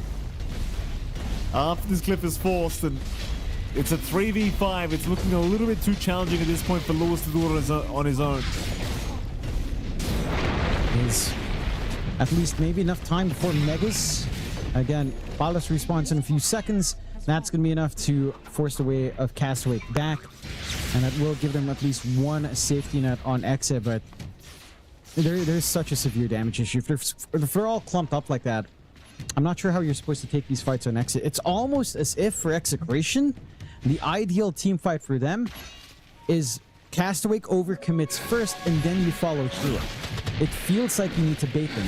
The issue is when you do bait them out, you are going to lose a hero. It's either going to be Tino dead ASAP, Lewis dead ASAP, or Palos in a position where he can't really fight back with mana burnt out and BKB pop. Oh, Speaking of Palos. Yeah, speaking of, there he goes, Johnny. I mean, they're going to try to protect him, but the Melodic is going to do a lot of damage. Lewis trying to do some work in the back, actually has Bob. Bob is down, but so is Palos. He has buyback this time. He might want to commit it here, because this could be the last team fight they've got. Lewis is out of mana. In goes the chasing Tina, trying to finish up Castaway. They will get him. Meanwhile, Krishna doing so much damage. Palos, what? Get the hell out of there. Get the hell out of there, Palos. My God. Oh my God. This Tiny at this point, John. It's too much damage.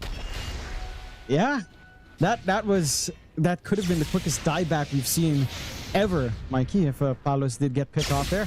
They do find punishment, but it does cost a big resource in Palos' buyback. So Castaway should still be feeling pretty happy. They can just take control for Roshan next. And now with all that damage on Krish, with that full Daedalus in the break, I don't know how you stop it. This is Tiny at its peak. It takes a long time for Tiny to get here, but he does get the game out for it, and you can handle everything else. You can handle Bob at this point, but FVZ is just really too damn tanky with a roll. Full AC plus Lotus Orb, so much plus armor on the Pangolier that the minus armor strat is actually not enough. Like The thing is, the minus armor just never took off. Like, they just haven't had a chance to actually abuse it since the game started, really. Just a bad laning stage, and after that, it really just never recovered for Execration. So far, at least, as Lewis really can't afford to die. He's just way too important to this team at this point. He's about 100 gold short of buyback, though, so he might want that first. Oh, Lasso's there, though. Bob going to catch him. The Nightmare only going to save a little bit as they have taken him down. Lewis has buyback available, but it's not going to matter too much if his team just dies in front of him. He's not buyback either. I think they're just going to call it. Yeah, this feels some pot. No. Buyback? Oh, no, they will buy back. Bob? Snowball, though, from DJ, and a 3-man avalanche. Going to make it very hard to finish anyone. Bob eventually, surely dies, but the heals keep coming. He finally goes down, but it's costing you everybody in your team. Palos still running, not for long though. He will die. It's a crit on the tree throw, 1.6k. And then we have it, Jonathan, another game 3 coming up. Execration unable to find a 2-0 victory here up against Castaway, who fight their way back. And if they do, they don't look too trolled right now in Castaway. Maybe it took a little bit longer than they'd expect. Certainly a few moments there where Execration did feel like if they took those fights cleaner, they might have been able to try to reel it back to a more equal game state. But very big props to Castaway. Again, we saw some goofy stuff in game 1 in terms of draft out from the side of Execration. We see it now from Castaway getting in that Bat Rider for Bob, the classic coming out, and the classic delivers the goods. Krish as well. It's a good show back after what was a super rough game 1. Shows up in form, sets up for the team. Even some of these movements that looked awkward, like dragging back Tino, losing Bob, still works out for them in the end. And Castaway, we're seeing them work as a team better in this round. This is what they have to do in game 3. This is the kind of coordination we have to see into the next game, as Execration plays at this same level, right? Like, it didn't show up this time. The draft was maybe a little bit harder to execute, as I would pin down to maybe just slower activity. Again, you mentioned the weaker lanes. You didn't pop off as hard with Palos and Tino. They were forced to just recovery farm. The only lane that went mildly all right was maybe Lewis, although even then he was also being bullied out pretty damn hard. And you just never managed to use the Mindstormer while everyone was squishy. So, not able to reach their own win conditions here on Exa, and Castaway just having very easy win conditions to play with indeed. I think, you know, we were calling it for in game 1 to remove the Underlord. Didn't happen here. Didn't need to be. You have to ban Batrider. Like, you cannot let Bob play his best hero over the course of his entire professional career when it's the most busted state it's been at. It has to go.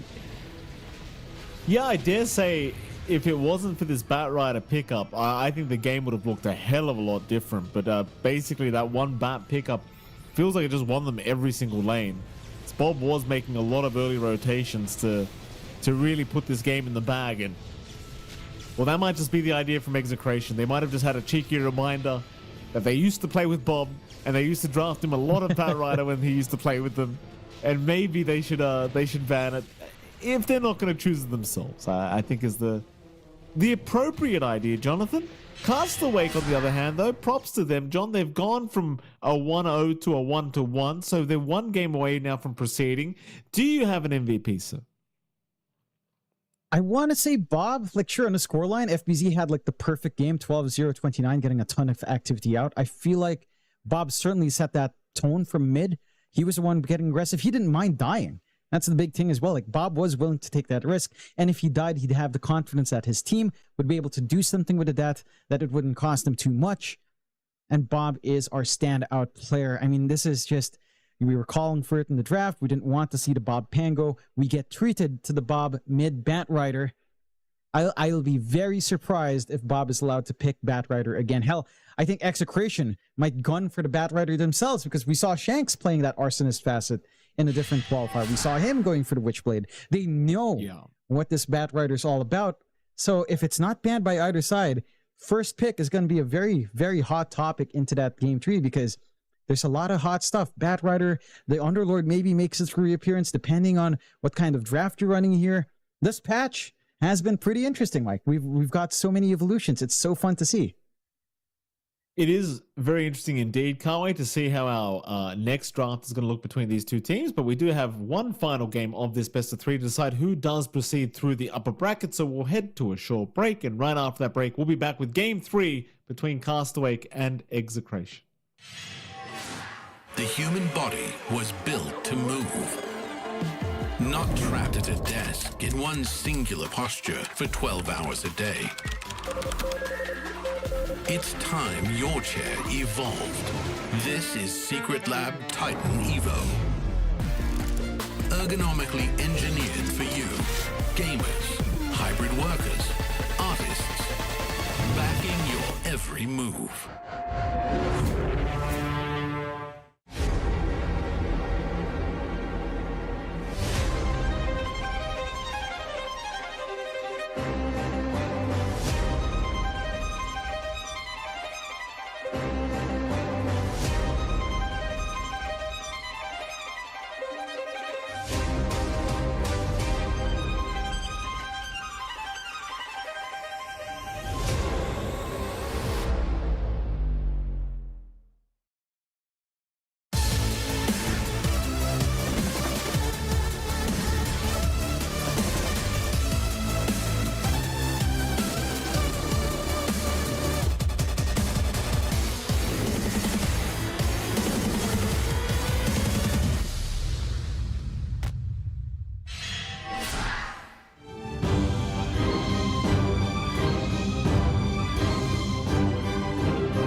Welcome back, ladies and gentlemen. We're going to our final game of the night here of this best of 3 between Execration and Castawake. It's MOP Dota and John Expired. Jonathan, I hope you're awake because we've got a game 3 here between these two sides. Castawake pulling off a game 2 victory in quite a dominant fashion. I can only imagine what you think needs changing up. And I know you mentioned Batrider, John, but no Batrider ban as of yet. Yeah, that's a little bit surprising. I think, look, I'm not saying Bob was the be-all, end-all of that last game, but he was providing the opportunities. He was the one being aggressive. He was the one putting his body forward, allowing for, say, the good rolling thunders from FBZ, allowing the angles for Krish to actually look for burst. And I think giving Bob something he's ultra comfy with like that is not a good call. There you go. Batrider being banned, no Bob Batrider coming in. That's a good change of pace. Do like that Castawake ban out to Bristle as well, as if Paolo's allowed to catch up in that game, if he wasn't just picked off, if they weren't so far behind already, that Bristle would have caused issues, as we've seen. When he popped that BKB, took that top fight, that Bristleback is a menace, so I like that respect coming out. Have to figure out what they'd want now here for Execration to open up with. Shadow Shaman still available. They'd want a safe pickup, and there you go. Shadow Shaman it is. It doesn't reveal much about your draft. It's steady hold, it's free siege, it has 2 facets that are both really annoying. So you get a lot of value. For the side of Castawake, what do they want? Because this is a team that I wouldn't say can really first pick a Terrorblade and flex it. I think if you pick Terrorblade, you have to accept it's going to be Krish.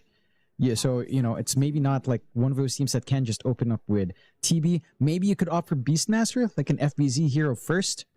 A hard commit onto what he wants. They're having a deep discussion, though. I've never seen Ipul actually hold his head like that and really get into this. But Castawake are fully locked in. You know, they're focused. They reel back this series, but they need to clean it out somehow, Mike. And Execration, they've proven to us they're not an easy opponent. They're a team that qualified in the most recent qualifiers we were watching. They've improved so much. Castawake have to pull something out, and they will pull out the Pango. Again, FBZ had almost a perfect game. Like I believe he was like 12-0-29 or something dumb like that. Just in every fight, never died. Off the setups of Bob, he was having a fantastic time. I can't fault the side of Castawake for going back into it. So safe picks on both sides, not showing too much. We'll have to see what they prioritize in the bans now. Don't blame them for going back for the Pangolier, though. You already mentioned the scoreline, but FBZ, he was having a very, very dominant game. His runner back for him. See how they change things up for Execration as well. Like, landing stage wise, Palos had a disgusting time on that Bristleback. He died like 5 times before the 10-minute mark even hit. So definitely doesn't want to, you know, have a performance like that again if he can avoid it. Thankfully for him, Castawake actually banned out Bristleback themselves, so he won't have the opportunity to run that back. No. And I do mean thankfully, because it was a pretty poor time. That it was. Really rough. Oh, do you see the Rubik coming out? We were talking about this as well as being, or as being something that's oddly out of the picture, right? With some games with Magnus, with some games with Enigma. Rubik was always left alone, but never contested. So I like seeing this from Castawake. I believe I was watching EU and for a different tournament, and that did have Rubik sliding out, and frankly, it felt quite good. You already have Shadow Shaman to steal from. So you have the added cast range Shackle, added cast range Hex. Heck, even stealing out the Serpent Ward could be nice here. You're already getting some good value from the Rubik pick. I don't mind this. Maybe the laning presence doesn't feel good. That's where Rubik was nerfed down quite a fair bit over time. But I would say Fadebolt's still really annoying to play up again, so I don't mind that too much. So we do get a little bit of a view of Bob's shirts as he stands up for a little bit. Stretch to his legs.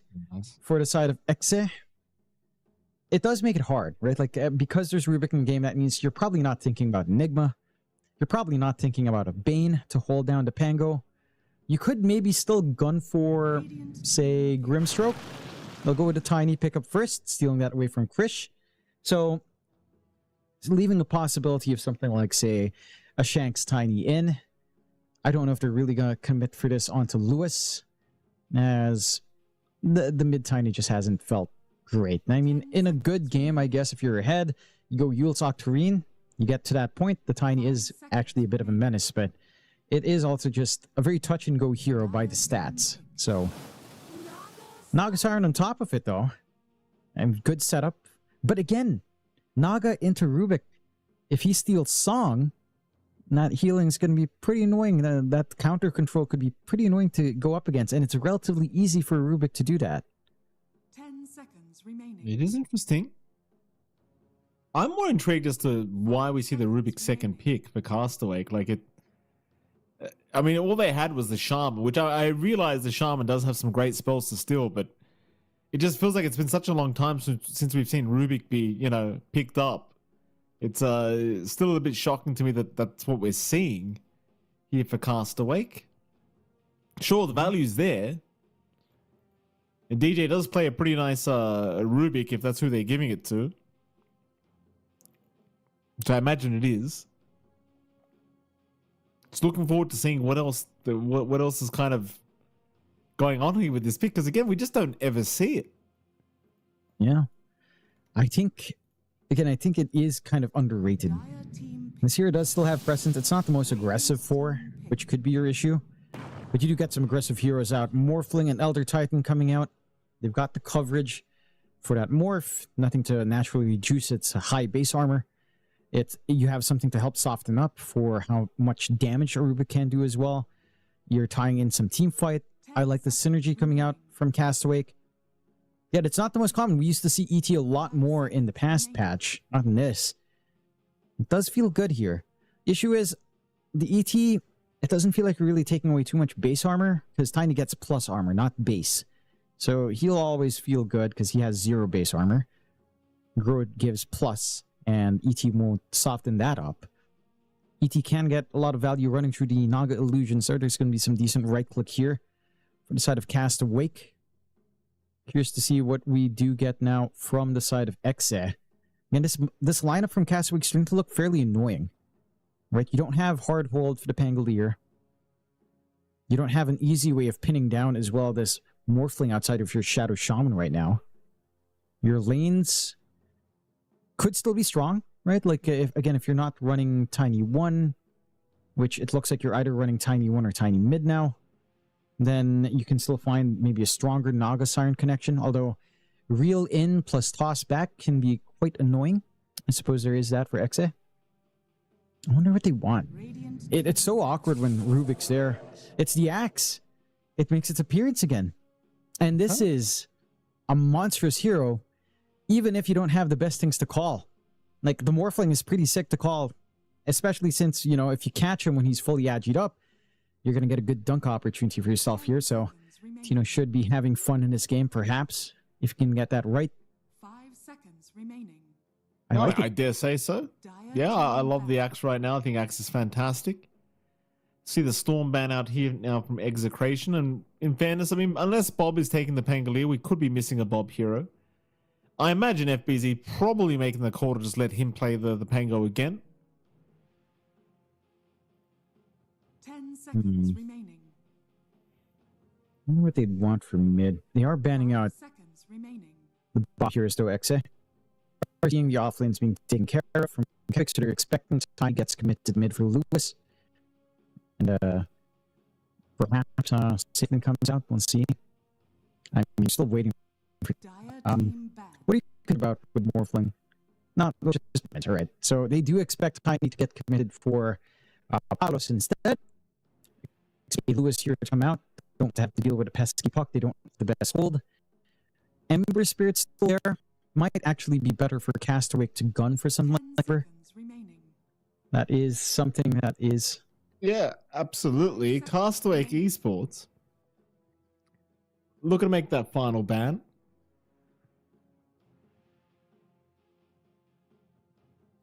See what they do ban out again. They are still looking for a ban out here for the mid lane of Execration, unless we're going to see this mid Tiny, which I really hope not. Then again, I guess we're stuck with carry Tiny if it's not going to be the mid.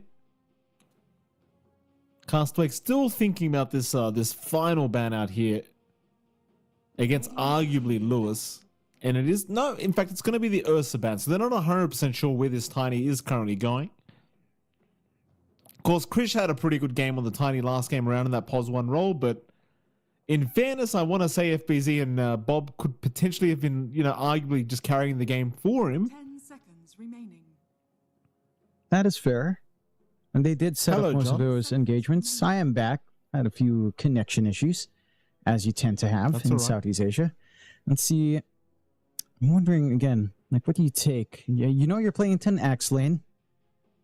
Drow could be one way, but again, we've seen Axe also just not mind that too much, even after a horrific laning start. If Axe can recover, then he doesn't mind calling a Drow. Why am I saying Drow when they have Morphling? Why am I mean, All why am I right, John. thinking that? That's all right. Yeah, probably looking for the Bob mids, right? No, they're expecting that flex. All right, Brewmaster taken out. Will we actually get the FBZ Pango? Because they have to show their hand first here on Exa, right? Whether or not this Tiny is mid or safe, it's going to have to reveal itself, and then you can adjust on Castaway. If it's a good lane for Pango, you can give Bob the Pangolier, give FBZ maybe something that rips this apart, because frankly, if you can get away with the Timbersaw this game, it looks pretty damn good. Muerta comes out for Exa, that should be our carry. And like we talked about before, Muerta with the new facet as a carry feels very, very strong. Like the increased Gunslinger chance is great. Every time you Gunslinger, you get a lower cooldown and Deadshot, a very nice positive feedback loop. So I do like this coming out for the side of Execration. I'm wondering what you want in Castaway, because you know it's a tiny mid. Is there anything that deals with Muerta offlane? Muerta on the offlane here that still fits in if you wanted something for FBC. I don't know. It feels like the Pangolier is fine. And you can go in for a Bob Hero mid. Maybe something that bursts down. It does feel like burst damage isn't quite there for this lineup. Especially when you're playing with an ET, you kind of want to just run in, melt them down. Although, with a right facet, with the deconstruction, I believe you can just sap away even more magic res, I suppose. So that could be fine if you don't insta-kill them. But there you go. The Ember we were talking about does come out. Bobby Ember is going to be a little bit of a treat. You have a lot to cleave through. You're highly mobile. There's no hard lockdown for the Ember really here. And again, this deviation into Chain Gang Ember is actually really cool because it's so much control. You drop your remnants around the enemy heroes, drop your chains, everyone gets chained up. You have a lot of presence in team fights. You can deal with the annoying Nagasiren illusions. You can hold Palos back. I like this from Bob. And this is also a classic Bob here. So it's good to see some classics coming out for Bob. For Exa, I will say their scaling's maybe a little bit more straightforward. Granted, with how scaling works on Muerta, with her item timings, there are going to be times where it doesn't feel like Palos can fight into Kresh. And then later on, it suddenly feels like he can hit like a truck. So it's still one of those cases where, yes, the facet does improve her presence, but it's still about like Maelstrom Mjolnir with a Dragonlance somewhere there, maybe a BKB if need be, and then just like Revenant's Broocher, Daedalus, and then you're dancing around on Muerta. It's going to be about that pacing, and I can see both sides having an equal amount of fight here, Mike. There's a lot of cool things happening in this draft. We've seen it throughout the series, and this one is probably the closest to standard we've gotten, but it's hard for me to call a favorite. I think I like both drafts. They both have play here. You know what it is for me, John? Mhm. I don't ever really trust the POS 1 Muerta. I just since it's come out, I've just never trusted it. I don't trust it. And quite frankly, John, I don't want to say Palos is going to do a bad job, but considering he couldn't perform the Bristleback, I'm not sure about this, right? I just don't like POS 1 Muerta. I'm not saying it's bad. I just don't understand. And in fact, I dare say most of the times we watch it, it ends up performing quite badly. That it used to. I think that we were seeing teams go back to what? Ofrenda, POS 1 Muerta, and that was just... I mean, I tried to sell the Ofrenda, but let's face it, that was a real meme facet. Probably one of the memeiest of them all, right there with Seed Money and Black Grimoire, except those actually have a use, unfortunately. They're not getting changed. But yeah, I can see your points. And again, for Muerta, the biggest issue for her is that her tempo is just really awkward.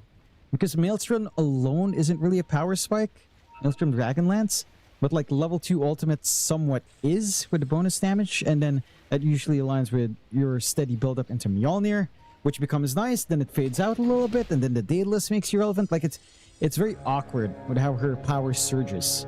I think it's much more straightforward for, say, Krish on Morphling trying to get that good game for himself. If things get going, it's really easy to understand.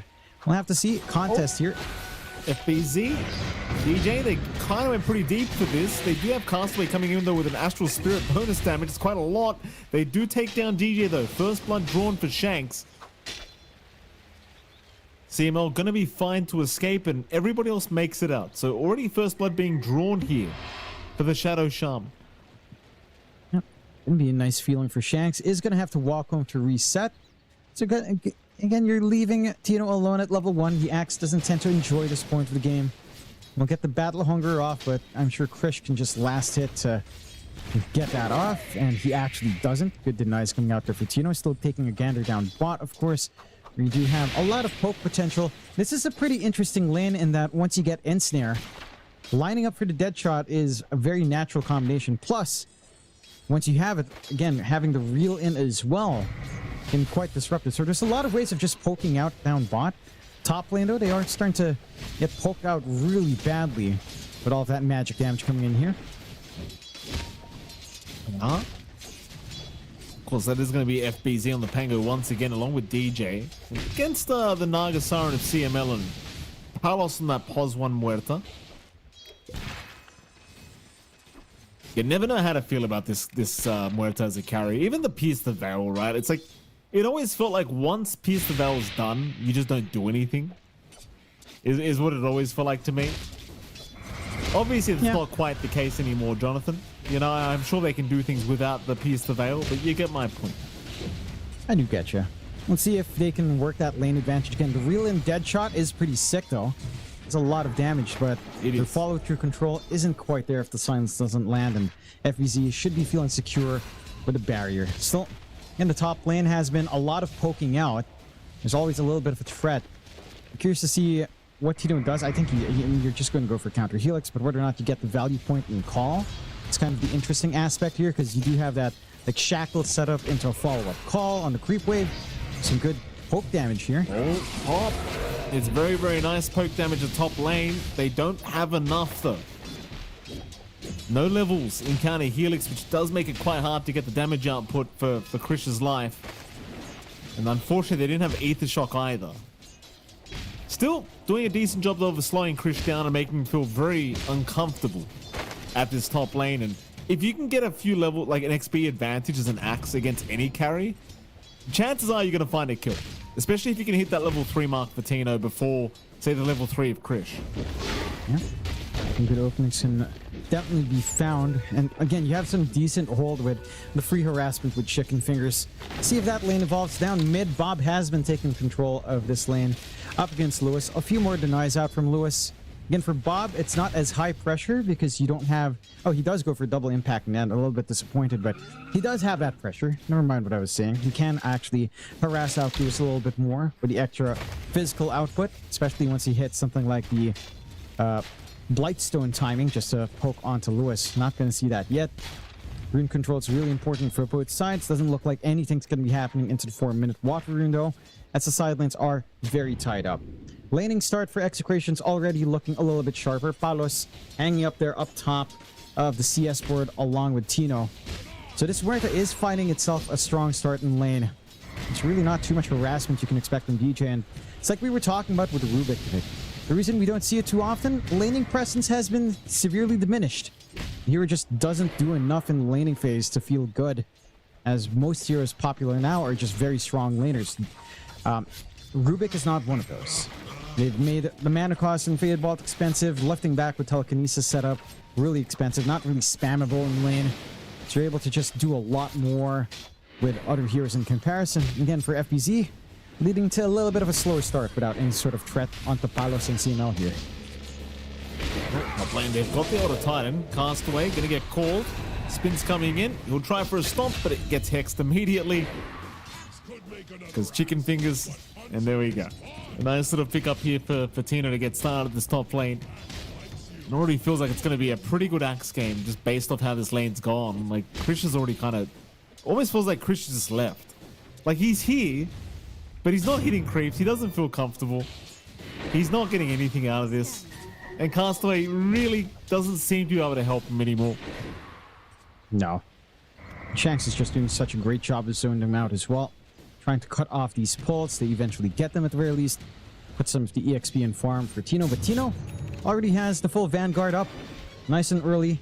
Not what you tend to see on Axis nowadays. It tends to just be that Blade Mail Blink Rush. But the Vanguard will have a lot of impact here, of course, as you are playing up against the Elder Titan. So direct damage block is something that Natural Order does not stop at the very least. That should boost the durability of Tino in trying to make a play.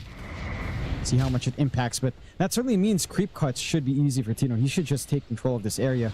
And you could reach that point where that'll leave enough room for Shanks to potentially start to think about rotation. 6-minute rune starting to come out. That should be something you start to contest away from Bob. As, again, an Ember that can start to snowball off of good power rune becomes a pretty dangerous threat. Let's see, as even Castaway also showing up to help Bob secure into the 6-minute mark. See if they can get lucky here at this top spot. Well, DJ is also going to show up down bottom. What a contestation. Bob is going to get the Arcane Rune though, so very nice. Able to get a little bit lucky by it spawning up top, and he'll be very, very happy as the Ember for that.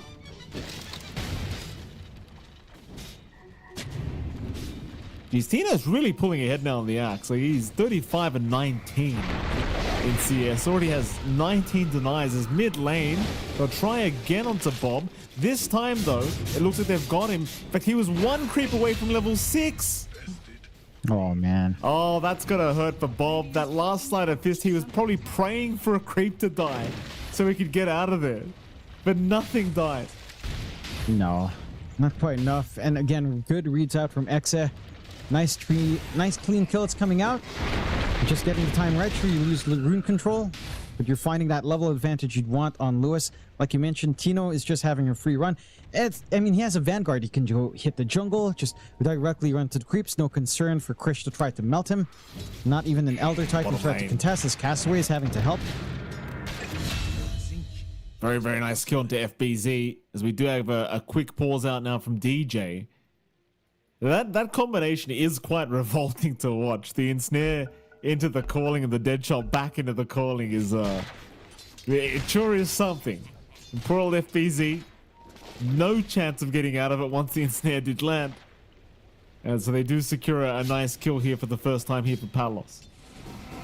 And it's like what we were saying, the lane combinations coming out from Exe are just all really solid. They have setup plus follow through damage on the cores.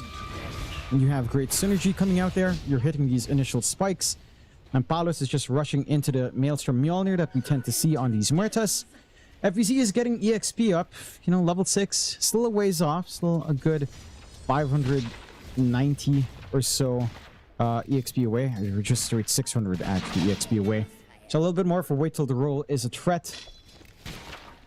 And that's just going to slow down tempo. Bob is 6, but who do you really connect with? You don't really have the threat of Stolen Spell yet. Maybe playing Poke again. Good deny out from CML with a micro though. Let's just wipe away the invis and just Bob has nothing to play with. You know, so you're stuck mid farming. You're very happy with static lanes here in Exit because you've got a Muerta and Axe just farming up a storm. Massive stacks for Tino now to spin and win on. Not the healthiest though. Careful, Tino. We've been there, you know, getting taken out by the stack. I've been there before, John, as an Axe spammer myself. Not very fun. He'll be okay though. Although Castaway's having a gander, it's a bit of an awkward time for Castaway to show up here, but looks like he'll be okay as Lewis is going to intervene, toss him up, and that's going to be a freebie by the looks of it for Lewis, unless Bob can save the day. Castaway will die to Shanks. Shanks actually getting dropped into the wards. DJ with the block in, I suppose, but it's making it harder. They'll get it. I think DJ didn't quite realize how much more challenging the kill would get if he trapped him in the wards. I mean, he was saving his own skin, I suppose. Bob does find it eventually, I guess. That's all that matters in the end. A little bit of a reset back in the fountain.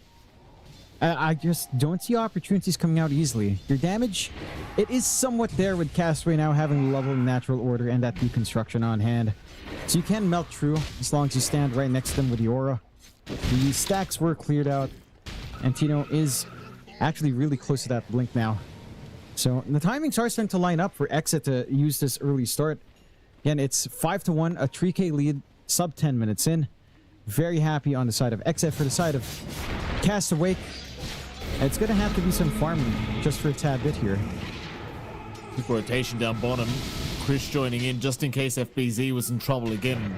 Well, he certainly looked like he was. Chase on. But nothing really going to amount. Chris going to see Shanks here by the twin gate. Shanks going to be a bit of a nuisance here, just not let him travel.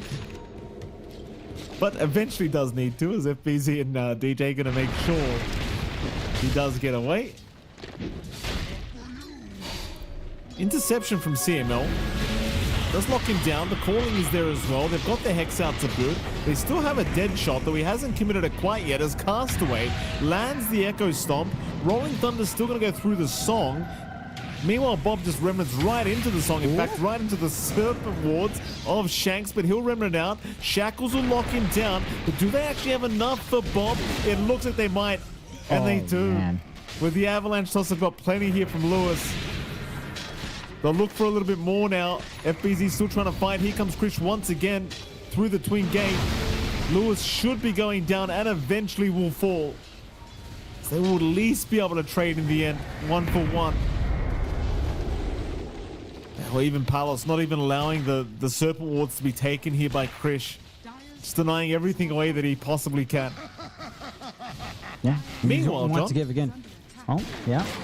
Tino's farmed a full blinker. It's just a matter of the courier bringing it out. So now the game becomes infinitely harder if you're Castaway, because this Axe, he's been left alone for too long. And he has. And this is when it starts to get crazy. Just needs to look for some creeps to call along with Castaway. And he can just go for these solo dunks. You have no mana here, Castaway. Not sure what he's intending to do. It's just stalling it out. Well, he's dead, John. He was intending nothing but die. Tino gets his first dunk. 4 coats of blood up. A little bit of armor. Bit of a toss there from Lewis, killing Shanks. Bob was just literally tossed into the support to kill. Radiant structures are fortified. I don't think they'll mind too much. Shanks will just laugh it off, and when ultimately there's still 3k head on Execration. Everything's going as smoothly as you could ask for. Again, I'm fully anticipating Tino's going to become a real problem now with this blink up. Or so he should be a real problem. That he should. But he could just go after Krish right now. If he wants to just chase down the Morphin. He could. I mean, a well-timed call on full Agimorph is not going to be... It's not going to take too long to actually get that kill. Maybe they can get the setup from Shanks first. I'm going to smoke. Nice but scan, he does though. get a good read. Yeah, good read out for the scan. Max off. I mean, right now for Castaway, it's all about just hitting initial timings because you're not set up, right? Diffusel's not yet up for FBZ, Mage Slayer not yet up for Bob. So you don't have that early damage spike. It's the call. Does get caught in the call. Do they have enough after it though? They do. Oh, the Serpent Wards, Shackles, all of it's enough. DJ, he'll at least take the Shackles for himself, so you've got that going for you, but it's not going to help that much, especially when they pop the song. FBZ, he'll finish the job, but how much is it going to cost him? Well, for now, not much, because the Echo Stomp does buy a bit of time for him to shield jump away. Rather, shield crash away. They'll take at least DJ, but they will miss out on FBZ. Still a very good set of kills here in the mid lane for Execration, and of course now naturally the mid tier 1 tower. Also set to fall quite easily. I'm a little bit surprised Bob's actually TPing to try to stop this. He is. He can still fight. Looks like maybe a little bit safe. They will be a little bit conservative. Guess Lewis was running a little bit low on the mana pool. Well, he did have, the Soul Ring +1 charges, but that's okay. Play it safe. No need to hand the lead back the other way. Keep in mind, all this time, John, Palos is free farm. That's great news if you're Execration. And it is a much different game right here in comparison to that game 2. Maelstrom up, Mjolnir only about 800 gold off. And that's one of the first spikes, of course, for the Muerta. Still a little bit of a glass can at that point, but farming pace increases, some damage can come in. If a fight happens near an objective, you can TP to.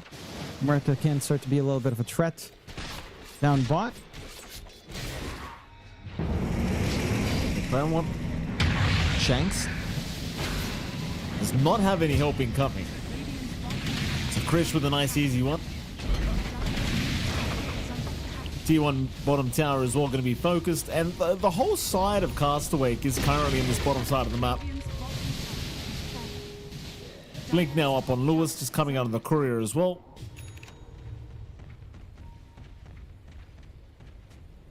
I don't know if that's Tina's fully got worked well for the side of Castaway. blade now too. That's some insane timing. Yeah, I mean, now the damage can kick in. The durability was there already with a Vanguard Blink. Now, again, a massive threat from this axe. Just needs to find an angle in. I don't know if it's really worthwhile for Castaway to take that bot tier 1 to lose mid. The mid is pretty damn big. And now Roshan's open. You don't have that easy access point through the mid lane. At least they have the spirit from Castaway to spot, but this isn't going too slowly here.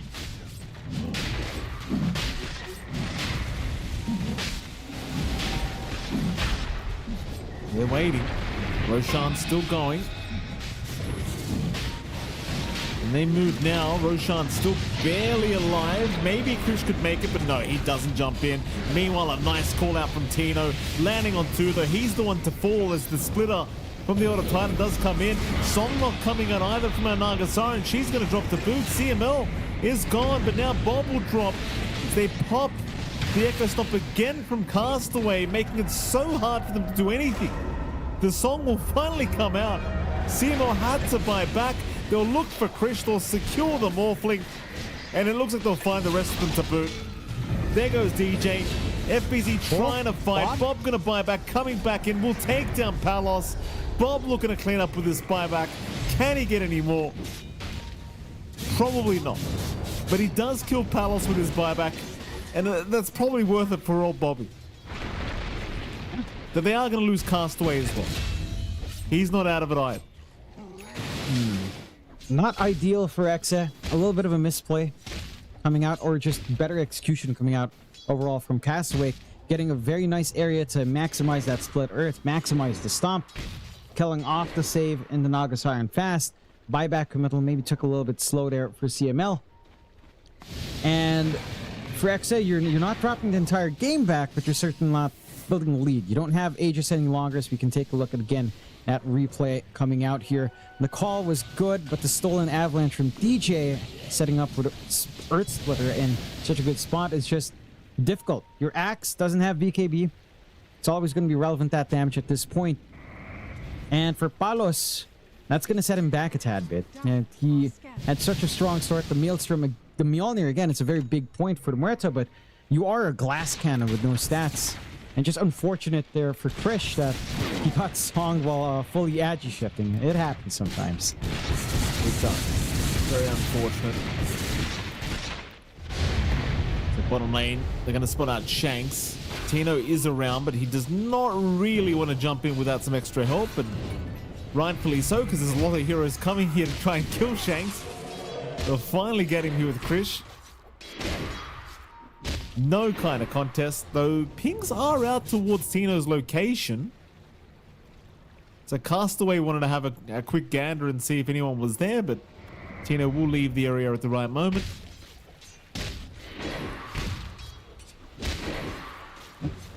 Yeah, Execration, they're playing a much slower game as well, like 6k advantage. They've had the lead for a while, but there seems like there's absolutely zero necessity to try and make anything happen. Yeah, and it's also just risky, right? Because Palos isn't fully ready to always join in, trying to get the Hurricane Pike for some spacing first, but it does feel like you aren't fully set defensively. Tino, would he BKB? Could be able to start to commit at that point, because there's this threat of backline. Like Castaway can stand from a mile away with the Earth Splitter, and you don't have an easy way of jumping him if you already commit. Good smoke breakout from Bobby. Ace is on though. Oh. Jump in. Hex is actually onto the Rubik. Meanwhile, though, a nice call and a shackle to lock them down.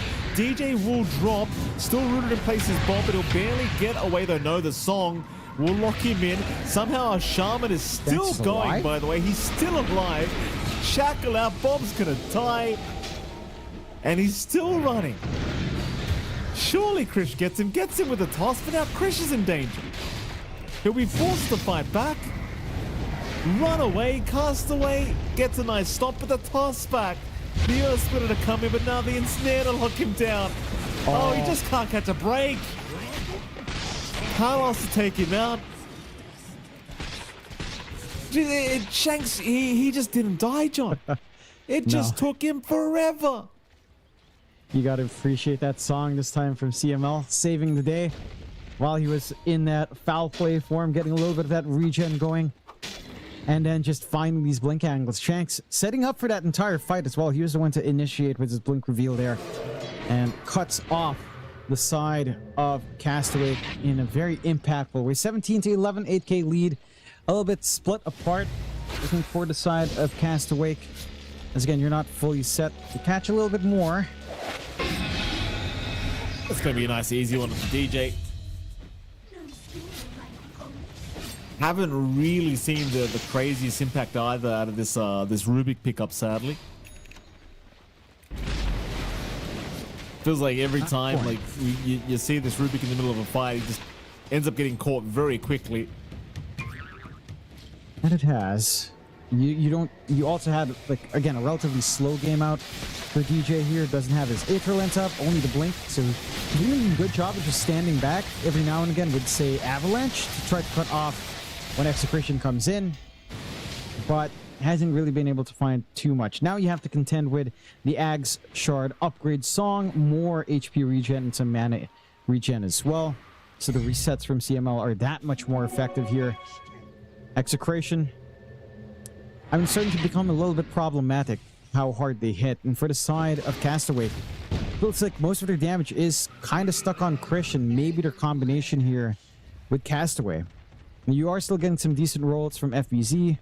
When the Ags is up, the damage will scale up as well, but pacing has felt slow. Smoke. Chains out, they're going to find CML. It'll be a bit of a freebie here. Nobody around to try and protect CML. Carlos is actually getting chased a little bit as well, but keeps his distance. Going to be perfectly fine.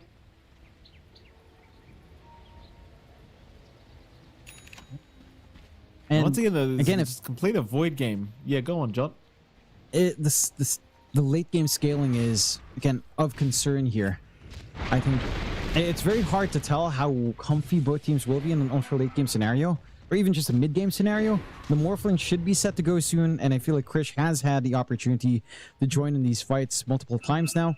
BKB is coming out for the Morphling that should secure him in the middle of these engagements and cut down the damage of Palos. At the same time, Palos is also working towards his BKB, and Tino is just a constant issue.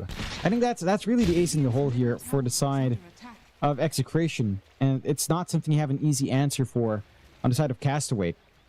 Maybe actually one big thing you could try is if DJ can try to steal Paul and just bait them towards him, hope that you can use that for Earth Splitter, for a good roll from FBZ, perhaps. Like, that would take something like a Ghost Scepter on hand, which is, again, more time they'd have to wait.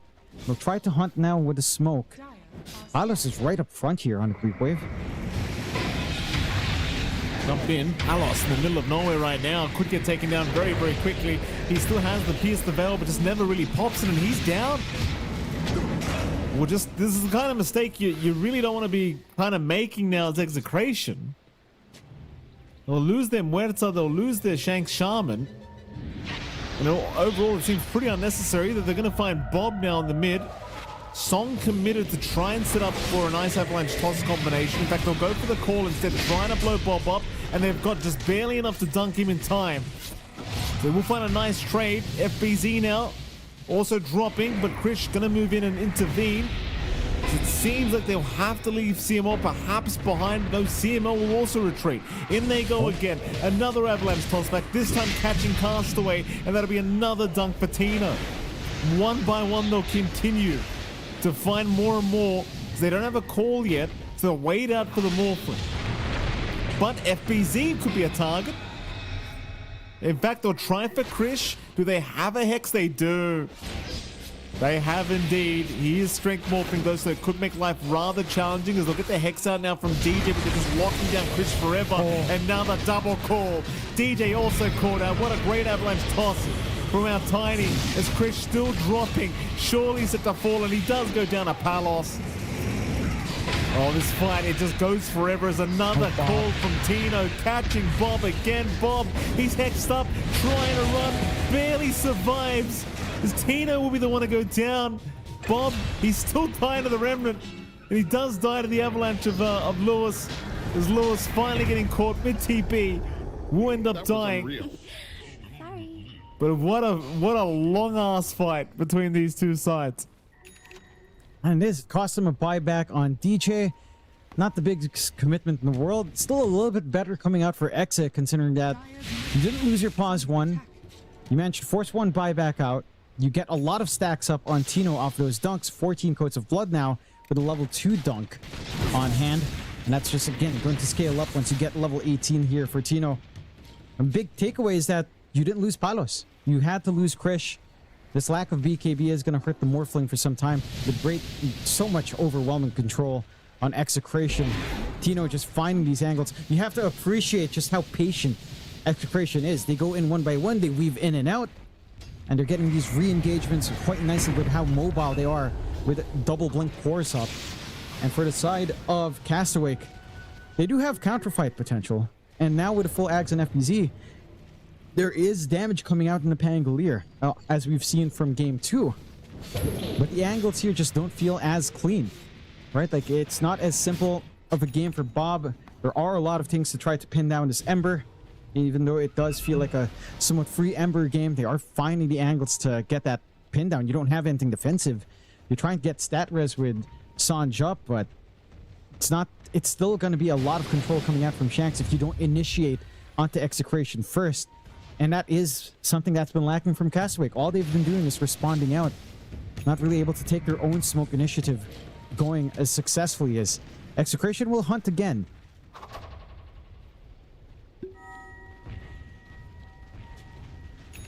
They find so Castaway is the closest target to them.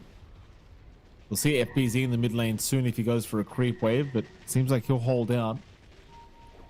I mean, obviously, if you're Execration, you're just looking towards Roshan now, but you want to try and find a pickoff or two before you do try to make your move into the pit. They'll make their move anyway. Castaway, of course, going to see this pretty early on with that Astral Spirit. But Roshan's actually gone way too quick. They don't have time to get there. FBZ's going to pop the Rolling Thunder, but Roshan now is gone, and the song has been popped preemptively, ready to go for the team fighters. They do catch Bob out on the Ember. They'll leave him alone for now, trying to find maybe Christian the Morphling. Meanwhile, instead, does actually catch out Bob. A big avalanche up from DJ now as well, landing on all heroes as they will take down CMO and Lewis. Lewis buying back though as Bob getting caught. Bob is down. Not good news. It's still 2 versus 4 though. They might have a dieback here on this Tiny. As Lewis dropping lower. Tossed up, is still alive with the Yule Scepter. Meanwhile, Palace, he still has the Aegis and the Pierce the Veil, but he's just not seeing the opportunity to pop either. Now they can take a very fragmented fight out, and this time they're not able to bail out Lewis. Just a little bit too far forward. You're seeing some of that impact from Rubik, and all he has to do is sit back, take the avalanche. Once the BKB starts to fade away, that counter control is kicking in. And yeah, you lose out Bob, and they get the Aegis and Exa, but it's not widening this lead at this point. It's evening out the game. The side of Castaway take it back to just a 1k advantage for Execration. They are still in control of the game, as they have been, again, setting the tempo. They've been the ones forcing the fights, but the angles are being found. Like, Krish with his own protection now, not even having to pop the BKB, is starting to, again, get into the groove of things. You've got damage and presence from FBZ with the Blink plus the Ags. The swashes are starting to stack up. The Shard Song was doing some work on Lewis. It's just not enough when he was fully focused in. You need that connection with the Axe Tiny. Like, when it is kind of more staggered apart like that, it is a lot easier for them to focus target one by one here on the side of Castaway and even things out. As a call out, you only catch too much though, and now You've got this axe in the middle of nowhere. Tino going to try and retreat. Meanwhile, Pierce the Bell has been popped. They're going to try and man fight here. Palos, though, can't do with the morphing with the BKB up, so instead he'll go after DJ and Castaway, taking down both of them. In fact, FBZ also caught out on the Pangolier, trying to swashbuckle away, but the dunk is in from Tino. Chains out from Bob, trying to salvage this team fight. Meanwhile, a Song chasing down the Morphling, but Krish is barely outside of range of the Song, so he's going to make it away. But it's 3 down for the price of nothing. They've still got the Aegis on Palos, and they've got plenty of time to try and make a high ground attack. Yeah, and again, that's a difference when you're not quite fully staggered out here for the side of Execration. If you can follow through from the Tiny, if you can connect these two tanky heroes by that cleaner space for Palos, again, you can't burst down both the Axe and Tiny in that short of a span. And you can't focus down either one quickly enough in Krish and FBZ either. So, great readout from Execration. Dateless for Palos, not too far off. With this time on the Aegis, after even losing the previous team fight, or the fight before the previous team fight, they still have the chance for high ground. Earth Splitter is coming back off cooldown in a few seconds. Respawns are fairly short. There is that. But this Huerta does have damage, and they will at least leverage it to drag that Tier 3 down to half HP. Good progression made by XS. Still a Tier 1 bot they could go back to. Maybe pressure onto Tier 2. But again, with Aegis sub 2 minutes, you normally don't see that kind of commitment coming out. For Execration now, they can afford to just take things easy. Take over the triangle, they've set vision up. Even that top ward from the earlier forays is quite nice and starting to set up here. So they can easily look to invade later on. Very interesting build as well here from Tino Mike. He went for the Kaya on the Axe. So he's going for, seems to be Kaya Sanj. More magic damage coming out, more amp damage at least on the counter helix. And interestingly enough on the Battle Hunger as well, if he does decide to get that talent at 25 down the line, can really start to melt these supports down. See them smoke up now. Again, very important, just Lewis and Tino have to connect together. That's all you need here. We're going to find at least one in the form of Bob. That Bob's going to run it away. FBZ moving in with a nice Rolling Thunder, landing on 4 heroes. He'll find Shanks to start. They'll move on to Palos, but Palos still looking very, very healthy with that Aegis up. Does take down Bob with the Pierce the Veil. Everybody else from Castaway has left the building.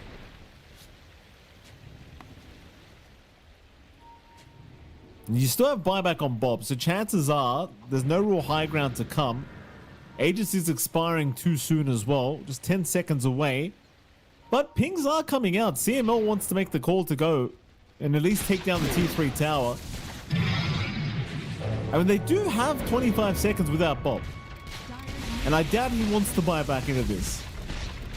So it looks like at least the T3 tower is installed. Oh. Maybe not even that, though. The Echo Stomps are pretty annoying. They're doing everything they can to make sure Palos doesn't get out of position. Even just blinking in, tossing him back to ensure that safety net. Respawns are up, but same thing goes for Exe. Shanks is back up with the Mass Serpent boards. That could be the ticket to just clearing out these Tier 3s now. They so wish. They're also just cutting out that bot creep wave, ensuring that their own will just cut in every single time now. So setting up for another Tier 2 siege perhaps here on side of Exe. For the side of Castaway, one of the good things about the last engagement was that it was fairly scattered, right? Like, it's only Bob really get caught out. You're not committing fully on the side of Castaway either. So Tino is a little bit more patient. He's not jumping in with a call necessarily for just one. If Lewis can get the job done by himself, he'll just hang in back and wait if any further commitment's done. Castaway just looking to even out, secure their lanes. Mid just getting shoved back in. Bot will just fall for free. And again, even without the Aegis here for Execration, they do still have those Mass Serpent wards. And a Roche banner still up.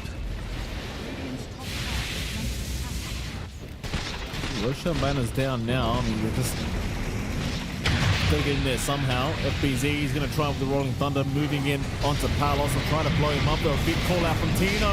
He caught Krish. He caught Krish. This axe has just been the absolute nail in the coffin here. And look at this. Another big call. The lineup. Oh no, he misses. Oh. He mistimed it, and now DJ steals the song. Unfortunately, DJ can't do much with the song, though, apart from let his teammates escape. Oh, that would have been a massive call from Tino, but he mistimed it. Still Bob getting caught. Sleight of fist barely. Lewis chasing him down, can't quite finish the kill. In goes Tino, though. But he does get used up. Tino. Force stopped out of there. Meanwhile, Lewis back in. We'll find DJ. DJ's got buyback. Bob may not. In fact, he does. Bob can be buyback in the team fight as well. Meanwhile, Castaway, he is going to drop. He does not have buyback, so it's a 3v5 now. You've got 15 seconds for Krish to be back up. You're just going to go reset and exit. Find everything you could possibly ask for. Again, without Aegis. That was them taking that fight just with a Roche banner and the Mass Serpent boards, which this lineup is very good at just resetting and fighting in. Seeing the impact of that song, seeing the setups that can follow, just a little bit of a rough time with timing it. The side of Castaway, it doesn't feel like their counter fights are the best. I think ideally, again, you try to catch Execration out one by one. You try to split up this Tiny and Axe. Although in, they are going to find Bob, but Bob's going to make it out of the calling, so instead FBZ going to be the target. A nice one at that, though FBZ does still have buyback, though. Tino finding Bob again. Oh, he's been a menace, Tino. He's been an absolute menace, this Axe. Just nowhere on the map feels safe between this Axe and Shanks and the Shaman. And that's 75 without Bob again. That's pretty tough in terms of trying to defend this mid-racks. And it is a rather unfortunate way to die back there for Bobby. And again, with Mass Serpent boards, you don't even need to commit bodies out for the siege. Tier 3 falls. They can, of course, just poke with Palos onto those Raxus, and there's no real threat. There is some long-range poke coming in here from Castaway, but Krish isn't even coming into the fight. Just trying to get that gold for the full Daedalus, hoping that some damage will help the cause here. It's really just down to trying to break apart Execration, trying to break this clump up apart, trying to bait either Tino or Lewis out front, and getting the control out onto them first somehow. Easier said than done. We haven't seen it in a couple of team fights now. And Palos, he just wants it to end. He wants to get that movement out. Wants an easy ride to the road to the International. Castaway has to put a stop to it somehow. They're going to try. The stomps are making it very annoying. They're going to try and roll in with FBZ to get things started. And Palos almost down. Does go down. A nice start to the fight. As Palos has been lost. They'll even find Tino now. The song proving to be a little bit too late as they're going to leave Lewis behind on top. Pretty huge team fight now for Castaway. They will successfully defend. And don't forget, they still have one lane of barracks up top, so it's not like there's mega creeps incoming. It's just an exposed ancient now that you're up against. This will eventually heal up at the very least, and you should have time to get that spacing. We are at the point, though, where Krish and his damage is quite ridiculous. Again, with the change to Morph on 7.39, with him keeping the... or 7.38, with him keeping the stats, his original stats in that borrowed form. As Muerta with Gunslinger, this Morphling does hit hard. Arguably harder than Muerta does.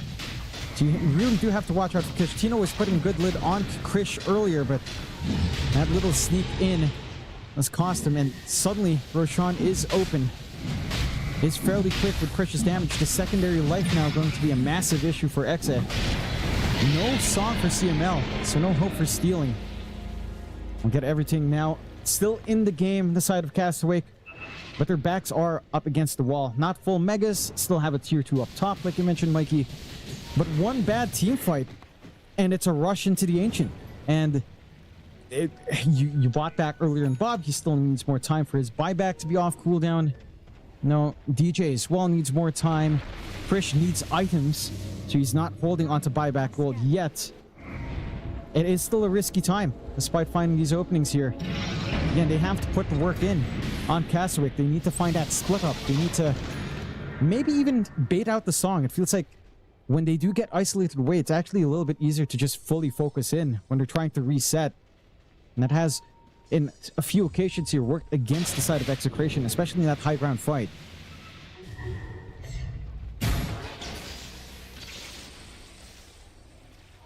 We'll see Look what at they can do Shanks. now is... That's so What Shanks cheeky. done? He has the axe and shaman. He shackles his courier and lets it run around to clear the creep wave. That is so cheeky. Well, that's amazing.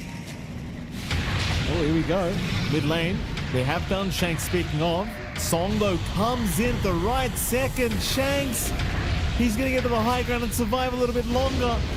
They're going to move in, though. Oh, he's got the Hex out. Krish in big trouble. The shackles to lock him down. Krish needs some help. Somebody get in and out. Tino! He's in with the call again! There goes your Aegis. Buyback on Shanks. He wants to get back into this team fight. They're under the morphling. Krish, he needs some morph. What? He didn't morph. He morphed. He just stayed as the Muerta. No attribute shift. No. And he didn't manage to eat the cheese as well. I mean, again, Execration just clean up all of that control.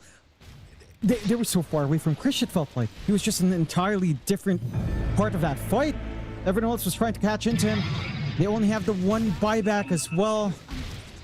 And the entrance is exposed. Castaway, it can't go like this. I mean, it looks like it's pretty much over here. They're going to try to defend a little bit longer, but I don't know how you do that against this Muerta any longer. Palop's just going to sit back, relax. Ancient almost down. They're just going to be careful not to throw it. Items on the ground as well. Why the hell not? They drop the power treads. They'll take down FBZ. No GG call coming, though, even Glypher, but there you go. DG, he's seen enough, I think. He'll call it. They'll take down Bob one last time. And Execration, they will secure a 2-1 victory here up against Castaway. Of course, Castaway going to be knocked down to the lower bracket, and Execration, they will proceed through to the upper bracket semi-final. Yeah. And again, they played fantastically here. They had an amazing time. A really good comeback for Castaway in that game too, but game 3 was the Execration show. Yeah, a few openings here and there when Castaway could kind of split apart that powerhouse of Tino and Lewis, get the Earth Splitter off in a big way as well. And suddenly you did find some openings coming in, but it was a struggle to find those openings. Overall, Tino was just running away on this axe. And I have to say, this axe has got to be the next top tier off lane coming in, right? Like I've seen it in too many games in matchups that don't make sense for it, and it still works out. This hero is just insanely strong. And Tino again shows off with Lewis, actually making the Tiny look quite good with its initiations here. For Castaway, again, it's just a difficult game. The lanes, again, sort of fell flat. You weren't getting as good of a start for FBZ, and Bob as well on the Ember just wasn't able to maintain that presence that his Batrider had last time around. Krish, I have to say, was just way too exposed. Sort of similar to game 1, where it's just a challenging game entirely for that morph. But if you saw that call earlier, just not places you'd expect him to be. And even that last fight, right around the triangle area on Radiant's side, he approached from one angle while his team was in another different angle entirely. It's like he can't take these fights 1v5. It's not that kind of game here for Morphling. It just was a little bit too much. We are looking to fight where he did reel it back a bit with that Muerta form on Krish. Them streaming back a little bit, staggered here from the side of Execration, and his damage was good. This allowed them to take the Roche and hope for that return. But yeah, look at their positioning here. Krish was just frontlining.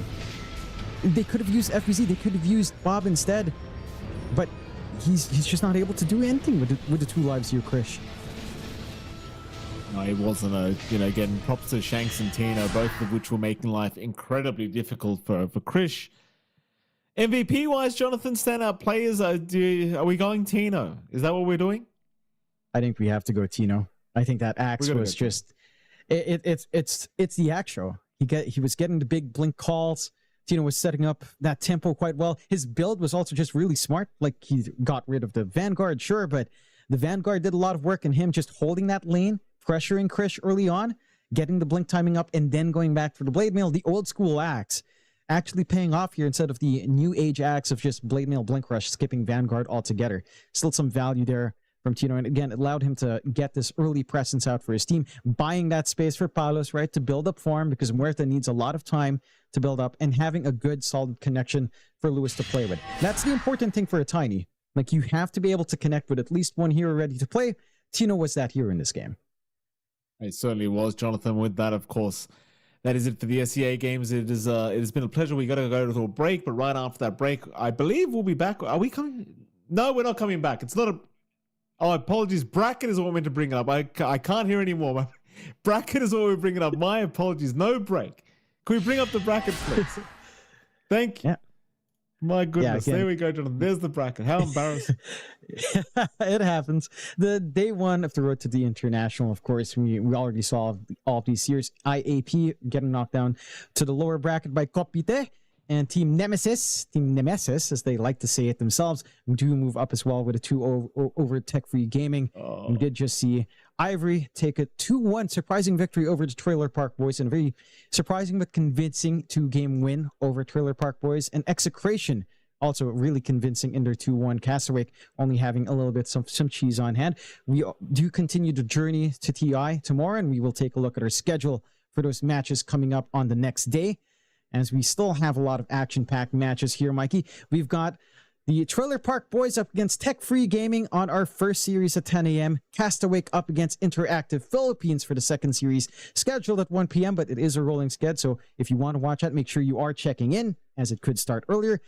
Followed by the continuation of our upper bracket with Talon up against Kopite and Boom Esports up against Team Nemesis. It is a jam-packed day tomorrow.